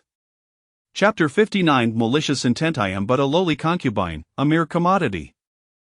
That wretched woman, Ruan, has taken her place as a primary wife. How dare she threaten the palace as other lowly woman to secure a promising match for her daughter? Do you truly believe my ascension to the position of Minister of Rites is solely due to my exceptional abilities?" Zhang Honglu gazed at Madame Jo and remarked, before resigning, Lord Zhang submitted a memorial stating that the successor would be none other than the name of Wang Shaoqing. The Ministry of Rites consists of one minister and two vice-ministers, along with a main clerk, who oversees the documentation. There are also two offices of ceremonial and hospitality, each with a deputy and 4 assistants, supported by 50 clerks. He is the vice minister on the right, and his rival is the left vice minister, Lord Wang. Today, the unexpected decree fell upon him, initially leaving him in shock. However, after the morning assembly, the emperor summoned him privately, and the two engaged in a lively discussion, finding many common grounds on matters of state. During their conversation, the emperor mentioned Jiang Xinyue's notion of universal harmony, leaving him astonished. Nevertheless, with his daughter presenting an opportunity before him, it would be illogical not to seize it. In turn, he must reciprocate. In Hishi Palace, Jiang Xinyue gently patted the small white dog's head, withdrawing an apricot-colored handkerchief from her sleeve, wrapping it around her palm, releasing a rich fragrance of gardenias. She caressed the little dog's head, eliciting a contented purr as it lazily sprawled across her lap. Basking in the sun, Magpie swiftly entered from outside. "My lady, it has been disclosed to Su Jiefu that the emperor will visit the princess residence today to see the third prince." Jiang Xinyue nodded, tossing the handkerchief, now entwined in her palm, into the charcoal brazier to be consumed by flames. As the frost descended, all windows were opened, and a chill breeze swept through, dissipating the sweet scent of gardenias. Coincidentally, the kitchen had sent fried chicken today. Perhaps she could take a little treat for him as well. She lifted the small white dog. "Come, shall we go together, dear? If you remain silent, I shall assume you agree. Do remember to behave well, I shall ensure your safety." The newly adopted puppy in Hishi Palace was named Come Here. With the arrival of spring, the weather had warmed considerably, yet the temperature fluctuated greatly between day and night, leaving Jiang Xinyue still a tad chilly. Draped over her shoulders was a plain cloak, beneath which she wore only a lilac brocade palace gown, rendering her appearance graceful and serene. The spring blossoms in the imperial garden bloomed splendidly, their myriad fragrances overwhelming. Su Jiefu felt that the gardenias delivered today by Lady Fong were no longer so fragrant in comparison. My lady, it appears ahead is the palanquin of consort. Jin Shuhua alerted Su Jiefu, hinting that she should be prudent and greet consort Jin first, rather than foolishly provoke her. In response, Su Jiefu swiftly dodged into the nearest rockery, unwilling to pay her respects to that detestable consort Jin. Why has she come? Peering from her hiding spot, Su Jiefu wondered. Could she be here to coincidentally encounter the emperor? It seems unlikely. Shu Hua replied. Everyone in the palace knows that the eldest princess, second princess, and third prince are particularly fond of consort Jin, and she pays considerable attention to the young masters, often bringing them snacks. Today, she likely does the same. Consort Jin had no need to sneak around to observe the emperor. She was already favored and well connected with the empress and others. If she wished, she could approach the emperor openly. Unlike Su Jiefu, who, lacking the emperor's favor, had to surreptitiously seek information about his whereabouts and feign coincidence to gain his attention, Su Jiefu could hardly believe that consort Jin had such benevolence. Her eyes glinted with venom. She is a master of disguise. perhaps feigning a close bond with the third prince merely to draw near to the emperor. Is there truly anyone in this palace who is genuinely virtuous? Who says there isn't? Shu Hua dared not express her thoughts aloud but silently pondered. The esteemed concubine of the Yanqing Palace is renowned for her kindness. Having entered the palace for decades, she never harbors ill will towards others. She treats those above her with respect and those below her with kindness, which is why the emperor praises her virtue and elevated her as one of his 4 concubines. It is evident that survival in the harem requires more than mere malice. Suddenly, a palace maid pointed at a snow-white puppy that had bounded out from the grass, playfully teasing it for its cuteness. However, the little white dog paid no heed to the young eunuch, instead circling around Su Jiefu's feet, wagging its tail joyfully. A surge of malevolence surged within her, impossible to suppress, spreading like wildfire. "You may all leave, my lady, leave." Su Jiefu suddenly burst into tears. "With consortion present, what business do I have here? Do you all wish to witness my humiliation?" Her words left no one daring to respond. They were all servants to Su Jiefu, too fearful to mock their mistress. Yet, when Su Jiefu wept, she became impervious to any words of comfort. The onlookers, believing her to be distressed by consort Jin's presence, could only retreat helplessly to grant her solitude. With no one around, Su Jiefu watched the small dog joyfully frolicking around her, increasingly reminded of the loathsome consort Jin. In a fit of rage, she kicked the little white dog far away. The puppy yelped painfully but, having landed on the soft, muddy ground by Carp Lake, was not severely harmed and quickly scrambled back to its feet. Yet, the puppy could not comprehend why its owner, who shared its scent, suddenly turned on it. Trembling, it crouched in place, its eyes glistening with tears, emitting a plaintive whimper. This cruel scene was witnessed by Jiang Xinyue, who fortuitously encountered Emperor Xuanwu. Covering her mouth, she gasped, "Magpie, quickly retrieve, come here, she will harm him." Magpie restrained the eager consort Jin, her face a mask of indignation for her mistress. Does the emperor wish to understand why the servant's mistress employs palace brocade to discipline Su Jiefu? Perhaps a glimpse into the present will reveal the reasons. Magpie, cease your words. Jiang Xinyue pushed her hand aside, appearing to move forward yet skillfully maneuvering to follow Su Jiefu discreetly. Her eyes reddened. "I have failed to protect my beloved. Come here. I cannot allow harm to befall its offspring." Emperor Xuanwu was utterly perplexed by her words yet obediently followed her. "What do you mean by this? Does the emperor believe that I have taken come here as a substitute for my beloved? Is it not so? Come here and my beloved resemble each other strikingly, if not identical, at least indistinguishable to the naked eye. Both are entirely snow-white and possess an endearing demeanor. Come here is the offspring of my beloved and another small white dog from the imperial household's rare treasures. I do not see Come here as a mere substitute, but rather as an embodiment of my affections." Chapter 60 Revenge. Jiang Xinyue meticulously analyzed the childhood of Emperor Xuanwu. After the little emperor's pet snake was deliberately killed by Wu Qingyi and then disdainfully tossed before him, the little emperor ultimately cast aside his beloved pet into the violent room, never to keep another companion thereafter. To a certain degree, Jiang Xinyue felt that her values bore a semblance to those of Emperor Xuanwu. This was precisely why she dismissed the claims that she was merely a substitute for the young Li Guifei. She could not bring herself to believe such notions. In truth, the emperor had not disappointed her. If he had a penchant for substitutes, it would have been a trivial matter for him, as the sovereign, to acquire another little flower snake following the demise of the first. Yet, he refrained from doing so, instead concealing all his inclinations and meticulously orchestrating a plan to ensnare the one who had caused his pet's demise, leading them to an inescapable abyss. Hence, Jiang Xinyue would not resort to any substitute ploys to evoke sympathy from Emperor Xuanwu. She intended to accomplish what he had long desired yet hesitated to pursue freely. She aimed to make him perceive Jin Zhaoyi as a reflection of himself, an individual once constrained by the manipulations of Empress Wu and the Wu family in his youth. A stealthy figure crept towards the northern palace wall of Hashi Palace, where Wang Dequan had already brought his men, treading lightly, eager to discern what tricks Su Jieyu was up to. A slender, curved dagger slipped from her sleeve, and as mottled sunlight cascaded down, Su Jieyu raised the small blade, aiming it at a little white dog who Jiang Xinyue barely caught a glimpse before a flash of yellow darted forth like an arrow released from its bow. Bang! Woof, woof, woof. The little dog, initially thinking its master was in danger, bared its teeth and barked at Emperor Xuanwu, but upon meeting his gaze, it trembled and shrank into the emperor's embrace, its body going limp. "Come here!" Jiang Xinyue shouted. The little dog immediately straightened its neck, its ears twitching, then, with eyes gleaming, leaped from the emperor's arms and dashed towards its master. Su Jieyu was kicked aside, her dagger falling from her grasp, which Wang Dequan promptly retrieved and presented before Emperor Xuanwu. When officials from the Ministry of Justice interrogated heinous criminals, they would employ a slender, sharp-curved blade to sever their wrists and ankles, then use the bent knife to extract their tendons, torturing them bit by bit until they confessed.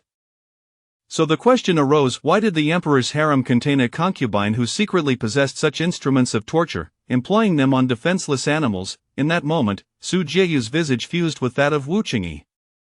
"Your Majesty!" As the situation spiraled downward, Su Jieyu wept profusely. "Your Majesty, it was not me, it was not me. It was Jinzhaoui who framed me. I did not intend to, truly I did not. It was all Jinzhaoi's doing to provoke me. Silence." The veins on Emperor Xuanwu's temple throbbed violently. Such malevolence and deceitful tongue! You dare to blame Jinzhaoui when I witnessed it with mine own eyes. Do you truly take me for a fool? Wang Dequan, strip her of her title and demote her to a commoner, sending her back to the Su family. Inform the Minister of Justice to revoke Su Wuyan's official positions within the ministry. I never wish to hear this family's name again. This was far more severe than mere demotion or banishment to the cold palace. Having implicated her family and incurred the emperor's ire, a concubine returning home stripped of her title faced nothing but a dead end. Devoid of hope, Zhang Xinyue, clutching her chest where she had been kicked, suddenly cried out, pointing towards the corner of the northern wall, What is that?" Emperor Xuanwu stepped back a few paces, cradling the trembling Zhang Xinyue, who resembled that little pet in her timorous obedience, evoking his sympathy. Following her pointed finger, Wang Dequan gestured to a few eunuchs behind him. "You there, go take a look."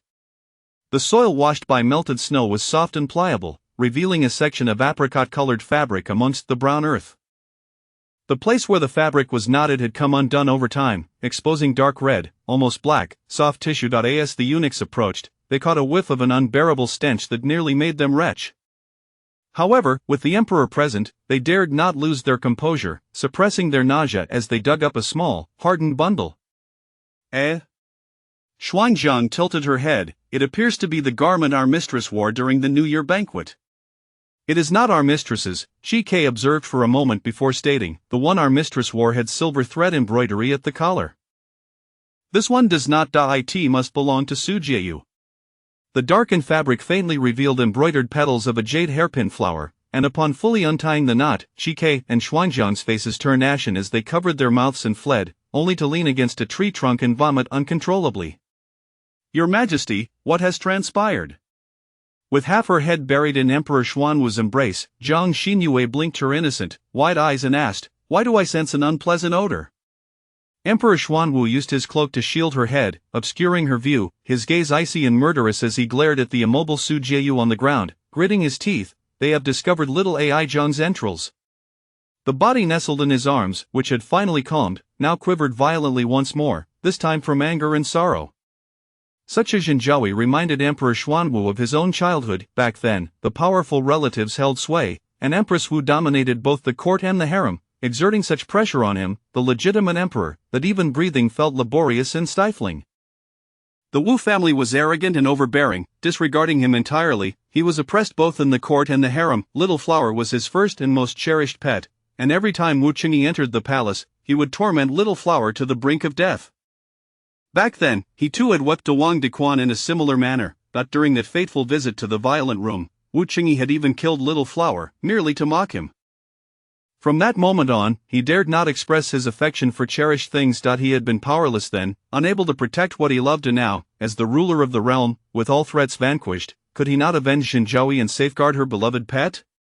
Wang Dequan, before sending Su Jieyu out of the palace, used the very instrument she employed to murder little Ai Zhang to extract her tendons. I believe she must experience the agony that little Ai Zhang endured before death. Yes, Your Majesty, as you command. In Yanking Palace, De Fei's hand trembled, spilling half the bird's nest she was feeding the third prince, her eyes widening in fear as she asked, "What? You mean, Su Jieyu killed Jinzhaoi's little Ai Zhang and hung it on her door to frame Jinzhaoui?" The palace maid nodded. "Your Highness, news has spread throughout the palace. The emperor, in a fit of rage for his beloved, has the criminal Su family has been punished, having their tendons severed and bloodily expelled from the palace." Chapter 61. Sharing the palace duties crash, the bowl in the hands of the noble consort fell to the ground, shattering into several pieces. The third prince, scalded by the still-hot bird's nest, burst into tears. "Don't cry, don't cry. Shinner, do not weep," she comforted him while holding him close, her hand trembling as she gently caressed the boy's face, the fear in her eyes still lingering. "Thank the heavens for their protection. It is fortunate we discovered this early. Had we allowed someone as malicious as Su to remain in the Yanqing palace, who knows whether my Shinner would have fallen victim to her wickedness. Truly, I am grateful, that may the deities bless us." Suayin hurriedly instructed the attendants to fetch burn ointment. Fortunately, the third prince had only suffered a minor burn, and with a little coaxing, his cries subsided. He pouted, "Mother, the noble consortium has raised a little dog named Come Here, may I also have one?" "Alas, no." The noble consort pinched his small nose playfully. "Look at the little dog raised by consortium. It is often harmed by nefarious individuals. If your little dog were to perish, would you not be heartbroken?" The third prince furrowed his brow in contemplation. If Come Here were his pet and were harmed by consort Su, he too would feel great sorrow. He sighed. "Very well, then may I accompany my elder sister and second sister to consortium's palace to play with Come Here for half an hour during my rest days? If they are going, you may certainly join them." The child's emotions were fleeting, and upon receiving his mother's consent, he leaped for joy. In the cunning palace, besides the noble consort Shu and the already recovered consort Rong, there knelt the Empress Shu. A giant cauldron shaped like a phoenix stood behind a screen, emitting spirals of fragrant smoke from its beak, filling the grand hall of cunning palace with a solemn and rich aroma. The Empress Shu's face had grown pale, her already frail body appearing on the verge of collapse from exhaustion. With a loud thud, a memorial tablet struck the Empress on the forehead, causing her eyes to sparkle with tiny lights. "Empress," the Dowager Empress declared, "I have entrusted the management of the inner palace to you to alleviate the Emperor's burdens, ensuring he is not ensnared by the intrigues of the women in the harem. But look at what has transpired. For the sake of a mere beast, the Emperor has heedlessly listened to consortium's whispers, employing such vicious means against a powerless concubine. Is this not a slap in your face? Can you truly tolerate her presence?" While contemplating a response, Empress Shu heard the Dowager Empress's slightly coercive tone. "I have heard you have been unwell for some time.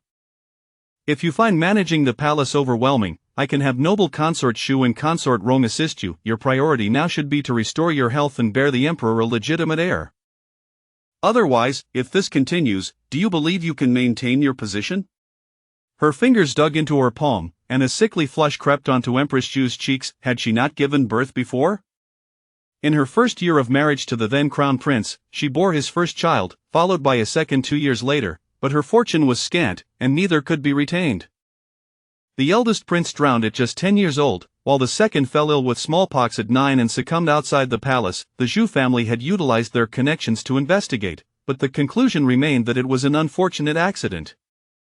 Since then, her heart had grown cold, and the mere mention of bearing children filled her with resistance. Yet, as the Empress, not having a prince by her side was ultimately untenable. The Dowager Empress was unaware of her intention to bear a child through another. Had she known, she would likely have urged the crown prince to depose her. The Empress has managed the harem well. There is no need for you to worry, mother.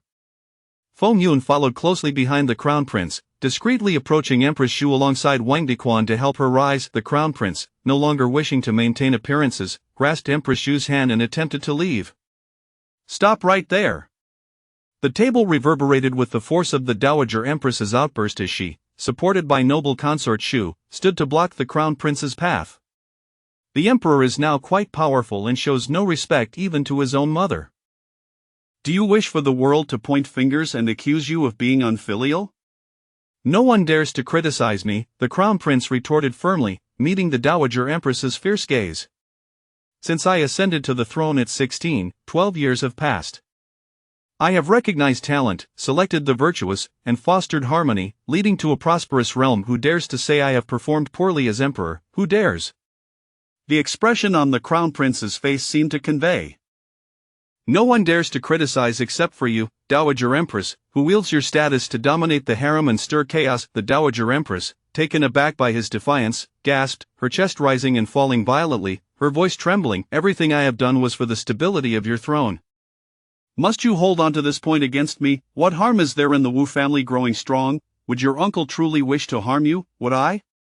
To her agitation and fury, the crown prince's expression remained indifferent, devoid of any ripple of emotion, his tone as calm as ever. Mother, do not forget, this realm belongs to the Shin family, not the Wu. I am also of the Shin lineage, not your pawn to manipulate in the court. What is this talk of doing it for his benefit? It is merely because he is your biological son, easier to control, that he was placed upon the throne. To disguise one's ambition as maternal love, to concoct grandiose justifications to continue harming one's own child, is utterly incomprehensible. Once outside the cunning palace, the crown prince released Empress Shu's hand and turned to instruct her in the future. If the Sinaying palace sends for you, have your people respond. Had I not arrived in time today, you would have faced dire consequences. His tone still bore a hint of concern. Young couples inevitably share a bond, despite their daily quarrels. When faced with outside threats, the emperor never allowed Empress Shu to confront them alone. It was often he who rescued her from peril. How could this not lead her to develop unwarranted expectations and feelings for her husband? I understand, Empress Shu nodded, her gaze gentle. How is consort Jin faring? The crown prince shook his head. The physician reports that she has been afflicted with coldness within her body. After nurturing herself for half a year, she is on the verge of recovery. The recent bleeding, rather than being a misfortune, is actually a good sign. With a few more doses of medicine, it will pose no hindrance to her bearing children. When Su was expelled from the palace, she frantically charged towards consort Jin.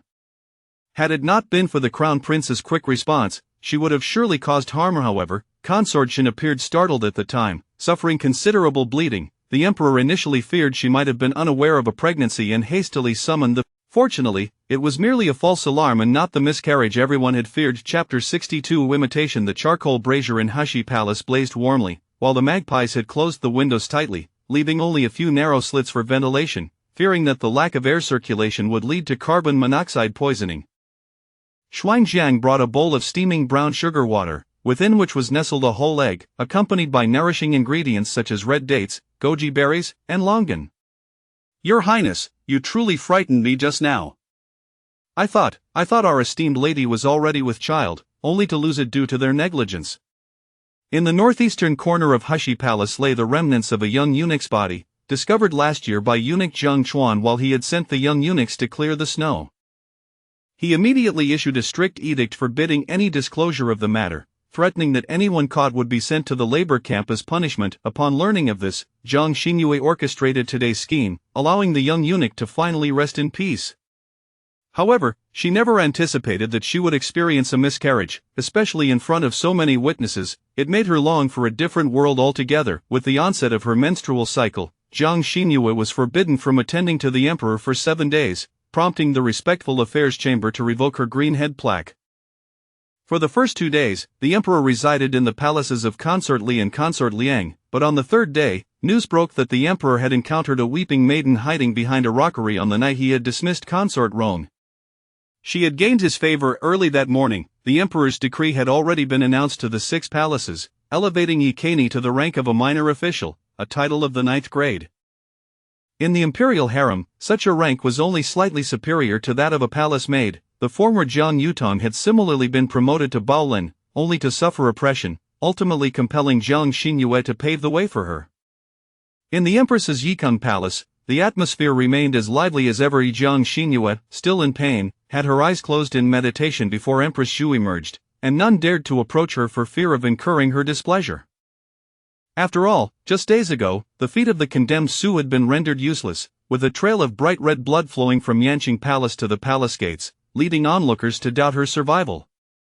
A wave of rumors swept through the palace, claiming that Zhang Xinyue had severed Su's tendons and that the Su family had been forced to leave the capital due to Zhang's manipulation of the emperor, who had stripped Lord Su of his position.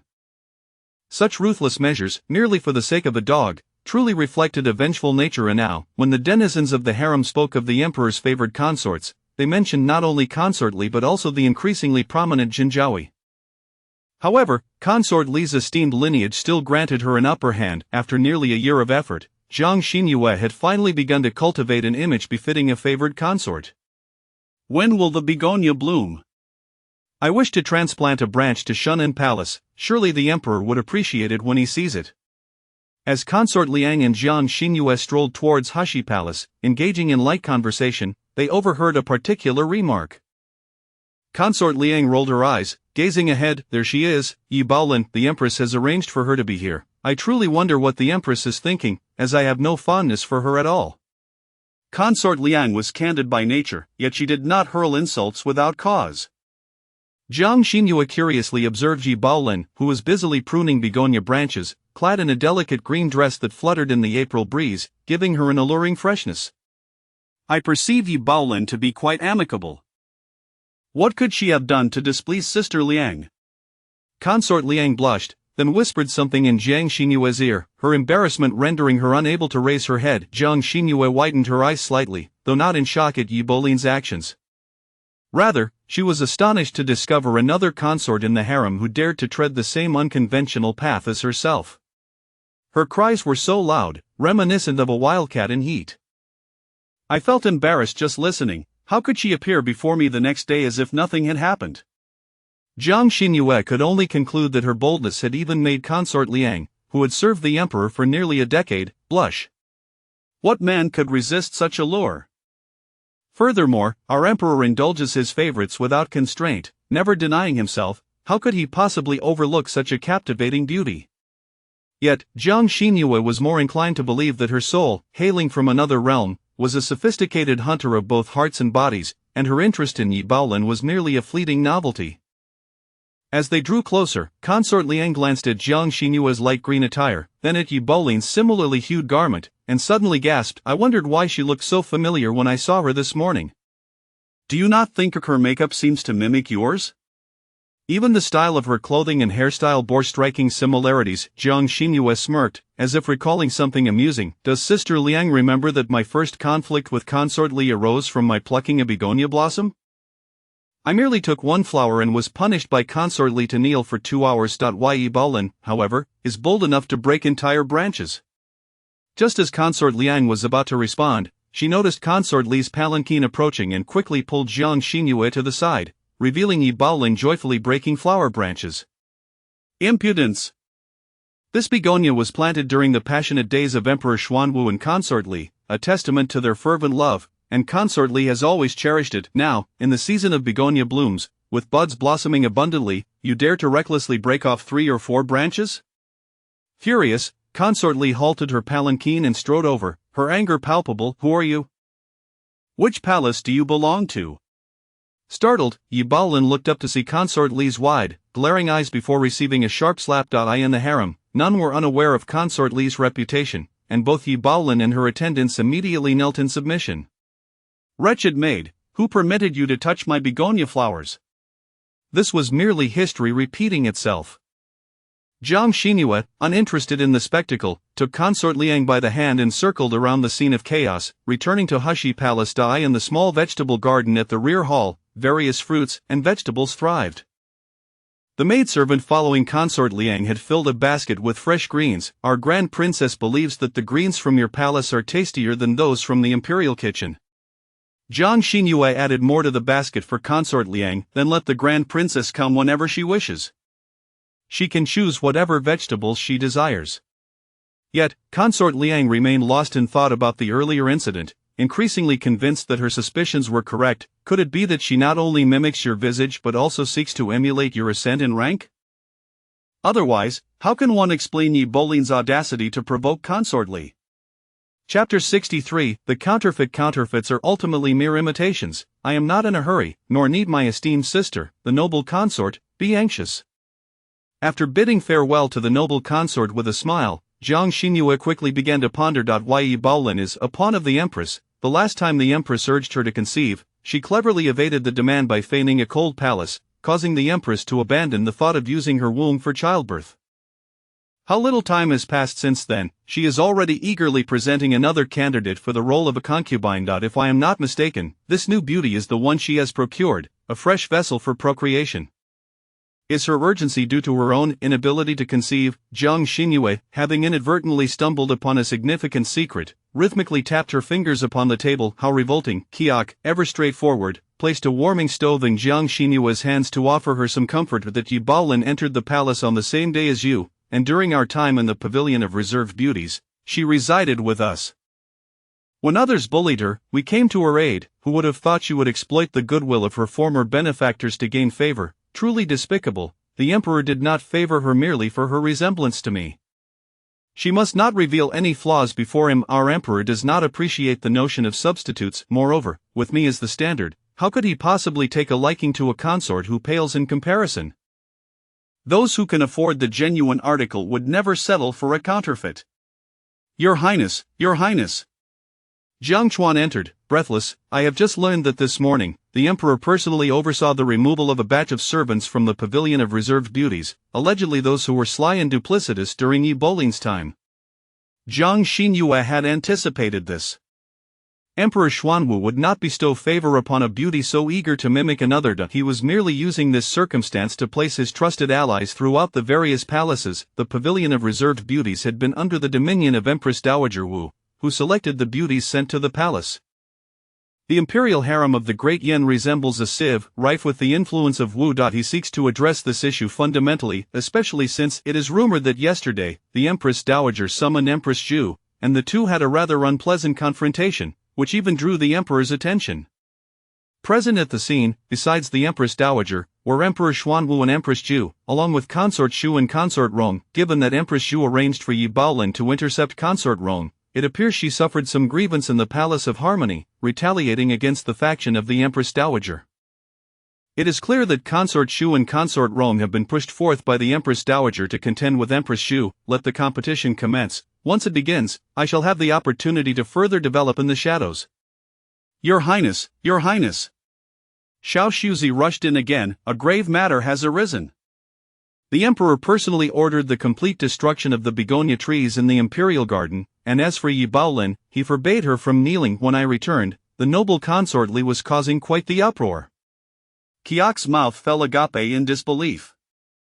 The begonia trees that had caused her master so much distress had indeed been felled, yet, did not her master claim that the emperor did not genuinely favor Yi Baolin? What was this new turn of events? Her mind raced, overwhelmed and struggling to comprehend the situation, reflecting on the night of her own suffering, when the emperor had comforted her while caressing her abdomen. Beware, do not fear. I shall not allow anyone to bully you again. Thus, the destruction of the begonia trees must surely have been a means of avenging her past humiliation. Who would have thought that simply orchestrating a scheme against the Su family would lead the emperor to empathize with her plight, transferring the burdens of his own youthful trials, grievances, and sacrifices onto her, yielding an effect greater than the sum of its parts.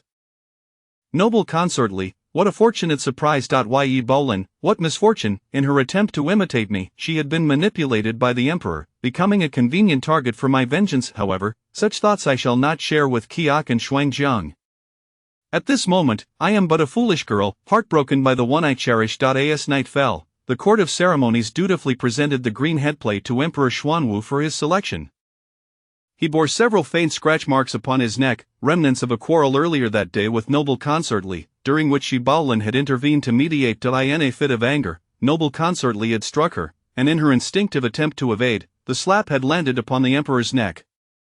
Injuring the dragon's body, the imperial guard had immediately drawn their swords against noble consort Li, ready to label her an assassin at the emperor's command. Ultimately, however, the emperor's compassion prevailed. He forbade the guards from harming her, allowing the shaken noble consort to be escorted back to Changqing Palace, with orders that she was not to leave the palace without his permission. The emperor hesitated for a long while, his right hand wavering above the names of Consort Xu and Yi Baolin, before finally exhaling a sigh and selecting Consort Shu. In truth, he yearned to see Zhenjiao, uncertain if she would grasp the depth of his intentions. Would she be angered by his intervention on behalf of another consort? Following the quarrel with noble consort Li and having sustained an injury, he was truly disinclined to expend further effort in appeasing anyone.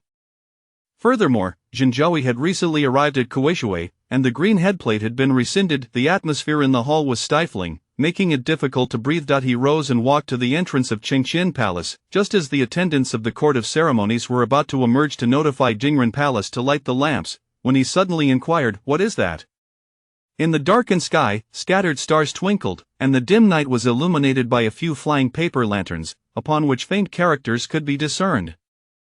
It appeared to be a wish lantern. Wang Dequan also looked up, I have heard tales that if one writes their wish upon a wish lantern and sends it skyward, the celestial wish fairies will relay those desires to the divine deities, ensuring that the supplicant's wishes are fulfilled. Nonsense! Where are the deities in this world? Oh, one of the lanterns has fallen.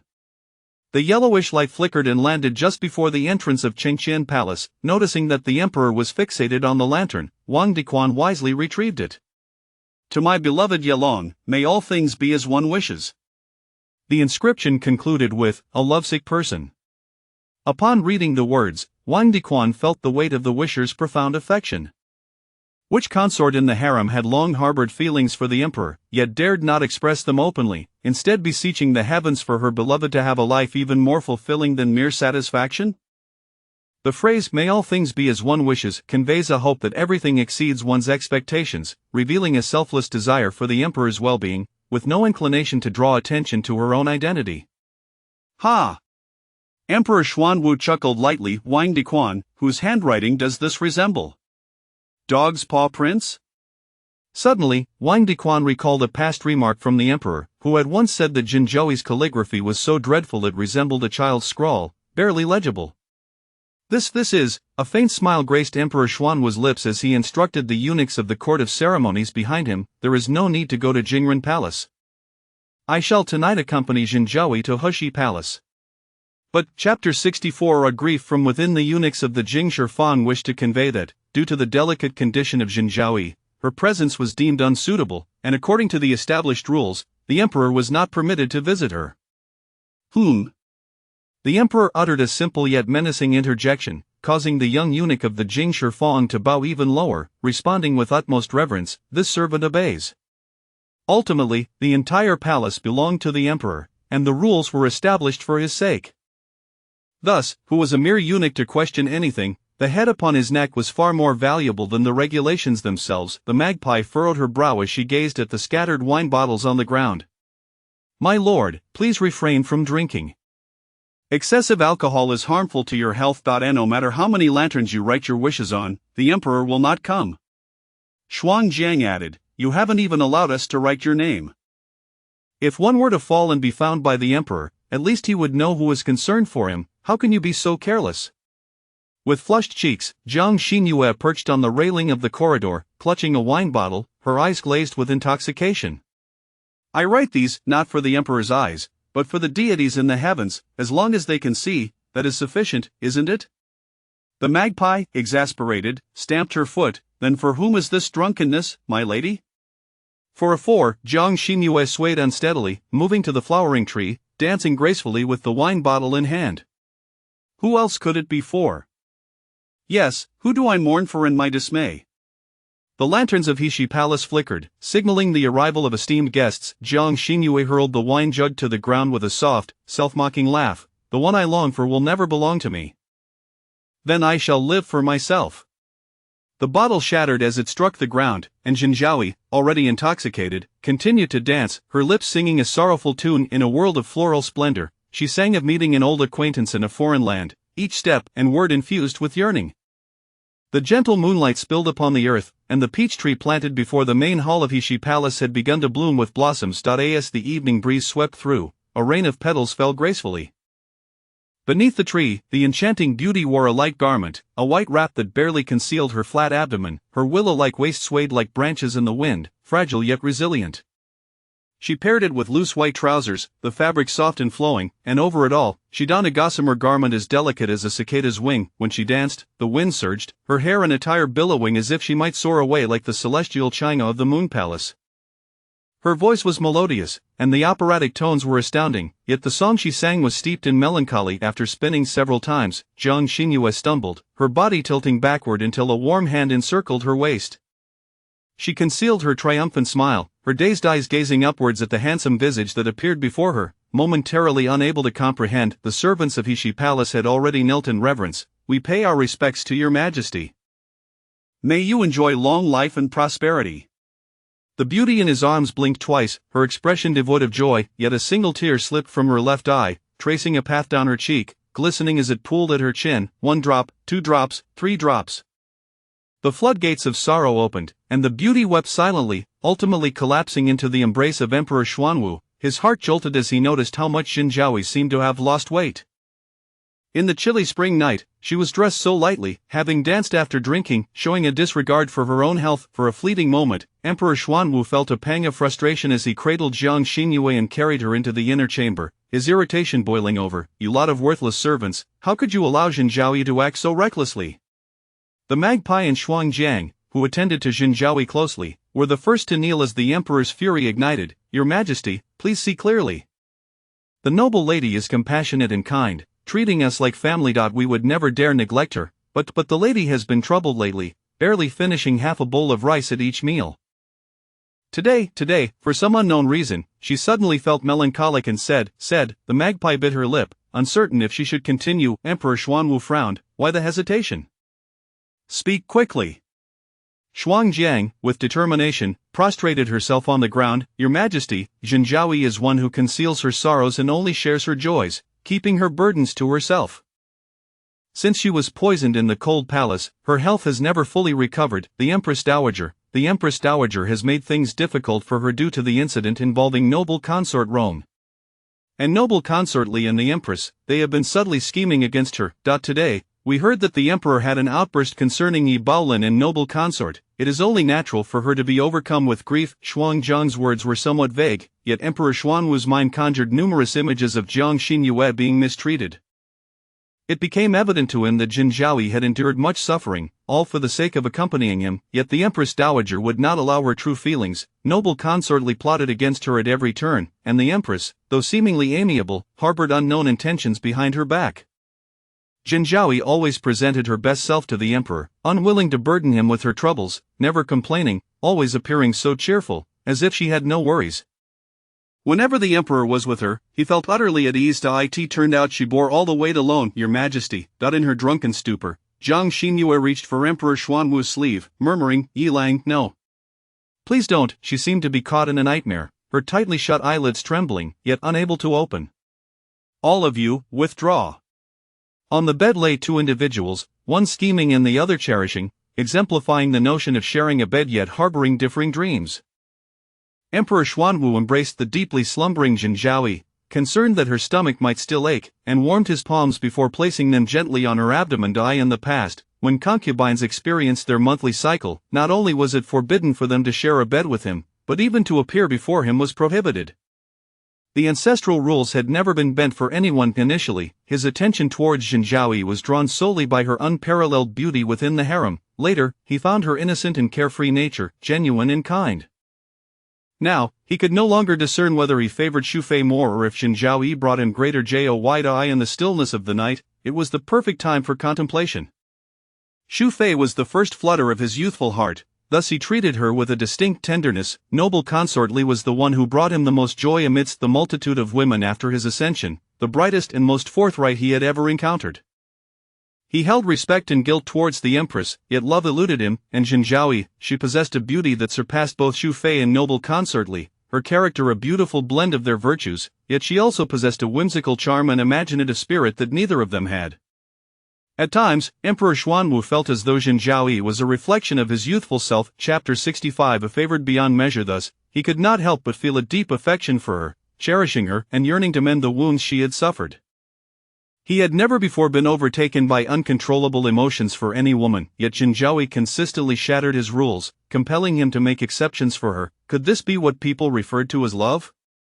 Was it possible that he genuinely adored Jinjiao? This thought flickered through his mind, startling Emperor Xuanwu into an upright position on the bed. Impossible. He loved his empire, cherished his people, and even held a fondness for the ministers he relied upon. Yet, he could never entrust the essence of true affection to a concubine in the harem. Beside him, the woman turned over, nuzzling closer to Emperor Xuanwu, her face aglow with a delicate pink hue, utterly unguarded as she gazed up at him. In the soft light, even the fine wisps of hair along her hairline were clearly visible. The heart that had grown cold softened once more in the presence of Jinjiao's visage. Enough. What did it matter if he bestowed upon her a measure of favor, given her unwavering devotion? The Jiang clan was ordinary, not a prestigious lineage. Jinjiao's father, Jiang Yanchun, belonged to a collateral branch of the Jiang family of Izhou, which had once been the wealthiest merchant in the region and still thrived today. However, Jiang Yanchun was not of the main line, and thus, during his earlier years in Ezhou, he lived without abundance. The main line had allocated all resources to the legitimate sons, striving to cultivate a few prominent officials among them. Unfortunately, those heavily invested legitimate descendants only managed to attain minor positions, while the most accomplished were the once neglected collateral relatives. Jiang Yanchun had risen to the highest official rank within his family. Yet, the main line in Ezhou remained aloof, unwilling to acknowledge Jiang Yanchun's merits, and it was precisely because he lacked familial support that he turned his ambitions toward his concubine daughter. However, this detail remained unknown to Emperor Xuanwu. Jiang Xinyue stealthily opened a sliver of her eyes, scrutinizing the emperor's expression at that moment. It was only then that she realized she had managed to carve a small opening in Emperor Xuanwu's heart, allowing her presence to linger within. Yet, this was far from sufficient. The emperor's heart, much like his harem, was riddled with numerous holes. Within one dwelled the favored Li Guifei, within another the esteemed Xu Fei, and it was no surprise for others to reside within as well. She merely occupied a corner of his affections. To ascend as the foremost favored concubine of the harem, she needed the name Jiang Xinyue to claim at least the greater part of Emperor Xuanwu's heart, relegating the likes of Li Guifei and Xu Fei to the farthest recesses. Winning the emperor's heart was not an insurmountable challenge for Jiang Xinyue. The true difficulty lay in solidifying her place within that heart, becoming the indispensable bowl of rice on the emperor's dining table. Regrettably, she could not attend to the emperor tonight, otherwise, the prospect of an early pregnancy would not have been out of the question. It would serve to remind the Empress Dowager that she was no mere pushover, and she would not tolerate any attempts to belittle her. In the Shunan Palace, Liang Fei had just lulled the Grand Princess to sleep when a commotion erupted from the side hall, startling the Grand Princess awake once more. Goodness, why were they causing such a ruckus in the middle of the night?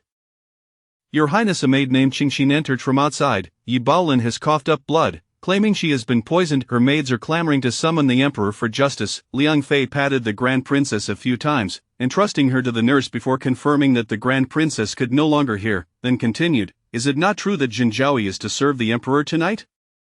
Although the term serving implies intimacy, Jinzhaoyi's arrival coincides with her monthly cycle, rendering her indisposed. Thus, the emperor, enamored as he is, disregards ancestral customs, braving ill fate to visit Heshi Palace.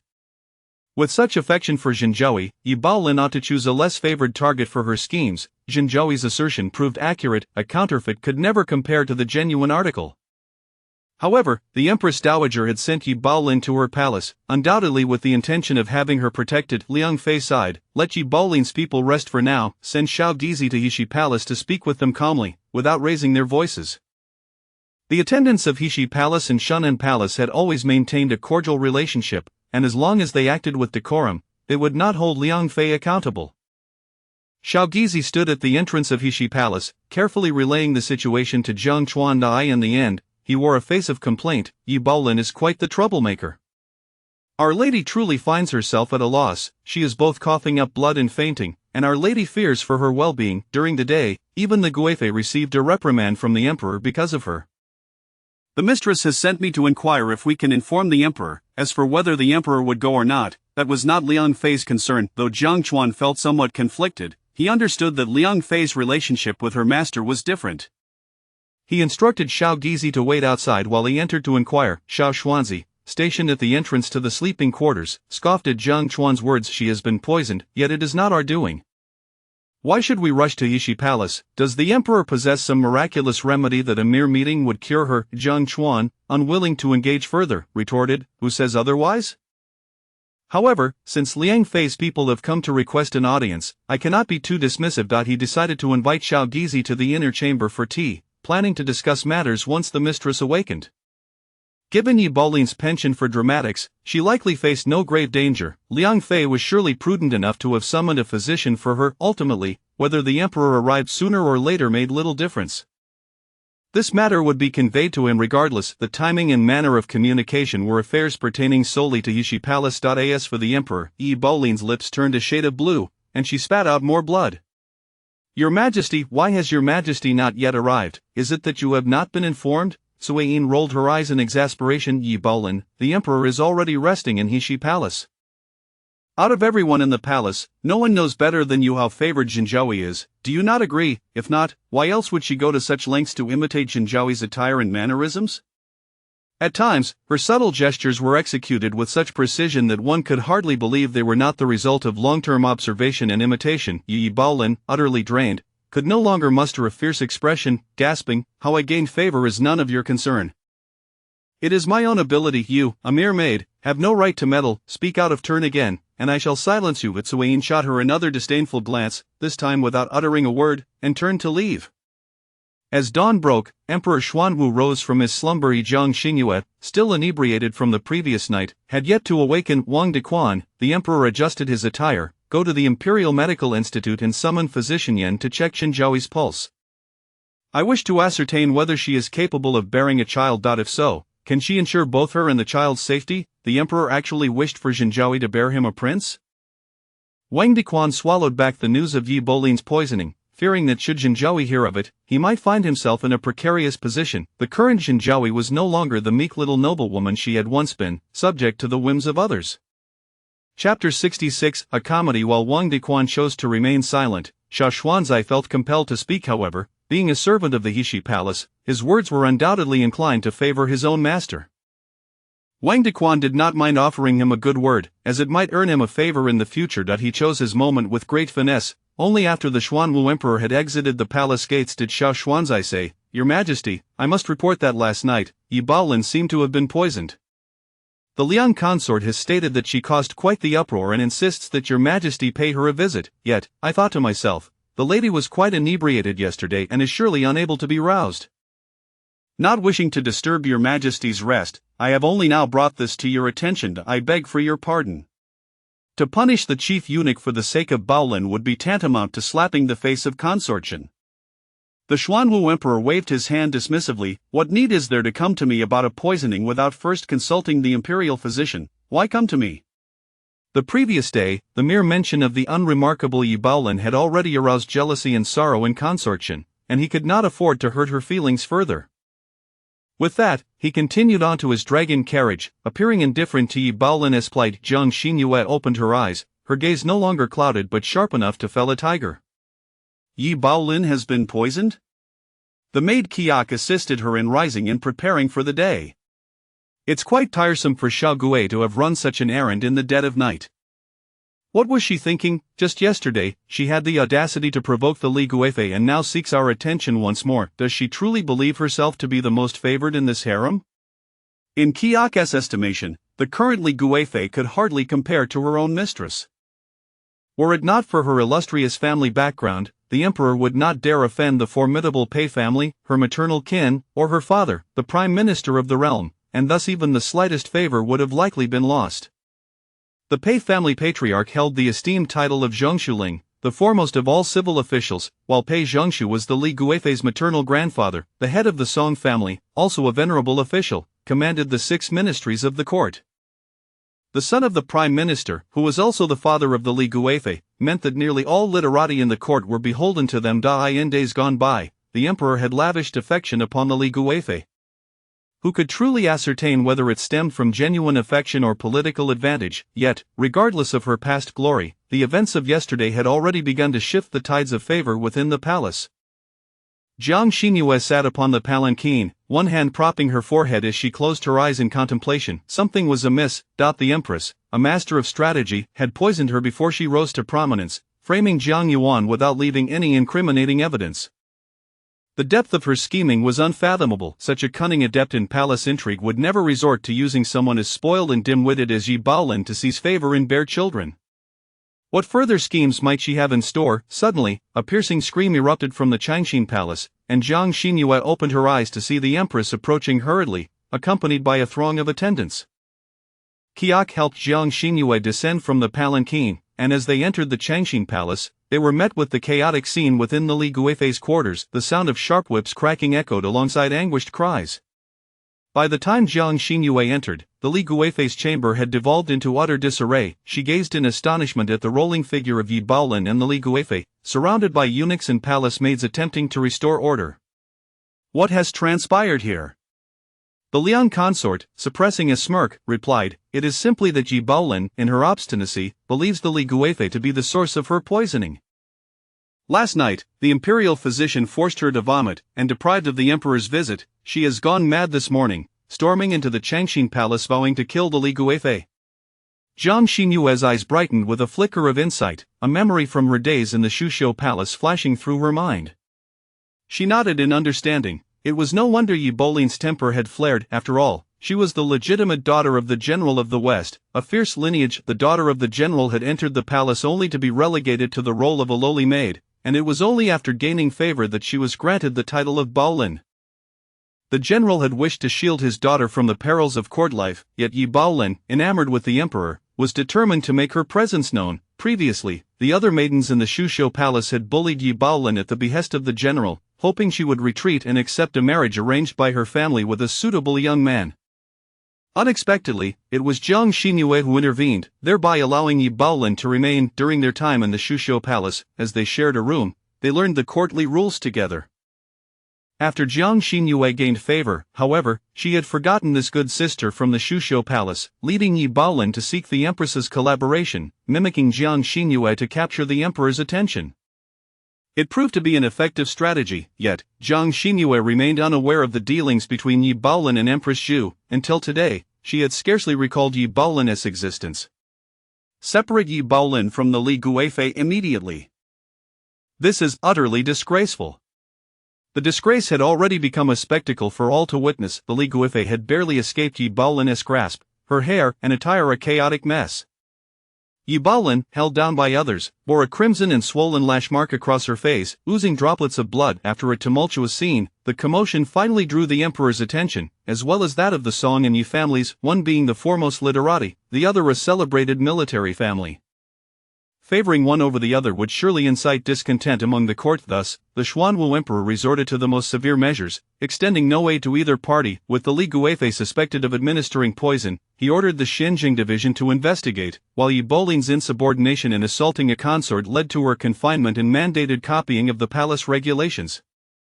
The unfolding events differed from Jiang Xinyue's expectations, yet they ultimately culminated in the same punishment of transcribing the palace rules. Yi Baolin had indeed taken the imitation of Jiang Xinyue to its fullest extent. As Yi Baolin was escorted away by palace attendants, she cast a fierce glare at Jiang Xinyue as she passed. Jiang Xinyue felt little in response. Yi Baolin's infatuation with the emperor rendered any prior camaraderie between them obsolete. There could only be one emperor, and all women in the harem were rivals. Regardless of affection, they were bound to vie for supremacy. Yet, Yi Baolin likely felt betrayed by a former confidant who had stolen her beloved. The Empress, having rushed in early to mediate, now seemed devoid of the inclination to greet the other consorts. Once the emperor returned to his study, he dismissed the ladies one by one. The Liang consort and the De consort departed together for the prince's quarters, while Jiang Xinyue, preoccupied with her thoughts, instructed her palanquin to return to the Heshi palace. She then wandered aimlessly with Qiak and Xuanzhang. Suddenly, Xuanzhang gasped, crouching down and clutching her ankle. "Your Highness, I have twisted my foot." They had reached the edge of an artificially constructed lake, the cobblestone path uneven, and it was there that Xuanzhang had slipped and injured herself. Chapter 67. Pushed into the water. It was precisely dawn, and the palace attendants busied themselves within their respective mistresses' quarters, with few venturing this way. "Lady Jin, your humble servant greets you." A young palace maid appeared beneath the willow tree, respectfully bowing to Jiang Xinyue. "I am from the palace of noble consort Shu, and our lady wishes to invite you to Jingsheng Palace for a conversation, if it is convenient at this moment." Jiang Xinyue examined the maid's countenance, recognizing her as someone she had indeed seen near noble consort Shu. Recalling the last time when noble consort Shu mentioned wanting to chat at Jingsheng Palace, she felt a pang of guilt for not having visited, especially now that the maid had come to seek her out. "Your Grace, you should go." Chichio urged Jiang Xinyue. "I will escort Xuanzhang back." Xuanzhang nodded in agreement, indicating her willingness. A gentle breeze rustled by the lakeside, and with a sudden splash, two figures emerged from the nearby thicket. "Your Highness, they have fallen into the water, we should." Zhang Wani shot a glance at Jiang Xinyue, who struggled in the water, her expression coldly indifferent. "Today, we have not seen anything, understood?" The maid fell silent in an instant, feeling a chill wash over her as she lowered her head and followed Zhang Wani, no longer daring to utter a word. In Ikuan Palace, Empress Xu savored the freshly brewed by Luo Chun tea, crafted by the palace maid who excelled at tea-making. The delicate fragrance lingered on her lips, causing her to squint in pleasure. Though the concubines paid their daily respects, life for her was arduous. Faced with a room full of vying beauties, she was compelled to muster her spirits and engage, despite her inner reluctance. These women, both clever and simple-minded, fixated on the phoenix throne beneath her, eagerly awaiting her misstep to drag her down and ascend over her fallen form. Over the years, she had exerted herself tirelessly, navigating each day with trepidation. While outsiders beheld her resplendence, one beneath the emperor, above all others, they remained blind to her sorrows and pains. The tea grew increasingly bitter, yet it delighted her even more. The bitterness, once swallowed, transformed into a rich aroma that lingered on the palate, offering endless aftertastes. She hoped that although her earlier years were fraught with hardship, the remainder of her life would be as fragrant as this fine tea. Your Highness, we have discovered that the wish lantern from yesterday drifted from Hushi Palace. Her half-closed eyes snapped open, a smile gradually forming in the depths of Empress Shu's gaze. I heard that the Emperor summoned noble consort Shu yesterday? The maid nodded fervently. Though noble consort Shu does not enjoy overwhelming favor, she holds the title of the Emperor's cousin and has the Empress Dowager's protection. The Emperor would not neglect her. This time, Lady Jin has overshadowed noble consort Shu, and even if she is amiable, the Empress Dowager will not spare her. Empress Shu chuckled softly. That old crone believes the Emperor's heart is filled with noble consort Shu. Little does she know that hearts are fickle. Now, Lady Jin is the one who occupies the Emperor's thoughts. In this palace, the Empress is the least favored by the Xuandi Emperor, yet it is Empress Shu who understands him best. She was the only one who entered the Emperor's harem when he was still a prince, having accompanied him for over 13 years. Did she not perceive the way he gazed at a woman?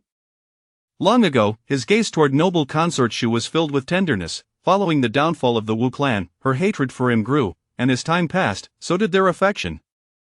Later, he looked upon Li Guifei with similar eyes, yet her domineering nature and jealousy proved unbearable, even for the emperor, not to mention the increasing insolence of the Pei and Song families in court, which had often incited the emperor's wrath, resulting in outbursts in Ikuan Palace regarding his discontent with them.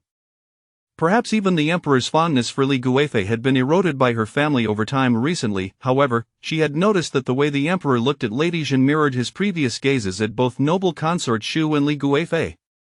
Thus, she understood that Lady Jin had already secured a place in the emperor's heart. Yet, emperors are often both passionate and capricious. Affections can arise swiftly, but they can fade even more quickly. How long could Lady Jin hold the emperor's favor? If she were to meet the same fate as noble consort Shu and Li Guifei, she would not be worth her consideration. Over the years, she had navigated this life with the understanding that as long as she did not commit a grave error, no one could unseat her from her position. Just as she pondered this, a eunuch rushed in. Your Majesty, it is dire. Lady Jin has been pushed into the lake. The physician says she may have been entangled in the aquatic weeds, having inhaled a considerable amount of water. They are currently attempting to revive her, and the emperor is in a great fury. Every servant in Hushi Palace has been punished. Unperturbed, Empress Yu rose gracefully. Let us proceed to Hushi Palace to see. Did the Empress Dowager act so swiftly? She mused. What were you all doing? Lady Jin can swim. Even if someone pushed her in, she could have saved herself. Why did you leave her alone by the lakeside? Was someone holding her down? Now you feign ignorance. What use are you to me? You all deserve to be punished severely. Your Majesty, please calm your anger. Upon entering, Empress Shu heard the emperor's call for retribution. It was both reasonable and justifiable for her, as empress, to intervene. Let us not speak of the others. However, Qiqiao, Shuangjian, Jiang Chuan, and Xia Xian are Lady Jin's trusted attendants. Should she awaken to find these four missing, how heartbroken she would be. Xuandi Emperor snorted coldly, suppressing his inner rage, turning to gaze at Jiang Xinyue, who lay upon the bed, silver needles protruding from her head. A wave of panic and fear coursed through him that he did not understand why he felt this way, nor did he wish to delve deeper. He simply desired for the woman, who lay in a state of uncertainty, to awaken swiftly. Qiqiao cast a furtive glance at Empress Shu, finding her beautiful visage utterly detestable. It appeared as though she was pleading for the servants of Hushi Palace, yet in truth, she was sowing discord amongst them, implicating even her own mistress in the process. What did she mean by "let us not speak of the others"? Was this not a blatant indication that, aside from these four, the lives of everyone else in Hushi Palace were of no consequence? Even if they were beaten to death, Would Lady Jean not utter a single word on their behalf? Was this not a deliberate attempt to sow discord? Fortunately, she had learned quite a bit during her time by her mistress's side. Otherwise, she might have felt grateful to the Empress for her words of endearment. Xuan the Emperor was aware that while Chichio and the others had erred, their transgressions did not warrant death. They had already received 20 lashes each. If he pressed further, no one would be left to attend to Lady Jean in her vulnerable state. Xuanzhang fared better. Having grown up in the palace, her prior existence was that of an inconspicuous maid, accustomed to the occasional beating. The pain of 20 lashes was merely a fleeting discomfort. Chichao, however, was different. Raised alongside Jiang Xinhua, her childhood hardships consisted of enduring hunger and cold alongside her mistress. The Zhou family refrained from striking others, fearing the dirt on their hands would displease their master. Thus, the punishment left her stiff and her bottom ablaze with pain. Chapter 68 The Death Certificate of Innocence. What on earth is happening? Empress Yu cast a cold glare at the magpie. You tell me, when Jinzhaoyi emerged from the Qingxin Palace, she was perfectly fine. How did she suddenly fall into the water and end up like this? It had been some time since Jiang Xinyua's fall, and the concubines in the harem who ought to know were already aware of the situation. They gradually gathered in the main hall of Heshi Palace, paying their respects to the Emperor and Empress. The noble consort arrived early and had already heard the magpie recount the details of the incident to the Emperor. Before the magpie could respond to the Empress's inquiry, she stepped forward. The magpie and Xuanzhang are adamant that a maid from my palace pushed Jinzhaoyi into the water. However, today is the day of the Empress Dowager's Buddhist rites, and I had gone to the Kuan-Ning Palace early. The attendants by my side accompanied me to the small Buddhist hall in Kuan-Ning Palace, where all the maids and eunuchs can testify. Jinzhaoyi, who could hardly tolerate the noble consort's perpetual aloofness, whispered, "The Empress Dowager is the noble consort's own aunt. Naturally, she would favor her. The servants of Kuan-Ning Palace may not serve as reliable witnesses." Jinzhaoyi implied that the Empress Dowager lacked discernment and would unjustly favor the wicked. "I harbor no such intentions. I am merely making a reasonable conjecture," the noble consort retorted. "It is no secret that the current Empress Dowager is at odds with the Emperor. What harm is there in showing her disrespect? The Empress Dowager is not present here." Emperor Xuanwu's eyes darkened as he regarded the noble consort, clearly beginning to harbor suspicions against her. Last night, she had first overturned the noble consort's token but had then gone to Heshi Palace. Any discerning individual could easily discover that it was Jinzhaoyi's wish lantern that had drawn her there. The Empress Dowager was intent on supporting the noble consort to regain the Emperor's favor and restore the Wu family's former glory, making considerable efforts and arrangements towards that end. Yet, just as the noble consort was willing to reconcile with the Emperor and bury the hatchet, a Jinzhaoyi appeared seemingly out of nowhere, persistently inserting herself between the Emperor and the noble consort, which naturally incited the Empress Dowager's ire. Last night, Jinzhaoyi had once again thwarted the noble consort's plans. Even if the noble consort did not mind, what of the Empress Dowager? Emperor Xuanwu found himself thinking along similar lines. Every single time, whenever he cherished something, if discovered by his mother, it either had to be given away or forcibly taken from him. But he understood that as an emperor, he ought not to allow others to speculate about his affections, nor should he let his love for someone cloud his reason and judgment. Yet he was no longer a child. He had the ability to protect those he held dear and would not be led by the nose. He knew how to discern genuine affection from false pretenses. Why must his life be controlled at every turn? He is the emperor, the son of heaven, and even the Empress Dowager must act according to his will. Grinding his back teeth, Emperor Xuanwu declared with a stern countenance, "Proclaim my edict. I shall elevate Jinzhaoyi to the rank of Jinpin." Did not the Empress Dowager wish to see Jinzhaoyi dead? Yet he insisted on shielding her under his wings, granting her unparalleled honor and favor, inciting envy and jealousy in all, yet none dared to harm her. As the news of Jinzhaoyi's elevation to Jinpin reached Kuan-Ning Palace, one could only imagine the Empress Dowager's reaction. The noble consort collapsed to the ground, tears streaming down her face. "Your Majesty, this action of yours has angered me." "Impudence!" Emperor Xuanwu glared at her. "Are you questioning me?" The noble consort stood tall, her back straight. "It is not the first time I have been impudent. Your Majesty has always indulged me, saying that my genuine nature is rare, and now, as I once again display my authenticity, asking on behalf of the former Yilang and Rong heir, do you not trust me?" If he loved her deeply, he would undoubtedly trust her. But if a man no longer loves, such inquiries are merely self-degradation. A flicker of tenderness crossed Emperor Xuanwu's brow, but upon catching sight of the unconscious Jiang Xinyue, his warmth dissipated. What do you want me to trust? Trust that you are not deliberately currying favor with me for the sake of the Wu family. Trust that you have never harbored feelings for me. Trust that you, like the Empress Dowager, have only the Wu family in your heart? Noble consort, you are merely another Empress Dowager. His series of rebuttals struck the noble consort to the core, leaving her confidence bleeding. Perhaps once, she did not love him, but 10 years of tenderness and affection had surely stirred her heart. Ultimately, she too was but a fragile woman. The burden of reviving the Wu family had been thrust upon her. The vengeance for her father's death tormented her, leaving her utterly exhausted.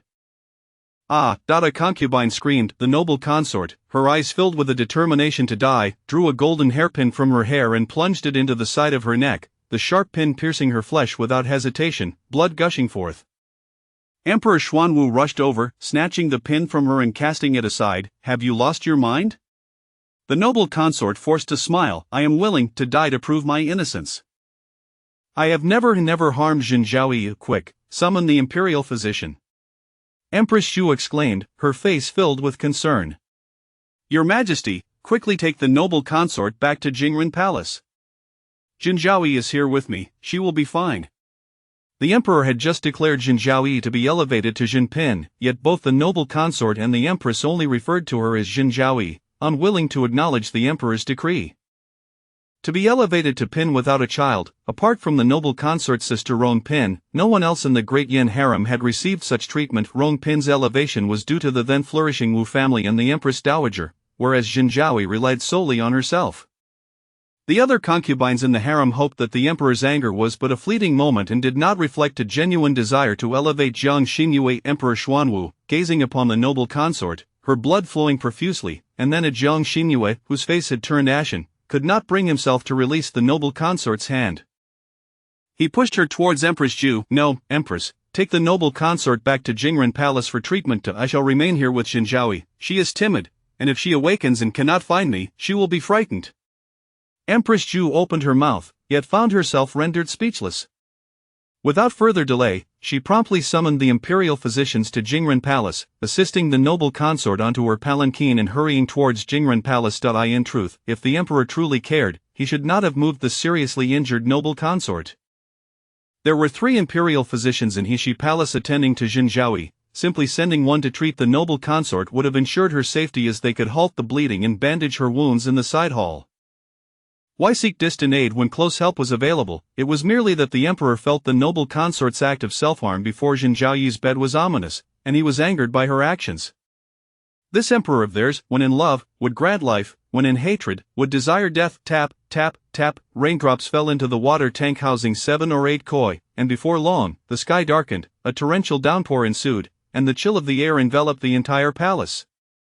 What a pity, she always had such good fortune. Within the grand hall sat a palace maid adorned in splendid attire, her back turned to the entrance, her tone devoid of any hint of disappointment or excitement. Has everything been cleaned up? A kneeling servant replied, it has been dealt with thoroughly. No trace can be found that leads back to you. The palace maid selected a golden hairpin to adorn her hair. She will not always be so fortunate. Chapter 69 of the Ironclad Empress. Your Majesty, you have not dined for a day. I implore you to partake in some nourishment, lest, when Lady Jin wakes, you collapse again. Wang Dequan knelt at the feet of Emperor Xuanwu, presenting the meal. If Lady Jin awakens and sees this, she will surely reproach me for my negligence. He was indeed the most trusted eunuch by Emperor Xuanwu's side, and now Lady Jin had summoned him. Wang Dequan recalled vividly the time when the beautiful concubine Li was gravely injured and unconscious. The emperor had been in a state of frantic worry, vigilantly guarding her side through the night, yet he managed to eat and drink as needed, attending to official documents without delay. Even after leaving Changshin Palace, he inquired whether Lady Jin had faced any indignities in the cold palace, subtly instructing him to inform the Internal Affairs Department to ensure Lady Jin was not neglected. At that moment, when the emperor had cast Lady Jin into the cold palace, it was, in his own way, an act of protection. Otherwise, look at today. Lady Jin fell into the water and lost consciousness, yet the emperor hastily concluded that Consort Shu and the Empress Dowager conspired to end her life, forcing Consort Shu to take her own life as proof of her innocence. Even so, the emperor showed no mercy towards consort Shu, sending her back to her palace to tend to her injuries. Wang Dequan could only imagine the consequences had consort Shu not taken her own life. It would likely have ended poorly for her. Thus, it appeared that the emperor's affections for the concubines of the harem were largely insincere, with Lady Jeanne as the sole exception. Oh no! As the emperor's eunuch, he should not speak of the emperor's insincerity. His feelings for Lady Jeanne were indeed genuine. I cannot eat, declared Emperor Xuanwu, grasping Jiang Xinyue's icy hand, his eyes glistening with bloodshot urgency. She crawled ashore to seek help. The maid who rescued her said that before losing consciousness, Lady Jeanne pointed to the water, claiming someone was pulling at her feet. Just imagine how terrified she must have been. She trusted me so deeply, yet I have repeatedly let her down, placing her in peril when I could have protected her. Wang Dequan was at a loss for words. He could hardly say that the emperor was indifferent to the lives of the concubines in the harem. At least now, with Lady Jeanne, the emperor surely could not bear the thought of her demise, which did not render him entirely heartless that he had witnessed Lady Jeanne's affections for the emperor, which she rightfully deserved. At that moment, a nimble little eunuch rushed into Heshi Palace, kneeling before Emperor Xuanwu to deliver a report. Your Majesty, consort Shu's wounds have ceased bleeding. The physician advises that she must rest well, and she is with child. The air in the chamber was thick with tension as Emperor Xuanwu slowly turned to him. What did you say? The little eunuch broke out in a cold sweat, sensing the emperor's displeasure, and spoke in a hushed tone. The Empress sent me to convey good news, saying that consort Shu has been pregnant for a month. However, due to her recent emotional turmoil and severe injuries, she experienced some bleeding. The physician insists she must rest adequately, or else there is a risk of miscarriage. Emperor Xuanwu closed his eyes and took a deep breath. Wang Dequan, fetch some tonics from the imperial hospital and deliver them to Jingren Palace. If he did not act, the Empress Dowager would surely place the blame on Lady Jeanne. Today, she nearly drowned. What might tomorrow hold? As a skilled player in the palace intrigues of the previous generation, the Empress Dowager's cunning could not be underestimated. He could not allow Lady Jeanne to face further dangers. Jiang Xinyue remained unconscious for 3 days. Aside from attending court, Emperor Xuanwu spent every moment by her side, even declining the Empress Dowager's invitation to a banquet celebrating consort Shu's pregnancy. The other concubines finally grasped the reality. Consort Shu had completely fallen out of favor. The emperor resented her for harming Lady Jeanne. No. She had only recently been formally addressed as Lady Jeanne. The emperor's decree, read by Wang Dequan, allowed for no dissent. While consort Shu's pregnancy was indeed a joyous occasion, the empress revealed a shocking piece of news the very next day. A girl from the remote and secluded Yanqi Palace, Lan Kai, had given birth to a young prince. Within Heshi Palace, Empress Shu cradled the child and explained to Emperor Xuanwu, I only learned of this a few days ago, coinciding with Lady Jeanne's unfortunate incident. I was unable to inform you in time, and upon hearing that Lan Kai was about to give birth, I had no choice but to send a midwife to assist. As soon as the child was born, I had him brought to you immediately. Lan Kai's fate is lamentable. She passed away after childbirth, and I felt compelled to seek your favor for the sake of this innocent child. Knowing full well the implications, Emperor Xuanwu feigned ignorance. What favor do you seek? Empress Shu knelt before him, pleading, I beseech your majesty to allow me to raise the 5th prince. Compared to the Song family, the Zhu family, though not the foremost in civil service, held considerable influence, evident in the outcome of the past power struggles in the palace. For years, concubinely had resented the empress due to their comparable standings. They had been rivals even before their marriages. In terms of beauty, concubinely surpassed, yet in etiquette and talent, Empress Shu garnered greater favor. Should Empress Shu have a legitimate son, it was unfathomable how concubinely would react. Jiang Xinyue felt a throbbing pain in her nose and throat, her muddled consciousness only awakening when Empress Shu mentioned Lan Kai from Yanqi Palace. However, she refrained from immediately opening her eyes. Her mind clouded. To do so now would inevitably embroil her in the conflict between the emperor and empress. As a favored concubine who always considered the emperor's interests, she would have to create disturbances to sway the emperor's perception of Lady Jeanne as an ally. Yet, she was unwilling. Firstly, her head throbbed painfully, and she feared that speaking might offend Empress Shu. Secondly, she did not wish to confront the empress so soon, nor to position herself in opposition. She could easily surmise how crucial a legitimate son was to the empress. Yi Baolin was not aligned with the empress. No, it would be more accurate to say that only Yi Baolin believed herself to be the empress's ally. Thus, it was not Empress Shu who sought Yi Baolin to bear a child, but rather Yi Baolin who willingly approached the Empress, eager to act as her pawn. Little did Yi Baolin realize that by drawing attention to herself, she enabled concubinely to divert her focus from Ikuan Palace, while Empress Shu had already set her sights on a certain pregnancy, concealing her intentions from all. Empress Shu's cunning deception had fooled everyone, including Jiang Xinyue. Truly, the transient concubines of the court were but fleeting, while the steadfast Empress remained unyielding atop her mountain, and for good reason. The sound of Empress Shu's voice persisted in her ears. Your Majesty, my first and second princes have been gone for many years, and the pain in my heart remains unhealed. The ministers have pressured me to abdicate due to my childlessness. I implore you, grant me a path to survival. This was a life-threatening ultimatum directed at the emperor, yet, despite Empress Shu's sorrowful cries, Emperor Xuanwu could not muster anger, for thoughts of his two deceased legitimate sons weighed heavily on his heart. Chapter 70. What is going on? In truth, for Jiang Xinyue, Empress Shu's fervent desire to adopt a prince is not necessarily a bad thing. After all, she had never aspired to be an empress, and there was no conflict of interest between her and Empress Shu. On the contrary, if she were to assist Empress Shu in successfully adopting the fifth prince, it would alleviate Empress Shu's wariness towards her. Well, let's get to it.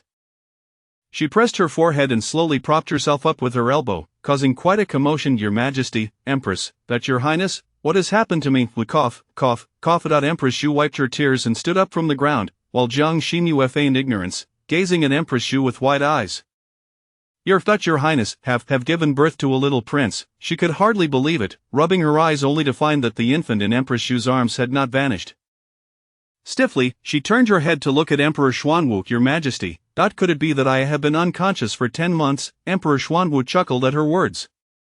What nonsense are you speaking? This is the fifth prince born to the Lan Kai girl of the Yanqi Palace. Unfortunately, the Lan Kai girl had a stroke of bad luck. She passed away after giving birth. The Empress is currently inquiring about the fate of this child. What do you think, my beloved? Empress Shu looked at her anxiously. I truly do not understand these matters. However, it seems that we should select someone who Empress Shu, having lost her children consecutively, may not have the chance to bear more, and if she adopts the fifth prince, her affections for the first and second princes would surely transfer to him. She would undoubtedly make a wonderful mother. Concubine Jun, with her pure-heartedness, remains unconcerned with the convoluted power struggles of the harem, speaking solely from the perspective of a child, prioritizing the child's well-being. Emperor Xuanwu, reminded by her words, reflected on himself. Sometimes, a biological mother may not necessarily be superior to a nurturing mother in the upbringing of a child. He raised his hand and gently stroked Jiang Xinyue's soft hair. Empress, it was concubine Jin's intention to raise the fifth prince in the Ikuan Palace. Have you already discussed this? Empress Shu immediately knelt to plead for forgiveness. Your Majesty, please see clearly. I only learned 2 days ago that the Lan Kai girl was pregnant and was about to give birth. 2 days prior, Jiang Xinyue was still unconscious. How could we have discussed this? Suddenly, the little one in Empress Shu's arms began to cry, while the kneeling Empress could only gently sway him, attempting to soothe the child, cooing in a manner that revealed her experience. Jiang Xinyue hurriedly grasped Emperor Xuanwu's sleeve. Your Majesty, I had no knowledge of this little one before. I merely sensed that the way the Empress looked at the fifth prince was akin to how my aunt gazed at me. Surely, the Empress must love this child dearly, for my aunt loves me very much as well. However, Emperor Xuanwu did not hastily allow the Empress to rise, instead offering a smile to Jiang Xinyue. Did you not know that your aunt has been recognized by Jiang Honglu as a legitimate wife? How could I not know? My stepfather had long since written a letter, which was brought in by the public official he sent out shopping. Yet, Emperor Xuanwu disfavored his concubines maintaining connections with their families, so Jiang Xinyue pretended to be unaware. She widened her eyes in surprise. Jiang Honglu, who is that? Her naive and endearing reaction amused Emperor Xuanwu, who affectionately pinched her nose. I have already promoted your father to the position of Prime Minister of the Honglu Temple. Perhaps he believes you contributed to this matter and thus elevated your mother to the status of a legitimate wife. Jiang Xinyue's eyes grew red, and she sniffled, playfully complaining, I thank your Majesty, but please convey to my father that his promotion to the Honglu Temple was not due to my efforts.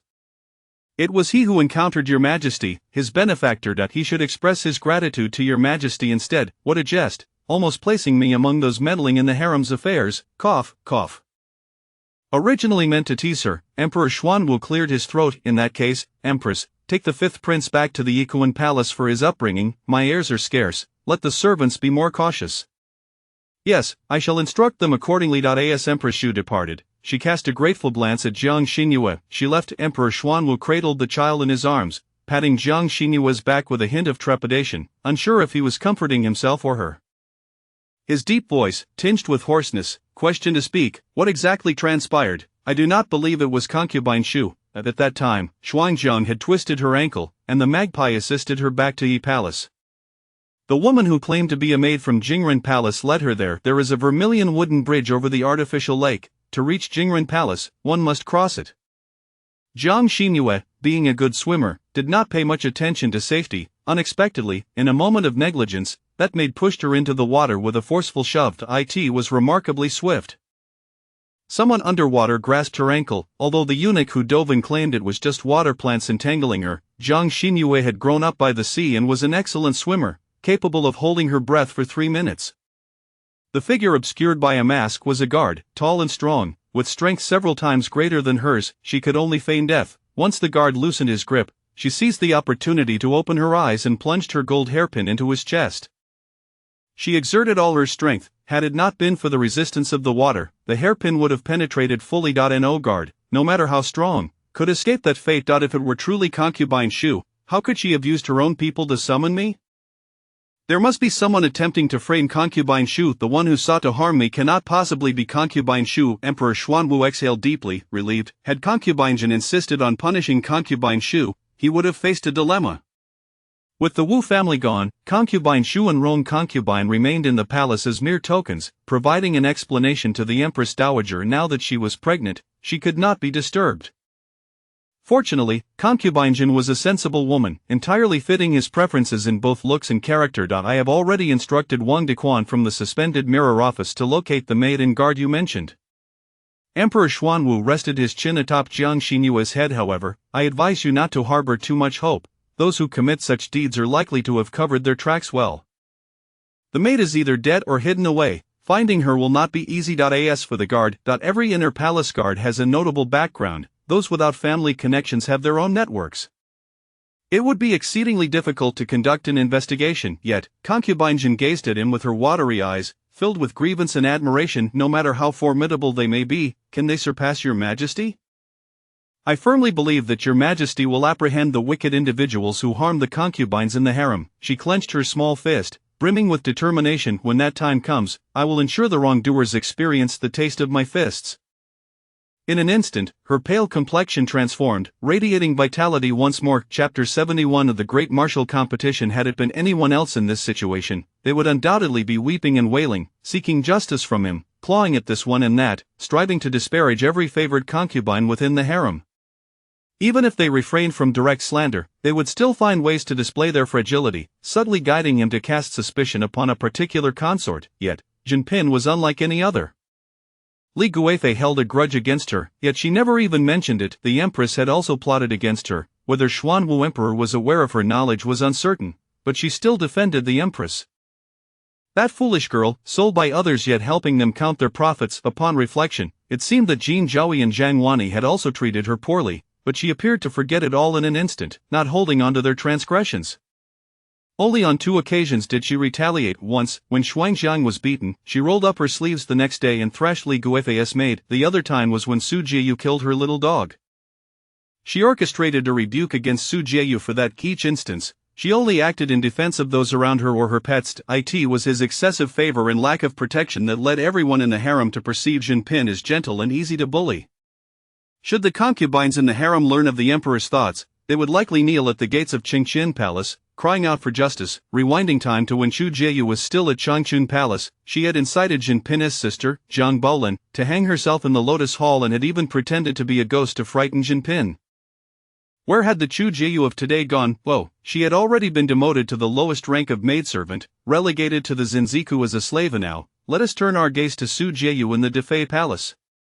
She had killed Jinping's little dog and falsely accused Jinping of hanging the dog's corpse at her door to intimidate her. Ultimately, she was caught in the act by the emperor and had her Achilles tendon severed, sent back home, and the Su family, seeking to avoid disaster, relocated from the capital.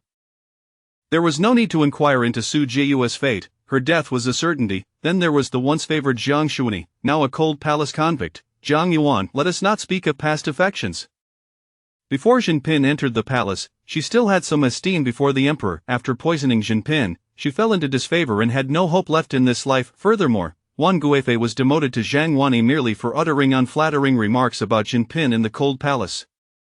The numerous precedents set by these individuals rendered it clear that no concubine in the harem dared to lightly provoke Jiang Xinyue. With such protection, the emperor still felt he had not safeguarded her. Should the harem's concubines come to know, they would surely be infuriated to the point of hemorrhaging. "You must focus on nurturing your health. I shall seek justice for you," he declared. Jiang Xinyue, feeling utterly weak, collapsed into Xuanwu Emperor's embrace. "Your Majesty, in truth, I too yearn to uncover the identity of those who conspired against me, yet I am acutely aware that from your lofty position, the chill of power is profound, and there are many unspeakable burdens. If the perpetrator cannot be touched, I do not seek vengeance. As long as your Majesty treats me well, I care not for anything else, even if it costs me my life. I would embrace it gladly. Therefore, your Majesty, please promise me not to be too harsh on yourself." While the prospect of sacrificing her life was impossible, it did not hinder her from indulging in a moment of expression, evoking a sense of emotion from Xuanwu Emperor. How could she be so pliable? How could she so willingly compromise for the one she cherished? Xuanwu Emperor held her tightly, as if cradling a precious treasure. Thought lost, viewer, do not speak such ominous words. It was I who failed you in the past, neglecting your safety. From this moment forth, with me by your side, no one shall harm you. The following day dawned bright and clear, the sun gentle, the breeze warm. Xuanwu Emperor decreed that a grand martial competition was to be held in the Wuda Hall of the palace, commanding all the inner guards to participate. A champion would be selected and appointed as an imperial bodyguard, thus no one was permitted to be absent. Every inner guard was required to attend. However, gathering the vast number of inner guards would not be accomplished in a single day. Those who could swiftly assemble on the first day were thus excluded from suspicion as the culprits. The remaining individuals, those who had taken sick leave, returned home to visit family, or were injured in the line of duty, became the focal point of the emperor's scrutiny. All were young talents, each one imposing and robust. In the days leading up, the harem's concubines adorned themselves in splendid attire, flocking to the Wuda Hall's training grounds to watch the guards compete. Though they were all the emperor's women, aside from the Empress, De Fei, Shu Fei, Liang Fei, Rong Pin, and a few others of advanced years, the rest were vibrant youths, their hormones undeniable. "My lady, are you not Nearly all the concubines of the harem have gone. Except for Li Guifei, who was under house arrest by the emperor, and Yi Baolin, who bore visible injuries on her face, as well as her own Jinping. What is there to see?"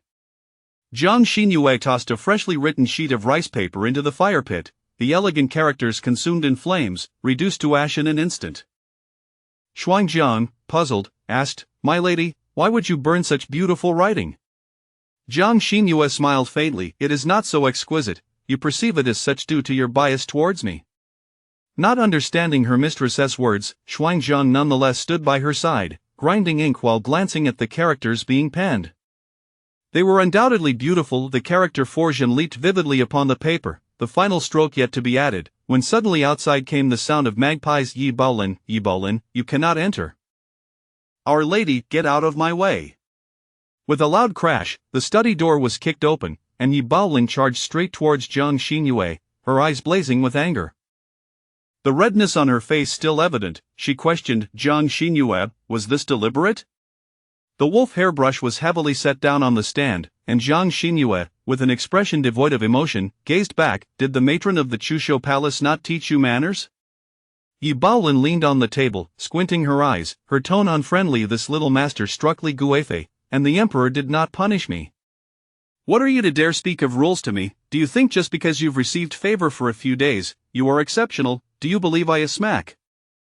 Jiang Xinyue would not indulge her foul temper, delivering a sharp slap that turned her head aside. "I am Jinping, you are but a mere Baolin. What gives you the right to shout in my presence?" "Magpie, silence her." After all, this was Hushi Palace, Jiang Xinyue's domain, and she would not allow Yi Baolin to act with impunity. In no time, she was restrained by several eunuchs, and Magpie swiftly delivered new bruises to her face. Ultimately, Yi Baolin had to learn that within the palace, status and rank were not determined by family lineage, but by the hierarchy of the consorts. Those who overstepped their bounds deserved punishment. Chapter 72 Rampant Behavior. Until Yi Bolin's cheeks became swollen and she struggled to free herself from the eunuch's grasp, her movements growing increasingly frantic, Jiang Xinyue finally commanded her to be released. Her tone was icily cold. Think carefully before you speak, otherwise, I shall not hesitate to rend that foul mouth of yours. Initially, Yi Baolin was skeptical of Zhang Wanni's words, but now she was compelled to believe. Jiang Xinyue, that wretched woman, was indeed drawn to her due to her illustrious family background. Now that she had risen to power, the hypocritical facade of that scoundrel had been thoroughly unmasked. Yi Bolin's expression morphed into one of deep resentment, and Jiang Xinyue let out a cold laugh as she stepped out from behind her desk. Speak, whose instigation has driven you to wreak havoc in my presence? You, Yi Baolin gasped for breath, adjusting her disheveled clothing while glaring fiercely at her. Why would I need anyone to instigate me? We both entered the palace through the selection process. I regarded you as a sister and shared everything with you. How have you repaid my trust? You know I have feelings for the emperor, yet you dare to act this way. Jiang Xinyue, I misjudged you, mark my words, one day I will make you regret this. In her fury, Yi Baolin attempted to leave, but Jiang Xinyue seized her wrist. What have you misjudged about me? We are both. Who does not desire the emperor's favor? Why should my aspirations be any less valid than yours? Do you expect me to be cast into the cold palace for the sake of our sisterly bond? She scoffed. You have obtained the emperor's favor by imitating me, and I have yet to hold you accountable. Yet here you are, turning the tables. Yi Baolin, do you not find yourself utterly repugnant? Initially, Yi Baolin had merely viewed Jiang Xinyue as a subordinate, claiming sisterly affection only because of Jiang's striking beauty, hoping to leverage her feelings for the emperor to intimidate Jiang into submission. They were merely foxes from the same mountain. What was she performing here? A farce? Yi Baolin, cornered by Jiang's piercing gaze, retreated step by step, her eyes darting nervously, unwilling to meet Jiang Xinyue's gaze, her lips trembling, unable to utter a word. Ha! Jiang Xinyue released her grip.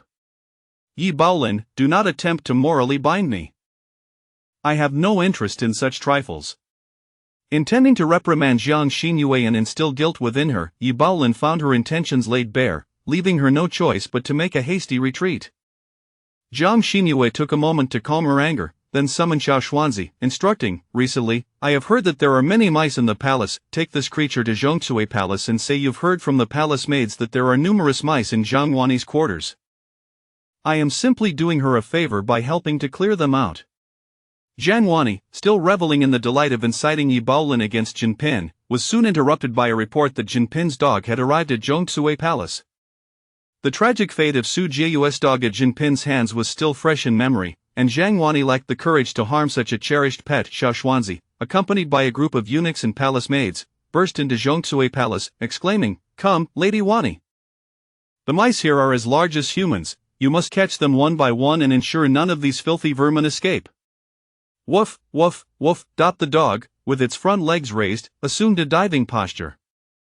Before Zhang Wanni could react, Xiao Xuanzi released the leash of the dog, lunged at Zhang Wanni, causing her to pale in fright and scream, Ah! The agile little dog executed a perfect arc above her head before landing and dashing straight into Zhang Wanni's quarters. Crash, clatter. In the ensuing chaos, the dog shattered numerous precious porcelain items and decorations in Zhongsui Palace. Zhang Wanni's quarters suffered devastating losses, with even the bedding soaking in a puddle of dog urine, the stench overwhelming. You have gone too far. What do you intend to do? Xiao Xuanzi, cradling the dog with drooping ears, appeared even more enraged than Zhang Wanni. What is going on in Zhongsui Palace? Why are you spreading such falsehoods? There are no mice here, yet you insisted I bring this creature to catch them. We are skilled mouse hunters, and now we leave empty-handed, disheartened. If we fall into despair because of this, my lady will not spare you. He shot a glare at Zhang Wanni, gently petting the dog's head. Do not be upset, it is only natural that you could not catch the mice here. They must have become cleverer upon our return. I shall prepare a meaty bone for you. Zhang Wanni longed to have the palace maid seize the dead dog and Xiao Xuanzi, but those were Jinping's people, and her own servants would not dare lay a hand on them.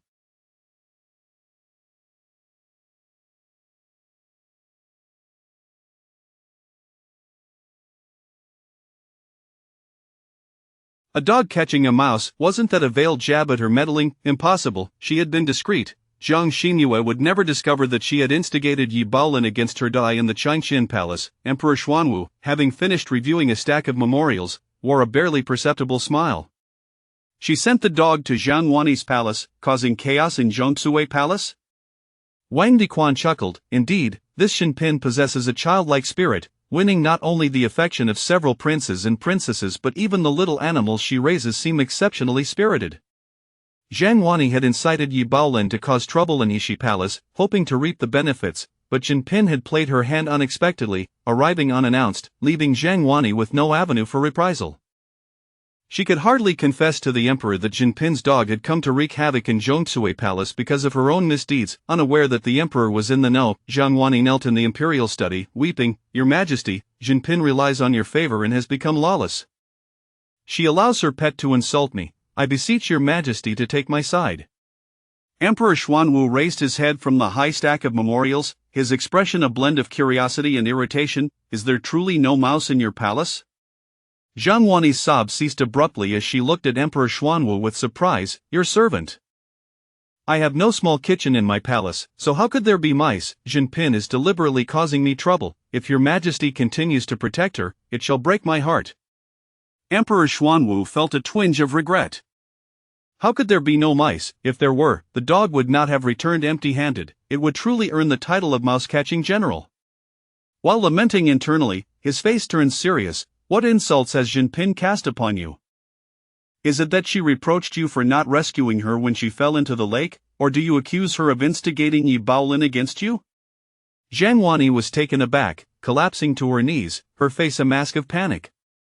Your Majesty, I am wronged. I was unaware on the day Jinpin fell into the water. Chapter 73 Murder and Heartbreak. Emperor Xuanwu paused his writing and raised his head to gaze at Zhang Wani. Unjust? Unaware, do you take me for a blind fool? Wang Diquan lowered his head, afraid to meet the wrathful countenance of Emperor Xuanwu. He longed to remind Zhang Wani that it would be prudent to confess her guilt swiftly. In this harem, there are no secrets that the emperor cannot unveil if he so desires. Over the past few days, the emperor had stirred the entire palace into a frenzy, investigating the incident of concubine Jin's fall into the water.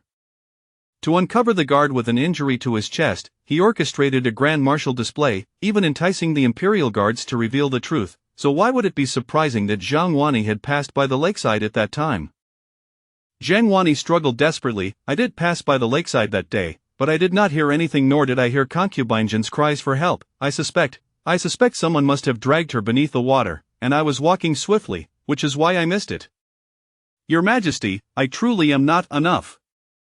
Emperor Xuanwu had no desire to hear her further excuses. He addressed Wang Diquan directly. Zhang Wani has a capricious nature, filled with jealousy and malice. Henceforth, she shall be demoted to Zhang Rongwa and confined to the side chamber of Zhongsue Palace. He did not even intend to grant her the main quarters of Zhongsue Palace, relegating her to a mere side room. The emperor understood the art of murder and heartbreak. I am the harem, rank and dignity are more precious than life itself, yet he had deftly seized upon the vital essence of Wani Rongwa, tightening his grip around her neck, causing her complexion to drain of color in an instant. Wang Diquan exchanged glances, and immediately, a eunuch supported the limp form of Zhang Wani. Zhang Rongwa, as she was led away, dazed and confused. Zhang Rongwa was cast upon the cold floor of the side chamber, and she suddenly clutched at Wang Diquan's clothing in a frenzied manner. Why? Why must the emperor be so cruel to me? Concubine Jin has also caused noble consort Li to fall into the water, yet she faced no repercussions and was even elevated in rank. I merely passed by without rescuing concubine Jin. Why must the emperor treat me thus? Wang Diquan resolutely withdrew his garment from her grasp, maintaining a facade of amiability, his smile unwavering. Mistress Wani, you are mistaken. Currently, concubine Jin is the emperor's favored one. Not if you create trouble for her, the emperor will only ensure your discomfort increases. Do not blame the emperor for his harshness, blame only the instigator who led you to confront concubine Jin. Zhang Rongwa was momentarily taken aback, her pupils constricting in shock. She stepped back several paces, revealing her palpable fear towards the instigator mentioned by Wang Diquan. This veiled insinuation was not lost on Wang Diquan, who, upon returning to the study, reported candidly, to instill such fear in Zhang Ronghua. It appears his words trailed off, but Emperor Xuanwu comprehended the intent behind his old companion's statement.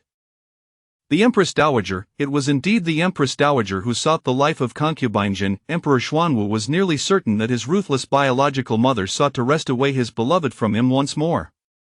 Crash, in the Sinaying Palace, a fine pair of porcelain vases shattered as Empress Dowager Wu gripped the back of her chair, her veins bulging, her chest heaved violently, and her countenance darkened ominously. The Emperor has truly lost his senses over a mere woman.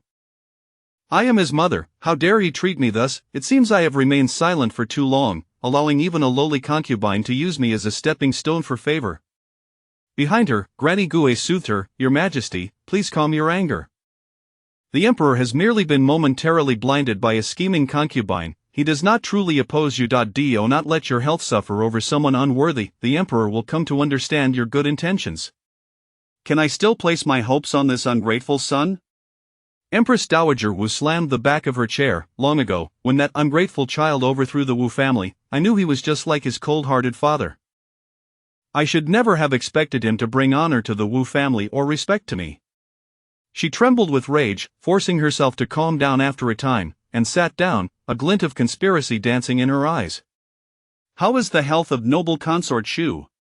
Granny Gue respectfully replied, With your care, noble consort Shu is naturally in excellent condition. The esteemed physician Xiu has assured me of a safe pregnancy. Both noble consort Shu and the young prince will be well. Your Majesty can rest assured. A smile finally graced Empress Dowager Wu's lips, her hands clasped before her in prayer. May the Buddha bless, may the Buddha bless. I only wish for noble consort Shu to bear a prince of the Wu family bloodline, and I shall be able to overthrow my son and support my grandson's ascension to the throne. Then, I shall be the Empress Dowager who governs from behind the curtain, truly above all others.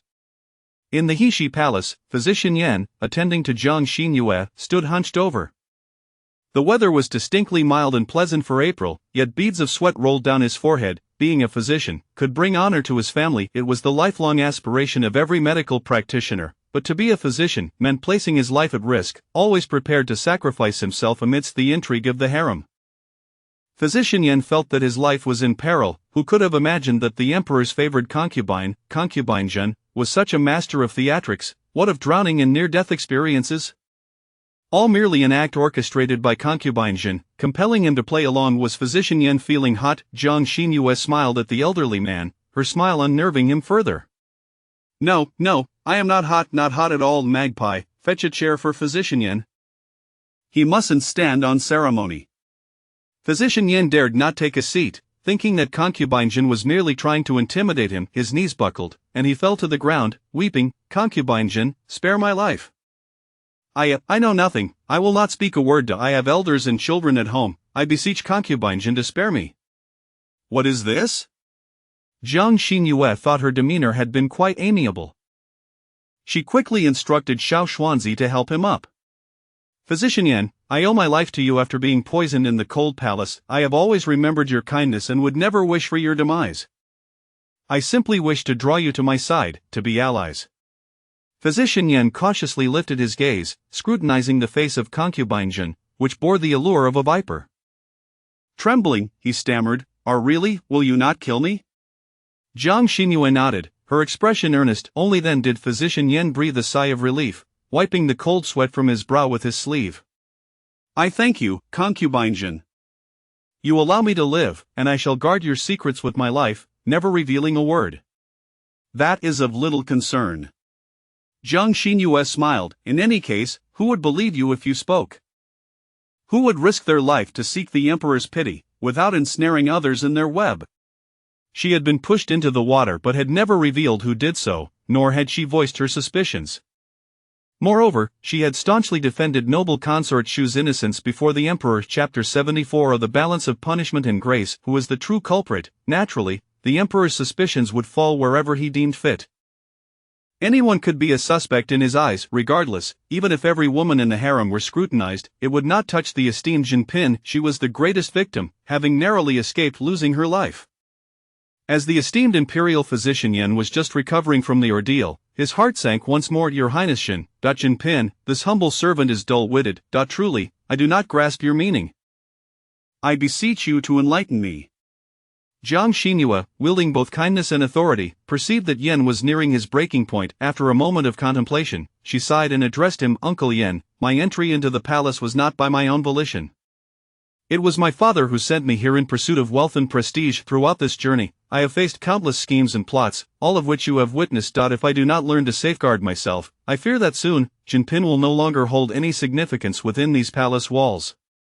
Her gaze was laden with sorrow, tears glimmering in her eyes. Uncle Yen, our families have long been connected, and Cinny was my closest confidant before I entered the palace. My struggles remain largely unspoken, yet I can only confide in you. Would you be willing to assist me? Yen Cinny, the sole daughter of the esteemed physician, was indeed innocent and devoid of malice. Prior to entering the palace, the original host had been aware of Yen Cinny's identity and had deliberately befriended her, hoping to utilize Yan's connection to curry favor once inside. Fate, however, had now favored Jiang Xinhua, allowing her to benefit from the original host's only virtuous act. Had the original host not made enemies everywhere, Jiang Xinhua would not have faced such treachery, thus she felt no guilt in leveraging the original's connections. Moreover, within the palace, whether one contended for favor or not, those lacking intelligence were destined for ruin. The impersonator of the Shufei's maid indeed existed and was, without a doubt, a pawn of the Empress Dowager. The injury sustained by Xuanzang was a result of their premeditated actions, having oiled the cobblestones in advance. As the foremost figure in the harem, the Empress Dowager had countless informants reporting Jiang Xinhua's movements. Should the Xuanwu Emperor uncover this, the true culprit behind the schemes would inevitably point to the Empress Dowager. However, after sending away the magpie and Xuanzang, the maid merely had the audacity to strike her, warning her to behave and not to aspire to what was beyond her reach, such as the emperor's affections. It seemed the Empress Dowager was incensed that the maid had stolen the emperor's attention from the Shufei, mistakenly believing her to be an adversary. Perhaps she sought to teach her a lesson but was reluctant to disturb the fragile bond between mother and son, thus resorting to intimidation instead.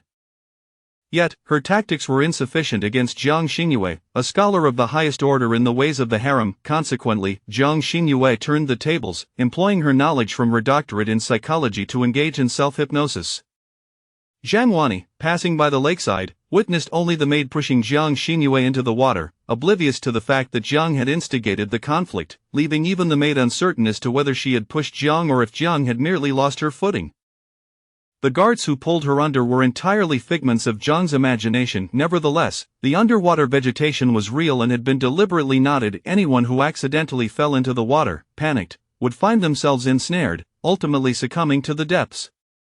Fortunately, Jiang Xinhua had not been caught off guard. Upon entering the water, she adeptly adjusted her position, diving headfirst and swimming towards safety. Upon encountering the knotted vegetation, after holding her breath for 3 minutes and feigning a few sips of water to simulate choking, she surfaced to call for help. When questioned by the Xuanwu Emperor, her foggy recollections and the confusion were remnants of her hypnosis, genuinely leading her to believe that someone had been pulling at her feet and that she had used her golden hairpin to injure an assailant, barely escaping with her life.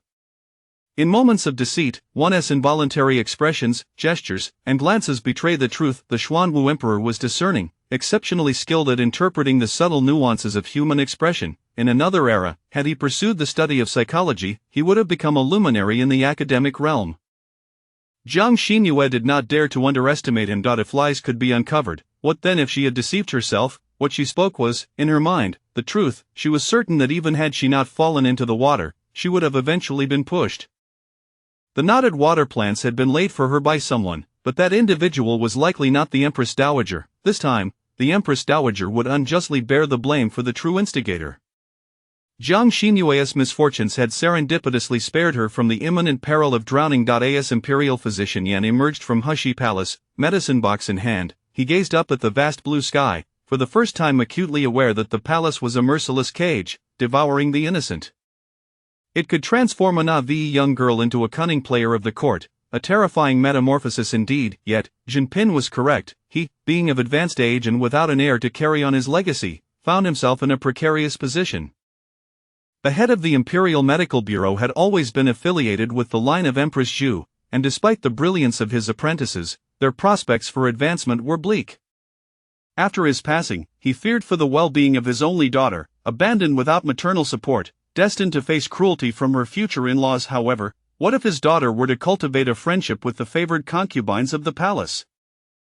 What family among the nobility would not cherish their daughters? Common folk would scarcely dare to allow any discomfort to his daughter Jinpin. Indeed, Jinpin had suffered grave injuries from her fall into the water.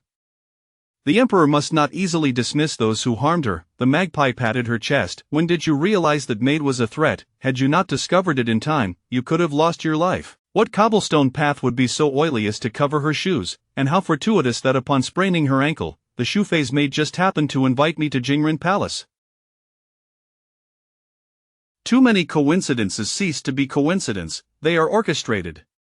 Observing the chaos within the palace as the Xuanwu emperor stirred up a tempest, the Shufei fell from grace, and even the Empress Dowager was left seething.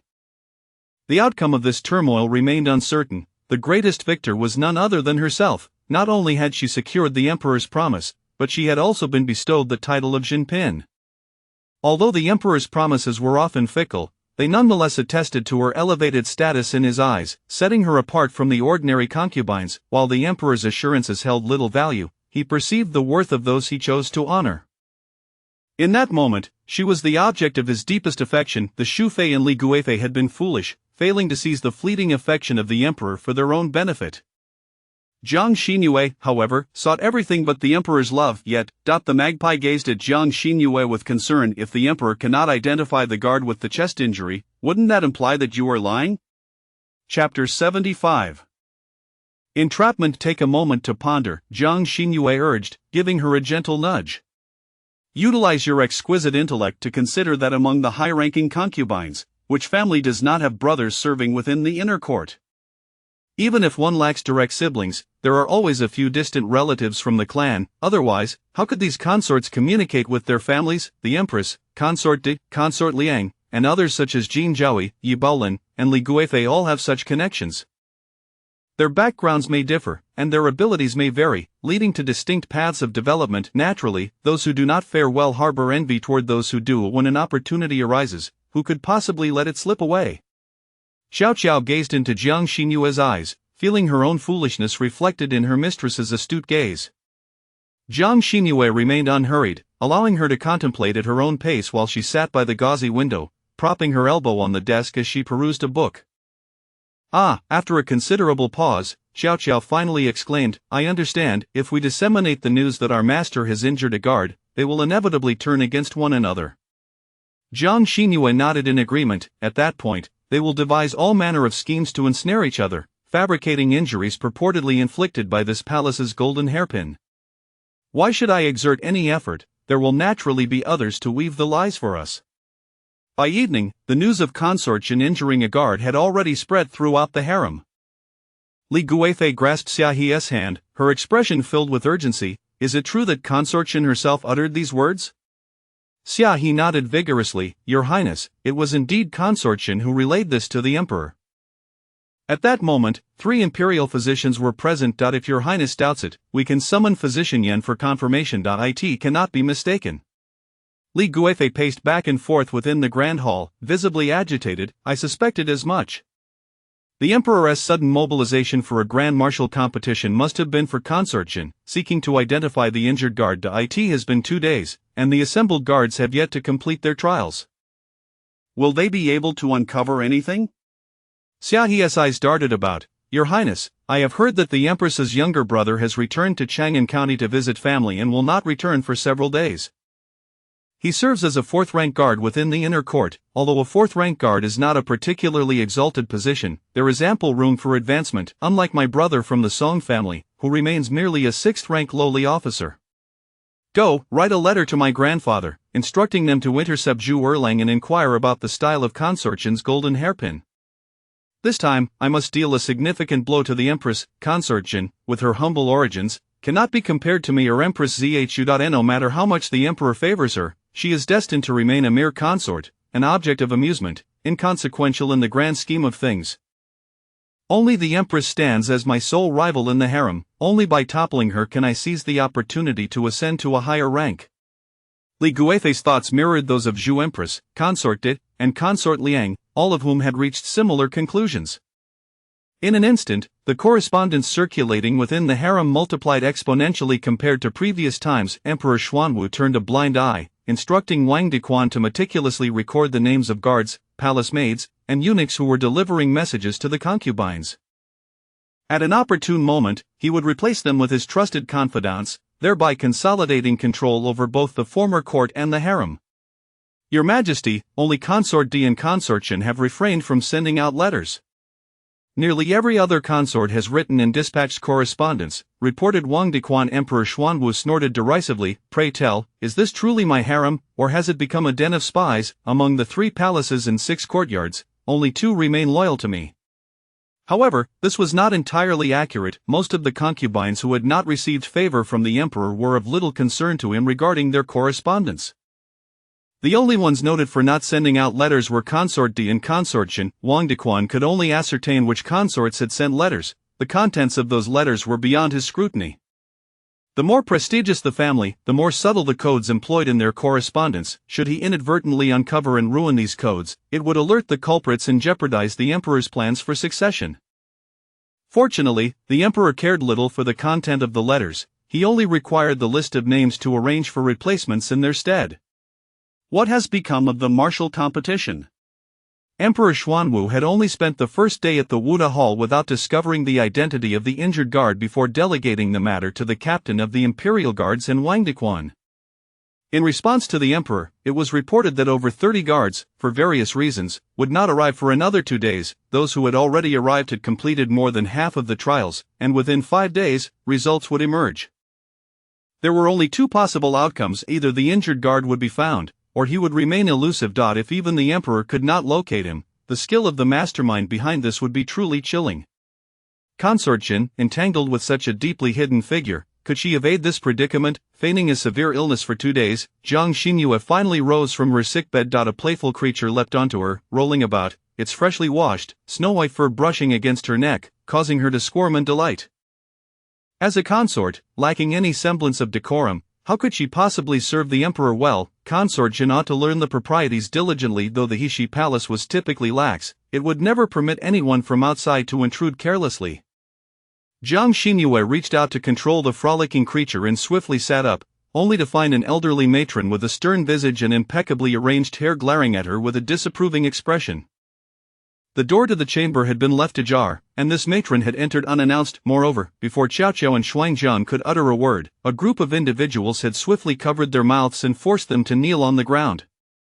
Not just the 2 of them, but the courtyard was filled with individuals kneeling, all having their mouths silenced. Jiang Xinyue understood. These were the minions of Empress who come to trouble her. She rose slowly, approaching the stern matron, and with a swift motion, delivered a resounding slap across her face. Who are you to intrude upon my chamber so brazenly, and to restrain my maids and eunuchs without cause? Are you not afraid the emperor will take your head? What did it matter? The matron had not introduced herself, and it was entirely reasonable for Jiang Xinyue not to recognize her. You! Matron Gue covered her face in disbelief. You dare strike me? She was a trusted confidant of Empress Wu, having entered the palace at the tender age of 12, now 45 years old.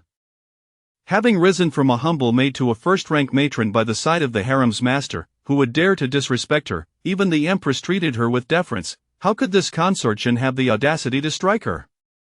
I strike you because I wish to. A mere dog servant overstepping her bounds. Should I be grateful for your intrusion? Jiang Xinyue retorted. Unyielding, the matron had sought to provoke her upon entering without proper introduction, and thus she would have to accept the consequences of her actions. Chapter 76. Impressive. The esteemed Granny Gue, a trusted servant by the side of the Empress Dowager, had been dispatched by Her Majesty to summon Consortian to the Kuan-Ning Palace for questioning. With a dark expression, Granny Gue declared, Consortian, striking me is akin to striking the face of the Empress Dowager herself. Should Her Majesty take offense, you shall bear the consequences. In response, Jiang Xinyue delivered a swift kick to Granny Gue's knee, causing her to collapse before her, anger flushing her face a deep crimson. Consortian, she ceded, what is your true intention? You claim to have come on the Empress Dowager's orders to summon me. Is this how you extend an invitation? One might think I have committed some grave offense, to warrant being dragged in for interrogation. Is this the customary behavior of the servants of the Xianing Palace, to encounter a superior without kneeling in respect while audaciously reprimanding a royal consort? You dare to suggest I lack decorum? I shall not concede to such an accusation. To strike me is to strike the Empress Dowager, who grants you, an old crone, such audacity to compare yourself to Her Majesty. Shall I summon the Emperor to witness whether you are indeed his mother? Granny Gui was left speechless by Jiang Xinyue's retort.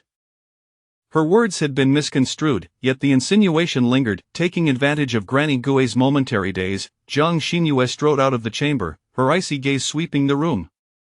Should you fail to release me at once, I shall ensure that each of you enters standing and leaves lying down. Even Granny Gui was swiftly subdued. The attendants from Kuan-Ning Palace dared not oppose Consort Jin any longer, their eyes fixed on the struggling Granny Gui as they weakly loosened their grips. The maidservants, Keichao and Shuangjian, hastily rose from the ground, casting fierce glares at the two matrons who had restrained them before darting back to Jiang Xinyue's side.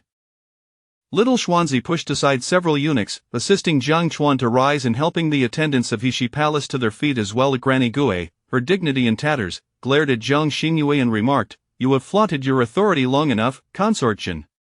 Shall we now proceed to Kuan-Ning Palace?" With a resounding slap, Jiang Xinyue struck her again, as if avenging the slap she had received from a palace made by the lake. Whether I flaunt my authority is not for you, a mere servant, to judge.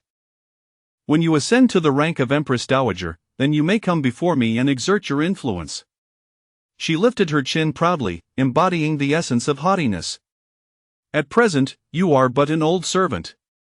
Thus, fulfill your duties and refrain from wielding your insignificant authority over me. I am not swayed by your antics. In the eyes of the Empress Dowager Wu, any consort vying for favor against the noble Consort Shu was deemed a villain, a stumbling block to her family's resurgence. No matter her actions, she would never receive a kind countenance. Why then should she seek to appease Empress Dowager Wu, rather than engage in self-inflicted mental torment? Jiang Xinyue preferred to unleash chaos upon others. This was her life motto. Granny Gui was nearly driven to madness, yet she recognized that Consort Jin was indeed the emperor's favored consort. Despite her seniority, she remained merely a servant. As Jiang Xinyue disdainfully referred to her as dog servant, Granny Gui could only suppress her rage, compelled to adopt a respectful demeanor and apologize. She longed for Jiang Xinyue to hasten to Kuan-Ning Palace, where she could seek the Empress Dowager's counsel and have her reprimand this audacious Consort Jin. As Jiang Xinyue ascended the palanquin, she continued to torment Granny Gui, criticizing her for walking with her head held high, lacking the demeanor of a servant, and accusing her of glaring, questioning if she bore discontent. Only when Granny Gui bent her back and averted her gaze did Jiang Xinyue relent. The attendants and eunuchs from Xianing Palace dared not meet Jiang Xinyue's eyes. Her sharp tongue was excessively formidable. Should one fail to adhere to her whims, she would readily accuse them of disrespect, transgressing hierarchies, and displaying the demeanor of a discontented servant seeking to rise in rank, leaving them no opportunity to retort. Consort Jin was determined to silence them. In days past, which consort had not trembled with trepidation upon being summoned by the Empress Dowager, walking on eggshells lest they offend the emperor's mother, ingratiating themselves with the servants? Yet here was Consort Jin, defying all conventions, and none in Xianing Palace dared lift their heads again. Jiang Xinyue exchanged a knowing glance with little Xuanzi, who nodded and took a step back, retreating from the group. Her master was poised to deliver a captivating performance. It was imperative to invite the emperor to bear witness, lest her heartfelt display go unappreciated. Within Xianing Palace, Roan Consort stood beside the seat of Consort Shu, her expression marred by concern as she observed Consort Jin kneeling below. She gently tugged at Consort Shu's sleeve, but Consort Shu turned away, feigning ignorance. Empress Dowager Wu lifted a cup of steaming tea from the table, blowing softly upon it before taking a delicate sip, smiling gently at Consort Shu. This is the finest Tianshan snow tea presented to our great Yen by the Jin Kingdom this year. There are only a few pounds. If you find it to your liking, I shall have Granny Gui deliver some to Jingren Palace. Before Consort Shu could respond, the Empress Dowager tapped her forehead in realization. How careless of me. Consort Shu, being with child, should limit her tea consumption. Perhaps you could deliver it to Chengqian Palace on my behalf, thus fulfilling my maternal affection for the emperor. What absurd nonsense! Jiang Xinyu nearly rolled her eyes. Did the Empress Dowager think her unaware of the relationship between the Emperor and herself? Otherwise, why would she stage such a scene of maternal tenderness, implying that she was the biological mother of Emperor Xuanwu, and that he would obey her every command? It was a subtle warning for her to refrain from reporting to the Emperor. Clearly, they were intent on teaching her a lesson today. Jiang Xinyu had already been kneeling for quite some time, while the Empress Dowager and consort Shu engaged in their own conversation, utterly indifferent to her plight. However, Jiang Xinyu remained unfazed, calculating that Emperor Xuanwu must be nearing the entrance of the Xianing Palace. Suddenly, she rose, a mocking smile gracing her lips. If the Empress Dowager summons me merely to impose punishment, I might as well kneel outside the hall for greater effect. Impudent! The Empress Dowager, who had been awaiting Jiang Xinyue's outburst, seemed to have seized upon her misstep, hurling a cup of hot tea towards her, shattering it at her feet. Jiang Xinyu let out a cry, shielding her face with her hands, the sharp edges of her armor grazing her cheek. In the astonished gazes of consort Shu and roan consort, she tore at her clothing, disheveling her hair, and struck herself across the face, tears quickly pooling in her eyes as she half lay amidst the shards of the broken teacup and puddles of tea, lamenting, "Empress Dowager, you do not cherish the Emperor, yet I do. You do not care for him, but I wish to. Is it wrong for me to hope that, as a mother, you consider your own child? The Emperor is not a deity. He is a living man. How can you inflict such harm upon him, just because he is Emperor? Do you think he is immune to pain?" Upon hearing the scream, Emperor Xuanwu rushed over. Chapter 77. In the Emperor's white moonlight he heard the shattering of the teacup and the Empress Dowager's furious reprimand, yet he arrived a moment too late despite his hurried efforts. Lady Gue, who had been standing beside the Empress Dowager, rushed forward as Jiang Xinyu descended into madness, intent on seizing Jiang Xinyue's hand to prevent her from harming the Empress Dowager and the noble consort. Little did she know, as she grasped Shin Pin's hand, a fierce kick struck her in the chest, sending her sprawling against the grand hall's pillar, her insides feeling as though they had been violently rearranged, causing her to writhe in agony on the floor.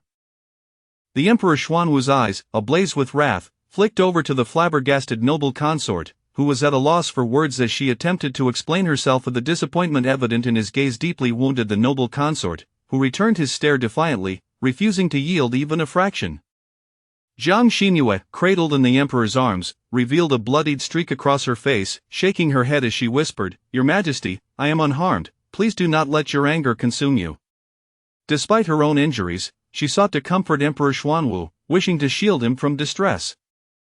The Emperor, filled with compassion, tightened his embrace, drawing her closer, and addressed the Empress Dowager. "Mother, I have tolerated your actions time and again, recalling that you are my birth mother. However, do not forget that I am the sovereign of the great Yan, whom I choose to favor, and to whom I grant honor, is my prerogative. Should you persist in stirring trouble within my harem, I shall have no choice but to send you to the Summer Palace for respite." The Summer Palace, situated far in Jinzhou, while pleasant in winter and cool in summer, could never rival the opulence of the Imperial Palace, despite the Emperor's biannual excursions there with ministers and consorts.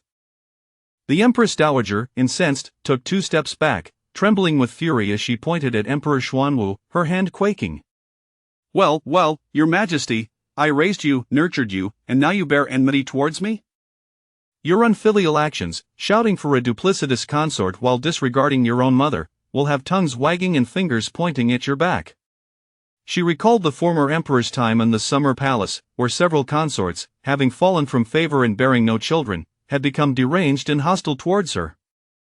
Who could predict if they would unleash their wrath upon her? An emperor who disrespects his own mother lacks virtue and is unworthy of ruling the great Yan. The emperor narrowed his eyes, casting a cold and piercing glance at the noble consort's abdomen, prompting her to instinctively protect her womb.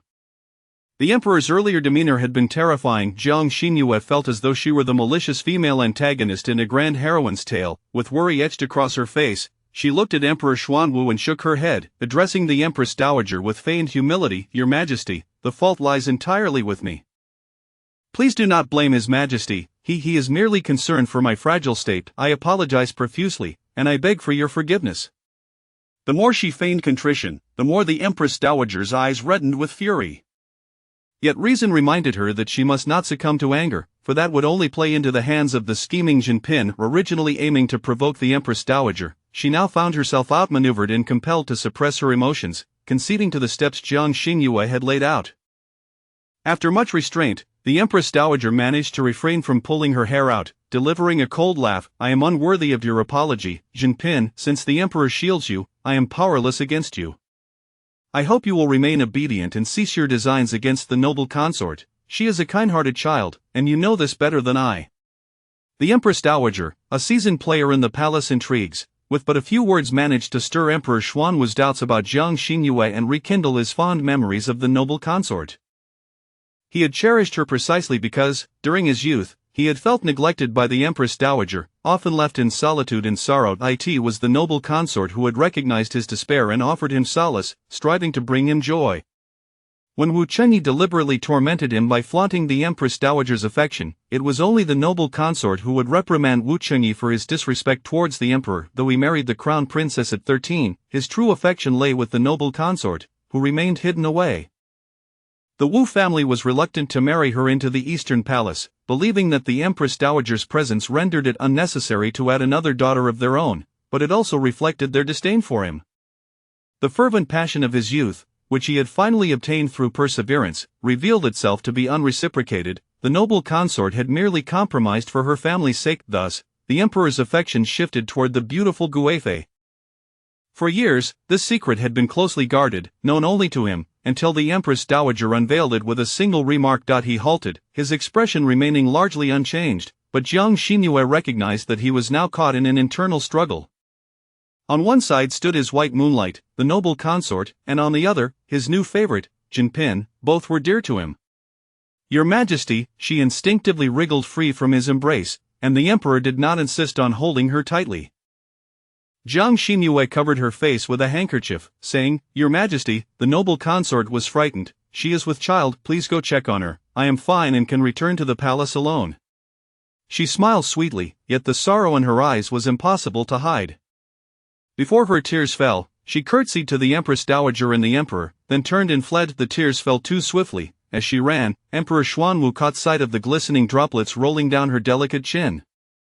His heart clenched painfully, as if gripped by an unseen force. He turned to the noble consort, letting out a deep sigh as he extended his hand. Wang Dequan, summon the imperial physician to Jingren Palace. The noble consort, her heart finally at ease, grasped Emperor Xuanwu's hand through her tears. She had not lost. Out in the contest between her and Jinping, the emperor's choice would always be her. Little Xuanzi, perplexed, gazed at Jiang Xinyue with a look of hesitation. Noticing his indecision, she straightened her posture and encouraged, Ask whatever you wish. If I do not tell you, you may find it difficult to sleep tonight. Little Xuanzi exhaled deeply. Your Highness, we have harmed ourselves to make the emperor notice this scene. Why did you not seize the moment to invite him to Yishi Palace, instead allowing the opportunity to slip away to the noble consort? Do you also believe the noble consort has triumphed? Jiang Xinyue, observing little Xuanzi's nodding, felt her mood lift and replied with a smile, The emperor must certainly think so as well. If I continually yield to the noble consort, retreating step by step, it will only embolden her temper. The moment I refuse to accommodate her, she will inevitably harbor resentment towards me. Moreover, relying on the emperor's special favor, she may provoke him further. Each confrontation will erode the remnants of our initial affection. Chapter 78. I am fond of you. In due time, this understanding and gentle flower of discourse shall seize the opportunity, unfazed by the somber shadows that envelop the waning moonlight of Consort Shu. At present, it appears that Consort Shu has triumphed. However, the emperor's thoughts may well be elsewhere. In the Jingren Palace, after the imperial physician diagnosed Consort Shu with a steady pulse, he expressed his concerns. Your Highness, the burdens of worry weigh heavily upon you, which is indeed perilous for one in your condition. As the fetus is still in its early stages, prolonged distress may jeopardize the dragon's offspring. I shall prescribe some tranquil herbs and remedies to ensure your peace of mind. Please, do not dwell excessively on troubling thoughts. Dr. Wang, please follow me, I shall prepare the ink for you. In the chamber, only Consort Shu lay upon the bed, accompanied by Emperor Xuanwu at her side and Wang Dequan standing behind him. After the physician concluded his diagnosis, the emperor remained motionless, his gaze not fixed upon Consort Shu but rather lost in contemplation of the pale blue bed curtains, his thoughts adrift. Noticing this, Consort Shu gently cleared her throat, prompting the emperor to blink and dismiss the tear-streaked visage from his mind, covering her with a light quilt. Did you hear the physician's words? Do not indulge in fanciful worries. give me a beautiful little princess soon. He hoped for a daughter, for if a son were to be born, complications would surely arise. Consort Shu's eyes radiated warmth, enveloped in an aura of maternal grace. I too wish for a little princess. She was subtly conveying to the emperor that her heart was forever aligned with his. Earlier, the emperor longed to inquire about the events that transpired in Kuan Ning Palace, particularly why Jinping had been struck, yet, after much deliberation, he realized the Empress Dowager was merely venting her ire on Consort Shu's behalf, and since Consort Shu had been present without voicing a defense for Jinping, it would be unjust to question her on the matter. Consort Shu, with her expressive gaze, reached for the emperor's hand. Your Majesty, Jinping's injuries were not intentional on my aunt's part. You and she are, after all, blood relatives. Even if a bone is broken, the sinews remain connected. Jinping does not desire discord between you and my aunt, nor does she wish to invite the censure of others. For the sake of both Jinping and myself, would you not consider letting go of your anger? She cleverly refrained from defending the Empress Dowager or exposing Jiang Xinyue's pretense. Firstly, she lacked proof. Secondly, even if she spoke, the emperor would not believe her. In that fleeting moment of distraction, he must have been thinking of Jinping. Was it truly the case that she had not lost? In recent days, Empress Shu had maintained an attitude of indifference, allowing Jiang Xinyue and Consort Shu to vie for favor without interference. One was under the protection of the Empress Dowager, while the other was the emperor's cherished consort. Whichever she chose to assist would inevitably lead to her own misfortune. It was far better to feign ignorance. Every day, as reports flooded in, Jinping consistently found herself at a disadvantage, while Consort Shu always managed to draw the emperor's attention away from her. The courtiers lamented, never have we seen the emperor so enamored with Consort Shu. Since her pregnancy, he seems to have forsaken Jinping entirely, showing a marked preference for Consort Shu. What could the emperor possibly be thinking? Noticing the empress's silence, they continued, Consort Shu is truly formidable, quietly overshadowing Jinping. Do you believe Consort Shu is formidable? Empress Shu slowly opened her eyes. I, however, admire Jinping's cunning. She has managed to force the usually unassertive Consort Shu into the limelight, compelling her to vie for affection. Her future may not bode well, for Lady Li will not let her off easily. It must be noted that she was aware of the emperor's fondness for Consort Shu. In her youth, she had joyfully wed the young man who had captured her heart, only to discover him calling out Consort Shu's name in a drunken stupor on their wedding night.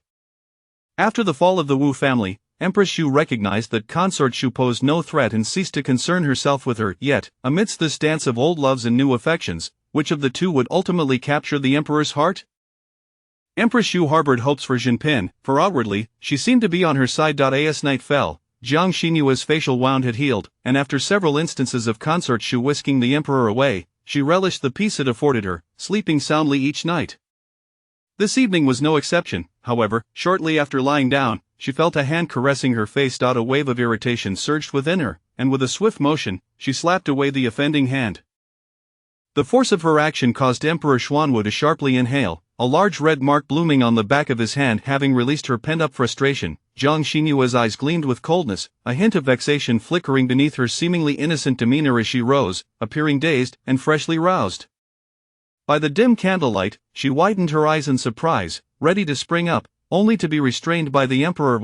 Enough, I know you did not intend to harm me. There is no need for hasty apologies, for I absolve you of any wrongdoing. Ha, men!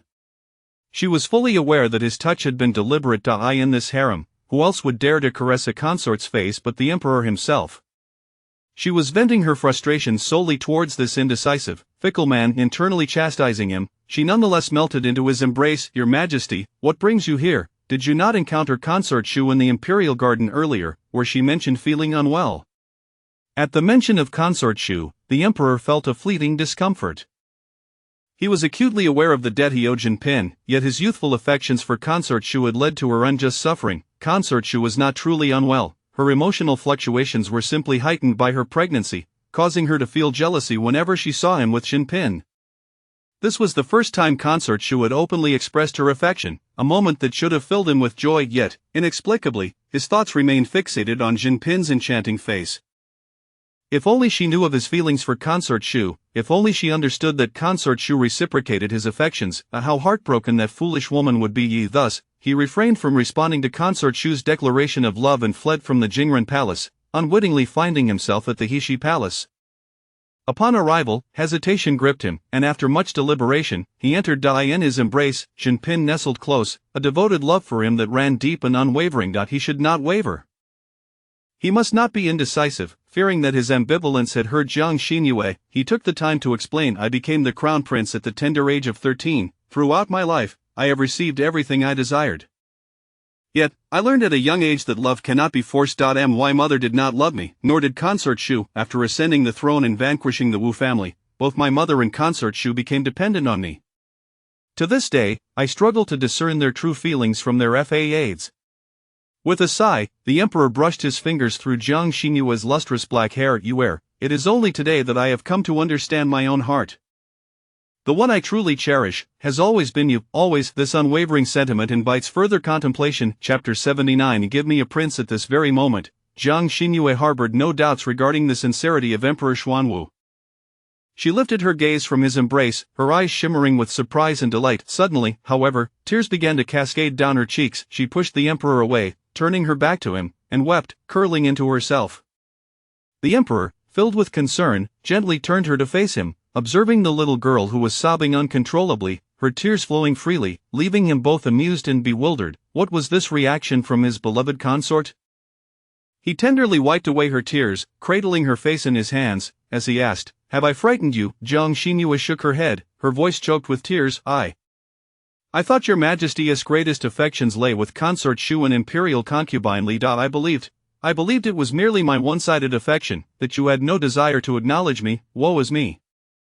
It seemed as if she wished to weep away all the grievances she had endured during this time. When I first entered the palace, you punished me by making me transcribe the palace regulations.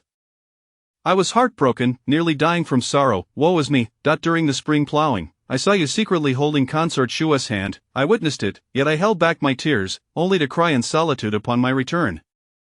Your Majesty, is it truly so painful and heart-wrenching to fall in love with someone? Woe is me. Before you arrived, I had resolved never to let my heart be swayed by you again, for I feared.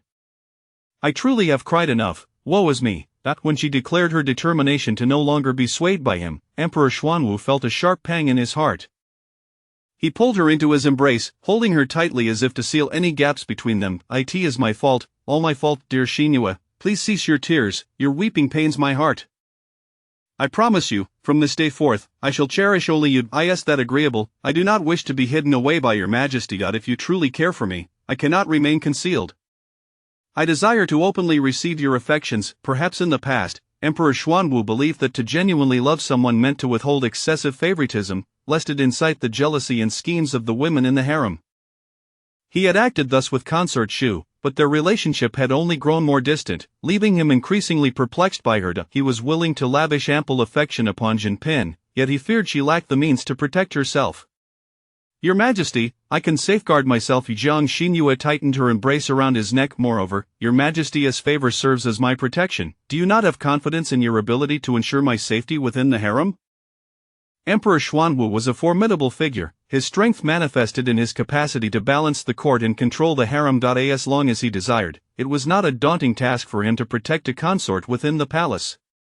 Jiang Xinyue aimed to be the focus of his devotion. Only by investing substantial time and energy in her would Emperor Xuanwu never allow anyone to harm her, for it would be a most disheartening affair to invest without return. If anyone were to harm Jiang Xinyue under his vigilant protection, it would reflect poorly on his capabilities as an emperor. Ultimately, he would reap the rewards of his nurturing, which he envisioned as a sweet romance with the youthful and beautiful Jiang Xinyue. He nuzzled her neck with his nose, his warm breath sending shivers down her spine. My beloved consort, I am truly fortunate to have encountered you once more at the Lotus Pond. With a heated kiss, Jiang Xinyue closed her eyes, her long lashes fluttering delicately. One thing that brought Jiang Xinyue solace was the knowledge that the emperor had not fallen for the original owner of her body prior to her arrival.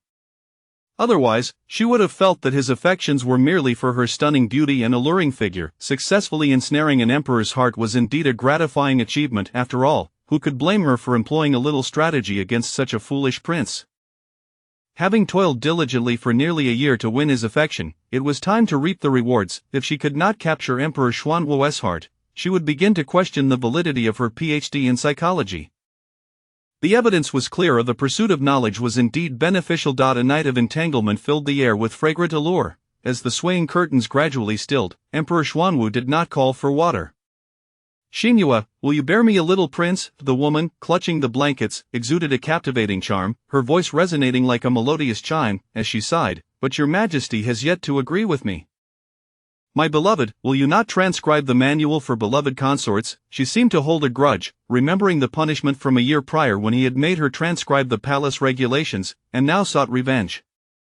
Emperor Xuanwu interpreted her words as playful banter. "Will you bear me a little prince?" Jiang Xinhua bit her lip, striving to suppress her sounds, opting instead to respond through her actions.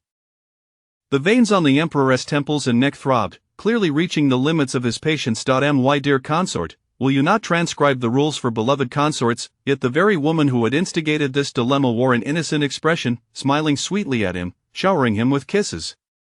"If you transcribe them, I shall forgive you." Beads of sweat had begun to form on his broad back, and Emperor Xuanwu closed his eyes, nearly overwhelmed by an involuntary gasp that made it difficult for Jiang Xinhua to maintain her composure. However, recalling the series of grievances and schemes she had endured since her arrival, all of which were tied to this insufferable emperor, she steeled her resolve. "Transcribe, transcribe, transcribe." Emperor Xuanwu was on the brink of madness, his nerves taut. "Whatever you wish me to transcribe, I shall do so. My dear Xinhua, spare me, please." As soon as he finished speaking, Jiang Xinhua's body melted into a puddle of spring water, surrendering herself to the emperor's whims. Afterward, Emperor Xuanwu would not allow Jiang Xinhua to remove the pillow from beneath her waist. "I have consulted with physician Yan. This position is highly conducive to conception. You have been in the palace nearly a year now, and I intend to bestow upon you the title of consort, which necessitates having a child." Having no offspring to bestow upon a consort had already drawn murmurs from the 6 palaces. Now that he had recognized his own feelings, he naturally wished to consider Jiang Xinhua more thoroughly. He hoped she could be formally recognized as a consort. Jiang Xinhua mused that when she had entered the palace last year, she was merely 15 and a half. By October, she would turn 16, and this October she would be 17. It was mid-April now, and if she were to conceive this year, she could give birth by January at the latest, making her 18 by the time the child arrived, certainly old enough to bear children.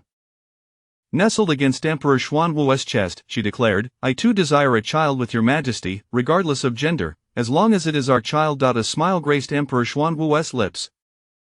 "The little one must resemble you, for you are simply too adorable." He thought to himself, with Jinping's captivating beauty, it would be prudent to have several offspring to inherit her looks. Chapter 80. A mother enters the palace. On the following day, the emperor's private treasury was thrown wide open. This time, it was not Wang Dequan who selected treasures to bestow upon the concubines, but rather the favored concubine Jin herself, who was permitted to choose from the treasury. Anything that caught her eye was to be carried back to Yishi Palace. Such indulgence was a privilege enjoyed solely by concubine Jin within the harem. In an instant, Jiang Xinua's stature soared, eclipsing even the esteemed Li Guifei, who felt compelled to retreat from the limelight. Yet, this was merely the speculation of onlookers, for since the last incident where Yi Baolin stormed into Changxin Palace and clashed with Li Guifei, there had been little activity from that quarter. Meanwhile, Yi Baolin, having won yet another battle under the Western general, was returning to court, and the emperor had conferred upon her the title of Yi Guoran. Among the 5 days, she was granted favor on 2 of them. Perhaps seeing no hope with the Empress, Yi Guoran had turned her allegiance to the Empress Dowager, conspiring with Shufei and Rongping to undermine concubine Jin. Her motives were so transparent that she believed others were oblivious to her designs. When Shufei and Rongping did not follow her lead, she set her sights on Wan Ronghua and Jin Zhouyi instead. The 5th prince in the Empress's palace had already been named. The emperor personally chose the character Shang to signify the nobility of the crown prince. As the day of the 5th prince's full moon banquet approached, the arrival of this child solidified the empress's position, rendering any attempts to criticize her for being childless futile, thus quelling any calls for her to yield her position. Consequently, a grand celebration was ordered by both the emperor and empress. The long-silent Changxin Palace was released from its confinement. Just as Jiang Xinhua reluctantly bid farewell to Emperor Xuanwu, the affection in her eyes vanished entirely. Clad in an exquisite smoky pink gown adorned with large peony blossoms embroidered in gold thread, she radiated a dazzling brilliance under the flickering candlelight, rendering all other colors in the world mere embellishments to her splendor. Her beauty, unparalleled in the harem, made it exceedingly difficult for Emperor Xuanwu not to be enamored. After preening in front of a mirror for some time, the magpie finally arrived. Your Highness, I have learned that our lord has entered the palace without the first lady, bringing along our second lady, the third young miss, and second young master. Among the Jiang sisters, Jiang Xinyue was the second eldest, preceded by the late Jiang Yutong, with Jiang Xinyan in third place, Jiang Yulin fourth, and the youngest, an 8-year-old girl born to Jiang Yankun's second concubine, who held little presence among the established daughters due to her tender age. Jiang Yutong, Jiang Yulin, and the 16-year-old Jiang Dalong, who had begun to shine in the imperial examinations, were all offspring of the First Lady. Due to the First Lady's long-standing hostility towards their mother, Ruan, Jiang Juanze always referred to Jiang Xinyue as elder sister and Jiang Xinyan as second sister. In his heart, Jiang Yutong and Jiang Yulin were not his sisters. Previously, he had exchanged greetings from a distance with his biological mother and siblings amid a crowd. This time, however, her elevated status allowed her to summon them to Yishi Palace for a reunion. Although she had already gleaned some information from the magpie, Jiang Xinyue felt a twinge of nervousness. She was unafraid of contending with heaven or man, but feared being unmasked as an impostor, no longer the Jiang Xinyue of old. While Emperor Xuanwu did not subscribe to superstitions, it would be rather absurd if Jiang Xinyue's own mother failed to recognize her. Doubts would inevitably arise. Your Highness, the Emperor has instructed me to invite the second lady, second young master, and third young miss, Jiang Chuan announced from outside the hall. The Emperor has stated that the banquet has yet to commence, so your late arrival is of no consequence. The magpie, unable to contain her excitement, hastened to lift the curtain. Madam, second young master, third young miss, please enter quickly. The princess has prepared chilled bowls in anticipation of your arrival. As Ruan made her way, she beheld the exquisite elegance and opulence of Yishi Palace, finally gaining a clear understanding of her eldest daughter's favored status. Even without an official title, she held the position of a palace mistress, basked in such adoration that none dared to show her daughter disrespect. Even during her first visit to the palace with her husband, she received exceptional treatment. Wherever she went, the palace maids and eunuchs showed her utmost respect. Was this truly the benefit of imperial favor? The experience was undeniably delightful. Ruan shook her head, admonishing herself. She must not become dazzled by wealth and luxury, for such distractions could easily hinder her daughter's progress. She needed to remain vigilant, to maintain her awareness. In stark contrast to Ruan's caution, Jiang Juanze and Jiang Xinyan were brimming with excitement. Upon the magpie's arrival, they opened their eyes wide in surprise and eagerly engaged her in conversation. Upon entering the grand hall, they beheld the ornate wooden beams of sandalwood, crystal jade lanterns, pearl drapes, and gilded pillars. At the center, on a 3-foot-wide chair of century-old redwood, sat a breathtaking beauty adorned in palace attire. Ruan felt that Jiang Xinyue exuded an authority that seemed even weightier than her husband's. She had not noticed this from afar but now found herself startled by the intensity of her gaze. The concubine has arrived, Your Highness. Ruan began, but as she prepared to kneel, Jiang Xinyue stepped down and gently supported her arm. There are no outsiders here, mother. There is no need for such formalities. Tears welled up in Ruan's eyes as she grasped her daughter's hand in return. Iwer, are you well in the palace? How does the Emperor treat you? I am now your father's legal wife, and everyone in the household is aware that you are now concubine. Jin, the First Lady can no longer mistreat us. Do not worry about home. You must take good care of yourself. Jiang Xinyue, initially concerned about revealing her true self, felt her nose tingle as tears brimmed in her eyes. She shook her head. Mother, I am well. For you, for Sister Xinyan, and for Brother Zhe, I shall ensure my safety. Jiang Xinyan and Jiang Juanze gathered around, sharing their recent experiences with Jiang Xinyue. Following Jiang Dalin, Jiang Juanze was also set to participate in this year's autumn examination.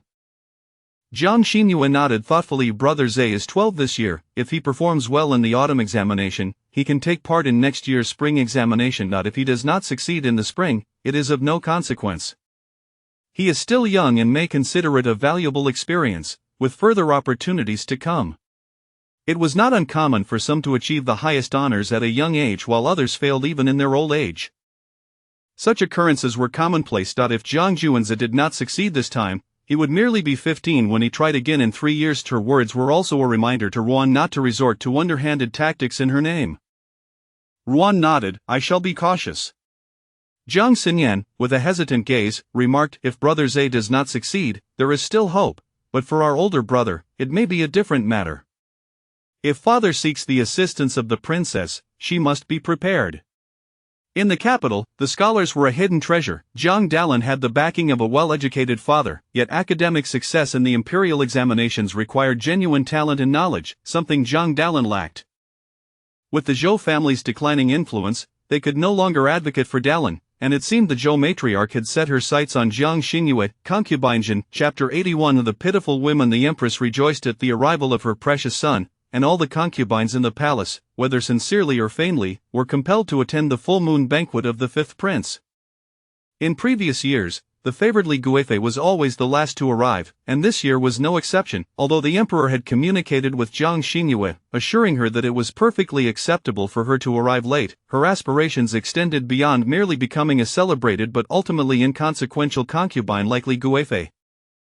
She aimed to rise in power and stature, ensuring that no one in the harem could undermine her or seize compromising evidence against her. The Empress, Zhu, was quite pleased with Jiang Xinyue's perceptiveness. Thus, when the Zhu family inquired about taking action against the Jiang family, she replied, "This time, my ability to smoothly adopt Sheng owes much to Jin Pin's righteous words before the emperor. When she first entered the palace, she offended Li Guifei, and it was I, along with Liang Fei and De Fei, who extended a helping hand to her. I see her as one who understands gratitude, devoted to the eldest princess and third prince, and mark my words, those who can be of service to me might well be rewarded with a rank of concubine. The position of the foremost among the four concubines remains vacant. I intend to elevate either Liang Fei or De Fei and allow Jiang Xinyue to become one of the four." Thus, the four virtuous concubines will only have Xu Fei remaining as an outsider, but that matters not. Once the emperor tires of Xu Fei, Jin Pin will swiftly ascend to her place in the emperor's heart. At present, it seemed that Xu Fei did not enjoy the emperor's favor as much as Jin Pin, yet the emperor harbored a silent resentment towards Xu Fei for never having loved him wholeheartedly. In comparison to Jin Pin, Xu Fei fell short in her genuine affection towards him. Such is the nature of men. The more elusive a woman is, the more fervently they desire to possess her, especially when that man is a sovereign who commands the world. The less Xu Fei adored him, the more he yearned to conquer her. For now, Jin Pin remained the emperor's most cherished woman, prompting him to care for her and reciprocate her love, while simultaneously conveying to Xu Fei that she was not the only one capable of loving him. Xu, the empress, believed herself to be an astute observer from the sidelines, perceiving clearly what eluded Xu Fei and Jin Pin, who were both ensnared in the emperor's affections, a truly pitiable state. The emperor, though passionate, was also capricious. Once he withdrew his affection, both Xu Fei and Jin Pin would be driven to madness. This truth took her a decade to comprehend fully. Thus, she no longer yearned for the emperor's love. As long as her son could be named heir apparent and ascend to the throne, fulfilling her destiny as a daughter of the Zhu family, her life's mission would be accomplished. The empress had no intention of warning Jin Pin of the path she had traversed. These women ought to endure their own trials, experiencing the same anguish and self-rescue she had, to find solace amidst the suffocating confines of the harem, ultimately realizing that all women in this world shared her plight. Thus, her own sorrow would cease to be sorrowful. Unbeknownst to her, Jiang Xinyue had not only seen through the emperor but also the empress herself. When the emperor and the empress approached hand in hand, Zhu's gaze fell upon Jiang Xinyue, and she expertly displayed a look of despondency, as if her beloved was paired with another woman, leaving her powerless to alter the situation. Yet, recalling that today was a momentous occasion for the empress, she steeled herself and forced a bitter smile, kneeling alongside the other concubines to pay their respects to the imperial couple. It is needless to say how heart-wrenching the emperor found her expression. The empress was already quite satisfied. Another fool in love with the emperor. Her gaze gradually shifted to the face of Emperor Xuanwu, whose divine beauty, coupled with the spirited and commanding presence of a sovereign, rendered it exceedingly difficult for any woman to resist his allure. Had she not succumbed to his charm as well? Jiang Xinyue sighed, rolling her eyes in boredom. All day long, the emperor's gaze remained fixed upon her, as did the empress's. She had grown weary of pretending to be a devoted favorite of the emperor. When would she be able to act with impudence, reveling in her own pleasure while infuriating others as a cunning and favored concubine? All ministers and beloved concubines, rise, the emperor proclaimed, his eyes still lingering on the dejected Jiang Xinyue. Although he could not discern Jin Pin's expression, he perceived hints of disappointment and sorrow from her silhouette. She spoke not of her deep affection, yet her every action bore the weight of restrained longing. In contrast, Shufei, who professed her love for him, did not even cast him a glance. Her demeanor was icy, rendering her emotions indiscernible. How could one profess love while remaining so indifferent to witnessing their beloved engaged intimately with another woman? In a fleeting moment as Jiang Xinyue rose, she swiftly glanced at Emperor Xuanwu and Shufei. The man's expression was tinged with barely concealed fury, his jaws clenched as if about to explode. The woman, on the other hand, wore a cold facade, her averted eyes brimming with grievance and sorrow. Before her, they were like two gorged figures, mute and unable to express their true feelings.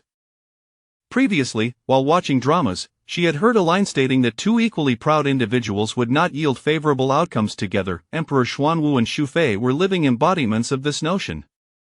Yet this was advantageous. Shufei's obstinacy afforded her an opportunity. In the modern workplace, one must flatter their superiors to secure promotions and raises. In this feudal dynasty, what harm lay in flattering the emperor? Moreover, her intentions were purpose-driven, a calculated maneuver rather than mere flattery. She was strategizing her approach towards the emperor. Having convinced herself of her rationale, Jiang Xinyue settled into her seat, feeling quite accomplished. She tilted her head toward Emperor Xuanwu, adopting a heartbroken demeanor that hinted at words left unspoken, concealing herself behind Rong Pin, wishing to shield her theatrics from prying eyes. As long as the emperor beheld her, that sufficed. Men, after all, are easily swayed by such displays. "Jinpin, are you unwell?" A cup of warm water was offered to Jiang Xinyue by Rong Pin, who frowned and looked at her with concern. I apologize, you saved me before, and I owe you a debt of gratitude. However, when the Empress Dowager troubled you, I was unable to assist in any meaningful way. Her guilt was palpable as she cast timid glances at Jiang Xinyue, fearful that her apology would be rejected, causing her to instinctively withdraw the cup of warm tea. Jiang Xinyue smiled and graciously accepted the teacup, drinking it down in one go. "Sister Rong, there is no need for self-reproach. If the Empress Dowager wishes to punish me, it is beyond your capacity to intervene. I appreciate your kindness." Rong Pin offered an apologetic smile, her gaze flitting toward Jiang Xinyue before she lowered her head, as if harboring unspeakable secrets. Had it been anyone else, they might have inquired what Rong Pin wished to convey. Yet Jiang Xinyue was no ordinary person. She was someone who understood the value of discretion, thus feigning ignorance and refraining from prying further. Curiosity killed the cat, after all, and she possessed not 9 lives. A sigh escaped her lips as Rong Pin continued. "After my miscarriage, I feared the Empress Dowager might direct her ire at you. I specifically instructed my sister to caution you to be wary of the Empress Dowager. I noticed you fell into the water later. They claimed it was a scheme devised by the Empress Dowager. I imagine my sister forgot to remind you." "What forgetfulness? It was likely a deliberate omission." Shufei and the Empress Dowager, one concealed treachery within, the other bore malice openly, were hardly virtuous individuals. Chapter 82 Enlightenment. The words of imperial concubine Rome momentarily illuminated Jiang Xinyue's understanding. Her eyes widened, sparkling with the revelation. Could it be that all the actions of the Empress Dowager were orchestrated by the virtuous consort? It was not the Empress Dowager's obsession manipulating the consort, but rather the consort, cloaked in depths of cunning, had orchestrated the situation to appear as the villain, while she remained untainted, claiming to be a victim of circumstance. Jiang Xinyue narrowed her eyes, scrutinizing Rome with newfound clarity. "Why are you sharing this with me? Have you not always been aligned with the consort, as sisters, their fortunes and misfortunes intertwined?" Rome knew that Jinping was astute. With just a nudge, she would grasp the underlying implication of her words. Her elder sister was a refined egoist, willing to use even her own sibling as a stepping stone if it served her interests. A hint of coldness punctuated her voice, and for a fleeting moment, Rong's eyes flashed with resentment, though it quickly faded back to her facade of innocence as she blinked her large, doe-like eyes and said, "Have you ever seen a sister kill her own sibling as unborn child to regain favor, united in blood? Is this what you call unity? What?" This revelation shocked Jiang Xinyue to the core. She had previously speculated whether the Empress Dowager targeted Rong's child to pressure the consort into competing for favor, yet, the fate of Rong's child, whether alive or dead, was of no concern to her, so she had not pursued the matter further. The Empress's investigation concluded that a palace maid had accidentally spilled oil on the floor while serving, resulting in the execution of a single maid, and the matter was laid to rest.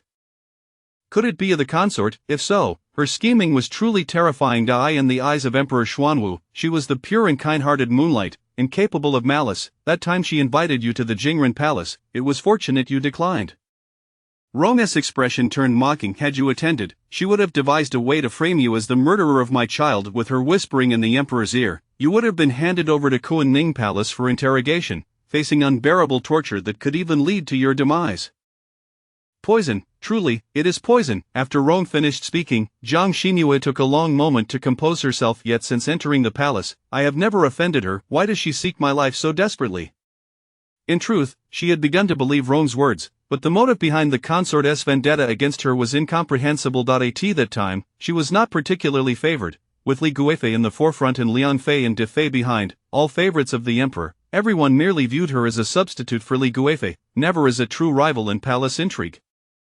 The emperor regards you differently. Rong gazed intently at Jiang Xinyue. Since your reinstatement at the Lotus Pavilion, the emperor's gaze toward you has changed. The consort, having grown up alongside the emperor, must have discerned this. She recognized the emperor's unique regard for Jinping and thus sought to eliminate her before it was too late. However, she never anticipated her repeated strokes of luck, evading disaster time and again. Jiang Xinyue's mind raced. Rong implied that the consort, whom Emperor Xuanwu revered as his moonlight from the very beginning, long before, perhaps over a decade ago, had intentionally approached the emperor. There was no innocent maiden offering her companionship out of pity. All was a fabrication of the emperor's imagination. There was no forced entry into the palace for favor. It had all been meticulously plotted by her. If the tactics of Li Guifei and others were mere child's play, then Jiang Xinyue conceded that the consort was operating on an entirely different level, deserving of the title rival. She could even risk her life to prove her innocence. Was she not afraid of death? Gamblers are frightening, but those who wager their lives are even more so. The consort's persona as the unattainable moonlight, lurking behind the Empress Dowager while committing unspeakable acts, eliminating any concubine who posed a threat to her status, all while maintaining an air of serene sorrow, appeared to the emperor as a painful contradiction that ignited his competitive spirit. The unattainable forever stirs desire. Jiang Xinyue's presence instilled a profound sense of crisis in the consort, prompting her to employ Li Guifei and her faction to orchestrate a series of persecutions against Jiang Xinyue, all while remaining in the shadows, awaiting the moment to strike decisively. Alas, Jiang Xinyue had never believed any concubine in the harem to be virtuous. Who among those who managed to survive within the palace and hold a name before the emperor was truly benevolent? Though the incident of falling into the water was her own design, the consort could not be absolved of blame. Interpreting Rong's insinuations, Jiang Xinyue suspected that the lake's depths were prepared by the consort for her, waiting for the opportune moment to push her into the water, entangled by the weeds, leading to an accidental demise. At that point, with her life extinguished, what recourse would Emperor Xuanwu have? Should the truth come to light, the Wu Empress Dowager would shield her, and as long as the consort feigned ignorance, she would remain the moonlight in the emperor's heart. One life is but a trivial cost for her, posing no consequence. Rong must have understood that by revealing this, Jiang Xinyue would never let the consort go unpunished, yet she maintained a facade of indignation as she looked at Rong. Are you telling me this to seek vengeance for you? Rong chuckled coldly. I have no intention of opposing you. I merely wish to remind you that even if you do not confront her, she will not spare you. I merely thought, perhaps you could defeat her. If you succeed, my grievance would be avenged, which should not count as manipulation, right? What do you think, Sister Jinping? Do you believe I share this for your benefit? Jiang Xinyue smiled, her gaze locking with the consort from a distance, her smile radiating brighter. Indeed, for those who cause me suffering, I shall ensure they endure 100-fold of my torment. As of now, Sister Rong and I are allies. Should the consort make any moves in the future, I kindly ask you to inform me in advance. I vow to avenge your unborn child. Rong said nothing, but her smile in response acknowledged their newfound alliance. Jiang Xinyue's smile did not reach her eyes, causing the consort's heart to race. She frowned and whispered to a nearby maid. In no time, the maid stood behind Rong, her tone filled with concern. The consort has sent a nourishing pigeon soup for you, Imperial concubine Rong. You are still quite weak. If you tire, allow me to escort you back to rest. Using the consort's palanquin to return her home, to outsiders, it appeared as though their sisterly bond was exceptionally deep. Chapter 83 Eavesdropping. The expression of consort Rong was one of weariness as she stifled a yawn. I am indeed lacking in stamina. I shall not keep you company any longer, dear Sister Jin. Let us reconvene on another day. Jiang Xinyue feigned interest in the tardy imperial concubine Li, yet her peripheral vision remained fixed on consort Shu. Observing her pretentious drunkenness as she quietly slipped out for some fresh air, Jiang Xinyue, in a state of panic, spilled a cup of wine upon herself. Emperor Xuanwu saw her hastily rise, patting the wine stains on her skirt, her cheeks flushed as she informed the magpie that she needed to change her attire. He contemplated the intertwined hands of himself and the Empress, pondering the deepening affections consort Jin seemed to harbor for him. A woman so enamored with beauty would indeed overturn her cup and soil her garments over a mere hand-holding with the Empress. Wang Diquan, consort Jin fears the dark. Please deliver a newly crafted glass lamp from the Ministry of Internal Affairs to illuminate her path back to the Harmony Palace. He wished to console consort Jin, subtly indicating his constant thoughts of her through the gift of the lamp. The exquisite glass lamp, a rarity in the harem, was found only in the Empress's Ikuan Palace, a luxury not afforded to the other consorts. Jiang Xinyue followed consort Shu down a palace path leading to the outside of the Baoha Hall, with Wang Diquan trailing closely behind. Noticing consort Jin's furtive demeanor, he remained silent until Jiang Xinyue spotted him and gestured for him to hush with a finger to her lips. He quieted his steps as he approached her. The palace attendants trained in Qingqian Palace moved so silently that he made not a sound as he stood before Jiang Xinyue. The dimly lit palace path, illuminated by a few lanterns hanging from the eaves, offered little refuge, but the corner of the path, where consort Shu turned her back, led to an uninhabited palace. She and Wang Diquan concealed themselves behind the door. Consort Jin, you, Shu. Jiang Xinyue extinguished the glass lamp, gesturing towards consort Shu. Wang Diquan leaned out slightly. In the faint light, he observed the tense standoff between consort Shu and consort Rong, the atmosphere charged with confrontation. What is happening? His expression was one of confusion. Jiang Xinyue remained silent, lifting her chin to indicate he should listen. Consort Shu's back was turned, and though Wang Diquan could not discern her expression, her tone lacked the usual aloofness typically displayed by her when in the presence of the emperor. Instead, it exuded an air of aggressive dominance. Consort Rong glanced toward Wang Diquan, a faint smile gracing her lips. What is it? Sister fears that her persona as a humble and pure person might crumble. Are you afraid I shall expose your true nature? A sharp slap resounded against consort Rong's face as consort Shu, her voice seething with fury, declared, I have stated before that everything I do is for my family, for my mother and brother to return to the capital sooner. What is your sacrifice in comparison? Do you still hold a grudge against me? Consort Rong erupted in tears. Your child's life matters, while mine does not. You speak so lightly of it. What if I were to kill your child? Would you hate me then? She wiped her tears with fervor. Do not think I am unaware. The scheme to drown consort Jin was your suggestion. Your instigation of Su Jueyu's hatred towards her was also your doing. You even orchestrated the deadly water plants at the lake's bottom where consort Jin fell. Do not feign that your actions were for your family or for your mother and brother. Everything you do is for yourself. Your ambition knows no bounds. You covet the position of the Empress and the Emperor's heart. Believing yourself to be infallible, you will come to learn that your own sister and aunt have led to your child's demise. Another resounding slap landed on consort Rong's face, as consort Shu seized her garment, pinning her against the palace wall, revealing a ruthlessness never before seen. I warn you, should you dare speak out against me or consort Jin in front of the Emperor, I will not hesitate to take the life of my own sister. After all, my hands are already stained with blood, an additional life or two is of no consequence to me. Her bloodthirsty gaze resembled that of a beast poised to devour. Consort Rong trembled, her eyes downcast in fear. But you killed my child. He did not even have a chance to behold this world, and you took his life. Why must you pave your way with the lives of me and my child? Her voice faltered, and consort Shu forcefully pushed her away, her cold smile under the pale moonlight appearing particularly cruel and heartless. The Emperor will not care for the life or death of the child within your womb, but I am different. I will use this as an excuse to vie for favor. When the Emperor seeks retribution, I can merely state that consort Jin is the true culprit behind your child's death, and he will be deemed unworthy of sorrow. I merely wish to spare my sister from grief, avenging you in the process. When that time comes, should the Emperor harbor hatred, it will not be directed at consort Shu, but rather at consort Rong. I am merely a sister seeking to avenge my sibling, after all, and it is your constant lamentations that have brought this upon you. Consort Rong's eyes were red from crying, and consort Shu frowned. Enough, dry your tears thoroughly so that no flaw may be detected. Should you wish for a child, once I have dealt with consort Jin and imperial concubinely, I shall naturally recommend you to the emperor. He is still in his prime. Do you truly fear that you will not have a child? The two sisters parted ways, and once consort Shu had departed, consort Rong's fearful gaze transformed into one of malice.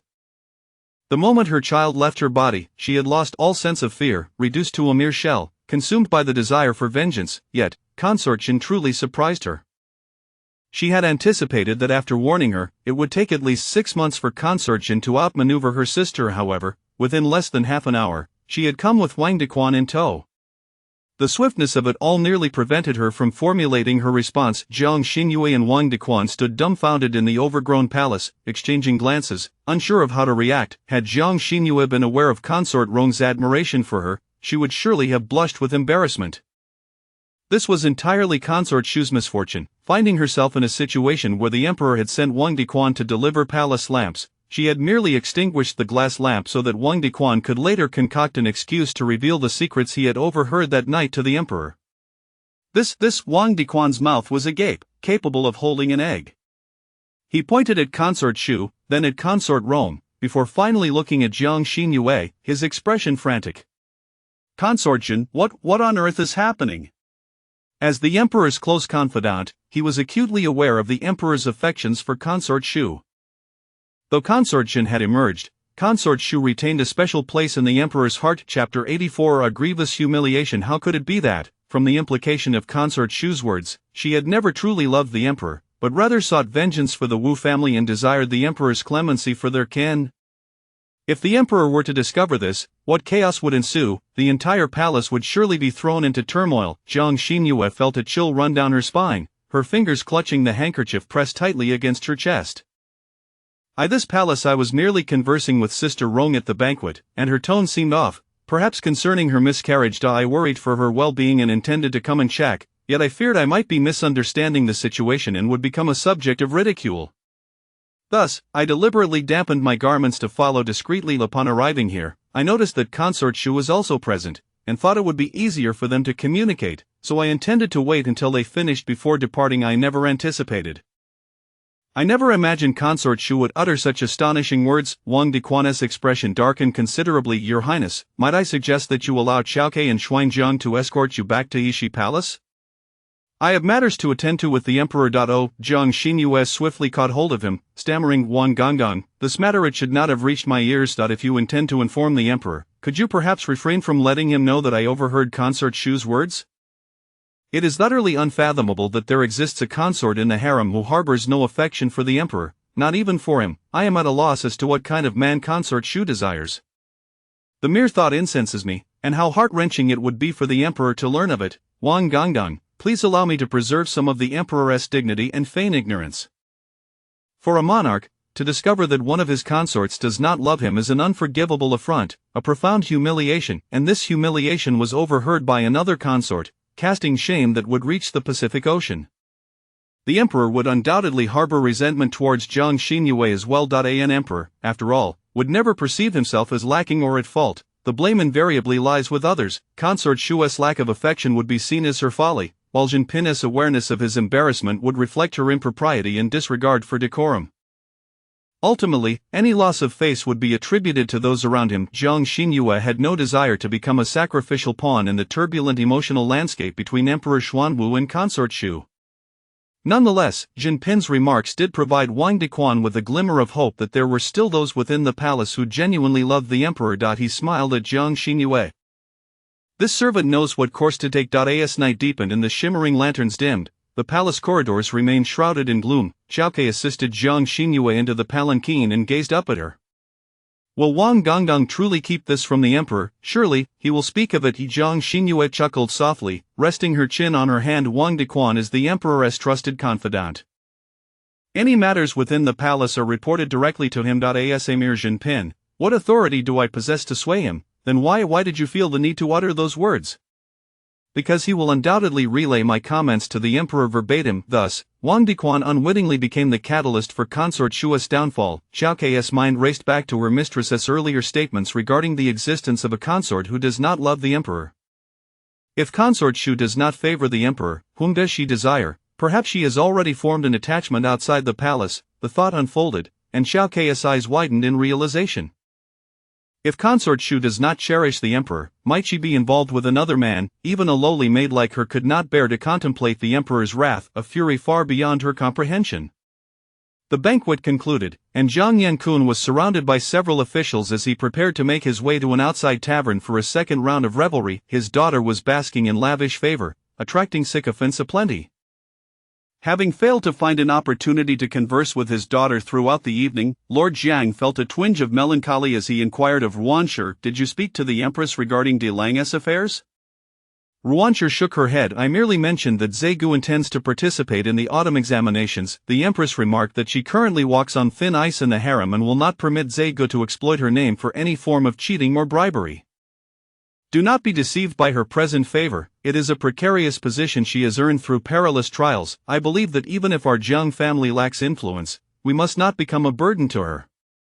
As for de Lang's matters, I had no chance to voice them. Zhang Yankun pondered for a moment and nodded in agreement. Your silence is prudent. As for de Lang, let him find his own fortune.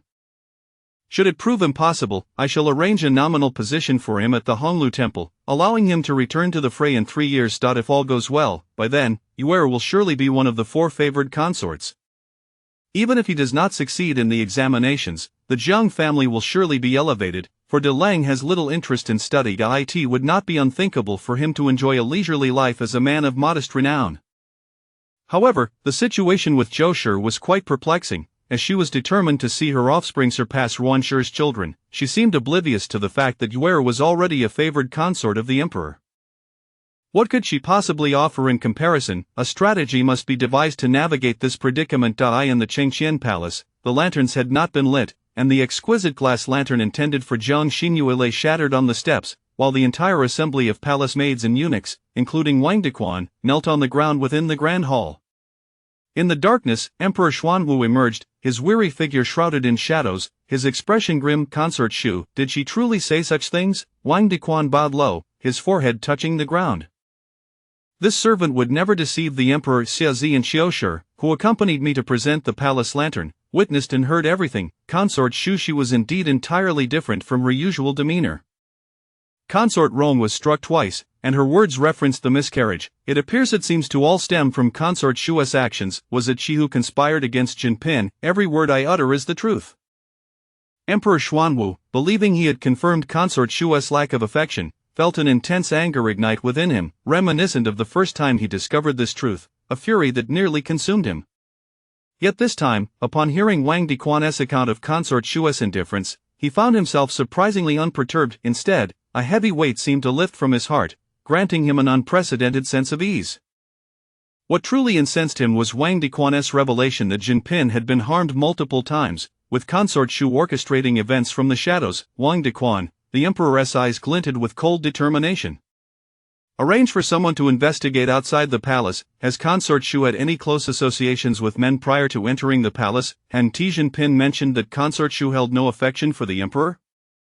What, then, did she desire? Perhaps she had already formed an attachment before her arrival. He was determined to uncover what sort of man could captivate a woman as venomous as Consort Shu. Chapter 85. Astonishment. Had this conversation reached him through Jinping today, he might have found it hard to believe. A woman's jealousy can sometimes be more fearsome than that of a venomous serpent. He would suspect that Jinping, out of jealousy for his past affections for Xu Fei, might have exaggerated the truth. Of course, in the present day, even if Jinping had indeed exaggerated Xu Fei's actions, he would still find the jealous Jinping utterly endearing. However, these words were not spoken by Jinping herself but relayed to him by his trusted eunuch, Wang Dequan, who had heard them firsthand. Jinping had only been in the palace for a year, her roots still shallow, and she lacked the authority to command the head eunuch of the inner court. Moreover, within this palace, aside from himself, the emperor, no one else could privately instruct Wang Dequan to undertake any task. That foolish girl, Jinping, was even concerned that he might feel sorrow or have his pride wounded, instructing Wang Dequan not to disclose anything to him. Did she intend to face the persecution from Xu Fei alone, swallowing this bitter fruit in solitude? No one had ever considered his feelings in such a manner, not even the former Xu Fei, who had only thrust upon him what she deemed beneficial, never inquiring about his desires or whether it might hurt his pride. Jinping genuinely cared for him, fearing he might be saddened. How could he allow her to suffer time and again because of Shu Fei? It was imperative to teach Shu Fei a lesson and to make the Empress Dowager understand that their predatory ambitions could no longer remain concealed.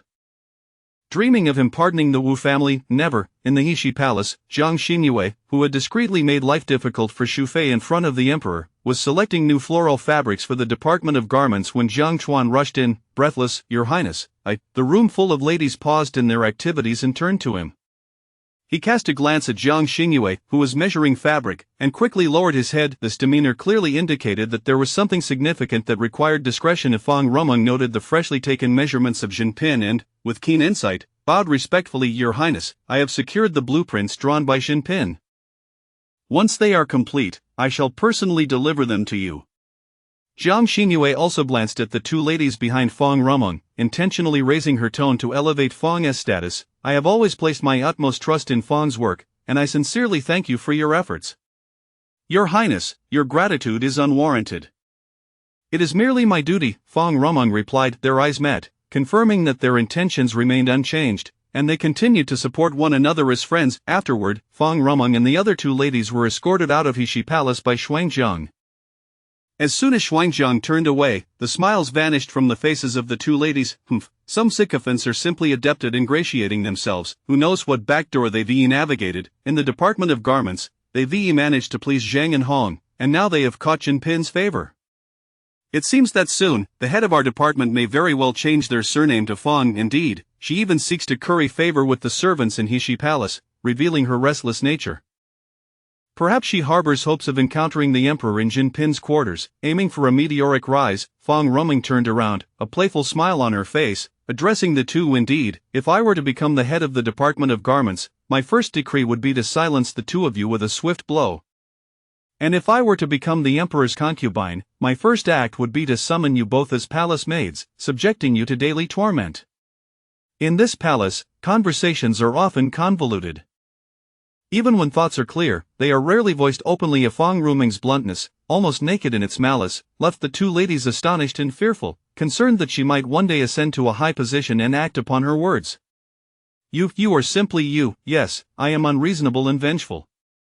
Henceforth, if you speak ill of me again, you might want to steer clear of me, considering, as you said, I have entered through the back door. Entering through the back door implies she has connections, and with those connections, they dare to speak ill of her to her face. It is truly foolish. The two ladies shrank back, heads bowed, no longer daring to meet Fang Rumeng's gaze. Suju had long since vanished from the palace. Over time, the personnel of the Shandong Bureau had come to know she had some connections but remained unaware of the true power behind her. "Your Highness," upon returning to the Grand Hall, Xuanzang heard Jiang Xinyue's voice, tinged with surprise. "Is what you say truly the case?" Jiang Chuan nodded gravely. "Your Highness, I assure you, my eyes have witnessed the truth. I extracted the remnants of the medicine and took them to the Tai hospital for Physician Yen to examine. It is indeed." Jiang Xinyue unconsciously tapped her index finger on the table, the urgent sound echoing piercingly in the quiet. Xuanzang felt an inexplicable tension rise within her. The servants of Changxin Palace, under the management of Xiaohe, were not as lax as they had been during the previous winter's dominion. How could it be that no one else bore witness to this? "Yet you did." Initially, Jiang Chuan's heart raced as he hurried back to report to his mistress, but now, doused with cold water, his fervent spirit settled, and after a moment's reflection to calm his frayed emotions, he spoke slowly. "Does your Highness mean to suggest that we do nothing? That would be a tremendous pity." What if it were true? Li Guifei harbored a deep-seated animosity toward Jinping, being one of the most loathed consorts in the palace aside from the Empress. If she were to, would there still be good days ahead for her? No. Jiang Xinyue shook her head, her fingers ceasing its movement as she gazed out at the brilliant spring sunlight. Rising, she declared, "Kiak, Xuanzang, go to my quarters and fetch the kite I recently crafted." Shu Fei was injured due to my actions. I must personally apologize to her in Jingren Palace. And while I'm at it, I shall inquire whether she would like to visit the imperial garden to release her kite, for even a pregnant woman should not remain immobile in her quarters for too long. A bit of exercise is beneficial to the body. As May arrived, the weather was neither too cold nor too warm. Jiang Xinyue donned a delicate green gown, embodying the fresh vitality of spring's first shoots.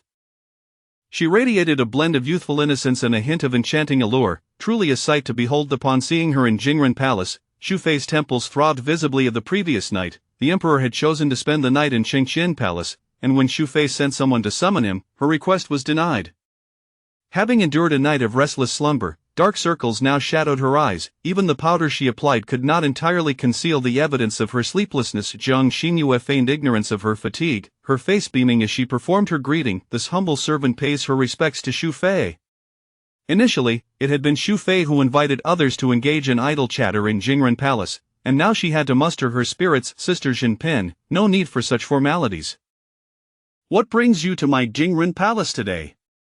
Jiang Xinyue cast a somewhat apologetic glance at the bandage wrapped around Xu Fei's neck. Previously, I was unwell and dared not visit, fearing I might transmit my illness to my dear sister. I owe you an apology for the injury you sustained.